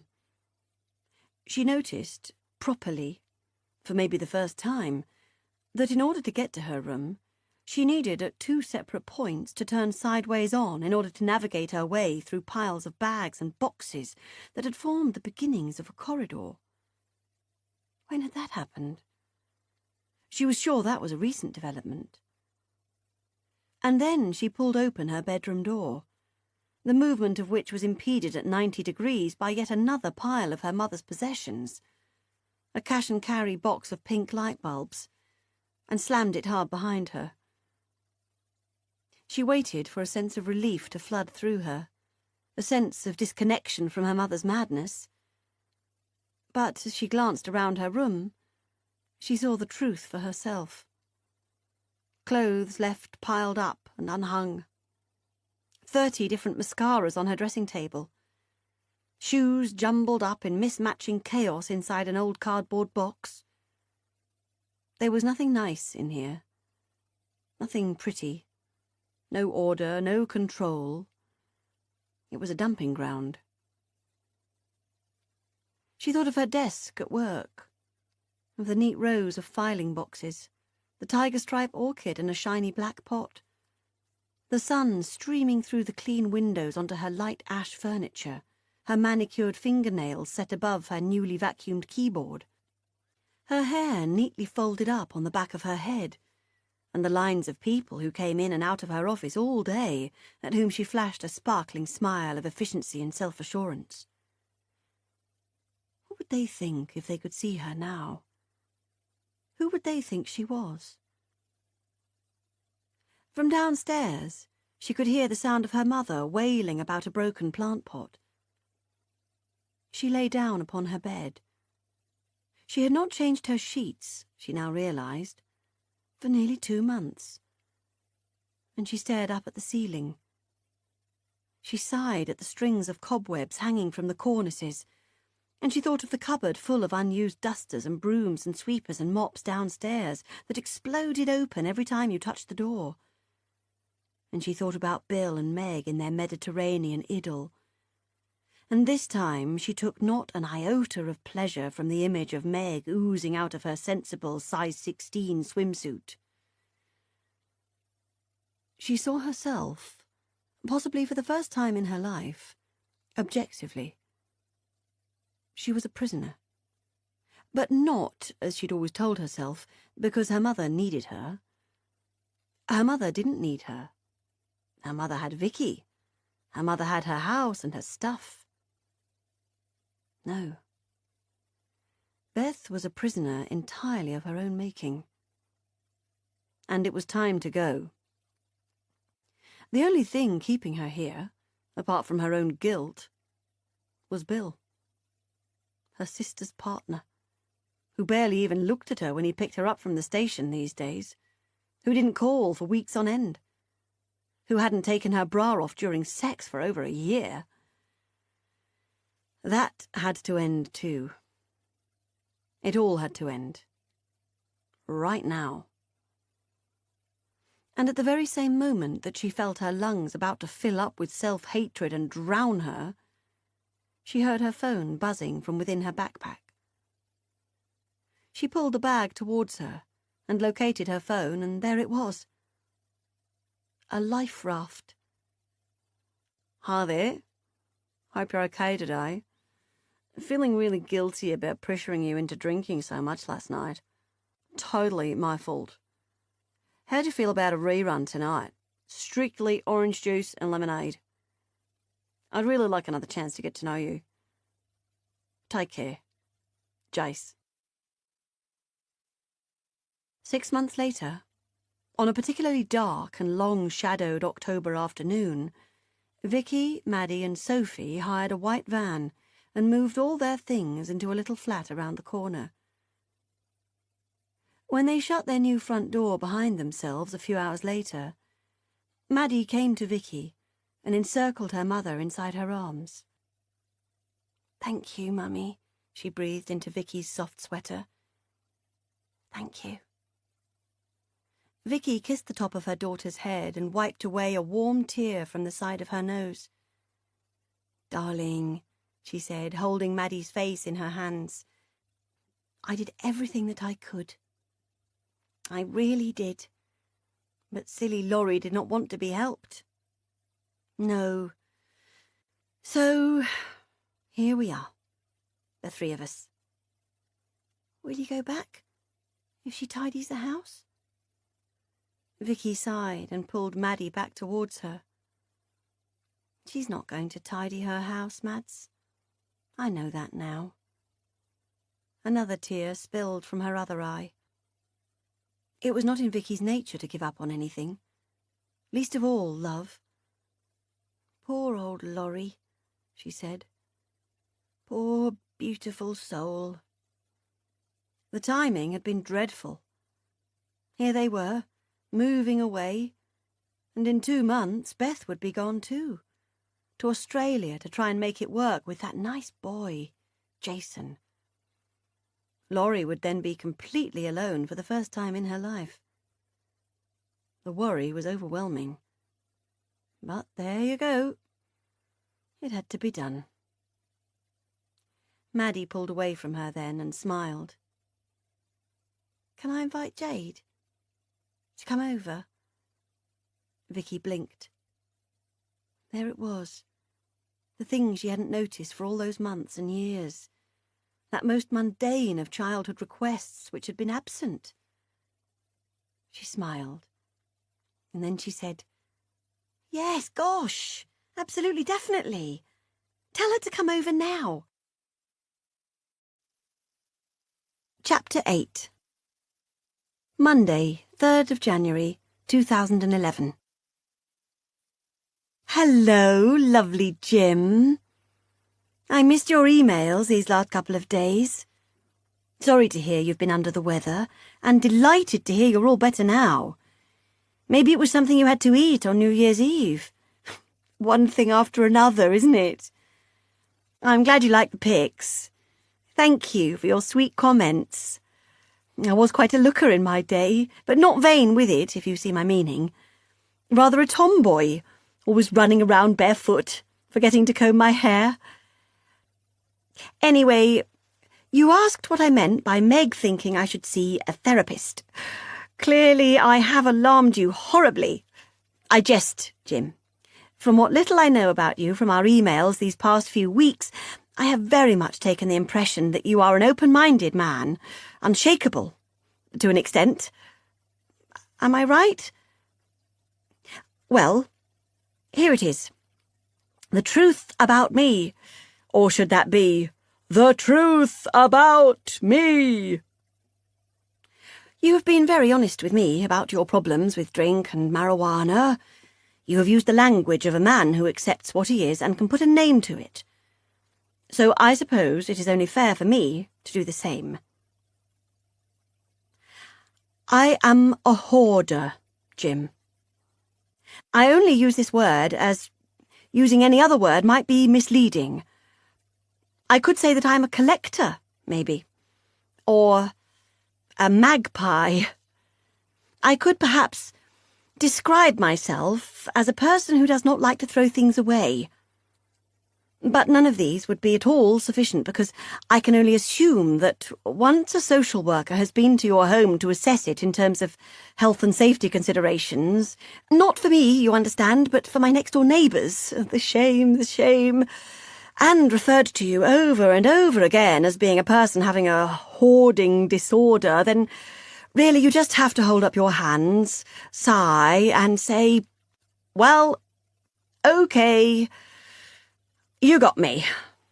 So, yes, I am.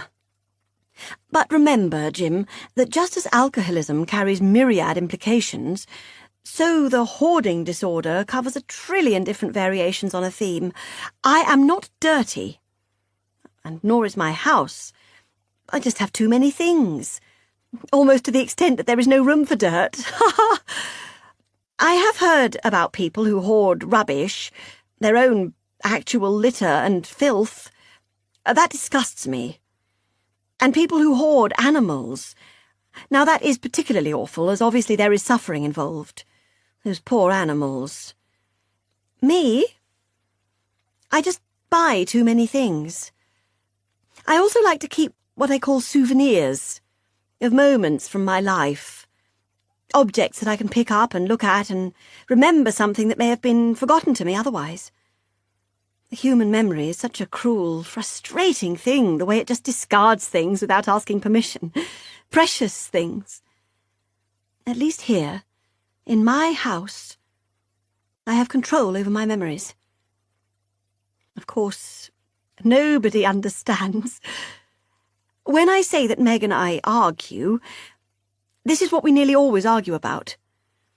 She thinks it is a matter of tidying up, of having a clear out. She has absolutely no idea. And she, I fear, has gone too far the other way. I would call her a neat freak. She's mad about cleanliness and order and minimalism, and she has 4 children. It confounds me. So I have asked her not to come to my house anymore. In fact, since we're being so frank, you may as well know that no one has been to my house. Not since the funeral. Something happened at that funeral. It was the most appalling day. I'll tell you about it another time. Let's keep this bite-sized for now. But I made a decision that day that I needed to batten down the hatches and be on my own. Don't misinterpret that, though, Jim. I am still quite social.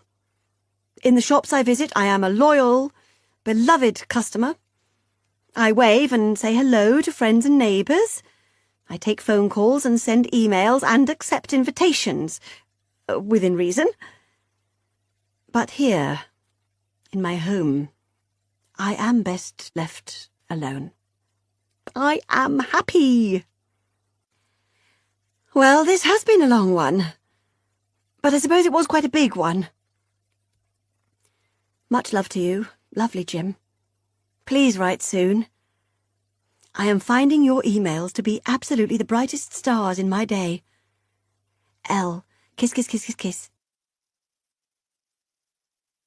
April 2011. Molly and Meg sat in silence in the fridge-like cool of the people carrier, absorbing the facts that had just been gently ladled over them by a lady called Stella Richards with a sweet-toned voice in a wood-panelled office in the county offices in St. George's Road. Lorelei had died of an undiagnosed and untreated tuberculosis, brought about by severe malnutrition. She had weighed 6 stone 8 pounds at the time of her death, had lost all but 5 of her teeth, and had been brought in mainly bald. The contents of her stomach had been hard to identify, as they had been more than a week old. But it appeared that her last meal had been a rice cake and a mouthful or 2 of orange juice. They had also found a small cancerous tumour inside her lung cavity, but this was not being recorded as related to her cause of death. There was more, but Meg had stopped listening at the realisation that her mother had starved herself and then died a terrible, painful, protracted death in her car on the lay-by of an A-road 20 minutes from the village, all alone. While Meg sat in her comfortable home, surrounded by her hearty, and in one particular case, worryingly overweight, children, watching the Great British Bake Off and drinking nice wine. "Shit," said Molly. Said Meg. She wanted to shower now. A really long one with scalding water, one that left her pink and raw. That was totally the saddest, worst thing I've ever heard. Meg glanced at her daughter, covered her hand with hers. "I'm really sorry," she said. "Really sorry." Christ, if that doesn't constitute inappropriate for a teenage girl, then it doesn't bear thinking about what else they're dealing with in that place. "It's fine," said Molly. "I'm glad—" She paused, then squeezed Meg's hand. "I'm glad you didn't have to listen to all that by yourself." "Bloody woman," said Meg, suddenly filled with the old sense of exasperation and impotent fury she'd been filled with for most of her life. She bashed the steering wheel with the heel of her hand. "Bloody ridiculous, stupid, awful woman. A rice cake, a fucking rice cake. Like an anorexic teenager, for Christ's sake. Oh!"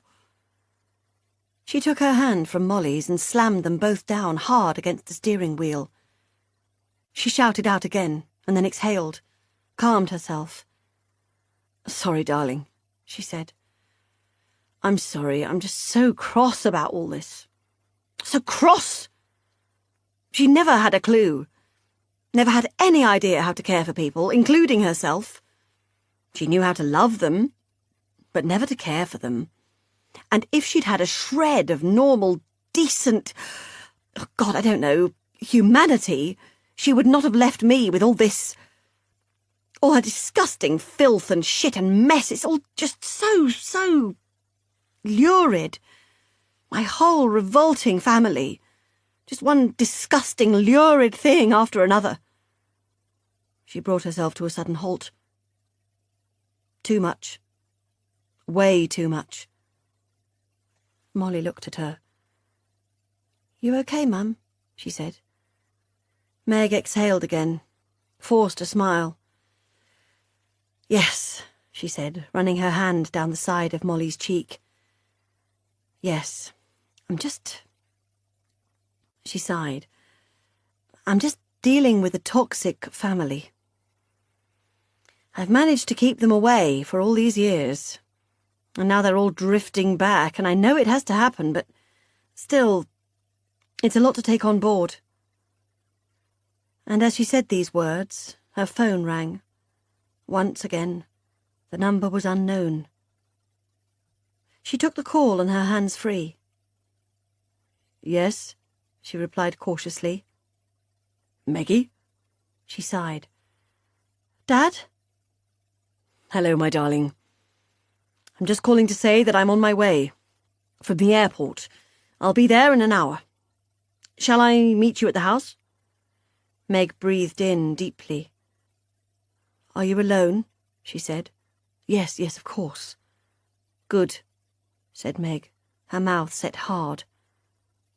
Come to our hotel. I'll meet you in reception. Good, excellent. And, darling, how are... But Meg hung up before her father could finish his question. April 2004. He had not been to the airport for months. He had not left his neighbourhood for months. It was strange to be back amongst the hubbub of normal people. Odd to see children and families and teenage groups. People who had not set foot inside a brothel or a girly bar. People who were not in Thailand to get high or have sex with anyone. They looked so fresh, these other people. Bizarrely, unnaturally so. Rory glanced down at his own self.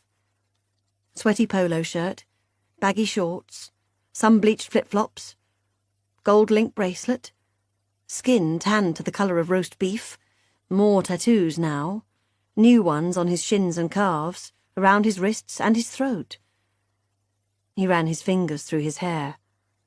Collar length, burned blonde, not related in any recognisable way to fashion. There was no fashion where Rory lived. He just wore what Owen wore. He'd subconsciously started to dress the same as Owen over the years. Polo shirt with the collar up, gold jewellery, shades on the top of his head, beads around his neck, trainers, flip-flops, combat shorts. He could be anyone from anywhere. He could be American, Australian, South African. It was just easier. He scanned the crowds filing through the arrivals gate. After a 5-minute procession of dairy-skinned Scandinavians, the next influx looked English, pasty and pale-faced after a long winter. He pulled himself up straighter, pushed his hair down over his ears. And then there he was. And it took Rory totally by surprise. The flood of emotion, the tears. His dad. Colin's face broke apart at the sight of him, and they hurtled towards each other like victorious teammates, bundled up against each other, lost their faces into each other's shoulders and squeezed hard. Then they pulled apart and regarded each other. It had been 4 years, almost to the day. His dad had a rucksack slung over one shoulder and was wearing classic middle-aged man gear. Sensible jeans, a T-shirt with a logo on it, a North Face jacket, cheap trainers. He looked so old. Or actually, no, not old. He looked like a young person with an ageing disease. "Oh, my goodness," said Colin, his eyes twinkling with pleasure. "Look at you, just look at you. So brown, so—" He searched for a word. "So laid back. Wow." It was the first time that Rory and his dad had been alone together since that afternoon in the pub, when Colin had given him his birth certificate and set him free. Rory had missed him the most. More than his mum. More than his sisters. More than his niece and nephews. He'd only actually met one of Meg's boys, and he couldn't even remember his name. "Here." He took his dad's rucksack from his shoulder and slung it over his own. He was glad, in a way, that he'd never grown taller than his dad. It was nice to be able to look up at him, even if it was only a couple of inches. He'd warned his dad about his circumstances, about the barewood room behind a shop on the Strip, about the people coming and going, the pounding music and the shrieks of delight late into the night. He'd told him about the ineffectual ceiling fan and the cockroaches and the mattress on the floor. But he hadn't told him everything. Not yet. Rory drove them back in his new car. Well, new to him. It was an old Fiat Panda that he'd bought off someone for a few $100. It smelled of spliff and dog shit, but it had aircon, and Colin smiled into the chilled blast as they cruised down the freeway. "Oh," he said, "that's nice." He still had his North Face jacket on, and his grey hair was stuck to his head like wet strips of papier-mâché. "This heat," he said, "is like a furnace. How do you cope?" "I've acclimatised." He turned and smiled at his dad. He had not seen a human being he was related to since the day he'd left his baby daughter in Spain 4 years ago. It was a good feeling. "You must be really tired," he said. "No, not at all. Doing nothing makes me tired. All this," Colin gestured through the windows at the passing scenery, "this makes me feel alive." His father's life over the last few years was as much of a mystery to Rory as he imagined his own life was to his father. He had no idea how Colin spent his days, who he saw, where he went, what he did. He knew there'd been a memoir of some description undertaken, but he didn't imagine that had ever come to much.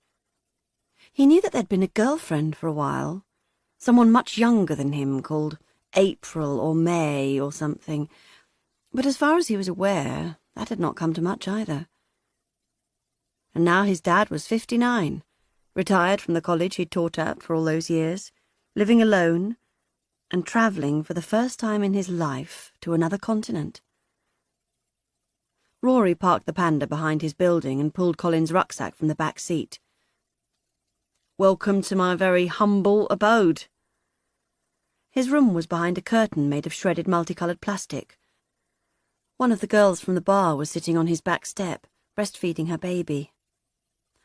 "Dad, this is Rochana. Rochana, this is my dad, Colin."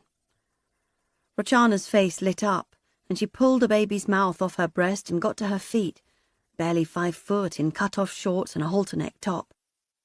"Ah, your father! So nice, so nice!" She shook his hand, and Colin beamed at her and stroked her baby's hair and said, "What a lovely baby. How old is she?" "She's 9 months. She's my angel." Colin smiled again, and Rory remembered how much his father had always liked babies. "She's beautiful. What's her name?" "I call her Star, because when she's big, she will be a superstar."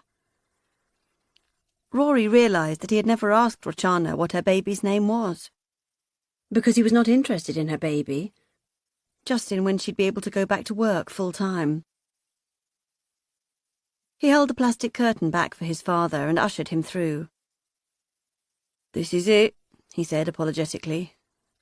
"Oh," said his father, smiling stoically, "it's fine, it's perfectly nice." "No," Rory laughed, "it's a shithole. But it's just temporary while I'm saving." You could hear the lunchtime show through the back wall, the bang-bang of Evanescence, the tinny drone of the MC announcing the names of the girls. "Wow," said his dad. "I see what you mean about the noise. What a racket!" "Yeah," said Rory. "All day, half the night. You get used to it, I promise." "It's fine," said Colin. "I didn't come here to sleep." Rory smiled, and didn't ask the question that threatened to spill from his lips. "Why did you come here?" He pulled a beer from his fridge and handed it to Colin. Then he opened one for himself and raised a toast. "To you, being here. I really appreciate it." "Nonsense," said Colin, slurping back the cold beer. "Thank you for letting me come.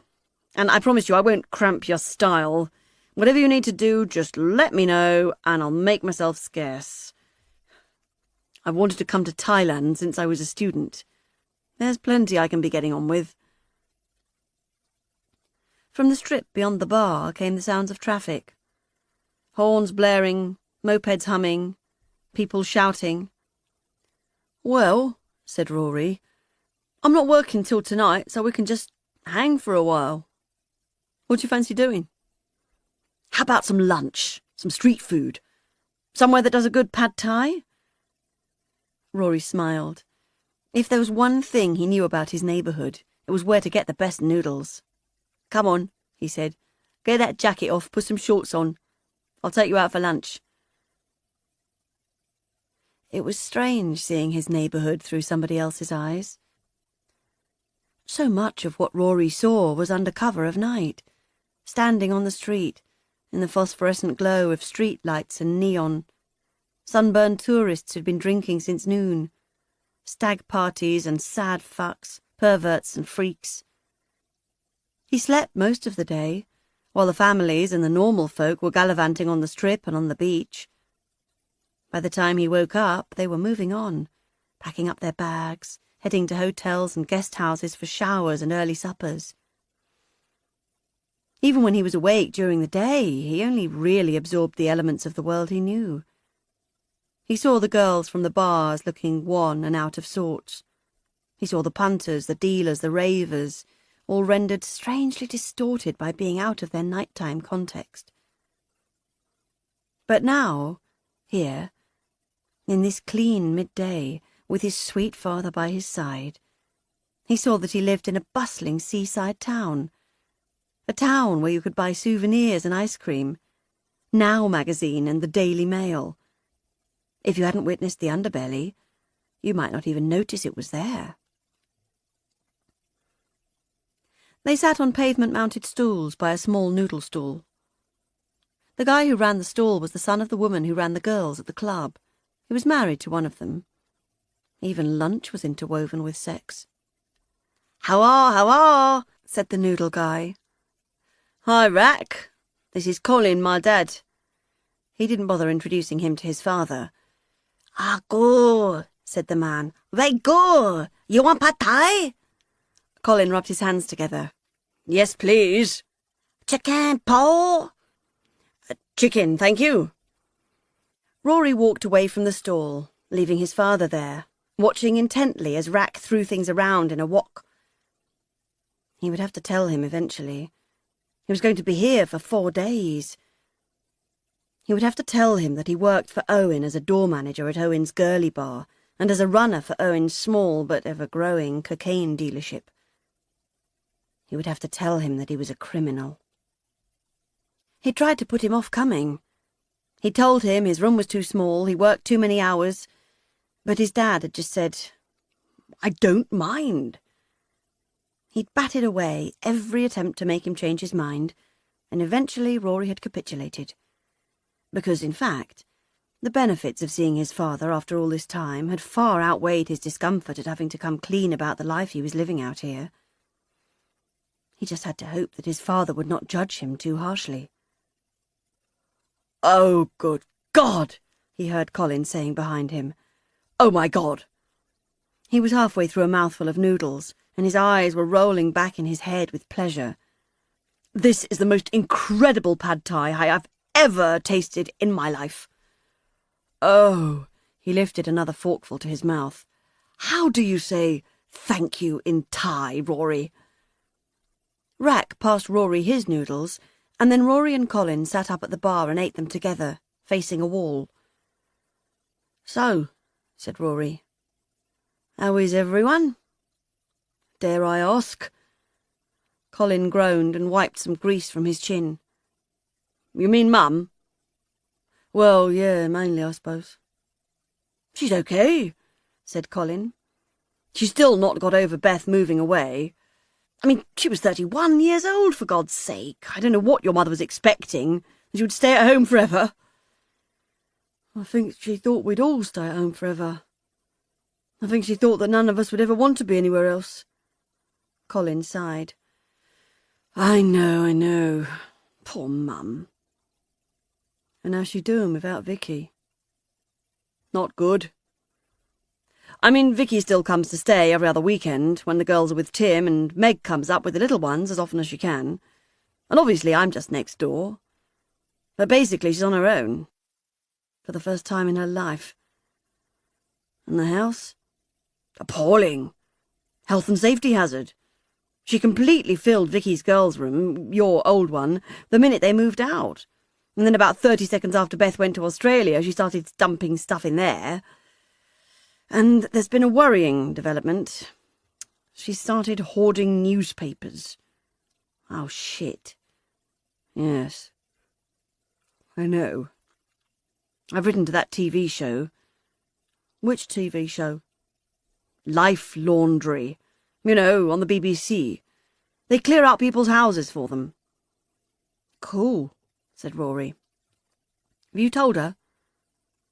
Colin rolled his eyes at him. What do you think? Anyway, I doubt it'll come to anything. I don't even know if they're going to make another series. But it seemed worth a try. I mean, I just really don't know where to turn. We all keep trying, me, Vicky, Meg. We're always trying to persuade her, thinking up new and ingenious ways of convincing her to part with things. But if anything, it makes her worse. So... He shrugged and blew out his cheeks. Well, you know, you just kind of give up eventually, don't you? When someone doesn't want to help themselves. There's only so much you can do, and... He smiled sadly. I'm not sure I can help her anymore. Rory scraped the last noodles from the side of the container and licked them from his plastic fork. He wiped his mouth with a paper towel and considered the issue of his mother. He was so distant from it over here. He barely thought about it. The concept of a troubled, lonely, middle-class, gay 58-year-old living alone in dusty squalor in a chocolate-box cottage in the heart of the Cotswolds was a hard one to grasp in the context of his sweaty, noisy, hectic, foreign red-light existence. I can't say I blame you, he said. You shouldn't beat yourself up about it. Colin smiled and dropped a screwed-up paper napkin into his empty noodle container. I'll try not to, he said. And then his face became serious. And what about you, my boy? What's the story with you and Kaylee and the little one? Rory groaned. He dropped his head into his hands and growled. Just the merest thought of Kaylee and Tia always felt like a knife in his chest. There's nothing to say. No story. I haven't heard from her. But then she doesn't know where I am, so I wasn't expecting to, really. He braced his body for his father's response to his next question. Have you... has she been in touch with you lately? Yes, Colin replied simply. Yes. We email each other a lot. At least once a week. And, you know, she comes over every Christmas, just for a night, on her way back to Ireland. She and Tia. She's a lovely little thing, you know. Really quite spectacular. Rory shrugged. He'd already had a full report on these Christmas visits. His father sent him long emails about them, attaching photographs which Rory did not open. He'd made that mistake once before, when his father had gone to Spain to visit Kaylee and the baby a few months after Rory had left. He'd clicked on the attachment unthinkingly, and then nearly fallen against the wall with the shock of it. His baby, who had still been a colic-ridden, screaming blob of nothing much when he'd said goodbye to her at 8 months old. And there she was, suddenly, magically, at 14 months, with a ribbon in her hair, smiling and long-lashed, standing upright in jeans and sandals. A proper little girl. He'd looked at the photo for long enough to gauge that Tia looked just like him, and then he'd pressed delete. He'd made his decision. He had to live with it. "Good," he said. "She's got a new partner, you know, Kaylee." "Oh, yeah?" "Yes, he's an artist, I think. Fair bit older than her. Has a daughter of his own. I think she's very happy." Rory nodded, just once. He wanted to scream at his dad to shut up, to stop talking. He wanted to yell at him that he had moved on, that he had drawn a line, that was then and this was now, and he had made a deliberate decision not to lug his baggage around with him. But Kaylee had other ideas. She had completely inveigled her way into Colin's affections. Her and the girl.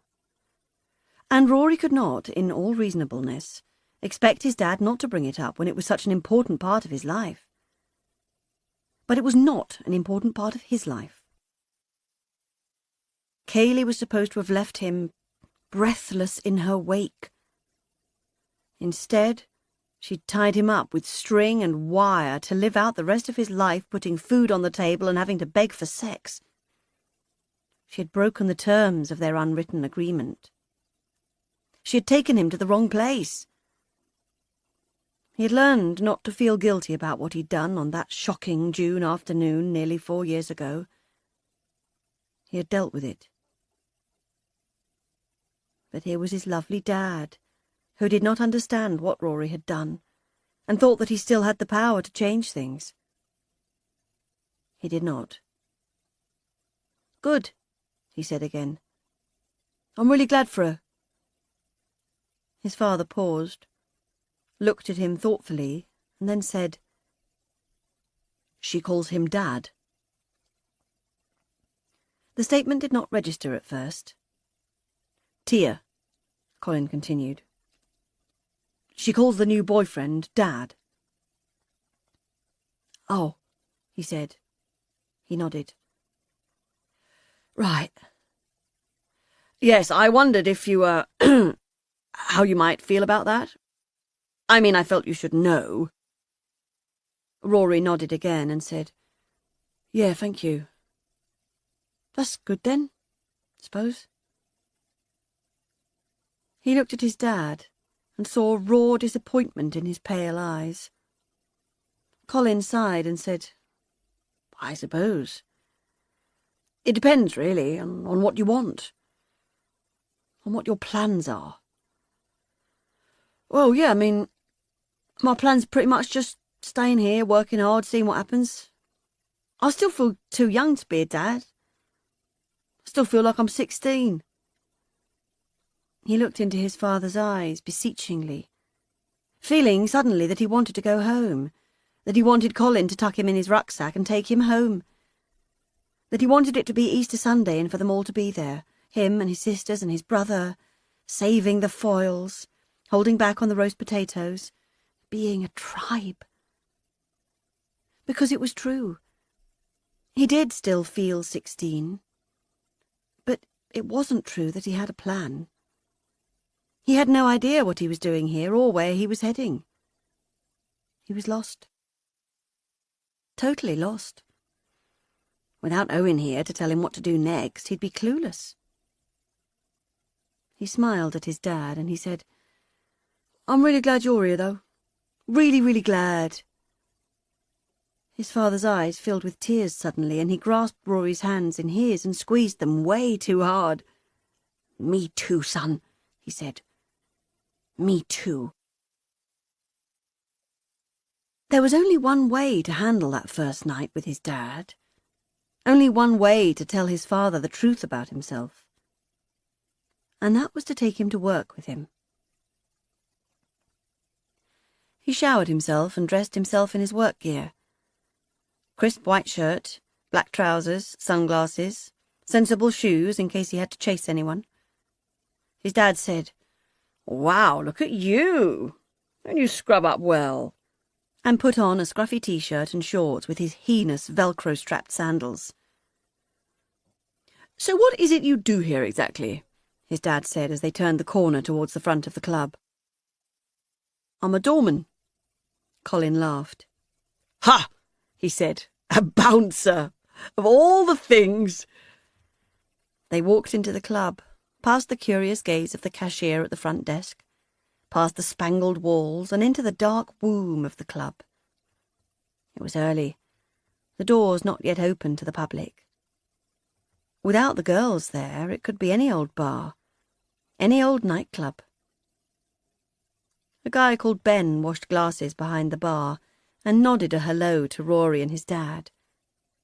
A girl, still in her own clothes but already fully made up, passed them on her way to the bar. She hugged Rory to her and called him sweetie. Colin looked at him curiously and Rory shrugged. His father would put the pieces of the jigsaw together eventually. He knocked on the door of Owen's office. "It's me." "Come in." Owen sat behind his desk, all muscles and money and too much aftershave. But still, he found a sweet smile for Rory's dad, and a big warm handshake, and Rory could tell that his dad was impressed. Everyone who met Owen was impressed. "An honour to meet you, sir," he said. Rory saw Colin's look of surprise at being referred to as sir by an Englishman. "Likewise," he said. "How long you staying for?" "4 nights." Owen sat back down in his big leather chair and said, "Not long then. A flying visit." "Yes, sadly so. I was hoping Rory might be able to take some time off, that we might be able to travel around a bit together, but he says he's too busy." Owen laughed and smiled apologetically. "Yeah, that'll be my fault. Sorry, Mr. Bird." "Call me Colin."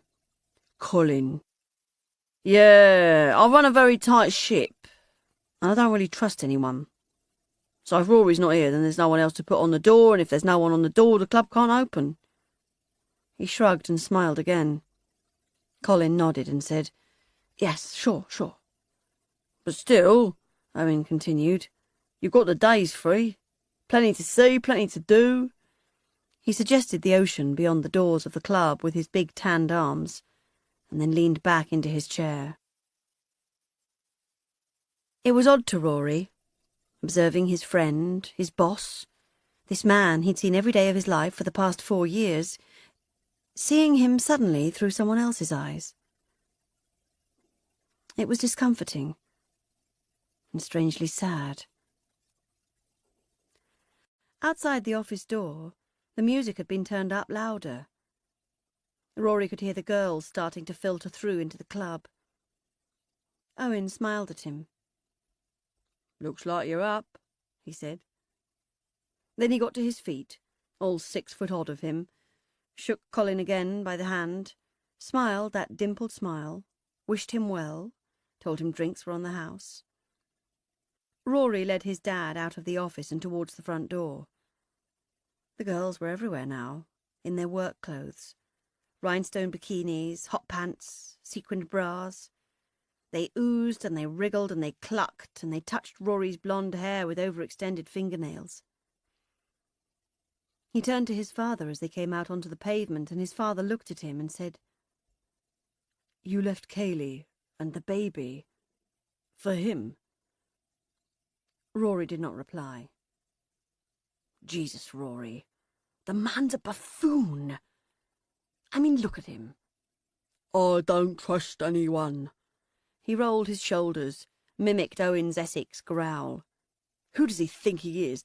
Tony bloody Soprano?" Colin laughed. "He's my friend," Rory replied quietly, unclipping the velvet rope from the club entrance waving through two young men in rugby shirts.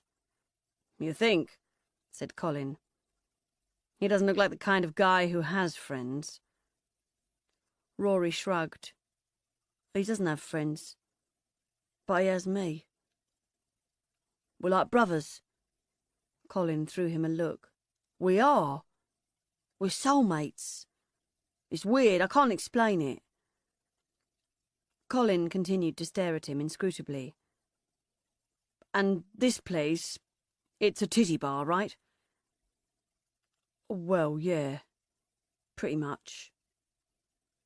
Colin laughed again and rocked back on his heels, his gaze reaching into the darkening sky as though there might be something more edifying up there. "Pretty much," he repeated. "Right." He sighed, dropped his gaze to the ground. "Oh, son." "What?" "This," Colin exclaimed. "And what you left behind. Tia, Kaylee, it's... Ugh, Christ. Rory, what the hell is it you're looking for exactly?" Rory waved a relatively sober stag party through and scuffed his shoes against the pavement. "I'm not looking for anything." Colin nodded. He looked for a moment as though he were about to say something, but then he stopped, exhaled. "Just as well," he said, "because I can tell you this. You won't find anything here." He gestured at the bar, at the line of young men waiting to gain entry. "You won't find anything at all." "Oh, my God!" Meg dropped her weekend case on the doormat and stared at the scene before her. Behind her, the three children tried to see what she was looking at. "What?" said Molly. "Is it really bad?" "Oh, my God," she repeated. Molly squeezed past her. "Let me see," she urged. She came to a standstill in front of Meg and said, "Oh, my God." Then she turned to Meg and she said, "I don't want to go in, Mummy. I really don't. Can you let me into Grandpa's house? Please?" "No," said Meg. "Not until we've said hello to Grandma. Come on. Boys!" she called out behind her to the two youngest, who were now grabbing handfuls of the gravel on the footpath. They all trooped in, and for a brief moment they were silent. It was Meg's first visit home since Christmas. 6 months since Vicky and the girls had finally jumped ship, and 4 months since Beth had moved away. And in those 4 months, Lorelei appeared to have put her kitchen completely out of commission. Dad had warned her, but still nothing could have prepared her for the devastation that her mother had brought upon the heart of her home. The detail that struck her first was that the Aga was no longer visible. The precious orange Aga that had cooked their meat for them, warmed their winter gloves, dried out wet socks, heated pans of bedtime milk, was gone, cloaked entirely under piles of laundry and cardboard boxes.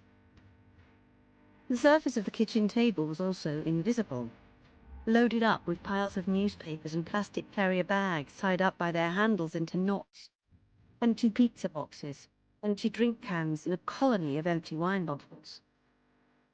The old butler's sink was packed up with jam jars and old cellophane in various colours, and the kitchen blind had come off its fittings and was slung diagonally across the window.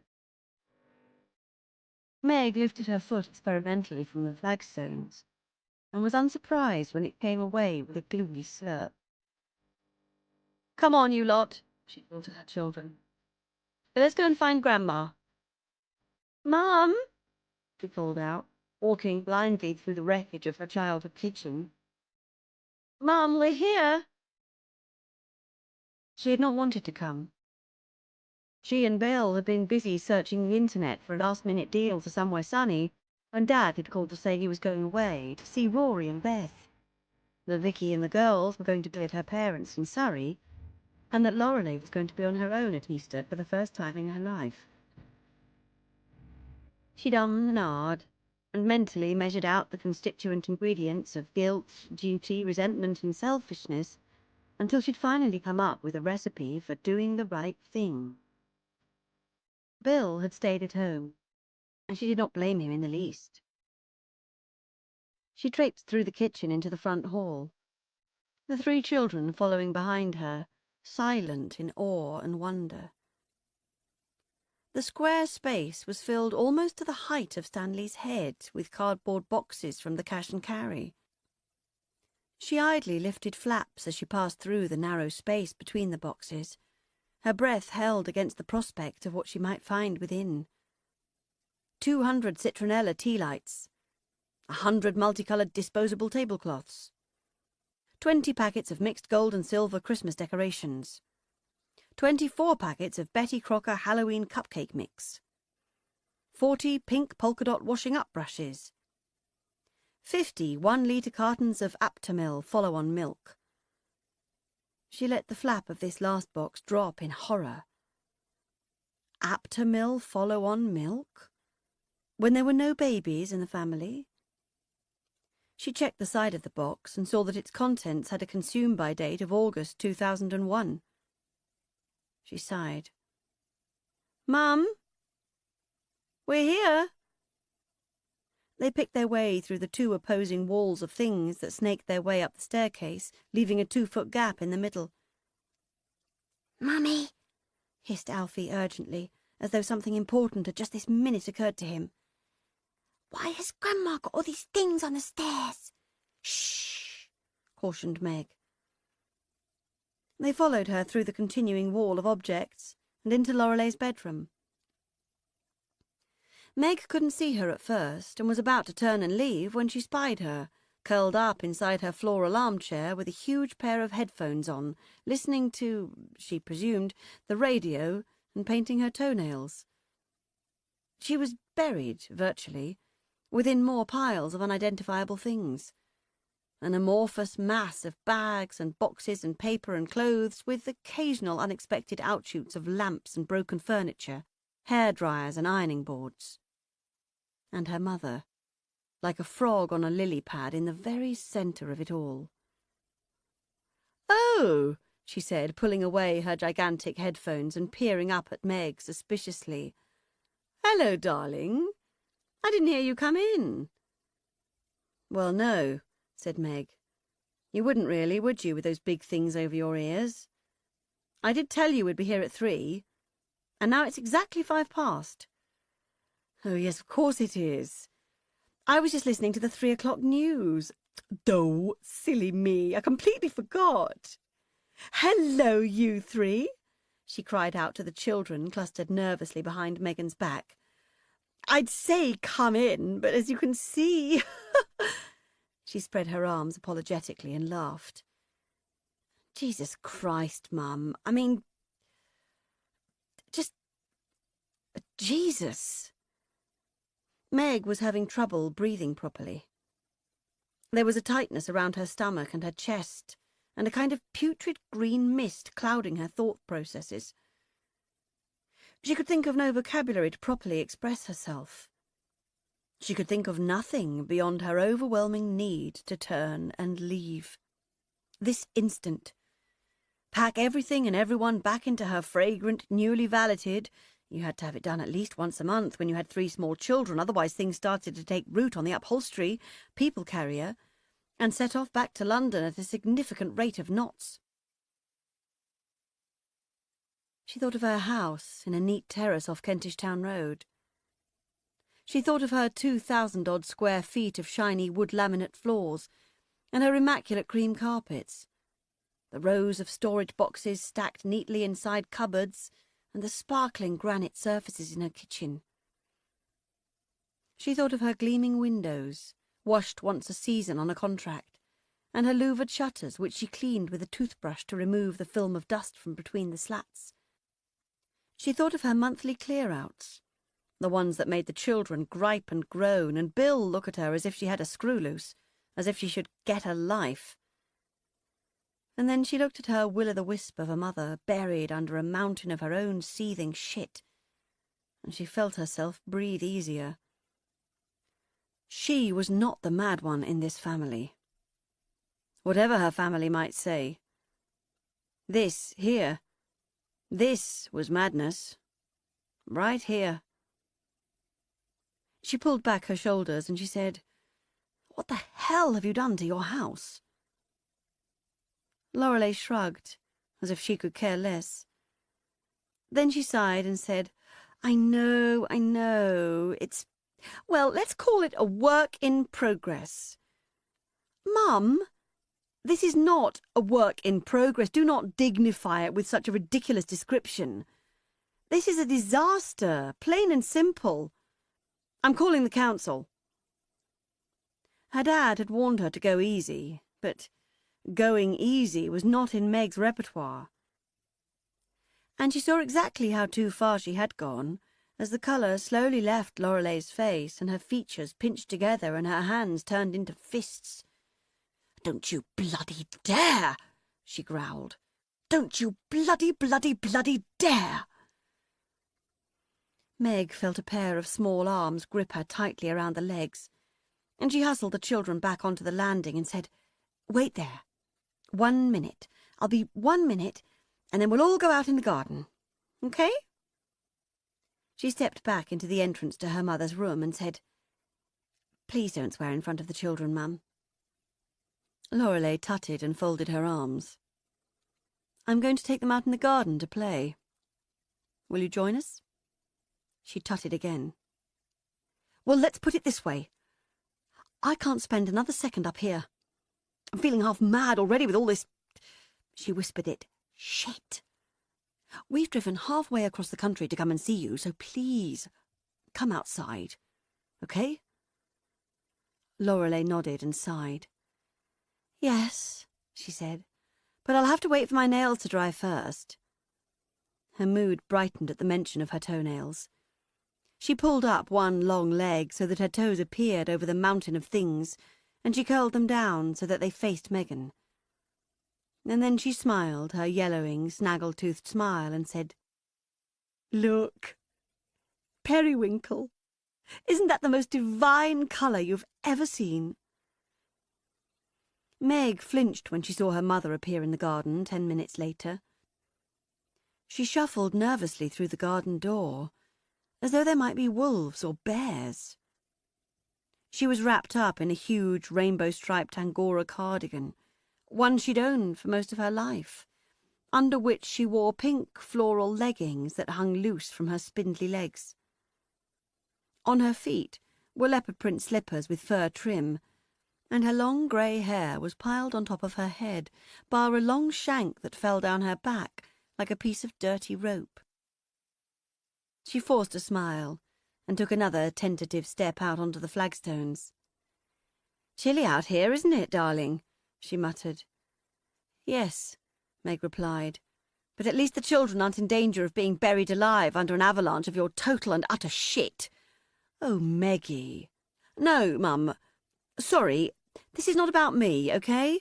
This is not about being horrible Meg, always the villain of the piece. This is about you. About what you're doing to yourself, to your home. I mean, look at it." She flapped her arms angrily towards the back of the house. "Look at this beautiful place. There are people in this world who would kill to live in this house, in this village, to have what you've got. And you're trashing it, Mum. I mean, what are you thinking? What on earth are you thinking?" Lorelei put a hand against the flint wall of the house. She caressed the stone gently and sighed. "I love this house," she said. "You know I do. It's the only thing that's never let me down." "Then why are you treating it so badly?" She looked up at Meg, her green eyes full of hurt and devoid of understanding. "This house looks after me," she said. "That's more than anyone else in this family does." Meg breathed in hard. Go easy, she thought to herself. Go easy.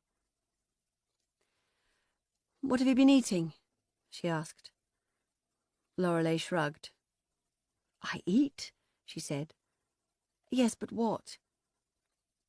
Cottage cheese? Cottage cheese? Yes, I buy it in those big family-sized tubs from the supermarket in all the different flavours. You know, they do one with paprika now. Cottage cheese with smoky paprika. Kind of terracotta colour, that one. It's absolutely delicious. And the pink one with the prawns, that's my favourite. And I have lots of rice cakes. They all come in delicious flavours too. So I kind of mix and match them together. Infinite combinations.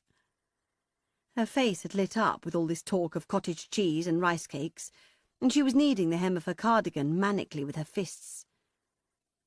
What else? Said Megan. Apart from cottage cheese. Biscuits, she said. Bread. Sweeties. Oh, and those donut things.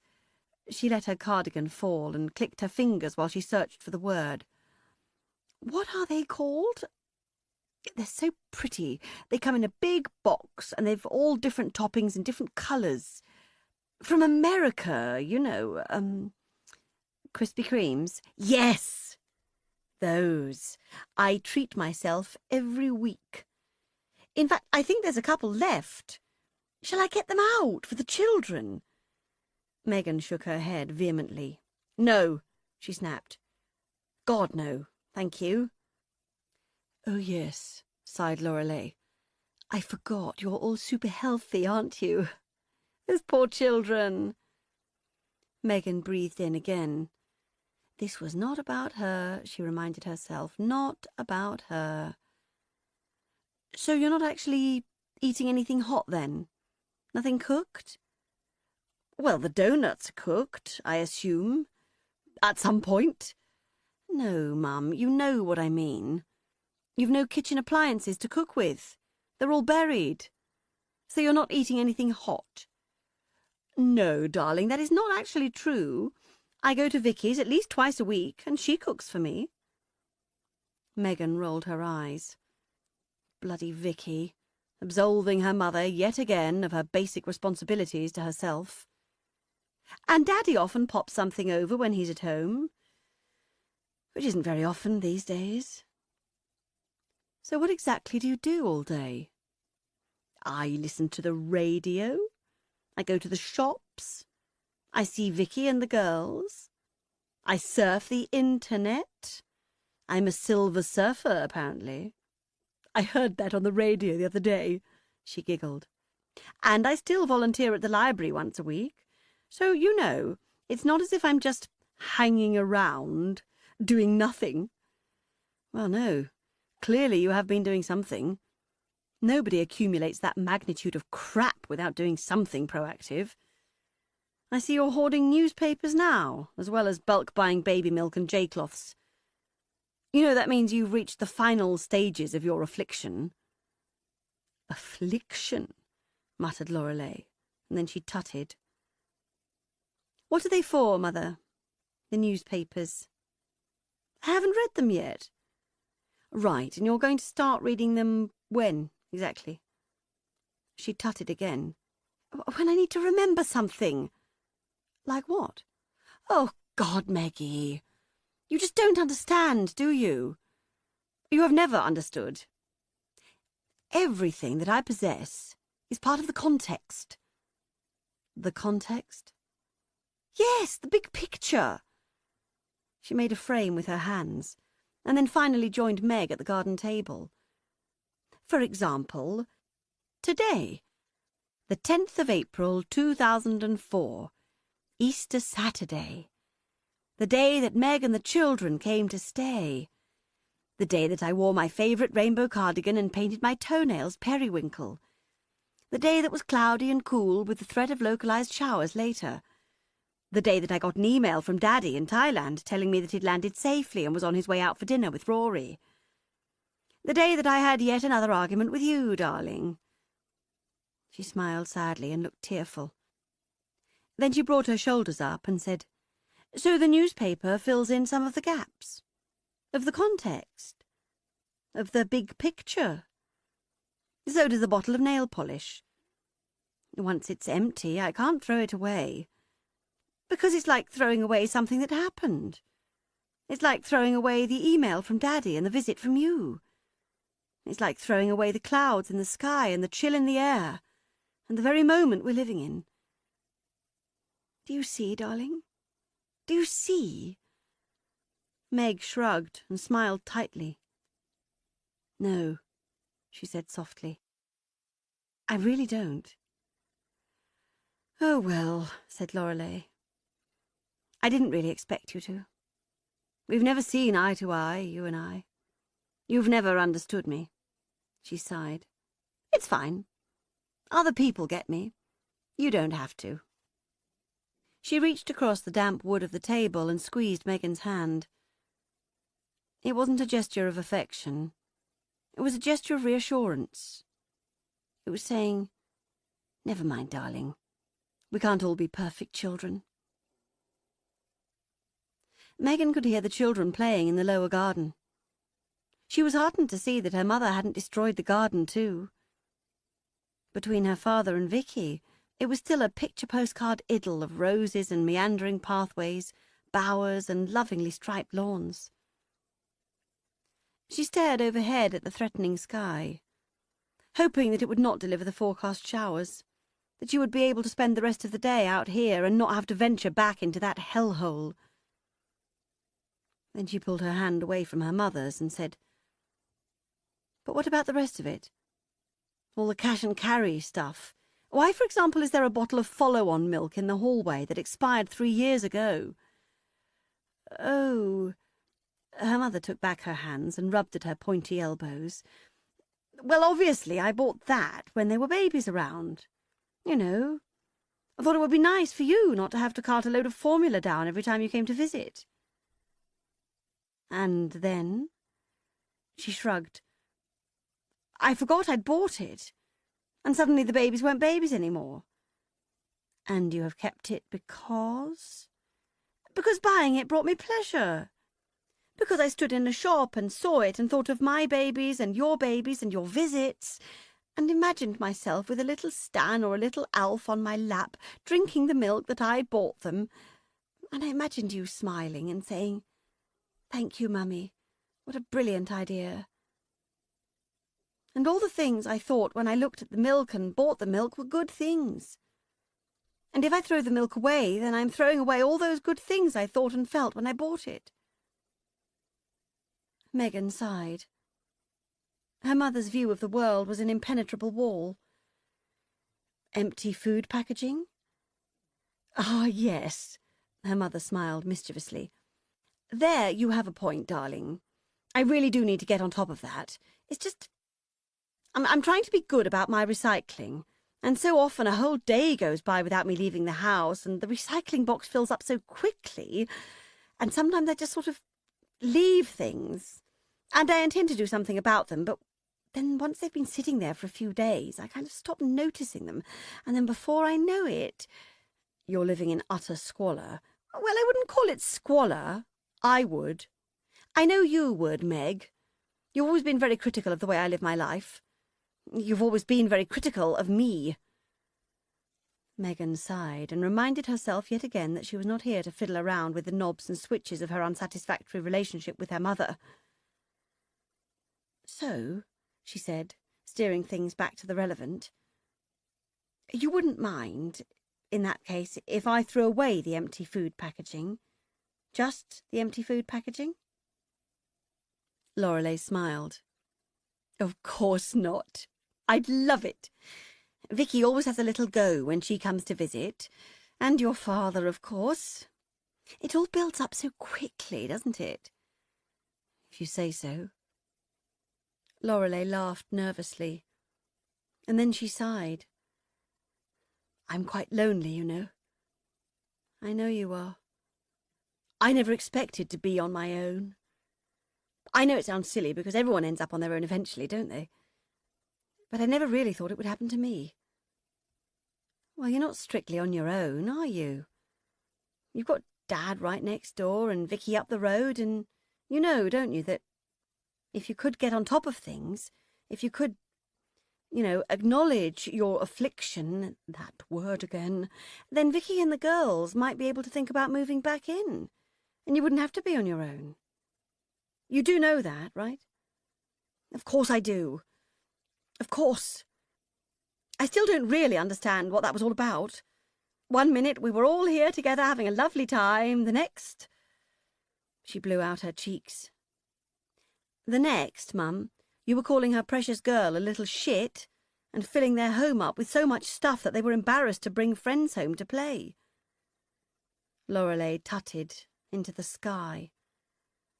I don't even remember it, she said. Yes, you do. Of course you do. Lorelei tutted again. Right, so Meg got to her feet. I'll get some things from the car and make a start on your kitchen. Lorelei jumped up from her chair and said, I shall want to watch, you know. Yes, said Megan. Of course you will. Come on then, Mother dearest. Let's go and have a big old screaming row about egg cartons. Oh, no, said Lorelei. I never throw away egg cartons, darling. They're useful. No, said Megan.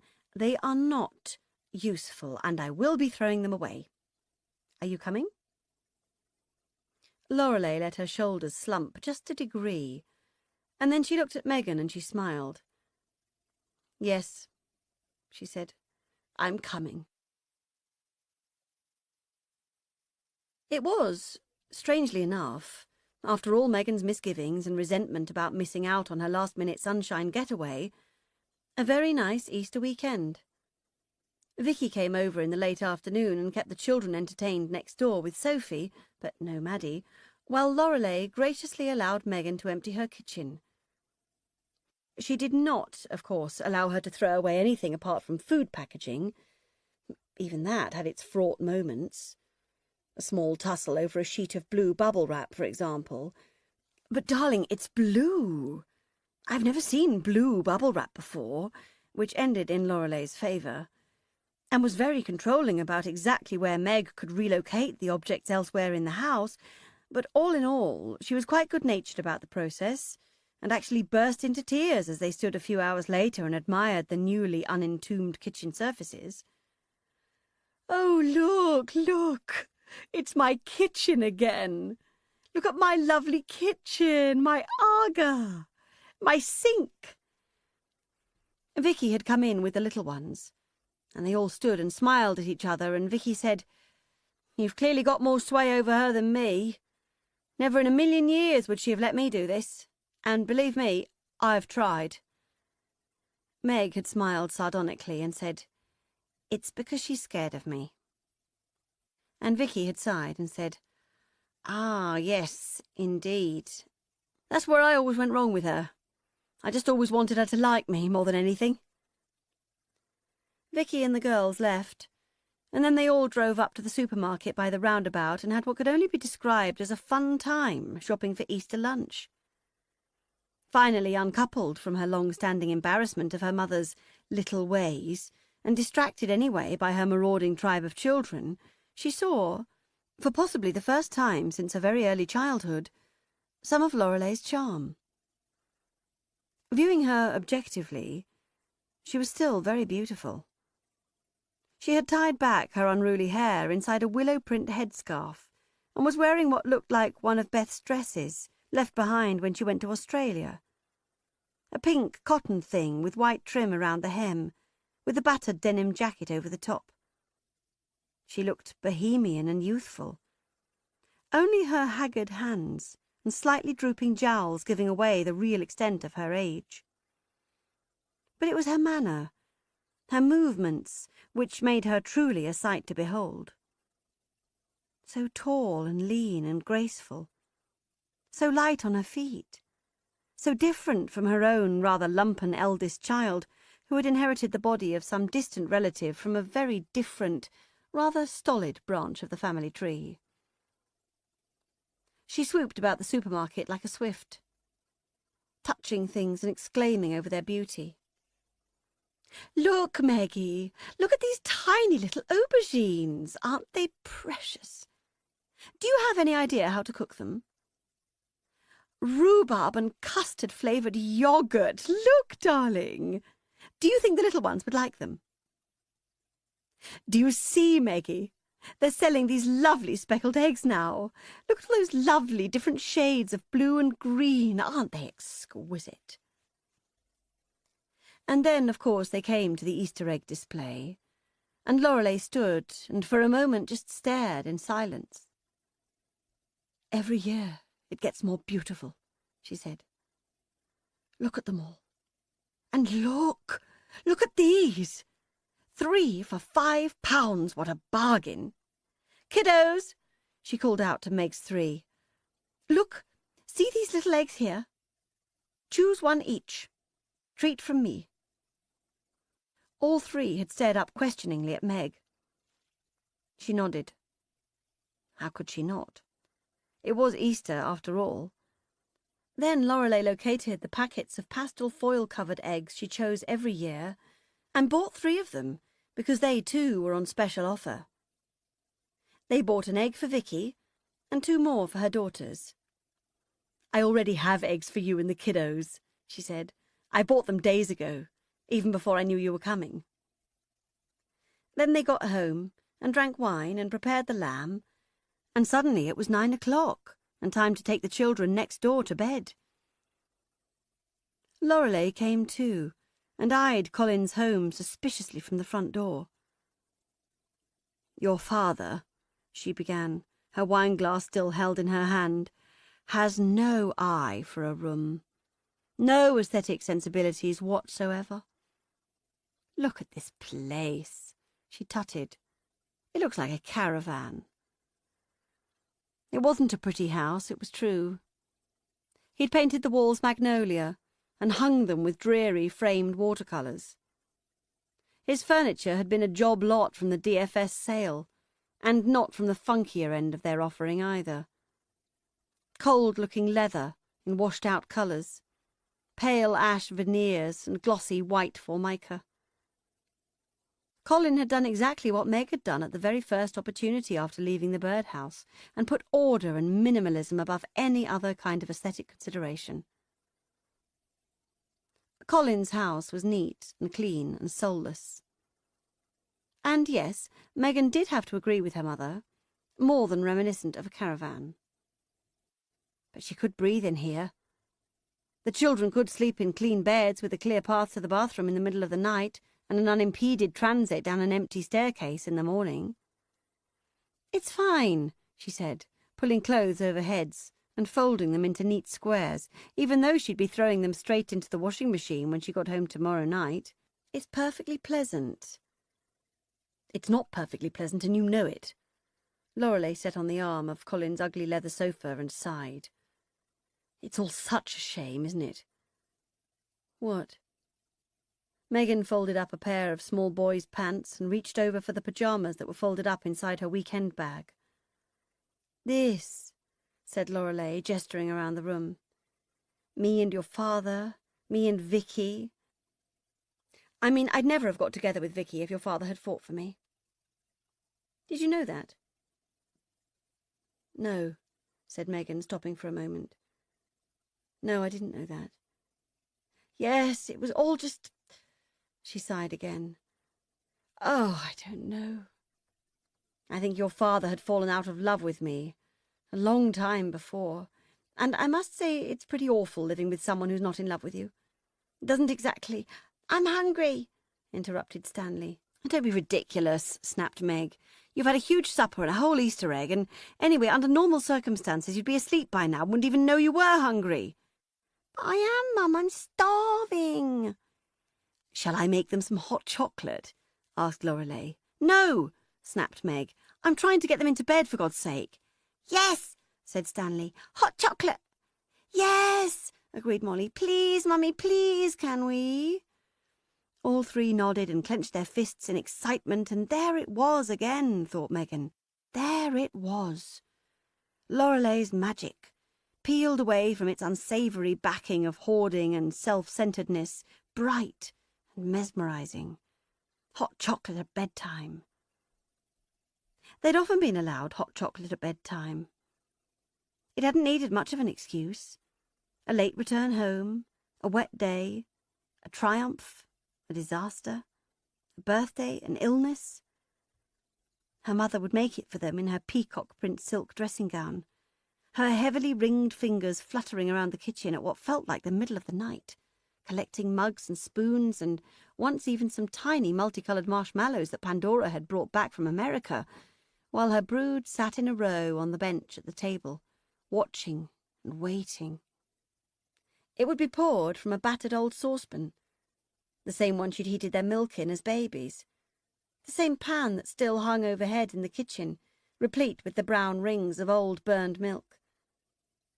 And then they would go to bed, contented, not feeling that there was one more thing that could be wrung from the day to expand their sense of gratification. Megan rolled her eyes and said, "OK then, but you all have to be in your pyjamas, hair brushed and faces washed, OK?" They cheered, and her mother jumped to her feet to see what she could find in Colin's sad little kitchen. And they never did get to the bottom of what had happened to bounce Lorelei from Colin's bed and into Vicky's. As Meg put her children to bed that night, Molly whispered out into the dark, "Mummy?" "Yes, darling," Megan whispered back. "I had a really nice time today." "Good." "Grandma's really nice. I prefer her when she's not got anyone living with her." "Oh," said Megan, slightly surprised. It hadn't actually occurred to her before, but her daughter was absolutely right. For all her talk of loneliness, her mother seemed happier than she had been in a long time. She'd put it down to their visit, their presence. But now she thought about it, she could see that Molly was right. Her mother was happy because she finally had the house to herself. She was in control, the master of her peculiar castle. No one to touch anything, move anything, or complain about anything. Just Lorelei and her house. At last. Beth's eyes searched for him in the arrivals line at Sydney Airport, and when she saw him, she barely recognised him. He was tanned and rangy, his greying hair bleached to the colour of old newspapers. His arms were brown and bare, and there, Beth could barely believe it, was a tattoo. A black inscription in Thai lettering encircling his upper arm. "Daddy!" she exclaimed before she'd even said hello. "You've got a tattoo!" Colin held his arm away from his body, eyed his tattoo and smiled happily. "I know," he said. "It's marvellous, isn't it? It says, 'My children are the stars that light the sky,' I think. Something like that, anyway. And look at you, Bethy. Look. So brown. So happy." He opened his arms out to her and embraced her. He smelled foreign. He smelled hot. He smelled a tiny bit in need of a hot shower and some soap. They walked to Beth's car in the short-stay car park. Overhead, the sun was fierce and white. "Wow," said Colin as they walked. "Culture shock all over again. Amazing what a difference a few hours on a plane can make, isn't it?" Beth drove her father back to her cute little apartment in a converted townhouse in Sydney's Spanish Quarter. He talked fast and furious about his 4 days in Thailand with Rory. He seemed almost high on it. Beth turned and smiled as she pulled up the handbrake and said, "I don't think I've ever seen you so animated before, Dad." Colin shrugged. "Well," he said, "maybe I'm finally finding myself at the ripe old age of 59. He chuckled and ran his hand subconsciously up and down his new tattoo. "I always wanted to travel, you know, and I never could because of, well, your mother, obviously. I should have started years ago." Beth smiled at him again and squeezed his arm. "You've still got plenty of time," she said. "Another 40 years, potentially." He laughed. "I think that's pushing it a bit, Beth. But hopefully another 20. That would be nice." She showed him into her home. "It's small," she said, "but cosy." "After where I've just been staying with your brother, this looks like a veritable mansion, I can assure you." Her first home, at the age of 31, was a one-bedroom attic with a terrace from which, if you stood on the wall and stretched, you could see a slice of ocean. It was furnished entirely from local junk shops and flea markets, as she'd brought virtually nothing with her from home, barely a weekend case. She'd started to pack, and then realised that everything she touched had a smell about it, a damp, mouldering smell of neglect. She might have been imagining it, might have been entirely in her head, but she'd left it there, all of it, and taken just a change of clothes and some toiletries. So this now, this place that she called home, was the physical manifestation of her own reinvention. It looked as though she'd been here for years. It looked as though she was surrounded by family heirlooms and mementos, but in reality it was a stage set, bought in a flat-spin retail frenzy over the course of her first few weeks in Sydney. She was still rather surprised to find herself here. Things had changed so quickly. She could clearly remember sitting on her bed in the birdhouse, listening to her mother screaming about broken plant pots, staring at the cobwebs in the coving, hearing the ping of her phone with that message from Jason. Everything that had happened after that felt like a blur. She'd called Bill that very night and told him she had a new boyfriend, that it was over. And what was it he'd said? Oh yes, he'd breathed an audible sigh of relief. Then he'd chuckled and said, "Thank fuck for that. Now you and I can get on with being nice people again." A month later, she said yes to Jason's invitation to be his +1 at his sister's wedding, and everything had begun to spiral dizzyingly, sucking her up in a vortex and depositing her in Hobart, just over 6 months later, with only the clothes on her back. "Oh, darling," said Colin, "this is just lovely. Seriously, what a lovely place you've made for yourself." Beth smiled and hooked her bag over a vintage coat hook. "Thank you. And about time too, eh?" "Well, yes, you have been a bit of a late starter. But then so have I." Beth nodded and laughed. "All Mum's fault." Yes and no. I think we both played our own parts in our pitiful existences." Beth laughed again. She could not argue with that. Long gone now, Jason. It hadn't lasted more than a few weeks once she'd established herself in his hemisphere and discovered exactly how many beautiful beach-burnished girls had been patiently waiting for his return, and exactly how delighted he was to see them again. He'd stayed in Hobart. She'd moved to Sydney. And Beth had a new boyfriend now. Just like that. About a week after she arrived in Sydney. A guy at work. A nice English guy. Richard. 33. Not tall, but very dark and very handsome. No baggage. No wife. No big age gap. No bullshit. She could barely believe it. After all those years with Bill, followed about by the stale stench of their dead attraction, their affair dragged out beyond the point of human decency, the weight of guilt and disgust always heavy on her psyche, she was finally able to sit across a table from a normal man and feel nothing stronger than liking. She was still not entirely sure that she herself was normal. When she looked in the mirror, she was occasionally thrown by the person she saw there. Who was she? What was she doing? Why was she looking at her like that? But her life was normal, wholesome, clean. She would work out the rest of it as she went along. She poured her father a glass of cold water and handed it to him. "So," she said playfully, "what's with the tattoo?" He shrugged and stroked it again. "Your brother's covered in the things now, you know. Head to toe, almost. I thought practically naked in comparison. And this guy," he pointed at the tattoo, "he's done all of Rory's. I was having the time of my life. I just wanted to kind of mark it, somehow." He shrugged. "Seemed like a good idea at the time.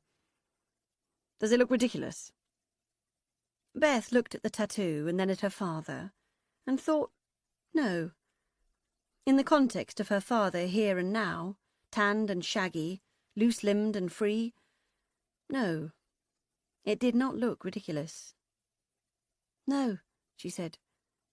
"It's a nice tattoo. It looks good. But you'll have to keep up the attitude to go with it once you're back home." "Ah, yes," he said, glancing from his tattooed arm to the gnarled wooden floorboards between his feet. "Once I'm home. He pulled his hands down his face and grimaced. "You know, darling, I won't be going home. I don't think." His eyes darted about as he said this. He looked both nervous and guilty. "You mean not back to the cottage? Or not back to England?" "I mean not back to England." "Oh, my God!" She clasped her hand to her breastbone. "Why not?" He shrugged and caressed the sides of his water glass with his fingertips. "It's not home," he said. "That cottage, that place. I didn't choose it. You know, I kind of ended up with it, like the burned edge of a slice of cake. What your mother let me have. And I took it because I wanted to be close to you all, and now, of course, none of you are bloody well there." He laughed hoarsely. "And your mother, she has Vicky, and frankly she's better living on her own. The more people she has flapping about the place, the harder she is to manage, and—" He stopped completely then. His eyes started to dart about again. Beth drew her breath in. She could feel something bad coming her way, like a rush of dirty water through a tunnel. "I've kind of... well, I'm with someone. Well, not exactly with someone, but potentially with someone. Someone... Oh, God!" He pushed his hands into his hair. "I'm going to live on the commune. In Spain." Beth nodded numbly, waiting for the bullet. "With Kaylee." Beth felt her hand squeeze itself too hard around the waist of her glass, and she put it down. "What?" Colin took off his spectacles and rubbed his sweaty nose. "I don't really know," he sighed. "It's all crazy. The whole thing. She came to stay at Christmas with Tia, like she always does. But this time, something happened between us. Something—" Beth felt warm water rising through her gullet. She felt her temperature drop and then rise again just as quickly. She swallowed hard. "It's so wrong. And I promise you, darling, that I did not instigate it. Truly, it was the furthest thing from my mind. I mean, we've always got on well, Kaylee and me, but I promise I'd never thought of her in that way. And then—" "No," said Beth. She put her hand between herself and her father's words. "No. Oh, Beth, I'm so sorry. And truly, I don't even know what it is yet, what this thing is. She still has her boyfriend. Tia calls him Dad. But it sounds like she's tiring of him. And he'll be there, this man, and I'll be there. And I suppose something or other will transpire." "Fucking hell, Dad! Jesus, that's your granddaughter. How can you even—" I mean, she made a guttural sound in the base of her throat, formed out of all the thoughts she could not stomach and all the words she could not immediately find to express her horror and disgust. I mean, that's practically incest. Well, no, it's not quite that, is it, darling? Yes, it is. It is. Oh, God, Dad, you were the only one in the family I could feel normal about. Please don't do this to me, please. Her father sighed heavily. Any hope he might have been harbouring that this exchange would go smoothly dying in his eyes. I might still change my mind. I mean, that was partly what this trip was about. I wanted to see Rory.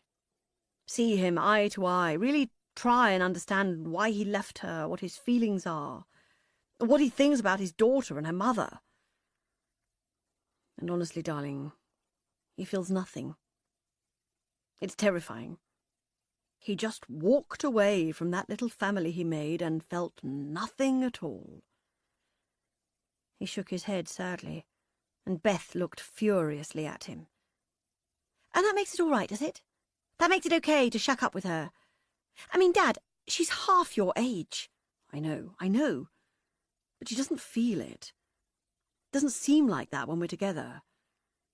She's lived a lot of life for a young woman. She's more mature than me in some ways. Oh, God! I just knew you'd say that. That's what dirty old men always say. Of course she's not more mature than you. She's younger than me, for fuck's sake, Dad.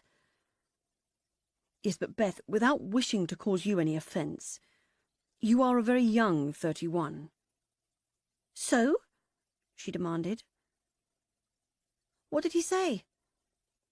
Rory. I didn't tell him. Why not? Colin shook his head. I couldn't quite find the words. Or the moment. And anyway, as I say, nothing's actually happened yet. Nothing concrete. Beth shook her head slowly in disbelief. I can't believe this is happening, she said. You were the only one, Dad.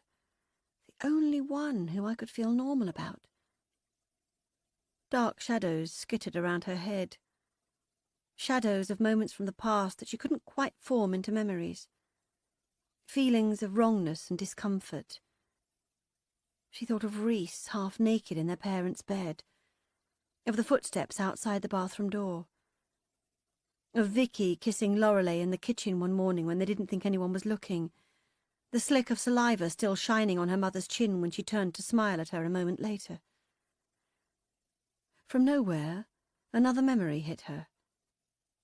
Her mother, coming out of Rhys's bedroom the evening before he hanged himself.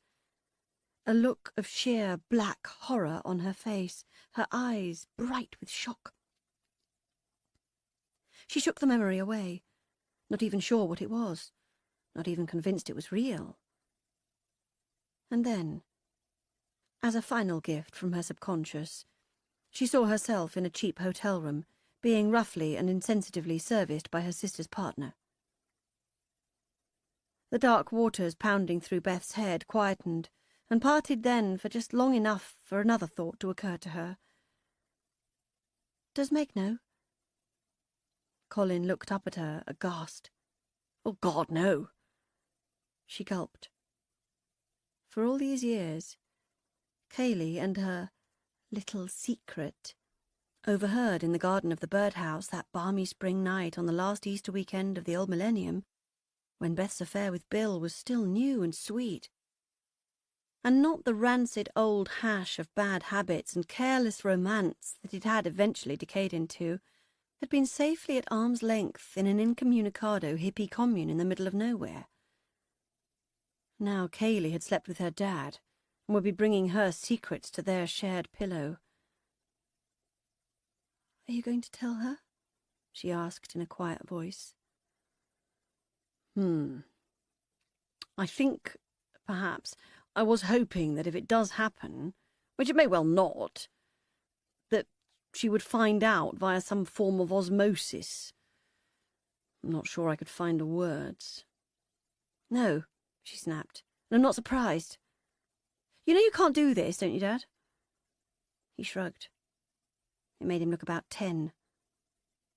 Well, actually, I sort of can. The question really is whether or not I will. It'll cause mayhem. You know that, don't you? Colin nodded. But then he said, "It might not. Your mother dumped me for the woman next door, split up 2 families, made us all the gossip of the decade.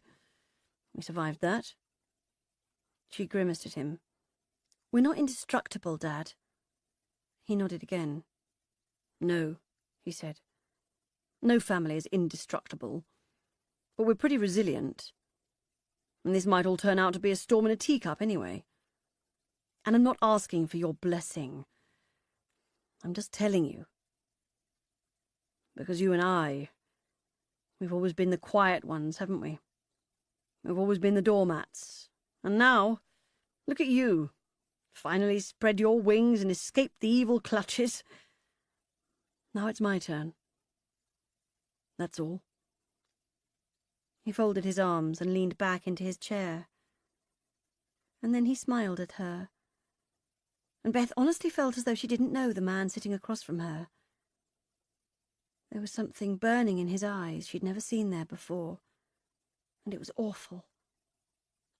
She sighed, and she tutted, and she said, "You're making a mistake." And he continued to smile and said, "Good." Chapter 9. Monday, 10th of January, 2011. Darling Jim, thank you for the virtual flowers. How did you know that delphiniums were my favourites? It does so often feel like we've known each other for much longer than a few weeks, don't you agree? I am searching the internet for something to send you in return, so watch this space. And thank you for the new photo. You are a handsome beast. I must say that even at my age, I do still have an eye for the men. I'm always subconsciously eyeing up the talent wherever I go, and I must tell you that were I to pass you on the street, I would give you a very prolonged double take.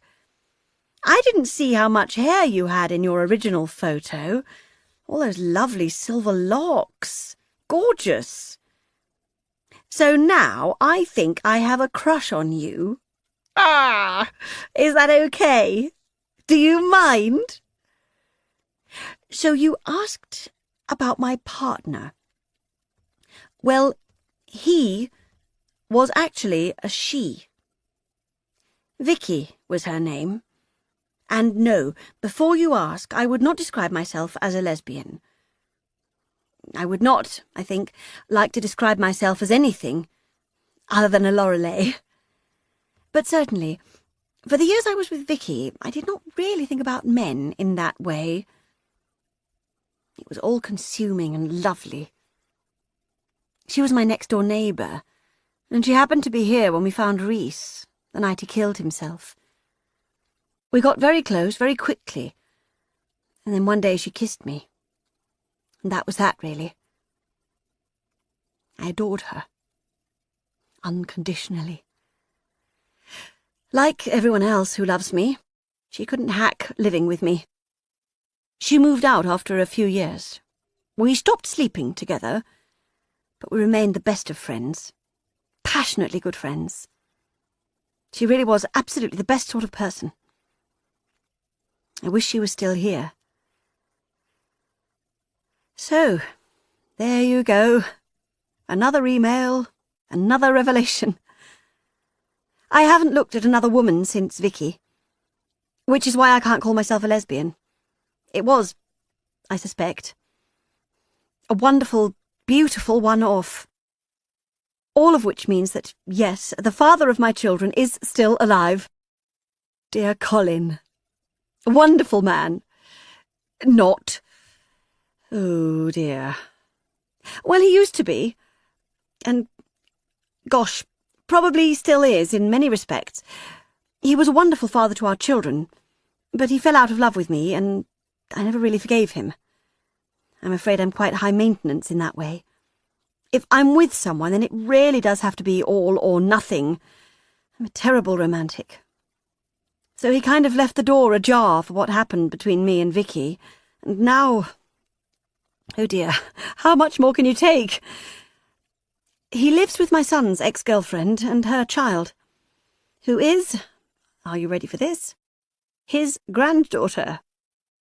He is 66 years old. She is 38. Oh dear, it's quite disgusting. Really. I haven't spoken to him in years. Not since I found out. I mean, I should know better than most that love can often be found in the most unexpected places, but not there. No, absolutely not there. And worse than that is her. Kaylee. At least Vicky was a wonderful person. Kaylee is just an utter bitch. Honestly, a spiteful, terrible person. It was her, in the end, who really rent my family apart.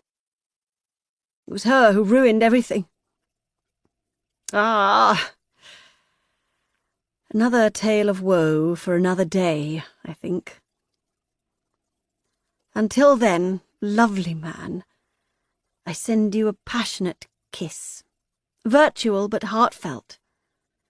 Yours, with love, L. Kiss, kiss, kiss, kiss, kiss, kiss, kiss, kiss, kiss, kiss, kiss, kiss, kiss, kiss, kiss, kiss, kiss.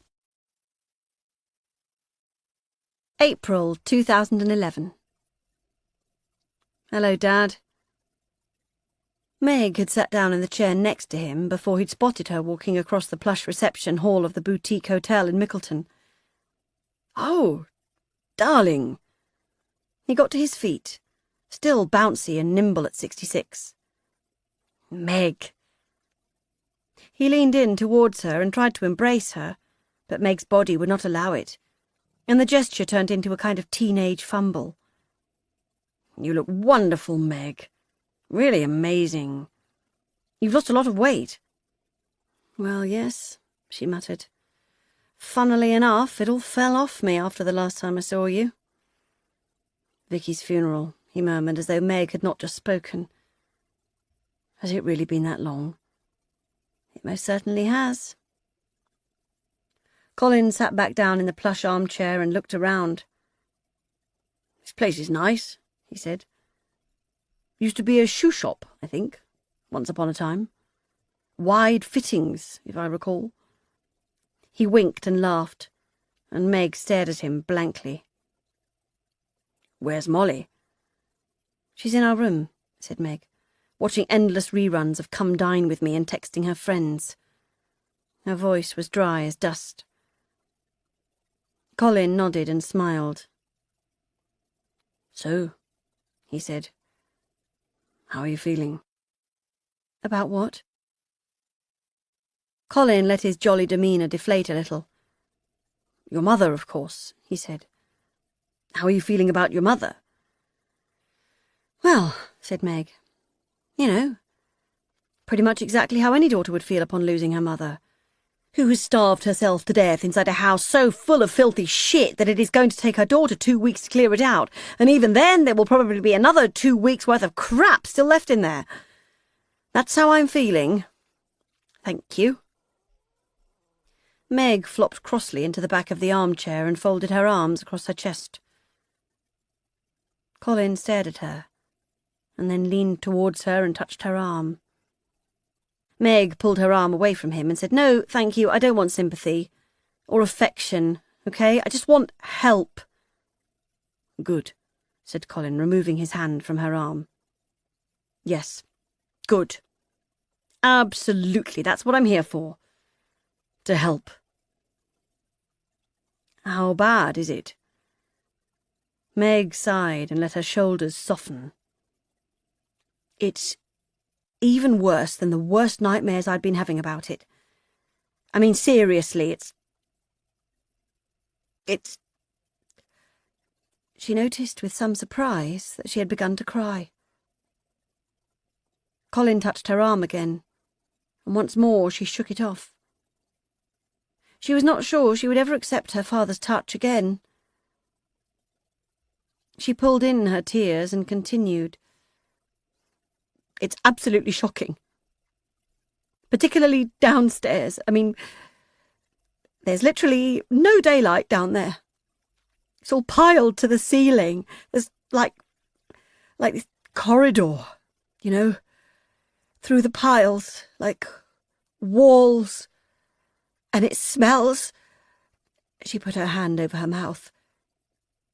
It smells disgusting. And then there's her place. Her armchair. In the middle of all of this, and it's all stained and shabby, and that was where she lived. She widened her eyes at her father, finally feeling able to make eye contact with him. She lived on that chair, slept on that chair, ate on that chair. She shuddered and lowered her gaze to the floor. It's all so fucking tragic. Colin sighed and put his fingers against his mouth. I feel awful, he said. Don't make this all about you, Dad. There's nothing to do with you. It's all of us. It's everything.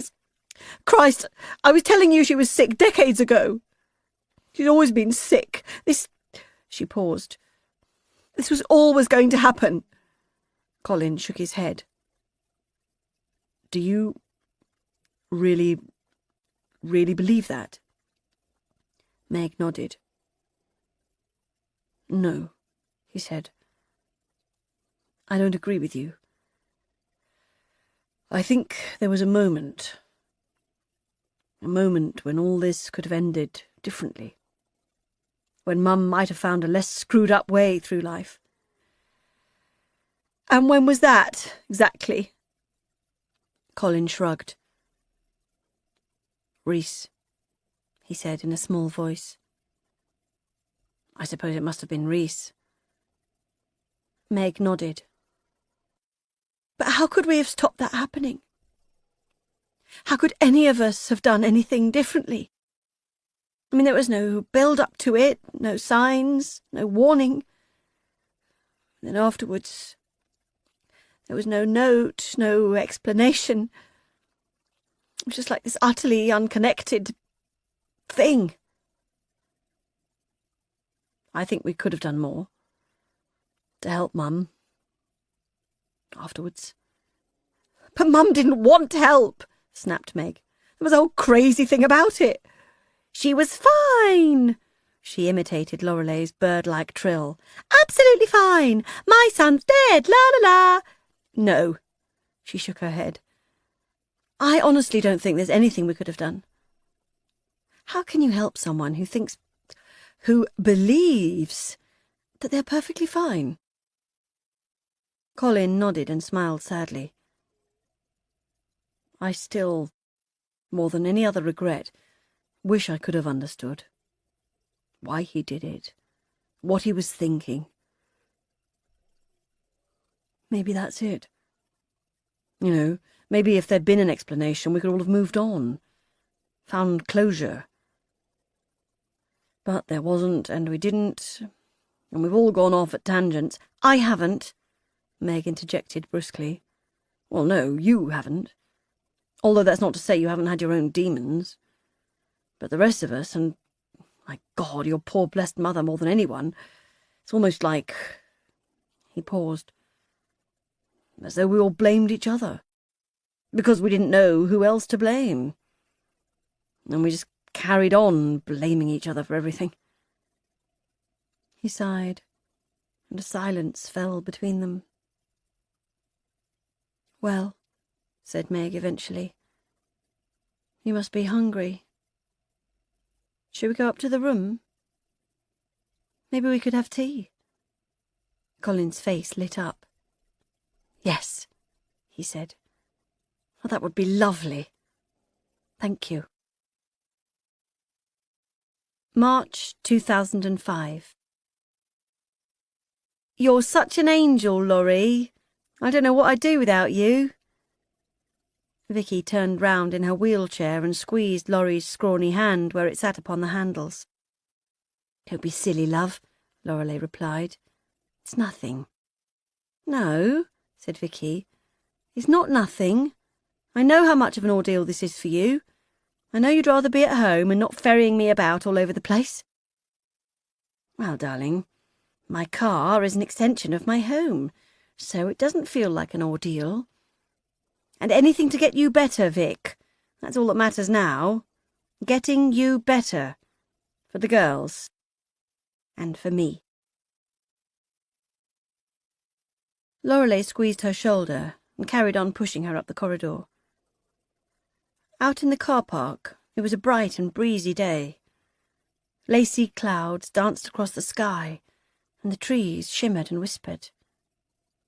Such a stark contrast to what had come before. 3 hours of chemo in a dark hospital ward, flicking mindlessly through the old copies of Sunday supplements that Lorelei had brought for her, delighted to finally have some use for her hoard beyond the inexplicable sense of calm they brought to her existence. Drinking room-temperature squash out of plastic cups.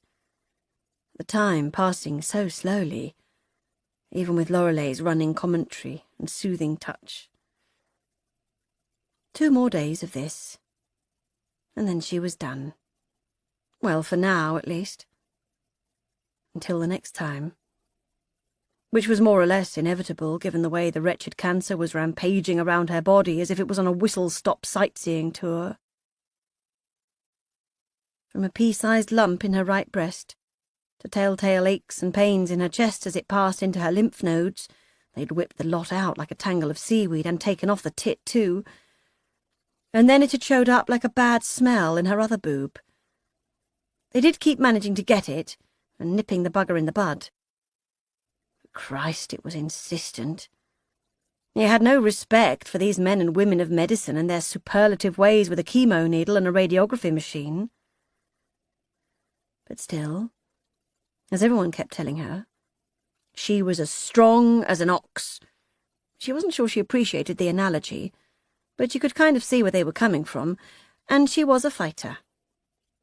And yes, that much was true. She always had been. All her life. Never a person just to fold up and roll over. But still, this really was pushing it now. 3 lots of cancer, 3 bouts of treatment, the tits gone, the hair gone, the body gone. No, she did not, as she'd always assumed, have the figure of Pamela Anderson hiding beneath her excess weight. Just a slightly deflated old bag of bones, as it turned out. She was tired now, and done with it all. Her fighting spirit, she feared, was ebbing away. But still, on the up, her being ill really had done the world of good for Lorelei. She had risen to the challenge quite magnificently.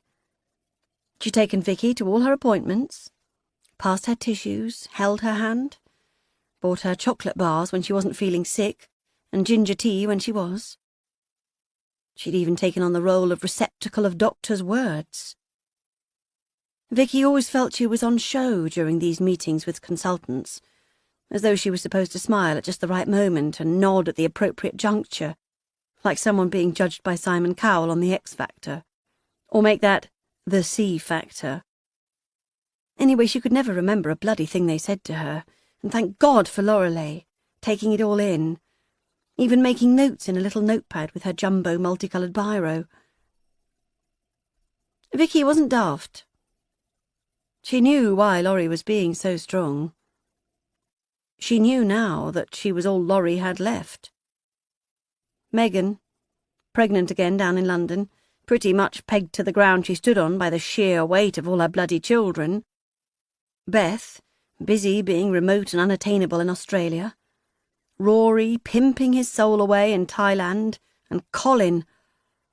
Oh, God, Colin. She could barely bring herself to think about that utterly revolting can of worms. So really, Vicky was it.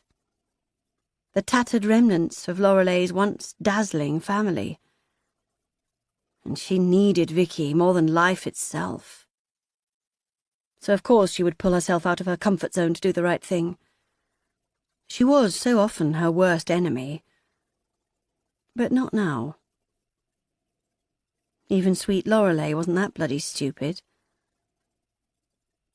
Lorelei, sensing that this was not, for once, her Easter, spent the day with Vicky and her girls in their little flat around the corner. She arrived at midday, buried under a dead weight of Easter eggs and daffodils. Vicky and Maddie had made a lamb tagine with couscous and roasted vegetables and thick yoghurt sauce sprinkled with pumpkin seeds, and they gave each other knowing looks across the table as they watched Lorelei picking at it uncertainly, trying her hardest to accept the untraditional Easter fare, trying her hardest not to say something snippy like, "This is all very nice, but I really don't see how you can improve upon a simple leg of lamb."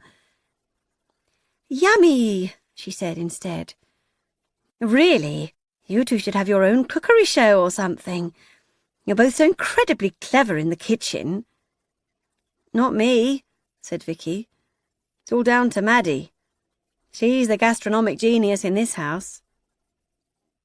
She smiled warmly at Maddie, who returned her smile with just a hint of long-suffering.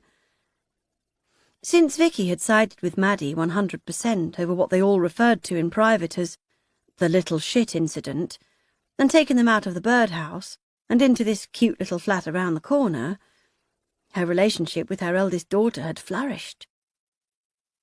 And it was such a tiresome cliché to say that your daughter was like your best friend, but really, with her and Maddie, it was true. It was almost as if the aftermath of the little shit incident had somehow taken them on a different route through these potentially tricky teenage years, a bypass around the hell that Vicky had been expecting ever since she'd first been presented with a baby daughter 14 years previously. Never a cross word, never a dramatic sigh, never a slammed door, just companionship. Vicky felt truly blessed. And in this last year, since her initial diagnosis, that bond had grown even deeper. She mouthed the words, "I love you," across the table at her daughter, who rolled her eyes and smiled. "How amazing," said Lorelei, oblivious as ever to undercurrents. "None of mine can cook. Well, not that I'm aware of, at least." She let out a brittle laugh and pushed some grains of couscous around her plate.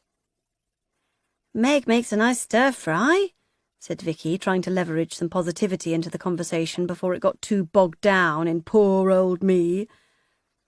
"Anyone can make a nice stir-fry," Lorelei responded. "Well, no, that's not strictly true. It does take a certain knack. I did think that at least one of them might end up with some flair in the kitchen."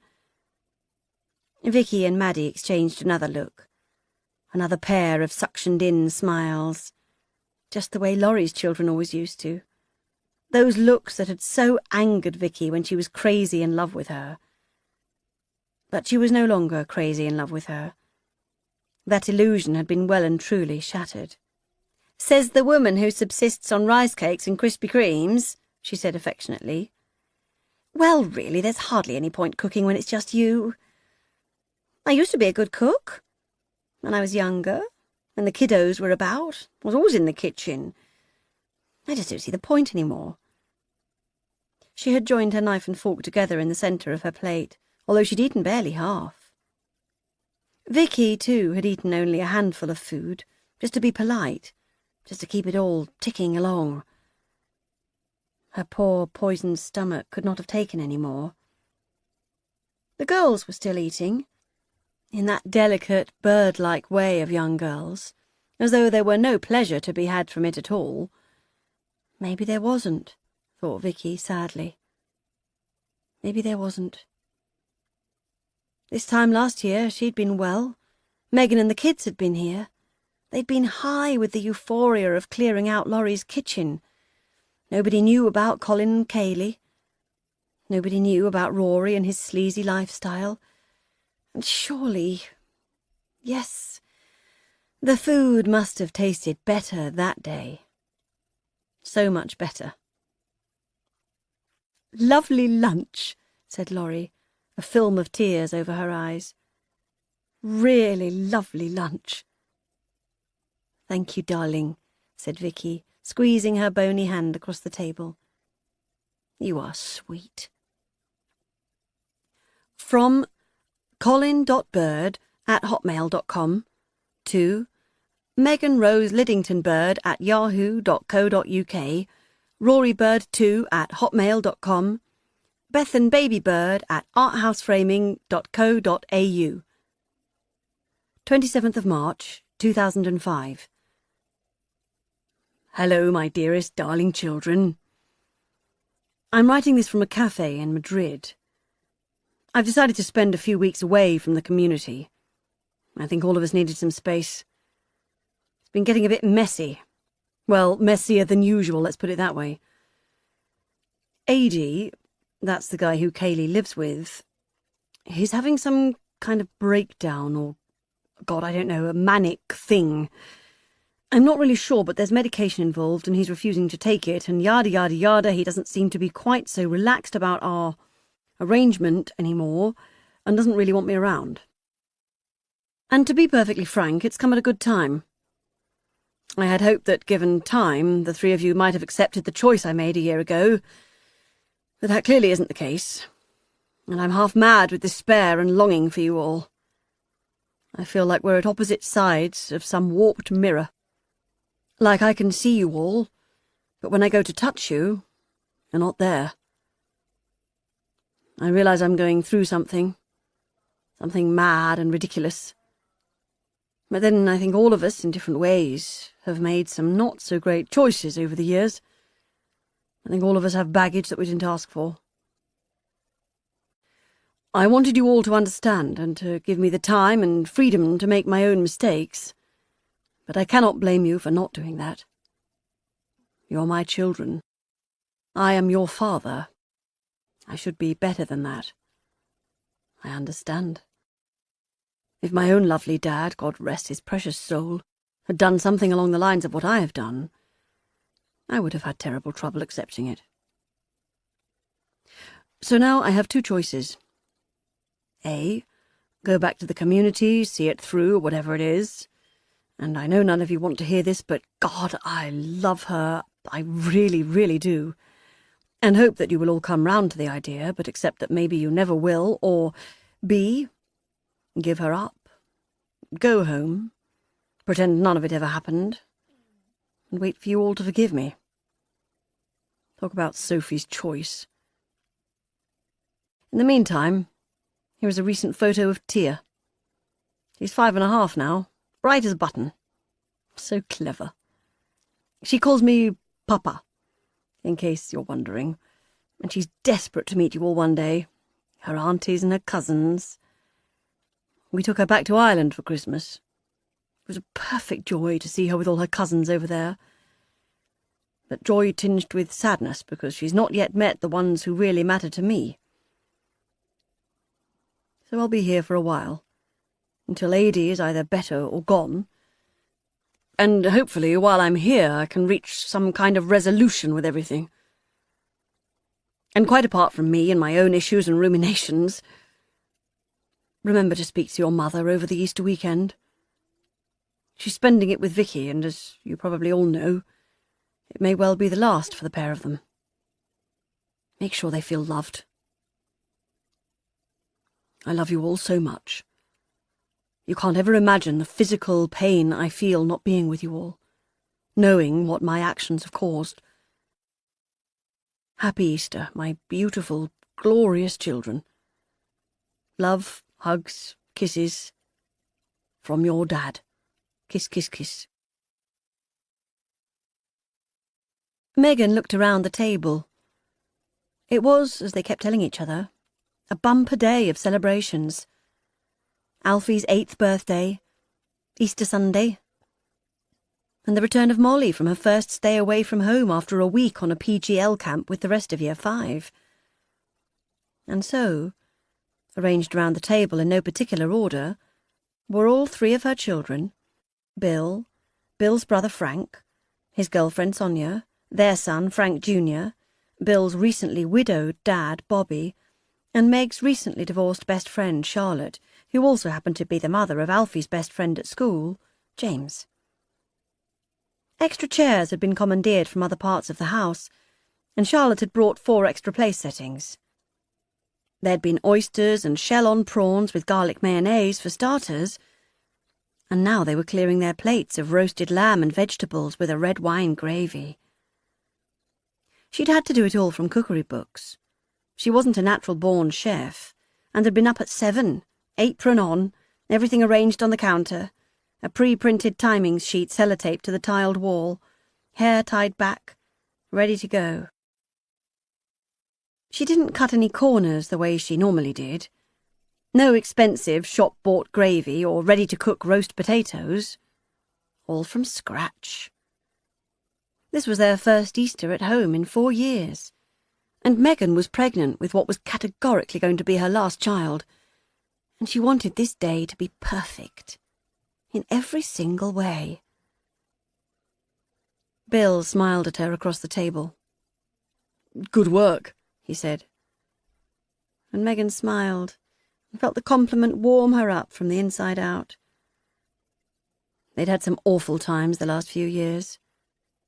She'd even kicked him out 2 years ago, told him she couldn't live with a man who had 2 mobile phones and slept in his office every night, a man who shouted at his children and answered all her questions with a grunt. She knew he'd been sleeping with someone else, possibly even a whole procession of someone else's. She honestly hadn't cared. She'd lain alone in bed at night, picturing him in boutique hotel rooms, slamming himself into some tiny blonde from behind with wild eyes and his tongue hanging out, and had not been able to rustle up even an iota of upset. She'd imagined him lying on a blanket on a starry London night, with someone small and feminine, caressing her face with his fingertips and staring lovingly into her eyes. And she'd simply shrugged to herself and thought, well, you know, at least someone's making him happy. But that was the problem. They weren't making him happy. Whoever he was sleeping with, or romancing, or fucking, or falling in love with, or whatever, was making him miserable. And that was why she'd kicked him out. He'd come back 3 days later with a tiny gold bird on a chain in a Liberty's box and said, "Please, can you let me try again?" And crazy as it sounds, everything had changed. No more shouting, no more nights away, no more monosyllables. And after a year, once she truly believed that this was it, that they'd broken the cycle and found a better way of being together, she'd suggested a last baby. And he'd smiled and said, "Well, I was going to suggest a wedding, but if you'd prefer a baby..." And she'd smiled and said, "Baby first, maybe a wedding later." 6 months later, she was pregnant. She waited for a lull in the chatter, and then she said, "By the way, we had the gender scan on Thursday." Charlotte and Sonia let out little gasps of excitement. After 2 virtually identical boys, Alf and Stan were almost impossible to tell apart when they were sitting down, and a 6-year gap, there was a tangible and rather irritating bias towards a girl from most quarters. And really, honestly, Megan did not mind. Her mother had managed the neat little 2 boys, 2 girls combination, and look how that had ended. Just a happy child. That was what she wanted. A happy, bonny child with a winning smile and a sunny disposition. "It's going to be..." She dragged out the suspense, almost spitefully, knowing that she would not be giving her guests what they were looking for. "Another boy!" She heard the disappointment buried in the noises of glee and delight that emanated from her guests. And she smiled. Her 4th child. Her last baby. She could not wait to meet him. She would make sure that he was at the centre of everything, the axis around which they all spun. She would keep him there, fully integrated, if she had to pull muscles doing it. This boy would never miss an Easter lunch unnoticed, unremarked upon. She held her hand soft against her stomach and thought, my special boy.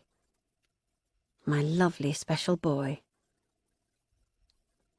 She called her mother after lunch, taking her mobile into the quietest corner of the house and shutting the door. She sighed as she waited for Lorelei to pick up the call. It had been nearly 2 months since her last visit to the birdhouse. She was racked with guilt. Here she was, in the bosom of her family, warm and loved, her future unrolling in front of her like a feel-good movie, another baby on the way, surrounded, completely surrounded, while her mother sat 100 miles away and ate food with her dying lover. She should have been there. She knew that. It was probably Vicky's last Easter. It would have taken everyone's minds off everything, the chaos and clatter of her unruly family. But she'd looked at the day from every angle and seen objectively that she had to be selfish. Alfie wanted his friend here on his birthday, and Molly had only just got back from a trip away. She did not want to have to pack up and sit on motorways again, sleep in someone else's bed. Bill's dad couldn't be alone today, his first Easter without his wife. She'd invited Lorelei, but purely to ease her guilt, which it hadn't, in the least. "Hello," she said when Lorelei finally picked up after 10 rings. "Oh, hello, darling. How lovely to hear from you. How's things?" "Good," she said circumspectly. "It's been a nice day. How about you?" "Oh, well, you know, it's been perfectly nice." "Where are you?" "I'm at Vic's. We're just about to have tea and a cake." "One of yours?" Her mother laughed wryly. "Oh, no, darling, not today. Apparently we've got a lovely shop-bought one from Waitrose." "You mean you've covered over the Aga again?" She tried to keep her voice soft and kind, but even she could hear the strand of annoyance running through it. Lorelei sighed, and Megan felt awful. "How's Vicky?" She changed the subject. "Oh, trooping on, you know. She looks absolutely dreadful. But the girls are being amazing, so supportive. They never leave her side." Megan said nothing. The comment sounded innocent in Lorelei's sing-song tones, but was as loaded as a double-barreled gun. "If it was you, Mummy," she began patiently. Yes, I do know that. Of course I know that, but still." "Still what?" "Oh, I don't know. It's all such a terrible shame. All of it. What happened to us? We used to be such a tight-knit little bunch. Now we're like a bunch of raggle-taggle gypsies."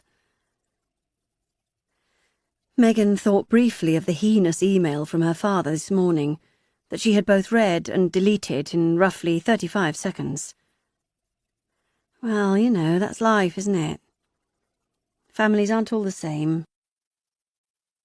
"I wonder..." "What?" "Oh, gosh, I don't know. I do sometimes wonder how different things would have been for us all if Rhys hadn't... well... hanged himself." Meg winced.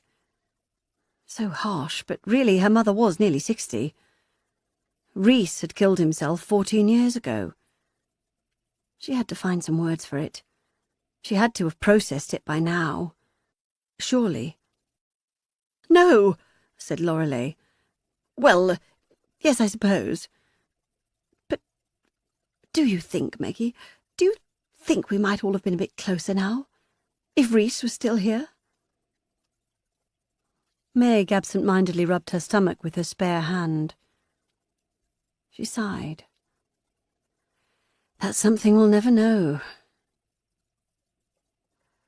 I do sometimes think it's quite amazing how I've dealt with it. You know, I do sometimes think... well, I barely grieved. Isn't that remarkable? Megan took in a sharp breath, felt it bruise against her ribs.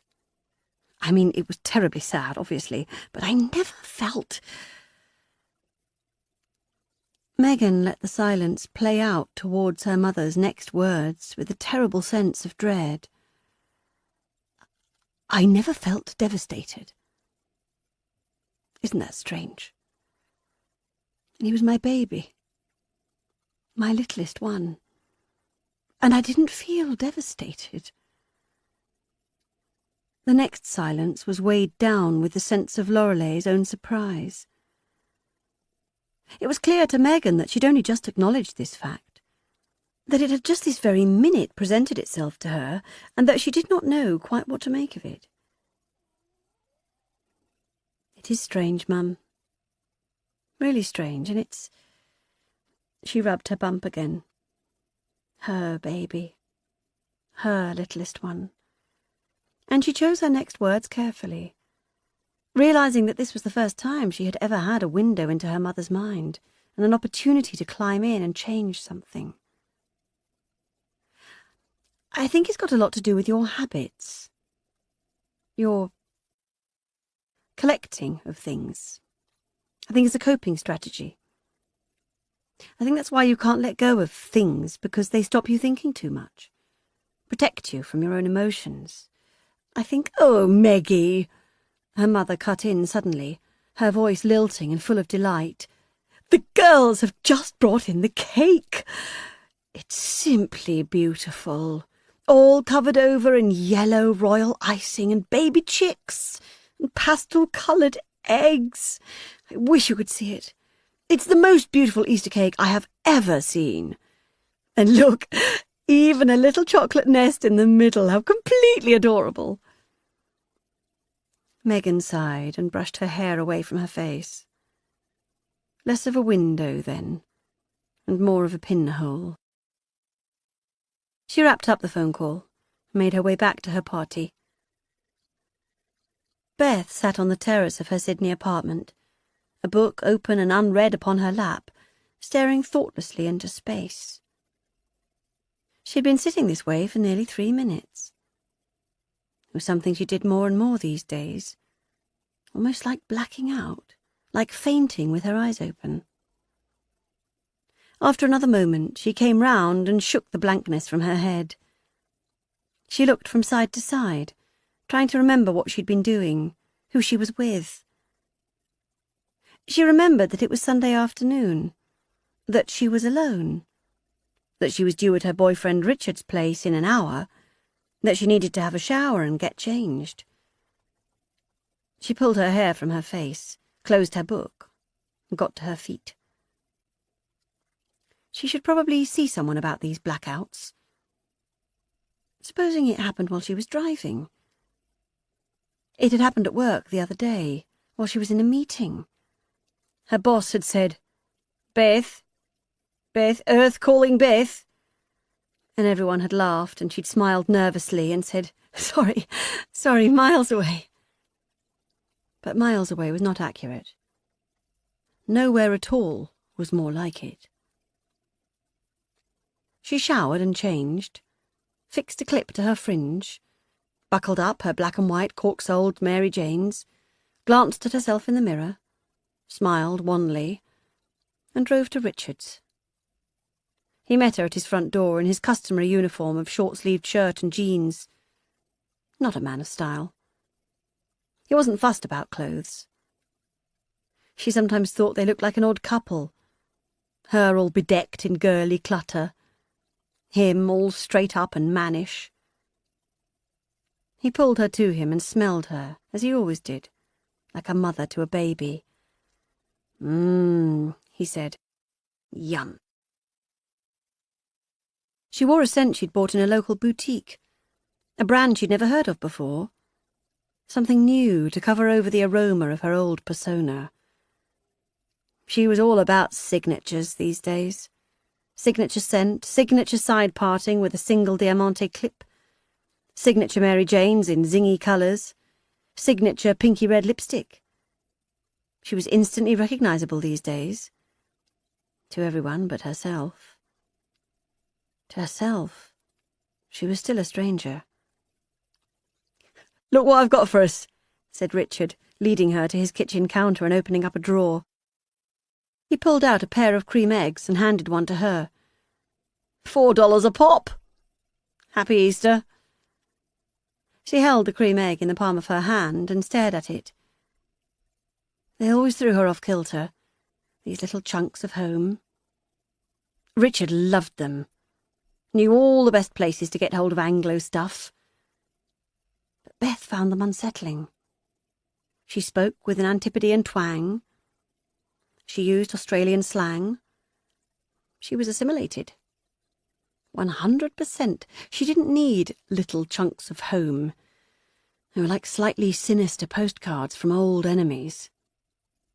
"Thank you," she said, and hugged Richard to her. "And Happy Easter to you, too. Sorry I didn't get you anything."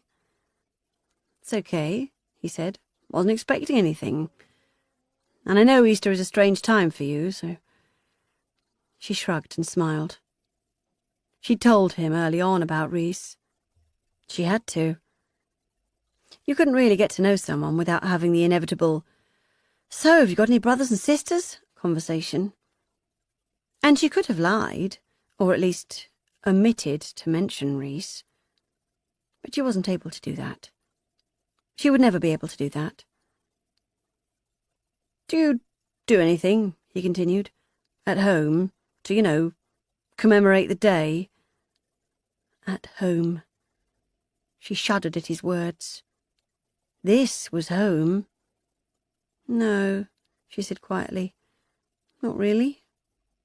I mean, it was 14 years ago. It all seems so distant now.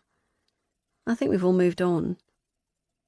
He nodded sagely, as if this was somehow a satisfactory response, when it clearly wasn't.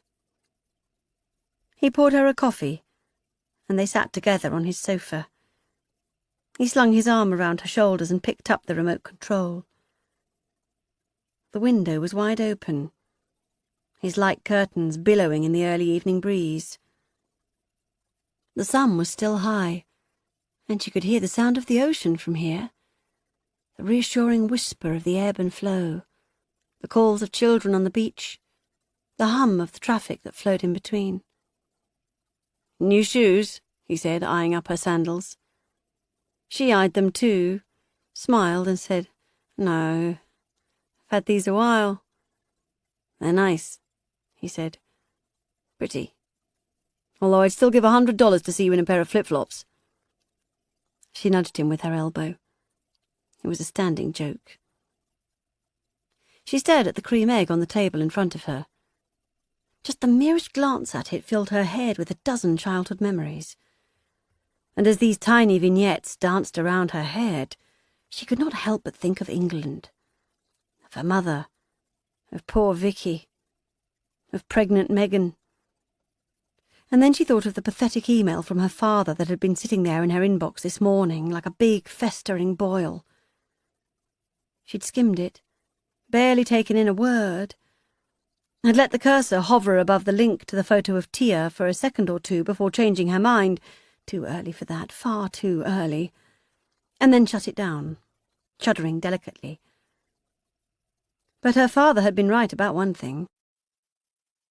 A family. She should phone them all. If she was normal, really, truly normal, not this arty-crafty, hand-stitched semblance of normal she'd made out of the warm, sweet air of Sydney, Australia, that is exactly what she would do. She would phone them all and say, "Happy Easter! How are you? How are the kids? How are you doing? What are you eating? I miss you all so much. I love you too." It would take 10 minutes. It would make everyone happy. But she couldn't do it.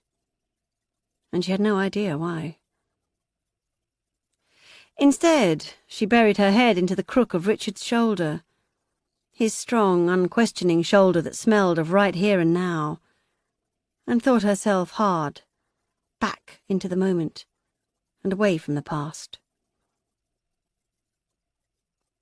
Rory opened the email again and reread it. He didn't know why he kept doing it. It was as though he was fiddling with the edges of a plaster that sat over a particularly revolting and infected wound. It almost didn't make sense. The content seemed so far-fetched.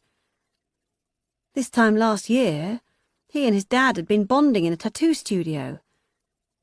Now his dad was living with the mother of his child on a hippie commune. The email needed to be reread, just to see if it contained some missed word or phrase that would stop it sounding so unlikely. But no. There it was. In black and white. The love triangle from hell. Or, God, even worse, a love square, if he included himself in the shape. He saw them every day. Men like his dad, old and tired and scared of the women at home, terrified of being like their friends, incapable of allowing themselves to be rejected. They came here, to the other side of the world, and they found women who made them feel as though it was okay to be a loser. And now his dad was one of them. Pitiful. Did he honestly, truly believe that Kaylee was interested in him for his mind? For his body? For his sexual prowess? Rory shivered involuntarily. Of course she wasn't. She was with him to ensure her connection with Rory's family. To maintain her connection with Rory. He read the email one more time, and then he shut it down. He'd first found out about his dad and Kaylee a few months ago. Beth had emailed him. Sheepishly. She'd known since before it had even happened. But his dad hadn't got in touch with him. He'd not heard from his father until now. And then it was in a joint email, addressed to all three of his children. Rory shrugged to himself. Whatever. He didn't care anymore. He'd come so far unravelled from the few remaining bonds that had tied him to his family that, really, who cared? Who gave a shit? Who gave a shit about Meg and all her bloody children? Who gave a shit about his weird mum and her sick girlfriend? Who gave a shit about vacuous Beth and her boring new boyfriend? Who gave a shit about Kaylee and her kid and his dad, and who gave a shit about who called who dad or granddad or whatever? Who gave a shit about any of it? Seriously. Rory left the internet cafe and pulled his phone out of his pocket. It was Owen. Yeah? Mate, where are you? I'm on Moo too, just heading back. What the fuck are you doing there? Nothing, just sending some emails. Seriously, you need to get back here, like, right now? Right this fucking minute. Rory's heart rate picked up and he started walking faster. What? What's going on? Just get here. Make sure there's nobody following you. Oh, what? Rory spun around as he walked. He didn't know what he was looking for, but assumed he'd recognise a threat if he saw one. Should I chuck it out, Owen? Should I dump it? But Owen had already hung up. Adrenaline blasted through him. He half walked, half ran, looking over his shoulder. It took him 20 minutes to get back to the club. By the time he burst through the doors and into the back room, he was soaked with sweat. Owen sat behind his desk. A plug-in fan blew his paperwork about in front of him. He looked cool and collected. On the chairs in front of him sat two Thai men wearing short-sleeved shirts and trousers. As he entered the room, they both turned and appraised him. Rory vaguely recognised one of them. Had seen him around. "This is the man," he heard Owen saying. "This is the man who brings the drugs into my bar. Please arrest him." Both men nodded, and one of them stood up and turned Rory backwards against Owen's desk, while the other clipped a pair of handcuffs around his wrists. Hands rifled through his pockets, came out clutching little bags of pills and powder, the currency of his work. "Owen?" Rory breathed out, looking up at his friend from where his head rested against the warm wood of his desk. "Mate, You're not my mate, you're a drug dealer. Owen stood up and held the door open for the two policemen. Rory stared beseechingly at his friend over his shoulder, struggling against the pressure of the men's hands against his body. Seriously, Owen, what is this shit? What the fuck is going on? What are you doing? He was shouting now through a closed door. His heels were dragging against the floor of the club. Girls and customers were staring at him in horror. Jesus! For fuck's sake, someone help me! Owen! Jesus! Somehow the two policemen had got him onto the pavement. They were shouting at him urgently in Thai, with some occasional words of English. Stop moving! Just come! A police van sat outside. Rory hadn't even noticed it before. He was pushed into the back, and the doors slammed shut behind him. He was on a hot metal floor. The van smelled of sweat and cigarettes. Then they were moving, slowly, through the midday traffic. Rory closed his eyes and saw Owen's face again. That cool, hard expression of professional disappointment. The satisfaction buried beneath it of having swerved a curveball, dealt with the problem, sorted it, taken care of business. Rory let his face fall onto his chest. He'd almost believed that he was Owen's friend. Voices in his head had told him time and time again, "Don't trust him. He's only out for his own interests. He doesn't care about you." But he'd ignored the voices and fooled himself that he was the special one in Owen's tightly controlled, sordid little world. He bashed his elbows together against his ribs with frustration. "Fuck!" he shouted to himself. He kicked the sides of the van with the soles of his feet. "Fuck, fuck, fuck!" He breathed back the tears that threatened to fall. He kicked the side of the van again, and then he breathed out. Fine, he thought. Good. Here it is. The thing. The thing that had been hanging over him ever since he left Kayleigh alone in Spain with an 8-month-old baby. The cartoon anvil above his head. Here it was. It had fallen on him. Fine, he thought again. Good. Chapter 10. Tuesday, 11th of January, 2011. Oh, Jim. I knew you'd understand. I honestly feel like I can tell you anything. Absolutely anything. And I do hope, believe, that you feel the same way too. I had suspected that the radio silence from you over the new year was probably the result of a bender. That's okay. At least you have your drinking more or less under control. Everyone's allowed to let their hair down from time to time, after all. Even alcoholics. Which is more than could be said for me and my so-called hoarding. Oh, Jim. Even I can now see it's getting out of control. And it's not even so much the actual stuff. Honestly, I am fine about all the stuff. I love all the stuff, although I do miss my kitchen. I do miss my bath.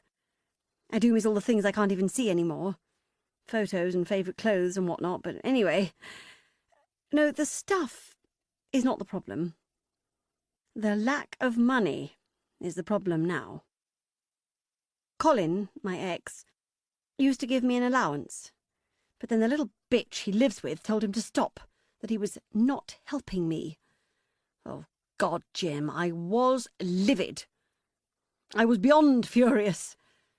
And the tone of voice, so patronising, as though I were a small girl and he was my darling daddy, being cruel to be kind. I can't tell you. I have not spoken to him since.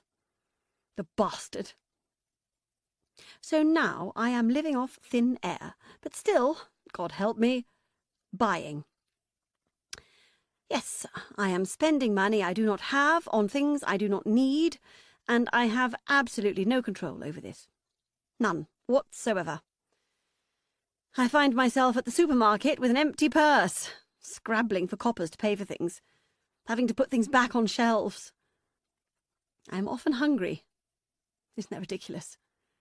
Hungry, yet buying things I have no need for, because I derive more pleasure from buying a nice little painting or a packet of clothes pegs than I do from eating. And that is the truth, Jim. I'm sure you understand. I know you do. Anyway, moving on. Rory. You wanted to hear more about Rory. Well, poor Rory. He was always the superior twin. You know, there has to be one, doesn't there? It's impossible not to draw all these comparisons when two children are born concurrently. And Rory was simply taller, cleverer, blonder, more popular, happier. He just was.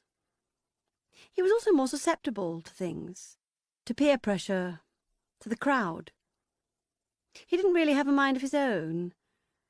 And after we lost Reese, after he lost his twin, he had no plan, no direction, just seemed to be waiting for somebody to tell him what to do next. And, unfortunately, that person was her. Kaylee. She took him away from here to a place with no phones, no cars, no money, got herself pregnant against his will, turned him against me, against us, made him so miserable that he left her and the baby and went to work for a drug dealer in Thailand. Well, cutting to the chase, my son is currently serving a 5-year jail term for possessing Class A drugs in a prison in Krabi. Can you believe this, Jim? Can you believe it? Anyway, he'll be released any day now, apparently. I only know this because Megan told me, and Megan only knows this because she read it in the paper. Megan tried to get a campaign started to appeal the sentence, but he told her no. He wanted to do the time. He said it was his destiny. Then he didn't reply to any of our letters and told us not to see him. He's completely estranged himself from us.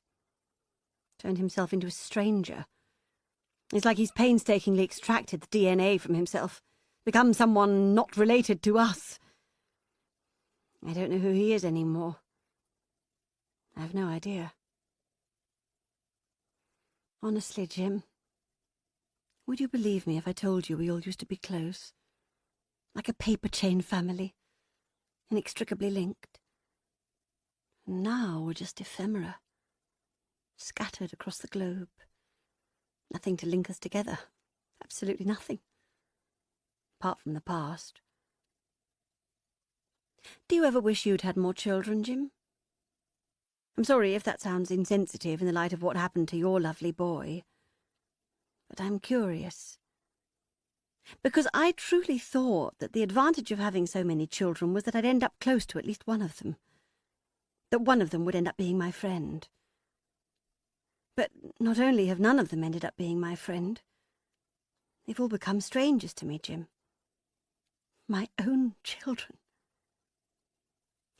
Anyway, sorry. This has been a very depressing email. I promise next time I'll be upbeat and full of fizz. Tell me more about your life, Jim. Tell me about your flat. What does it look like? What can you see while you're typing to me? Lots and lots and lots of love. L. Kiss, kiss, kiss, kiss, kiss, kiss, kiss, kiss, kiss, kiss, kiss, kiss, kiss, kiss, kiss, kiss, kiss. April 2011. Molly looked shy when she saw her grandfather standing in the doorway of their hotel room. She'd been lying on her stomach on her bed, the remote control in her hand, pointed at the TV. She quickly brought herself up to a sitting position. "Hello, Molly." She nodded and said, "Hi," in a barely audible squeak. "Wow," said Colin. "You're all grown up." Molly smiled tightly and looked beyond embarrassed. Meg had tried over the years not to discuss her father in front of the children, not to let her feelings and her opinions filter through to them, but it was impossible to protect them from everything. Stuff got through by osmosis sometimes. And Molly was old enough now to feel the full horror of her grandfather living with his son's ex. "It's like one of those true life stories in those trashy magazines at the dentist," she'd once said in horror. Meg pulled out the dressing table chair for her father and switched on the kettle. "Where are you going to stay?" she asked. Colin smiled, his gaze still on his oldest grandchild, his eyes full of regret. "Oh, gosh, at the house, I would have thought. I mean, I don't suppose this place would fit my budget somehow." "No," said Meg. "Probably not. What are you living off these days?" "Well, my pension, obviously. And Kaylee makes a bob or two running these courses, you know." "What sort of courses?" "Oh, God, well, I'm not sure how to describe them. I mean, I suppose, relationship workshops." He smiled apologetically, and Meg shuddered. It truly did not bear thinking about. "Well," she said, changing the subject, "if you want to stay at the house, you'll have to sleep in Reese's room." Colin shrugged. "I thought as much. It's fine. I'm cool with that." I'm cool with that. Jesus Christ, thought Meg. Who was this man? "And you'll need to eat out? There's no kitchen to speak of. And no bath or shower. But the toilet on the landing is still usable." Colin nodded. Good, good," he said. "I'm pretty used to basic living these days." The kettle clicked off, and Meg poured water into a posh glass teapot filled with fresh leaves. She opened a packet of handmade biscuits tied with black ribbon and dropped them onto a china plate. She tried not to ponder too long on the contrasts between herself and her father. The 5-star boutique hotel with the £4.50 bag of shortbread and the unfurnished bedroom of a dead son. The 5-bedroom house in Tufnell Park with off-street parking and CCTV, and the shed on a dusty commune in southern Spain with a chemical toilet and a goat tethered to the gate, she imagined. Her pristine, laundered and pressed white company top, and his crumpled, sun-bleached T-shirt. Her father. Hardly seemed possible. She saw Molly eyeing him curiously, watching everything he did as though she would be writing a report later. She took a tiny bottle of organic milk from the minibar and poured it into a milk jug. "We've been to the coroner's," she said. She gave Colin the breakdown, the dreadful details. "They'll release the body tomorrow morning, so we need to, plan a funeral." "Yes." She stopped for a moment. She'd been desperate to get her mother's body back. Desperate to start organising everything.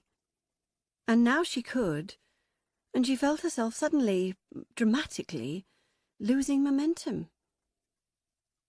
"You should do it," she said. Colin nodded. "Absolutely," he said. "Yes, of course. I'll arrange everything. Did she leave any—" "No," said Meg. "Nothing. Although, of course, I think we could all make a pretty good stab at it.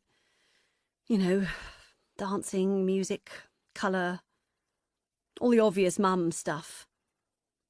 Colin smiled sadly. He turned to Molly. "Do you remember her?" he said.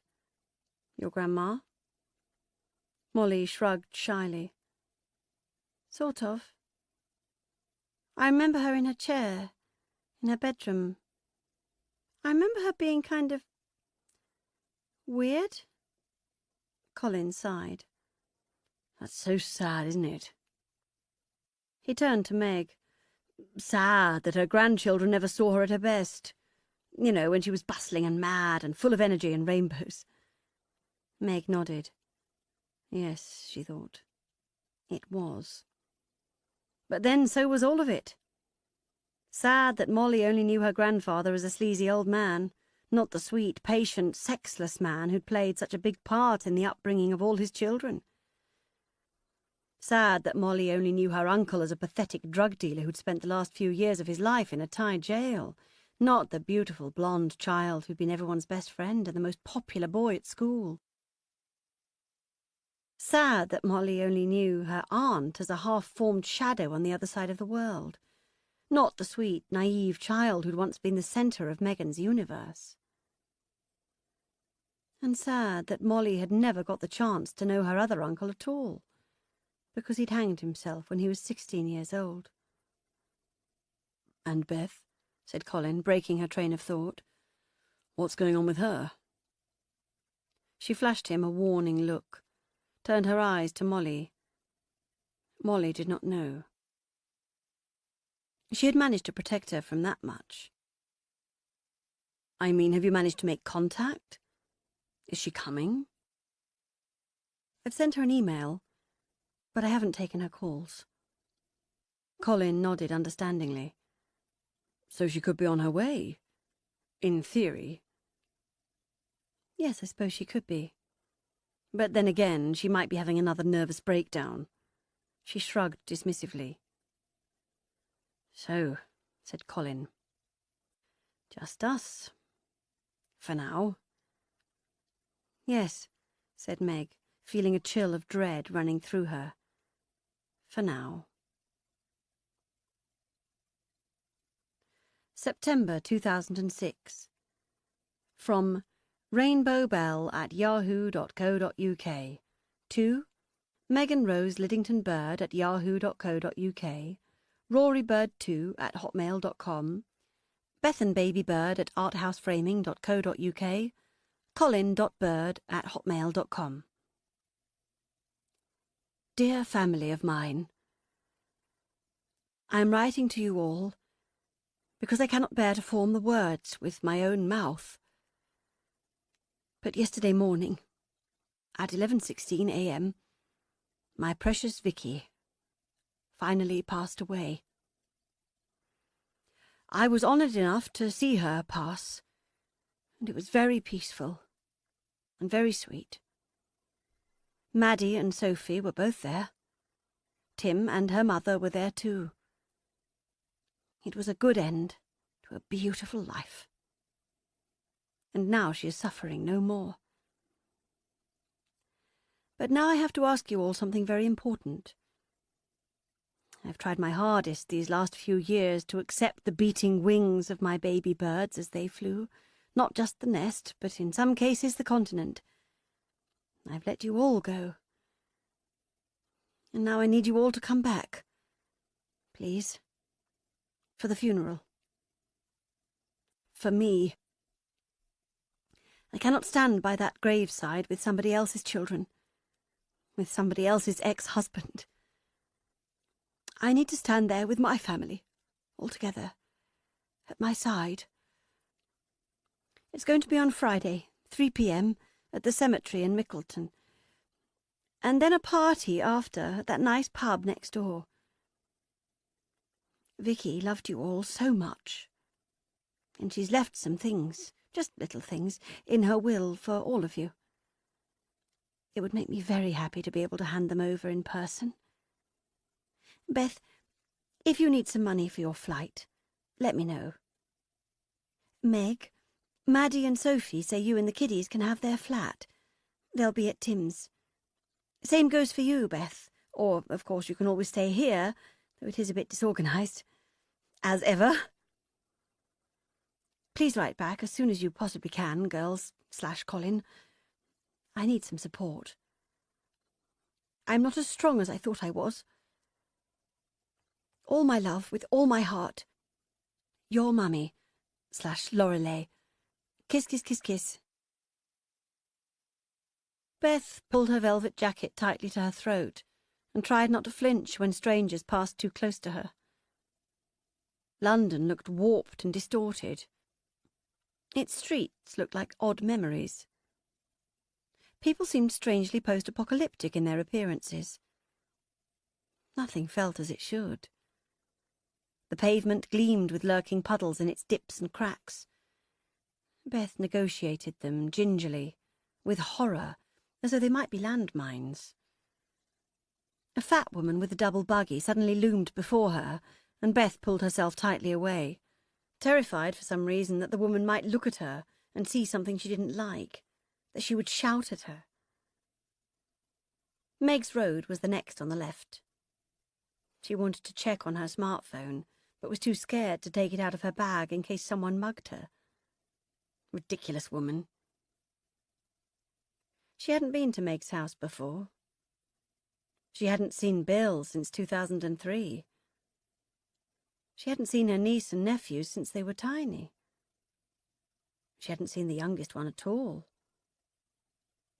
She was 34 years old, single, too thin, just shakily recovering from a breakdown the previous year that had seen her in bed staring at the ceiling and crying for nearly 6 months. Tomorrow morning, she was going to a funeral that would be painfully, unthinkably sad.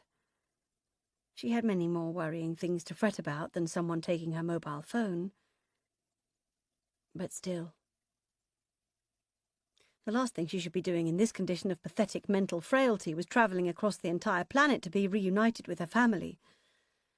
She tried to get out of it. She'd tried to persuade her mother that it would be better if she didn't come. She'd invented logistical hurdles that her mother had batted effortlessly out of the way. And then she'd found an iota of strength from somewhere and persuaded herself that she could do it, that she should do it, that she would do it. Meg had booked her flights and insisted that she come with them. Plenty of room in the people carrier. Beth had shuddered at the very concept. But also, upon reflection, quite liked the simplicity of it. Once she'd made it to Meg's house, she wouldn't have to think about anything else until it was time to fly home again. Meg would look after everything. As for Bill... No. There was no room in her head for thoughts of Bill. Bill was just a man. Her sister's partner. Nothing more. She turned the next corner and found herself in a street of large, semi-detached Victorian houses, each with off-street parking and mature trees and nice front doors. It was still fairly early. Her flight had landed at 9 a.m. She would not have to face Bill until much later, and had already decided that she would claim jet lag and put herself to bed before he came home from work. Meg's house stood before her. A huge step up from the garden flat she'd been living in the last time Beth had been to visit. 3 stories high, 4 windows wide, a gigantic people carrier parked on the driveway, and louvered shutters at the windows. It looked as if it had been freshly painted and pointed that very morning. She rang the doorbell, adjusted the collar of her jacket, the thick flick of black hair that sat on her forehead. She glanced down at her yellow Mary Janes and cleared her throat. She fought the urge to turn and leave.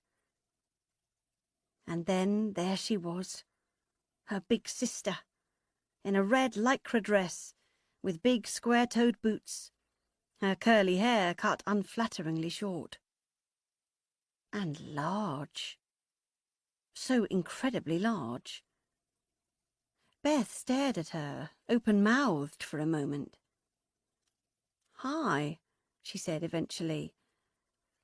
And then suddenly she was being squeezed between those big arms and squashed against that huge soft stomach, and she could feel it underneath, the unyielding shield of a support garment, almost but not quite like flesh. And she thought, through the fog of jet lag and culture shock, that her sister had put it on for her, to look thinner and less lumpy, for Beth. "You look lovely," she said, once Meg had released her from the embrace. "No," said Meg, "I don't. I look fat, horribly fat. But thank you, and you—" She stared into Beth's eyes fondly, and Beth wanted to shrink to the size of a dandelion seed and be blown away down the street. "You look amazing. I can't believe you've just got off a long-haul flight.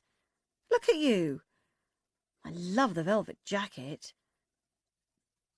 Meg closed the front door behind her, removed Beth's rucksack from her hands, placed it at the bottom of the staircase, and led her into the living room. Cream sofas, cream carpet, framed photographs, marble fire surround, glass coffee table, everything just skirting the edges of modern, but not quite getting there. As though Meg was too scared to make any kind of statement in case she got it wrong. "This is lovely," she said. "Oh, well, it's home," said Meg, plucking a red-haired baby out of a wheeled device and presenting him to her. "And this is Charlie Bear." The baby looked at Beth curiously. He was very fat, with a slightly angry look about him, but he wriggled his legs delightedly at the sight of Beth and delivered a winning smile. "And this is your Auntie Beth," Meg twittered into the baby's ear. "She has come all the way from Australia to meet you. Yes, she has." She bounced the boy vigorously in her big arms, and he beamed with pleasure. "He's gorgeous," said Beth. "Looks exactly like his brothers." "I know," said Meg. "Daft, isn't it? Like I had triplets with 8 years between them. Want to hold?" Beth eyed the proffered baby cautiously. He looked so happy there in his mother's big, meaty arms. No problem," said Meg, pulling him back towards herself. "Some people like holding other people's babies. I'm not one of them. I only like holding my own babies. Isn't that right, Charlie Bear?" Meg peered at Bethan over the top of Charlie's head and smiled. "So good to see you. I've missed you so much." Beth smiled and yawned. "Me too," she said. "It's crazy. We're sisters. We used to do everything together. And now we never see each other. We don't even talk to each other. Nuts." Beth nodded. Her vision was starting to blur. Deep down, inside the marrow of her, she could feel liquid weakness spreading through her body. I just never, in a million years, thought you'd suddenly bugger off to the other side of the world. Of all the unexpected things to do. Beth could hear blood whooshing through her head, through her ears. She could see 2 Megs and 2 Charlies. Her mouth was dry. She tried to stand up, go somewhere, she didn't know where. "Bethy? You okay? Beth?" The sides of the room started to close before her like curtains. And then she blacked out. When she came round, she was prone on the cream sofa, her yellow shoes in a neat pair on the floor, her velvet jacket draped over her body like a blanket. Meg sat by her side with a glass of water and an expression of concern. "My God, Beth, you scared the total shit out of me. Are you okay?" Beth nodded and sat up slowly, feeling the blood starting to pump regularly once more around her body. She took the water from Meg's hand and gulped it. "Sorry about that," she said. "What's going on, Bethy?" Beth shook her head. "Nothing," she said. "Just jet lag, I suppose. And I should probably eat something. Here." Her sister presented her with a cereal bar. "Eat it," she demanded. Beth peeled it and nibbled at the corner. She hadn't eaten on the flight. Only the crispy snack things that came with her drinks. She wasn't sure why. Something about the smell of it. That vinegary, gravy smell. But that wasn't why she'd passed out.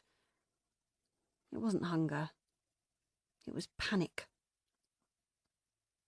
The baby sat on the floor, playing with the buckles of her shoes.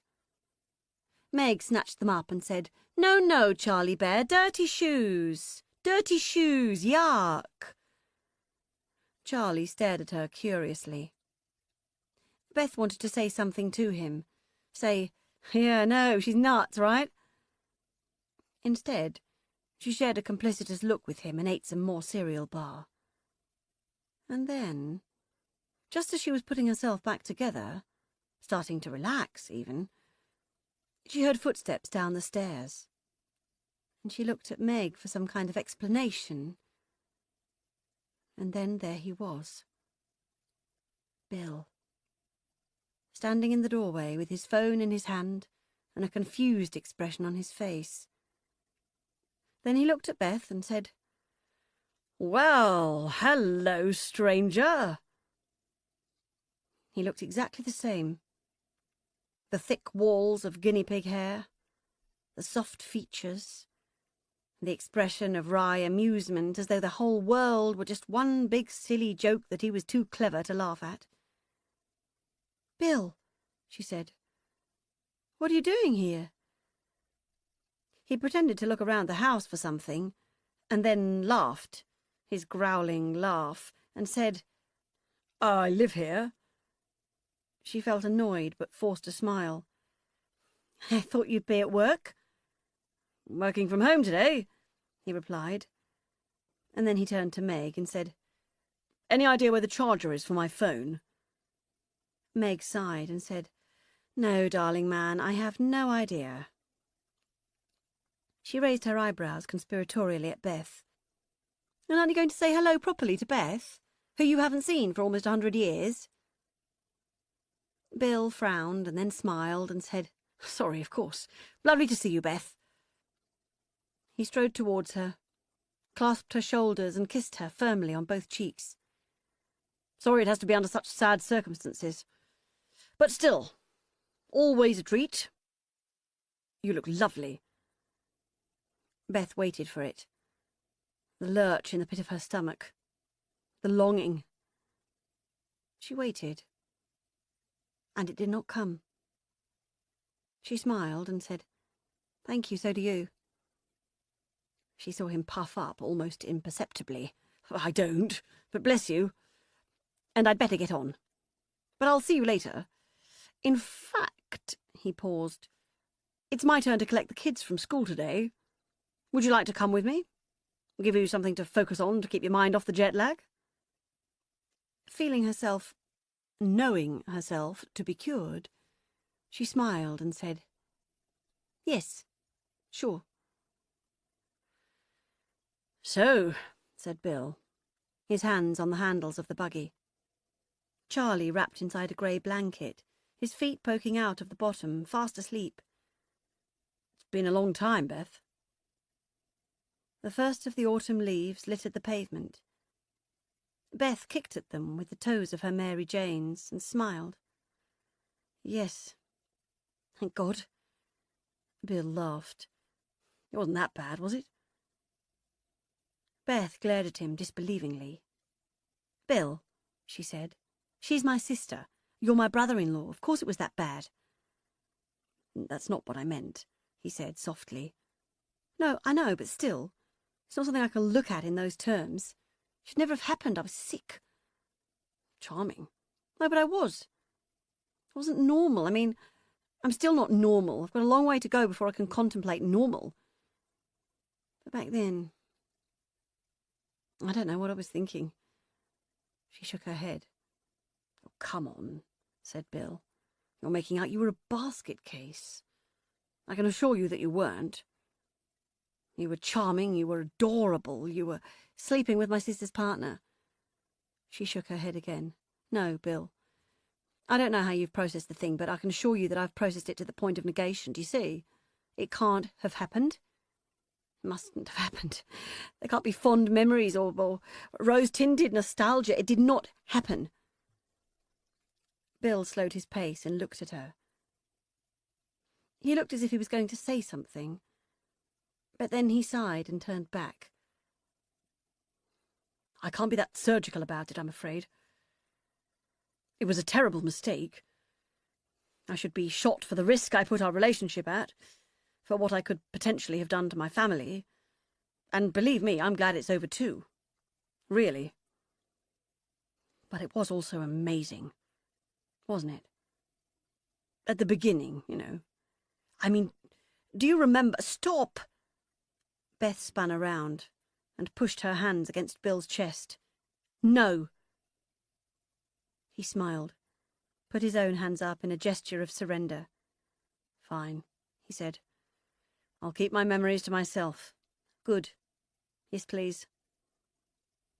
He sighed theatrically, and for a moment they continued in silence. So, he said after a moment, anyone in your life at the moment? She shook her head. What happened to the Aussie? Jason? She asked, slightly surprised to be using his name again after so long. God, nothing, no. That lasted a nanosecond. But it got you out of your rut. It did, yes. Just in the nick of time. And then there was Richard. Ah, yes, I think I remember Meg mentioning Richard. Yeah, he was British. Lovely. Too lovely. Everything was lovely. I had a great job, I got my citizenship, nice flat, and then I had a nervous breakdown. Bill raised a pale eyebrow. I think, if I'm honest, I've been on the cusp of a nervous breakdown since I was a teenager. Since Reese died. I think I've been hanging on to this precipice without even realising it. If I hadn't met Jason, if he hadn't been so bloody insistent, I'd probably never even have left home. Isn't that terrifying? That I could have just let myself stay there in that disgusting house forever. So anyway, the whole new me thing in Sydney, it was all a total facade. None of it was real, and it was like the foundations beneath the dream house were made of sand and the whole thing collapsed. And that was me. 6 months in bed.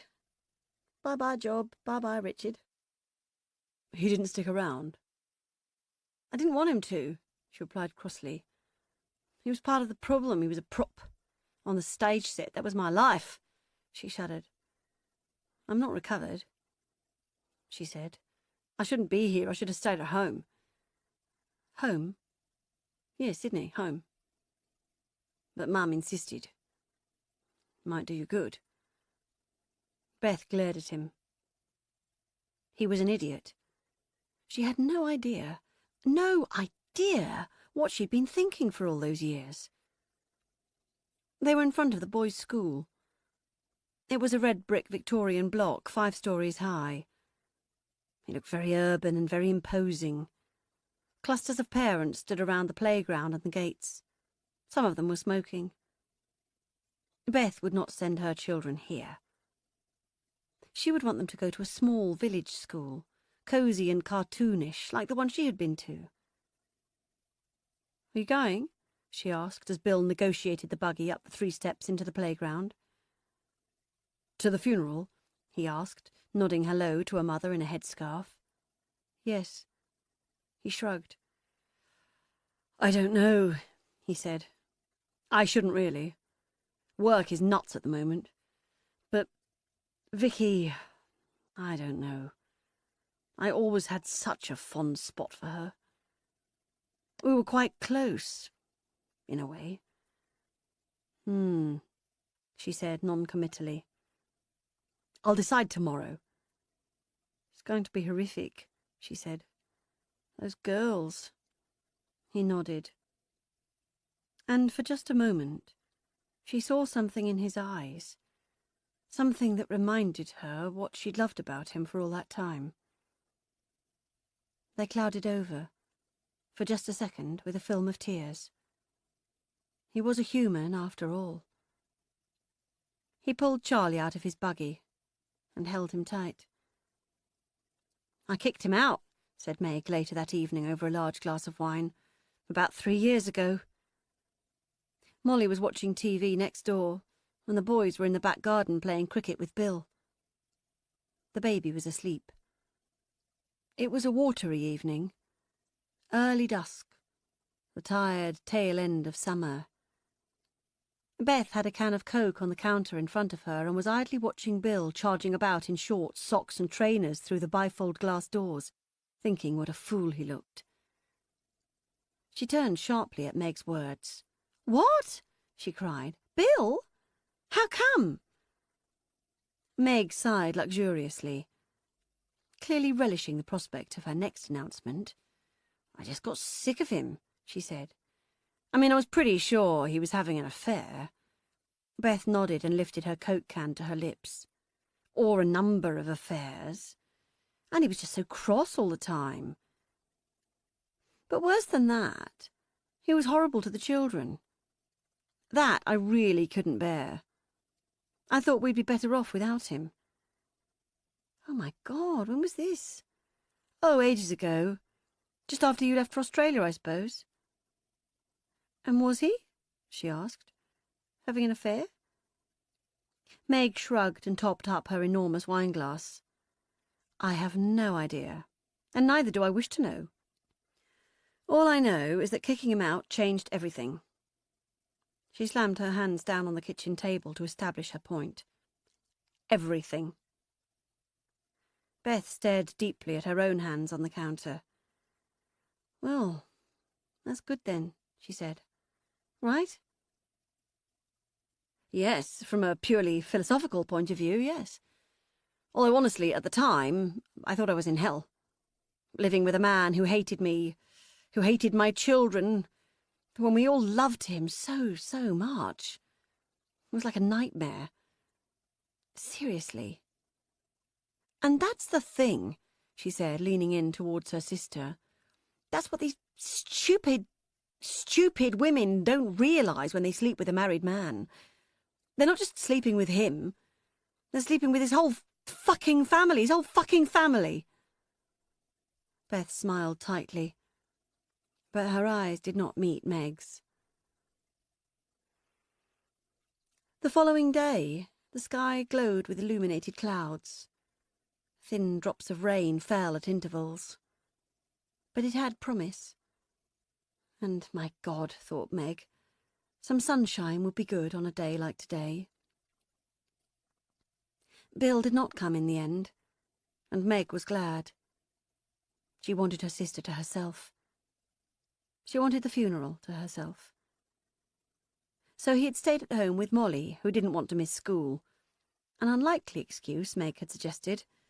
It was more likely that she just couldn't stand the thought of numerous weird family members asking her stupid questions about school and telling her how tall she'd got. It was just the 3 boys and Beth, zooming up the middle lane of the M40, dressed in pink, Vicky's last, rather cliched request, and girding their loins for a testing day ahead. They talked about Rory. He'd been in jail for 9 months, on remand since the previous Easter. He did not want any help. He did not want any contact. According to their dad, he'd been stitched up by that Essex boy he'd run away from Spain with. Apparently, Owen had used Rory as a sacrificial lamb to get the police off the scent of his underground drug operation. According to Colin, Rory was taking the flak out of some kind of misplaced loyalty. I don't think so, though, said Meg. I honestly don't. I think it's more than that. Deeper than that. I think he wanted to be punished. Punished? Yes. For letting Rhys fend for himself at secondary school. For being so angry when he died. For leaving Kaylee and the baby. For being alive when his twin was dead. I think he thought he was due a whipping. She shrugged and left the theory there, in the air, to be mulled over. Beth sighed. Yes, she said. I never really thought about it like that before, but yes, I think you're right.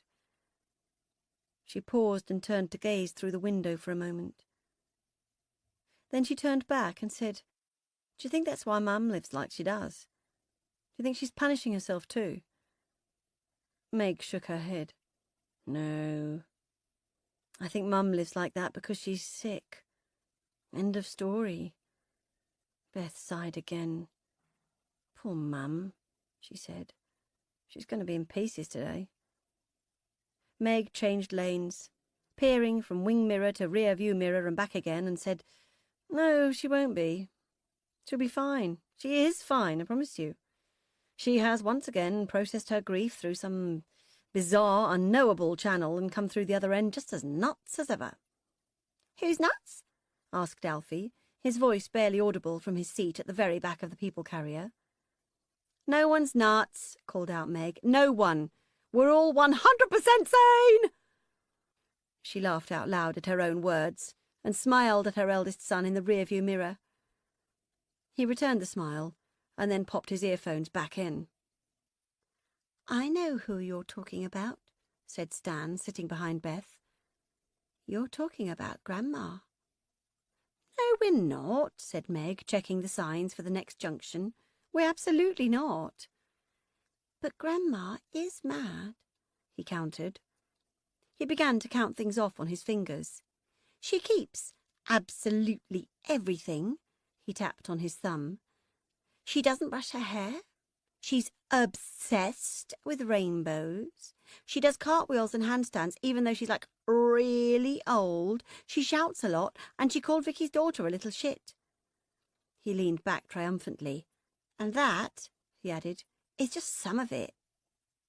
Beth and Meg exchanged a look. And then they both laughed out loud. A spilling over of all the politeness and strangeness that they had both been banging up against for the past 24 hours. What? Said Stanley. But the two sisters were laughing too hard to reply. The cemetery was a sea of pink. In spite of her misgivings about the concept of a pink funeral, Meg was strangely moved by the communal, cross-generational, cross-gender adoption of a dead woman's wishes. She spotted Sophie and Maddie immediately. Two tall, blonde, almost women, in short skirts and ankle boots, with pink flowers in their hair. They looked like adults from a distance, but with every step closer their youth became more obvious, until, as she stepped towards them to embrace them, they were children once more. She breathed into their soft hair and told them she was sorry, and they were brave and stoic and told her they were fine. Mum was talking to Tim. She was monstrously thin and looked simultaneously incredible and bizarre in a fuchsia cocktail dress with feathers, pink zip-up boots, and a pink beret with a bobble on the top. She beamed her toothy grin and opened up her arms to her daughters and her grandsons. "You're too thin," said Megan, who hadn't seen her mother in about 8 weeks. Lorelei threw her a sad look and said, "Darling, I've just lost the love of my life." And Meg nodded apologetically and felt guilty. Lorelei held Beth in her arms for a count of at least 20, until Beth was forced to pull herself out of the tangle of her embrace and adjust her clothing. Lorelei turned to Tim and said, somewhat theatrically, "I have not been together with my daughters for almost 3 years. 3 years!" Tim nodded sympathetically and left them to it. Lorelei took the baby from Meg's arms and cooed at him, and Charlie, thankfully, responded well, gifting his grandmother a smile and an expression of enchantment. "What a lovely, lovely boy you are!" she trilled. "What a lovely, lovely boy!" They chatted brightly, strangely, to people they vaguely recognised. Lorelei told Meg she needed to get her figure back. Beth looked blank.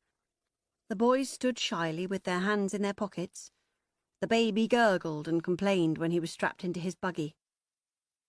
And then Lorelei linked her arms into her daughter's and the 3 of them walked together into the crematorium, followed by Stan and Alfie, who was pushing Charlie in the buggy.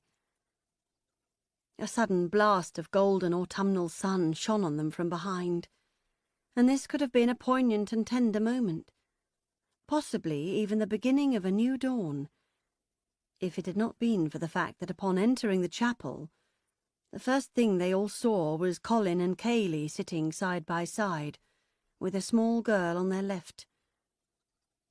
They were the only people in there, and they had been whispering to each other complicitously before they both turned at the sound of voices. Meg felt Lorelei turn brittle with shock. She and Beth gawped at each other. "Jesus Christ!" said Lorelei, not quite as inaudibly as would have been desirable under the circumstances. Colin's face broke open into an emotional smile, and he leapt to his feet. Meg and her mother and sister all froze instinctively to the spot. "Oh, wow, girls! And boys!" Colin glanced behind at the row of somewhat shell-shocked grandsons. He walked quickly towards them all, looked as though he wanted to take them all in his arms and squeeze them, but pulled himself up short at the sight of their faces, set hard with surprise and displeasure. "Wow," he said again, looking in turn from face to face. "You all look so lovely. You all look so—" Lorelei simply walked off halfway through his declaration. She swanned off, the sound of her pink Cuban-heeled boots echoing across the room, and sat herself down at the front of the chapel, on the pew nearest the front. Beth and Meg looked at each other, and then at their father. "What's she doing here?"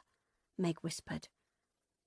Colin looked from Kaylee to Meg and shrugged and said, "She wanted to come. She wanted to say goodbye." "But she didn't even know Vicky," exclaimed Beth. "Well, that's not quite true. She met her a few times. Thought her a great person.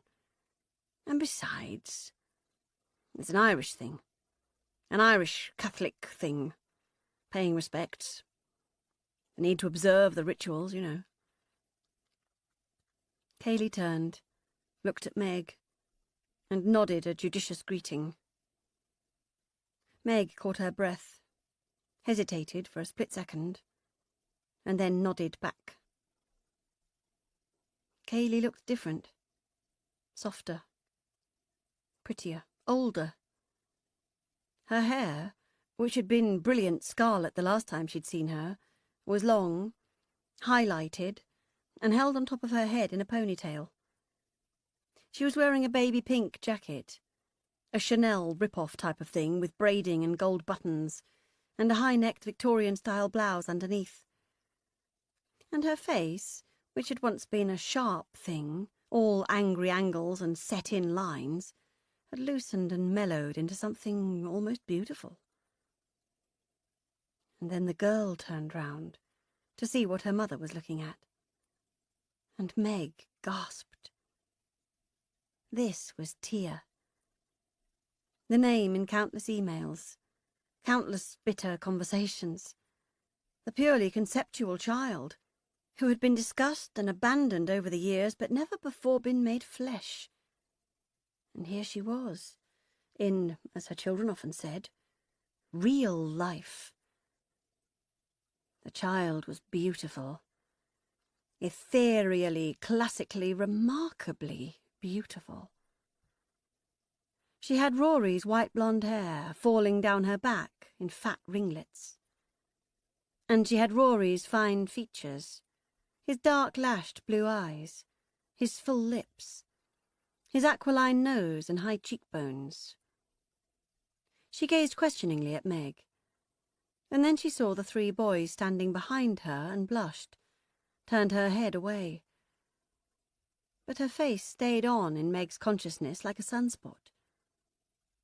Her niece, very nearly 7 years old, only a few months younger than Stanley.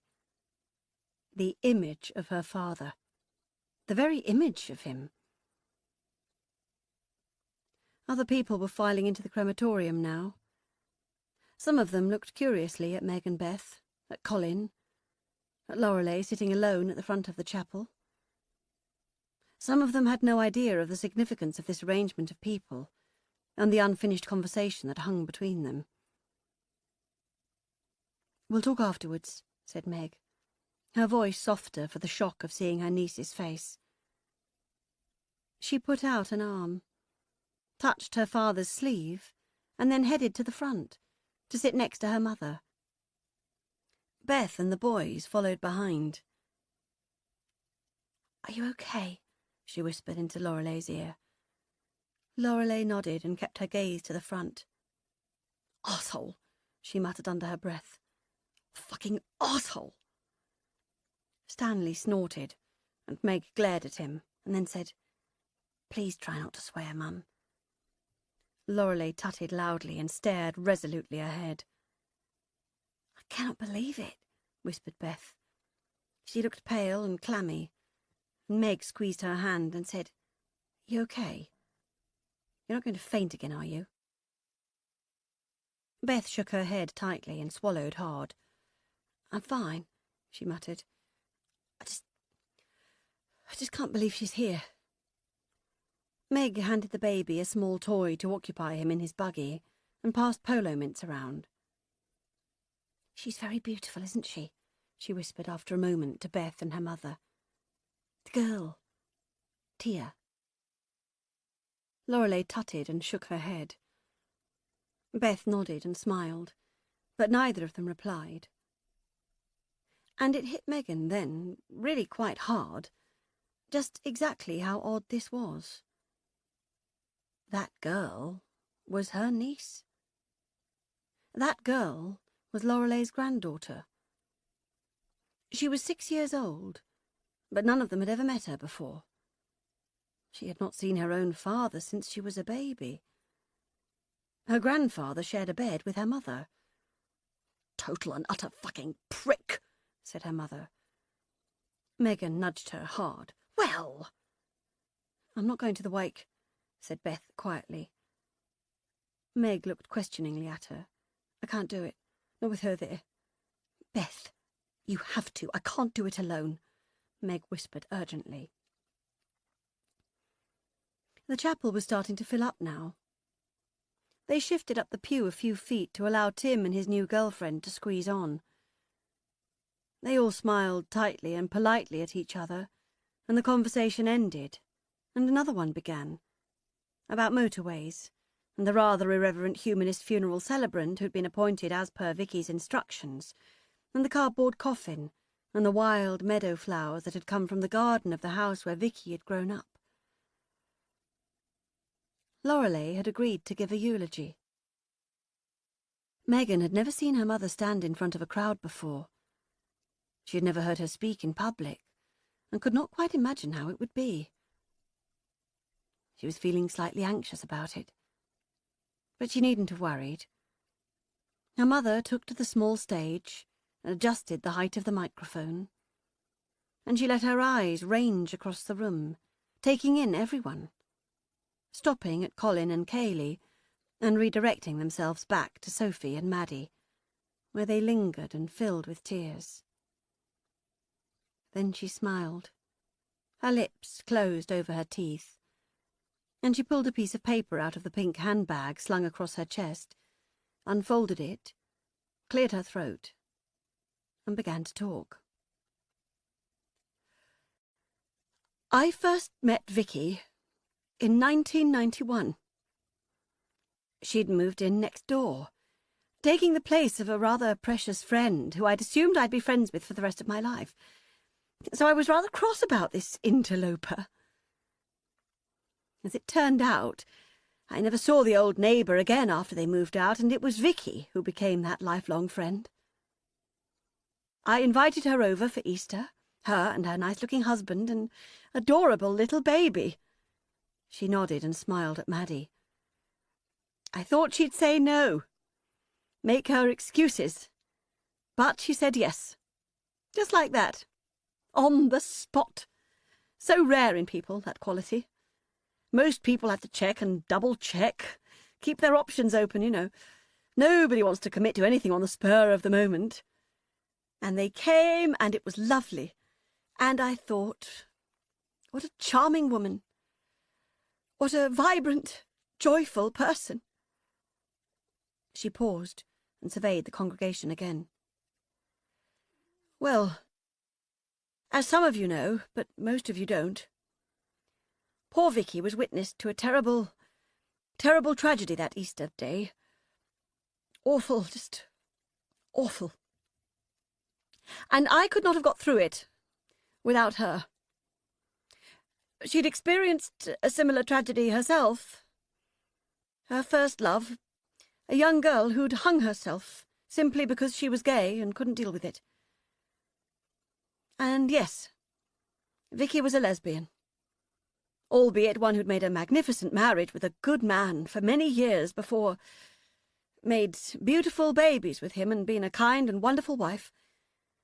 But she was, at heart, and fundamentally, gay. I'm not sure I ever was, but that wasn't really the point, somehow. The point was, we loved each other. We found each other to be beautiful and desirable and lovable. We were nuts about each other. I needed her. She needed me. And I'm going to miss her. More than any words could ever express. She simply was the world to me, and without her, I am untethered and lost. She stopped then, her eyes shining with tears. She folded the piece of paper into a small, tight cube and smiled. "Sorry," she said. Then she came down from the podium and slid back next to Megan in the front pew. Meg squeezed her hand. "Well done, Mum." Lorelei shrugged. "There," she said. "Now it's done. Now," she whispered sadly, "I really am all alone." The wake was in a pub, a short walk from the crematorium. It was a classic Cotswolds pub. Yellow brick, pale grey paint, Georgian fireplaces and high ceilings. A function room with 5 tall windows overlooking the countryside had been hired and bedecked with pink balloons and stocked with bottles of pink sparkling wine and pink fairy cakes.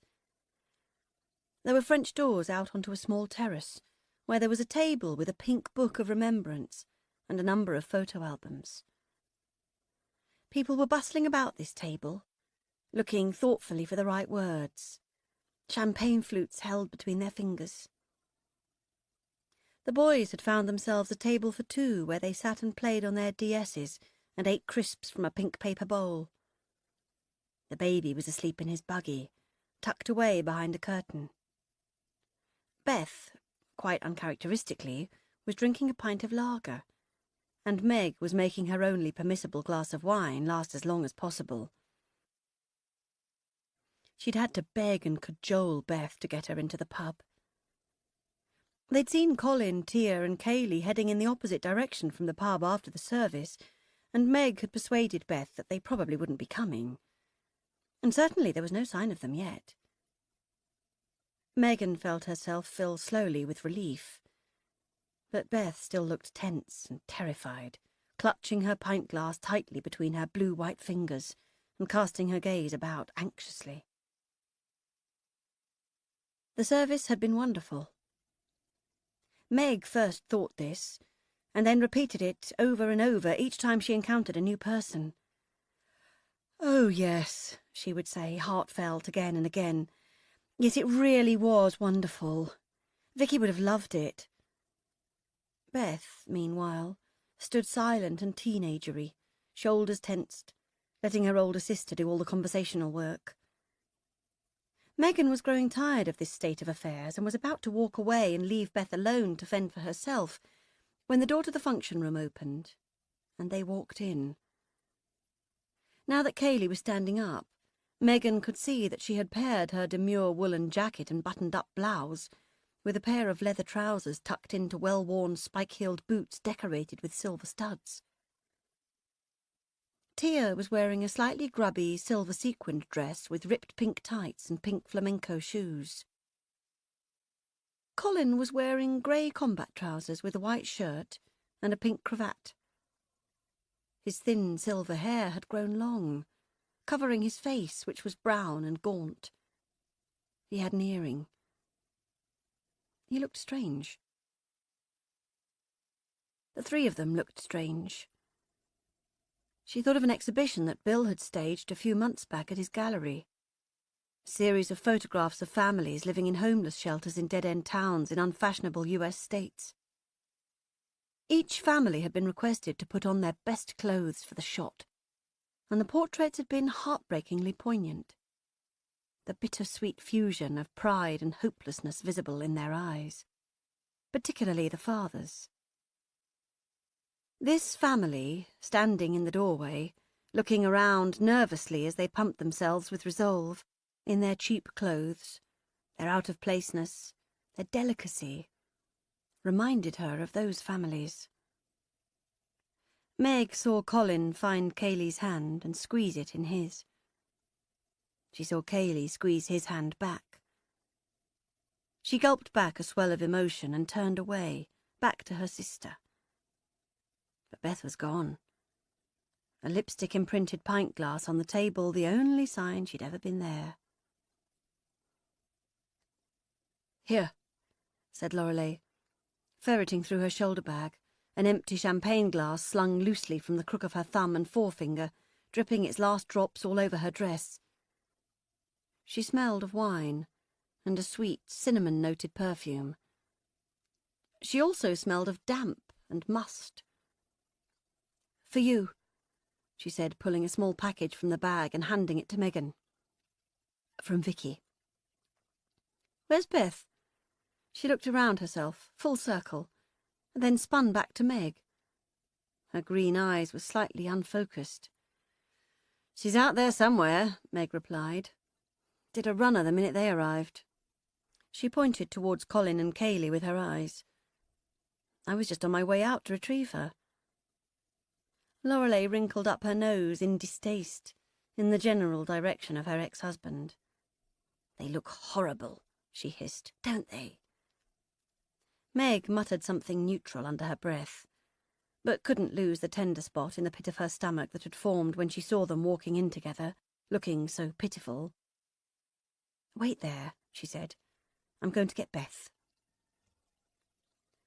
She was leaning against Meg's car, staring ahead, looking clammy and tense, an almost empty champagne glass in her hands. Meg frowned. "You're drinking," she said. "Why are you drinking?" Beth shrugged like a teenage girl. "There's no law against it."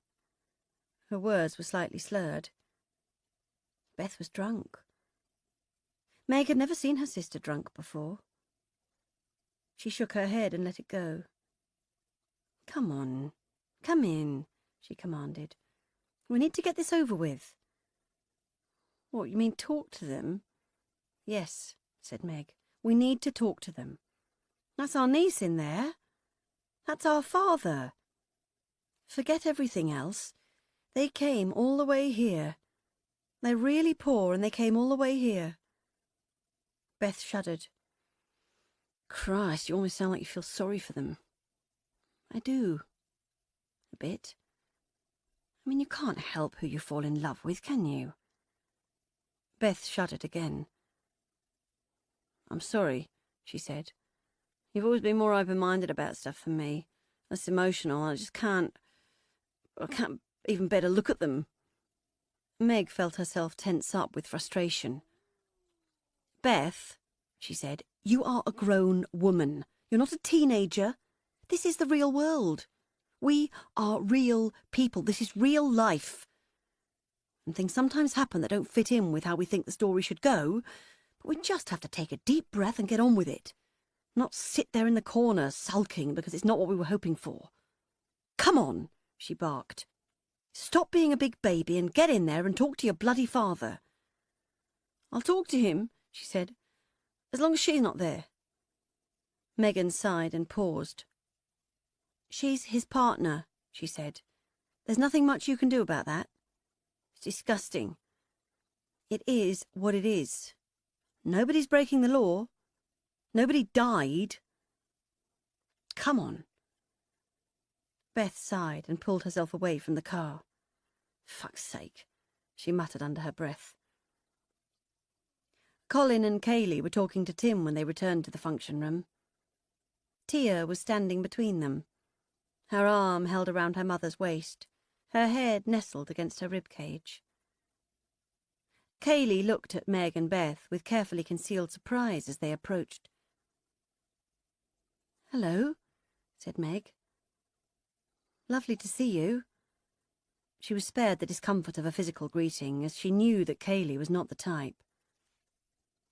Kaylee smiled laconically. It's been a long time, she said. Certainly has. It was Easter, wasn't it? The Easter before your daughter was born. She looked down at Tia, and Tia looked up at her, curiously. As well she might, thought Meg. As well she might. Hi, she said to Tia. My name's Meg. And those boys over there, she pointed at Alfie and Stan, now engaged with scraping the pink buttercream icing off the fairy cakes and depositing it into the empty crisp bowl, they're my sons, and I think... She looked inquiringly at her father, who nodded just once. They are your cousins. Tia nodded too, and put her hands over Kaylee's arms, which were now draped loosely around her neck. I know, she said. Papa told me. Papa? Meg looked questioningly from Kaylee to her father. Yes, Papa. Tia indicated Colin with her eyes. Ah, she said, feeling her sister bristling behind her. Which one is which? She continued. Papa didn't know. Meg grimaced at her father. What, seriously? She said. You didn't know? Colin looked sheepish. They look so alike, he said. It was true, but still incredibly irritating. Well, she said, turning back to Tia, the one on the right is Alfie. He's 9.5. And the one on the left is Stanley, and he's 7. The same age as you, I think. Tia nodded. I'm 7 in October. Oh, said Meg. Well then, happy birthday for next month, Tia. And you two are my aunties. Papa told me that too. Yes, she exclaimed. Yes, we are. I've got lots of aunties, she continued, back in Ireland, but they're all Irish. And you're English, so that's kind of different. Yes, said Meg, charmed by this white ringleted angel. It is. The boys looked over curiously. Do you want me to introduce you? She said. To the boys? Tia looked round at them, flushed slightly, and nodded. Meg beckoned to the boys, and they shuffled over, covered in cake crumbs, hands in pockets. Meg brushed them down and introduced them, and suggested they all three go and explore the garden. She watched as they wandered away together, Tia talking 10 to the dozen, the boys looking dazed and confused in their shirts and waistcoats. So, said Meg, turning back to Colin and Kaylee, she's delightful. What a doll.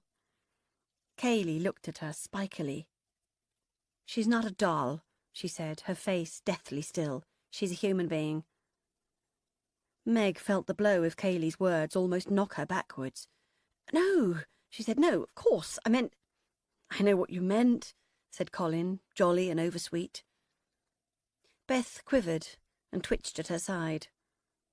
A fresh champagne glass held tightly between her hands. Where are you staying? Asked Colin. We're not, Meg replied. We're driving back later on. Soon. Oh, he said. That's a shame. I was hoping we might. I didn't even know you were going to be here. You didn't tell Mum. No, I thought it was best just to, arrive. Under the circumstances, you mean, muttered Beth, her first word since they'd walked back in. Colin glanced at her with surprise. Yes, he said, I suppose. You know, said Beth, if you'd really wanted to see us properly, you'd have told us you were coming. You can't just show up here and expect us all to be available. I wasn't expecting anything, darling, Colin said softly. It was, well, the whole thing. It's all so sad and awkward and strange, isn't it? And whose fault is that? Kaylee gazed at Beth through those tired, cynical eyes. "Can you not be nice?" she said. "Today, for Vicky." Megan had been trying, really trying, to make this situation civilized, for the sake of Vicky, for the sake of Vicky's girls, for the sakes of all their children. She took a breath. "I think," she said, "this is a difficult situation for all of us. I think we're all just trying our best. I don't think Beth was not being nice. She was just..." She sighed. "We're all just trying." Kaylee put her empty champagne glass down heavily on the table behind them. Megan could see the sinews in her thin neck straining angrily against things she wanted to say and punches she wanted to throw. She saw a large moth hole in the back of the pink jacket she vividly imagined as a last-minute purchase from a charity shop in the town. "Where are you staying?" she asked quickly. "We're camping," said Colin, "at a site just up the road." "Oh," said Megan, "camping?" She sounded shrill and middle-class, horribly patronising, even to her own ears. "And when are you going back?" "Well, we'll be going home via Ireland. We'll spend a few days over there with Kaylee's family." Beth growled quietly under her breath and shook her head. Kaylee looked at her. "Sorry?" "I didn't say anything." "No, but you made an odd sound. Here." She touched her own throat with the side of her hand, almost like a kind of moaning thing. Beth shrugged. "I'm thinking that you don't like your father coming to Ireland. See my family." "I don't care what he does." Meg winced. She could not predict what her sister would say or do now she'd been drinking. She'd seemed utterly passive these past 24 hours, like an empty vessel, pale and on the edge of expiry. But suddenly she looked fiery, cross and full of feelings. It was usually Meg who was the spokesperson in these situations. Meg who would speak up and be heard and not worry unduly about making a scene. But she could feel it here. The gossamer slightness of everything. The potential for a terrible, bloody mess. And so she restrained herself. But the more she restrained herself, the more volatile the situation seemed to be becoming. So she held her breath and smiled tightly, pleadingly at her sister. "No," said Kaylee, the touch paper at the other end of the time bomb. "No, I don't suppose you do." "What do you mean by that?" said Beth. "Oh, just that I don't think any of you care all that much about each other. Not really." "What?" said Beth. "Of course we do." Kaylee just tutted and rolled her eyes. For a moment she looked as though she was not going to comment further. But then suddenly her head snapped into place and she fixed Beth and Megan with that terrible, accusing gaze of hers. "Your brother rotten in jail, your other brother unvisited in his cold, lonely grave, your mother living in her own filth, your niece a stranger, a dirty secret, your father cut off because you don't approve of the woman he loves. You're two heartless bitches if ever there were." She rolled her eyes again. Colin's smile finally faltered and he said, "Kaylee, now, that's not entirely fair, and you—" "I know what I know, Colin," she snarled. "I know what I know." "Why do you hate us so much?" asked Beth. "Oh," said Kaylee, "no, I don't hate you. To say I hate you would be to suggest that I had any feelings at all for you, and I don't, I can assure you of that." "You don't know anything about us," cried Beth, her face pink, her fists in balls. "Nothing. You only met us once, and we were really nice to you." Kaylee nodded. "Yes, you're all perfectly polite. The way the people like you always are." "You," said Beth, looking as though she had just remembered something.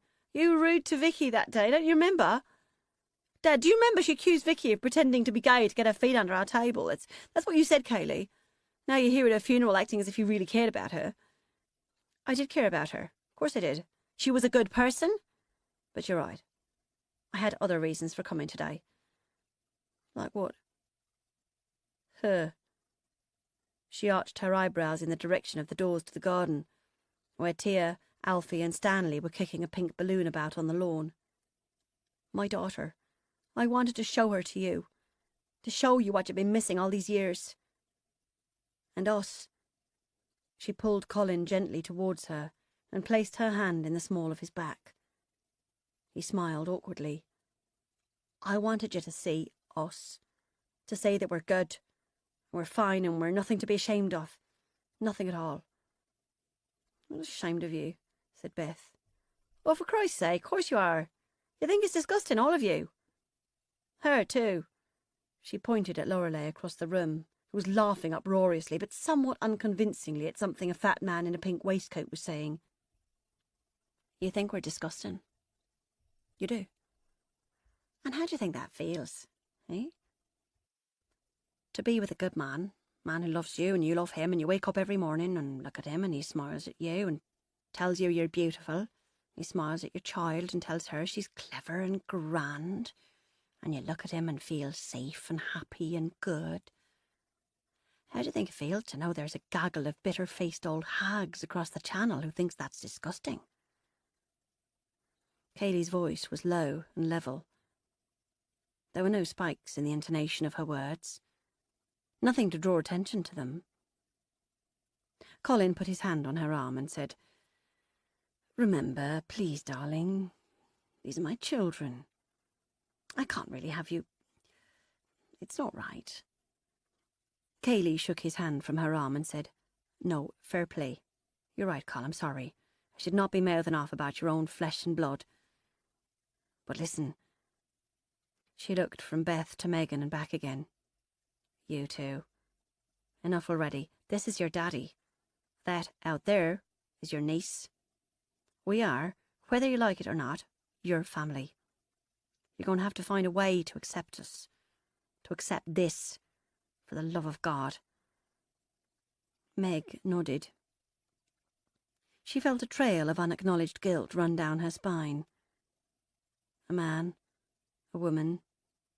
A child. What could be wrong about that? She was about to say something. Something soft and therapeutic. But before she could find the words, Beth had spoken. I'm sorry, she began, her words raw and slurred, her face red with drink and fury. I'm really sorry, but no, I can't accept it. I won't. He's my father. I'd have trouble accepting any relationship he was in that wasn't with my mother. Any daughter would, but this, she said, her voice sharp with disgust, having sex with a woman his own son has slept with, the mother of his granddaughter? It's not natural. Whatever you say, it just isn't. There was a moment of silence then. Meg would always remember it, as she would always remember that moment of innocence 15 years ago when she'd sat in the window seat halfway up the stairs to Reese's room with a lamb sandwich and a can of Coke on a tray for him. A moment between two worlds. The newly acquainted cousins shrieked outside. Lorelei laughed out loud again. Meg observed the purposeful kick of Charlie's socked foot from the buggy, just visible at the edge of the curtain. He had awoken from his nap. And this is what she would always remember about the tiny moment before Kaylee opened her mouth and said, which is just grand coming from the woman who fucked her sister's husband behind her back. Meg felt the room fold itself up around her, fast and tight. She looked at her father questioningly, as if he might be able to rewind time and take back Kaylee's words.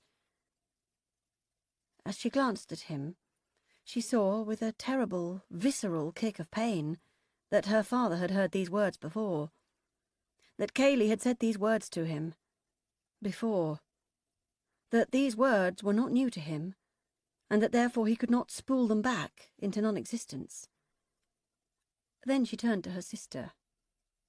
Beth was puce. She shook her head from side to side. You fucking liar, she said to Kaylee. Meg looked at her father. He was silent, his gaze resting upon the floor. You believe her, don't you? Meg said to him. Oh, Meg. Christ, I don't know. She's lying, said Beth. She's totally lying. And then she brought her hands into two tight fists at her sides and stormed off, half knocking over a chair as she passed it. Meg watched her leave. The fury of her, the rage and compactness of her. She saw Charlie's socked foot kick again. She looked once more at her father. He merely shrugged. Kaylee pointed at Beth's retreating back as if to say, Look at her, guilty as charged. And then Meg began to remember. She remembered the call history on Bill's phone by the pool in Greece. There never had been a surprise 30th birthday party, had there? There hadn't even been an unexpected gift. Just a ring. Thin, gold, feminine. The sort of ring that Bill liked, that he always chose. She thought of Beth suddenly turning into a social smoker, sneaking off with Bill for those late-night cigarettes. She thought of Beth disappearing to Australia, out of the blue.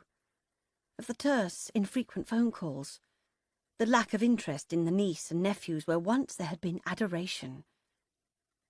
She thought of Bill's affairs. The terrible, faceless women that she'd known without a doubt were having sex with Bill. Her certainty that he was being unfaithful to her. She'd known. But no, the thought went by in a flash. Of course it wasn't Beth. Beth was her sister. She smells nice, your sister. She heard Bill's voice in her head. He'd said that once. She couldn't remember when or where, but it had lodged itself in there. More than any other careless comments about other women. She'd held on to it, subconsciously, for years. She smells nice, your sister. She saw Charlie's foot shoot right up into the air, and she heard him calling out. She shook her head. I can't do this, she muttered. The baby's woken up. I can't do this. She strode across the room and unbuckled Charlie. He beamed at her. The baby they'd brought into the world to celebrate the fact that they'd been to the end of the road together and found a way back. Their elastoplast baby. Hello, sweet boy, she said, squeezing out a smile and scooping him into her arms.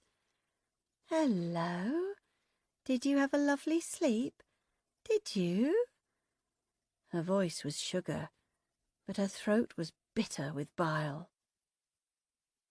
She glanced towards the garden, looking for her sister. The boys and Tia were heading back indoors, their cheeks pink and flushed. We're thirsty, gasped Stanley. Can we have more Coke? She nodded distractedly. Stanley looked at her, wide-eyed. Really? Yes, she said wearily.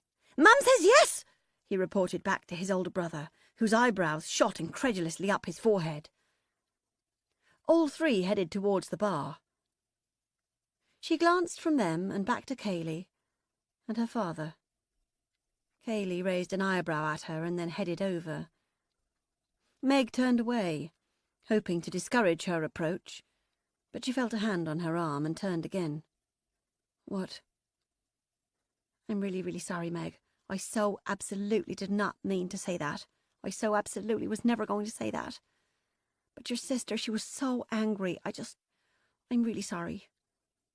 Because it's not true, Meg silently willed her to say. But she didn't. Instead, she squeezed Meg's arm, and then moved her to touch Charlie's little hand. And she smiled at him and then at Meg, and she said, He's a lovely little feller, isn't he? Meg nodded. He's perfect. I'd say. They exchanged a look then. A look between two mothers, soft and understanding. And there it was, just there, for a brief moment, the woman her father loved, the human being. Meg looked at the spot where Kaylee's hand touched her baby's hand. Her blood raged through her body. Her heart banged like a door in a storm. Her thoughts veered crazily through her head. Her sister. Her sister. What was that? She asked quietly. What the hell was that? Kaylee let her hand drop from Charlie's hand. It was the truth, Megan. I heard them. In the garden. At the cottage. I heard them. What, you heard them having sex? No. Talking about it. Talking about the likelihood of being caught out, about whether or not Vicky had suspicions, that kind of thing. Meg narrowed her eyes at her. Not enough, she thought. Not enough. Kaylee sighed. I could have been wrong, she said. I could have misinterpreted it. There's only 2 people who know the truth, the absolute truth, and I'm not one of them. Tia arrived at Kaylee's side then, clutching a glass of Coke and smiling widely. Have you been having fun, my sweet darling girl? Tia nodded. Kaylee stroked her hair. Good, she said. Suddenly, Meg needed to see Beth. Now, while this was still happening. She offered the baby to Kaylee. Would you mind? Kaylee plucked Charlie from her arms and nodded. Go, she said. We'll be fine. Meg ran then, out through the French windows, out onto the long-shadowed lawn, through a path of discarded pink balloons and fallen leaves. She looked from left to right. The drop in temperature had sent everyone inside. The pub was in the middle of nowhere. All that was here was the cemetery, and beyond that, quickly darkening countryside. And then she knew. There was only one place Beth would be. She pulled her cardigan tight around herself and headed there quickly, before the gloam swallowed the place whole. Beth was there, sitting on her haunches in front of Reese's grave. She rocked back and forth on her heels and jumped at the sound of Megan's footsteps. She got to her feet and stared at Meg imploringly for a second. Megan waited for her to say something, for the conversation to begin. The conversation that would end with the 2 of them laughing and hugging and saying, God, what a totally ridiculous misunderstanding. But she didn't say anything. Instead, she looked behind her, then back at Megan. Then she croaked something that sounded a bit like, sorry. And then she ran. Away from Meg, away from Reese, away from the wake, and into the deep, awful darkness. Megan did not chase her sister. Instead, she sat by Reese's grave and held her hand against it. Her other hand she let slip into the pocket of her cardigan to keep it warm. She felt an object there, small and hard, and brought out the gift that her mother had given her earlier. Before. She peeled it open and found a pebble, polished to a shine, with a pinkish gleam in the dusky light. The wrapping revealed itself as a note, written out in solid, schoolteacherish shapes. Remember, Megan, that wherever you find yourselves, you're all pebbles from the same beach. Look after each other. Your friend, Vicky. She tucked the pebble and the note into her pocket and headed back to the pub.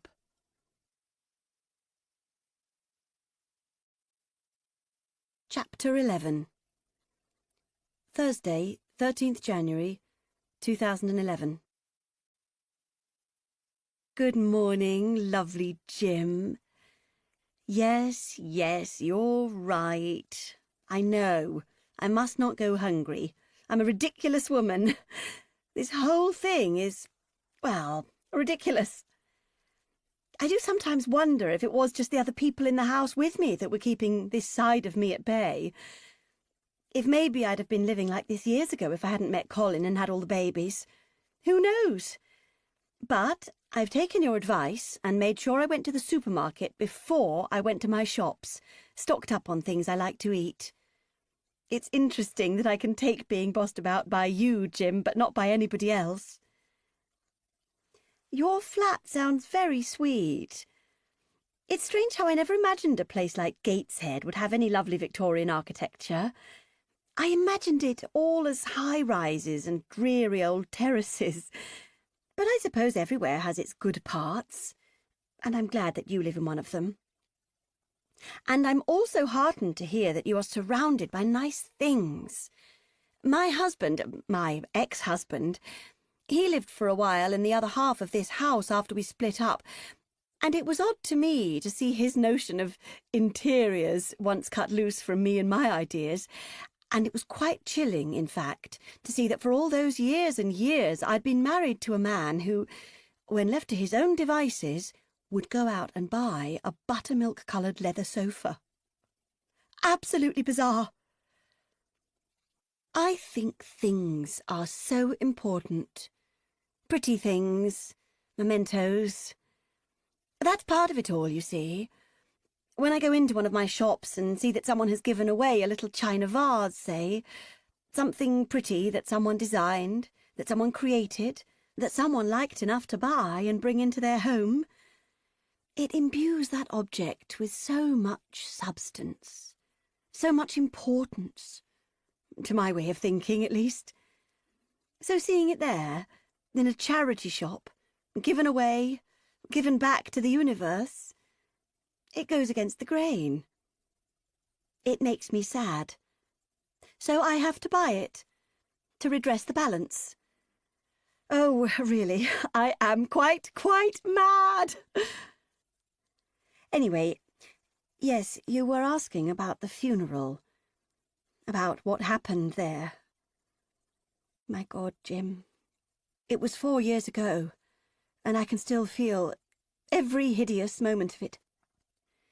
It all came out at the pub afterwards in the quietest, least dramatic way you can possibly imagine, that Beth, my youngest girl, had had a long affair with Megan's husband. I mean, honestly, Jim, I had no idea about any of it until I suddenly saw her, the Irish girl, my husband's lover, whatever. I saw her holding Megan's baby, and I said, "What on earth is going on here? Where's Megan?" And she told me she'd gone to find Beth. And I said, "Why?" And she said, "You'll have to ask them that." 5 minutes later, Megan returned, looking pale and traumatised. Her lovely pink shoes were covered in mud, and for one dreadful moment I thought she'd been attacked. She wouldn't tell me what had happened, but she went straight to her car, said she had to find Beth. She drove around for half an hour, but never found her. And the next thing was a text message from Beth saying she was at Heathrow heading home. We never found out how she'd got there. From the deep, dark countryside all the way to London, it really doesn't bear thinking about. Anyway, that was the last any of us heard of Beth. She changed her phone number and her email address and literally disappeared into thin air. And Megan told me what that Irish girl had said to her, and none of us would have believed a word of it if it hadn't been for Beth's reaction. As for Megan, she was magnificent. She absolutely dealt with it. Confronted Bill, got the truth out of him, made him suffer almighty pain for quite a long time, and then made him marry her. Does it seem terribly strange to you, Jim, that 2 of my babies are floating about out there, untethered? That I don't speak to them? That they might, in fact, be dead for all I know? Although I do have to assume that someone somewhere would find me to tell me if they were. It seems both strange and not strange to me. I can't really explain it. It feels almost, in some utterly foul way, preordained. From the precise moment that I saw poor Rhys hanging there,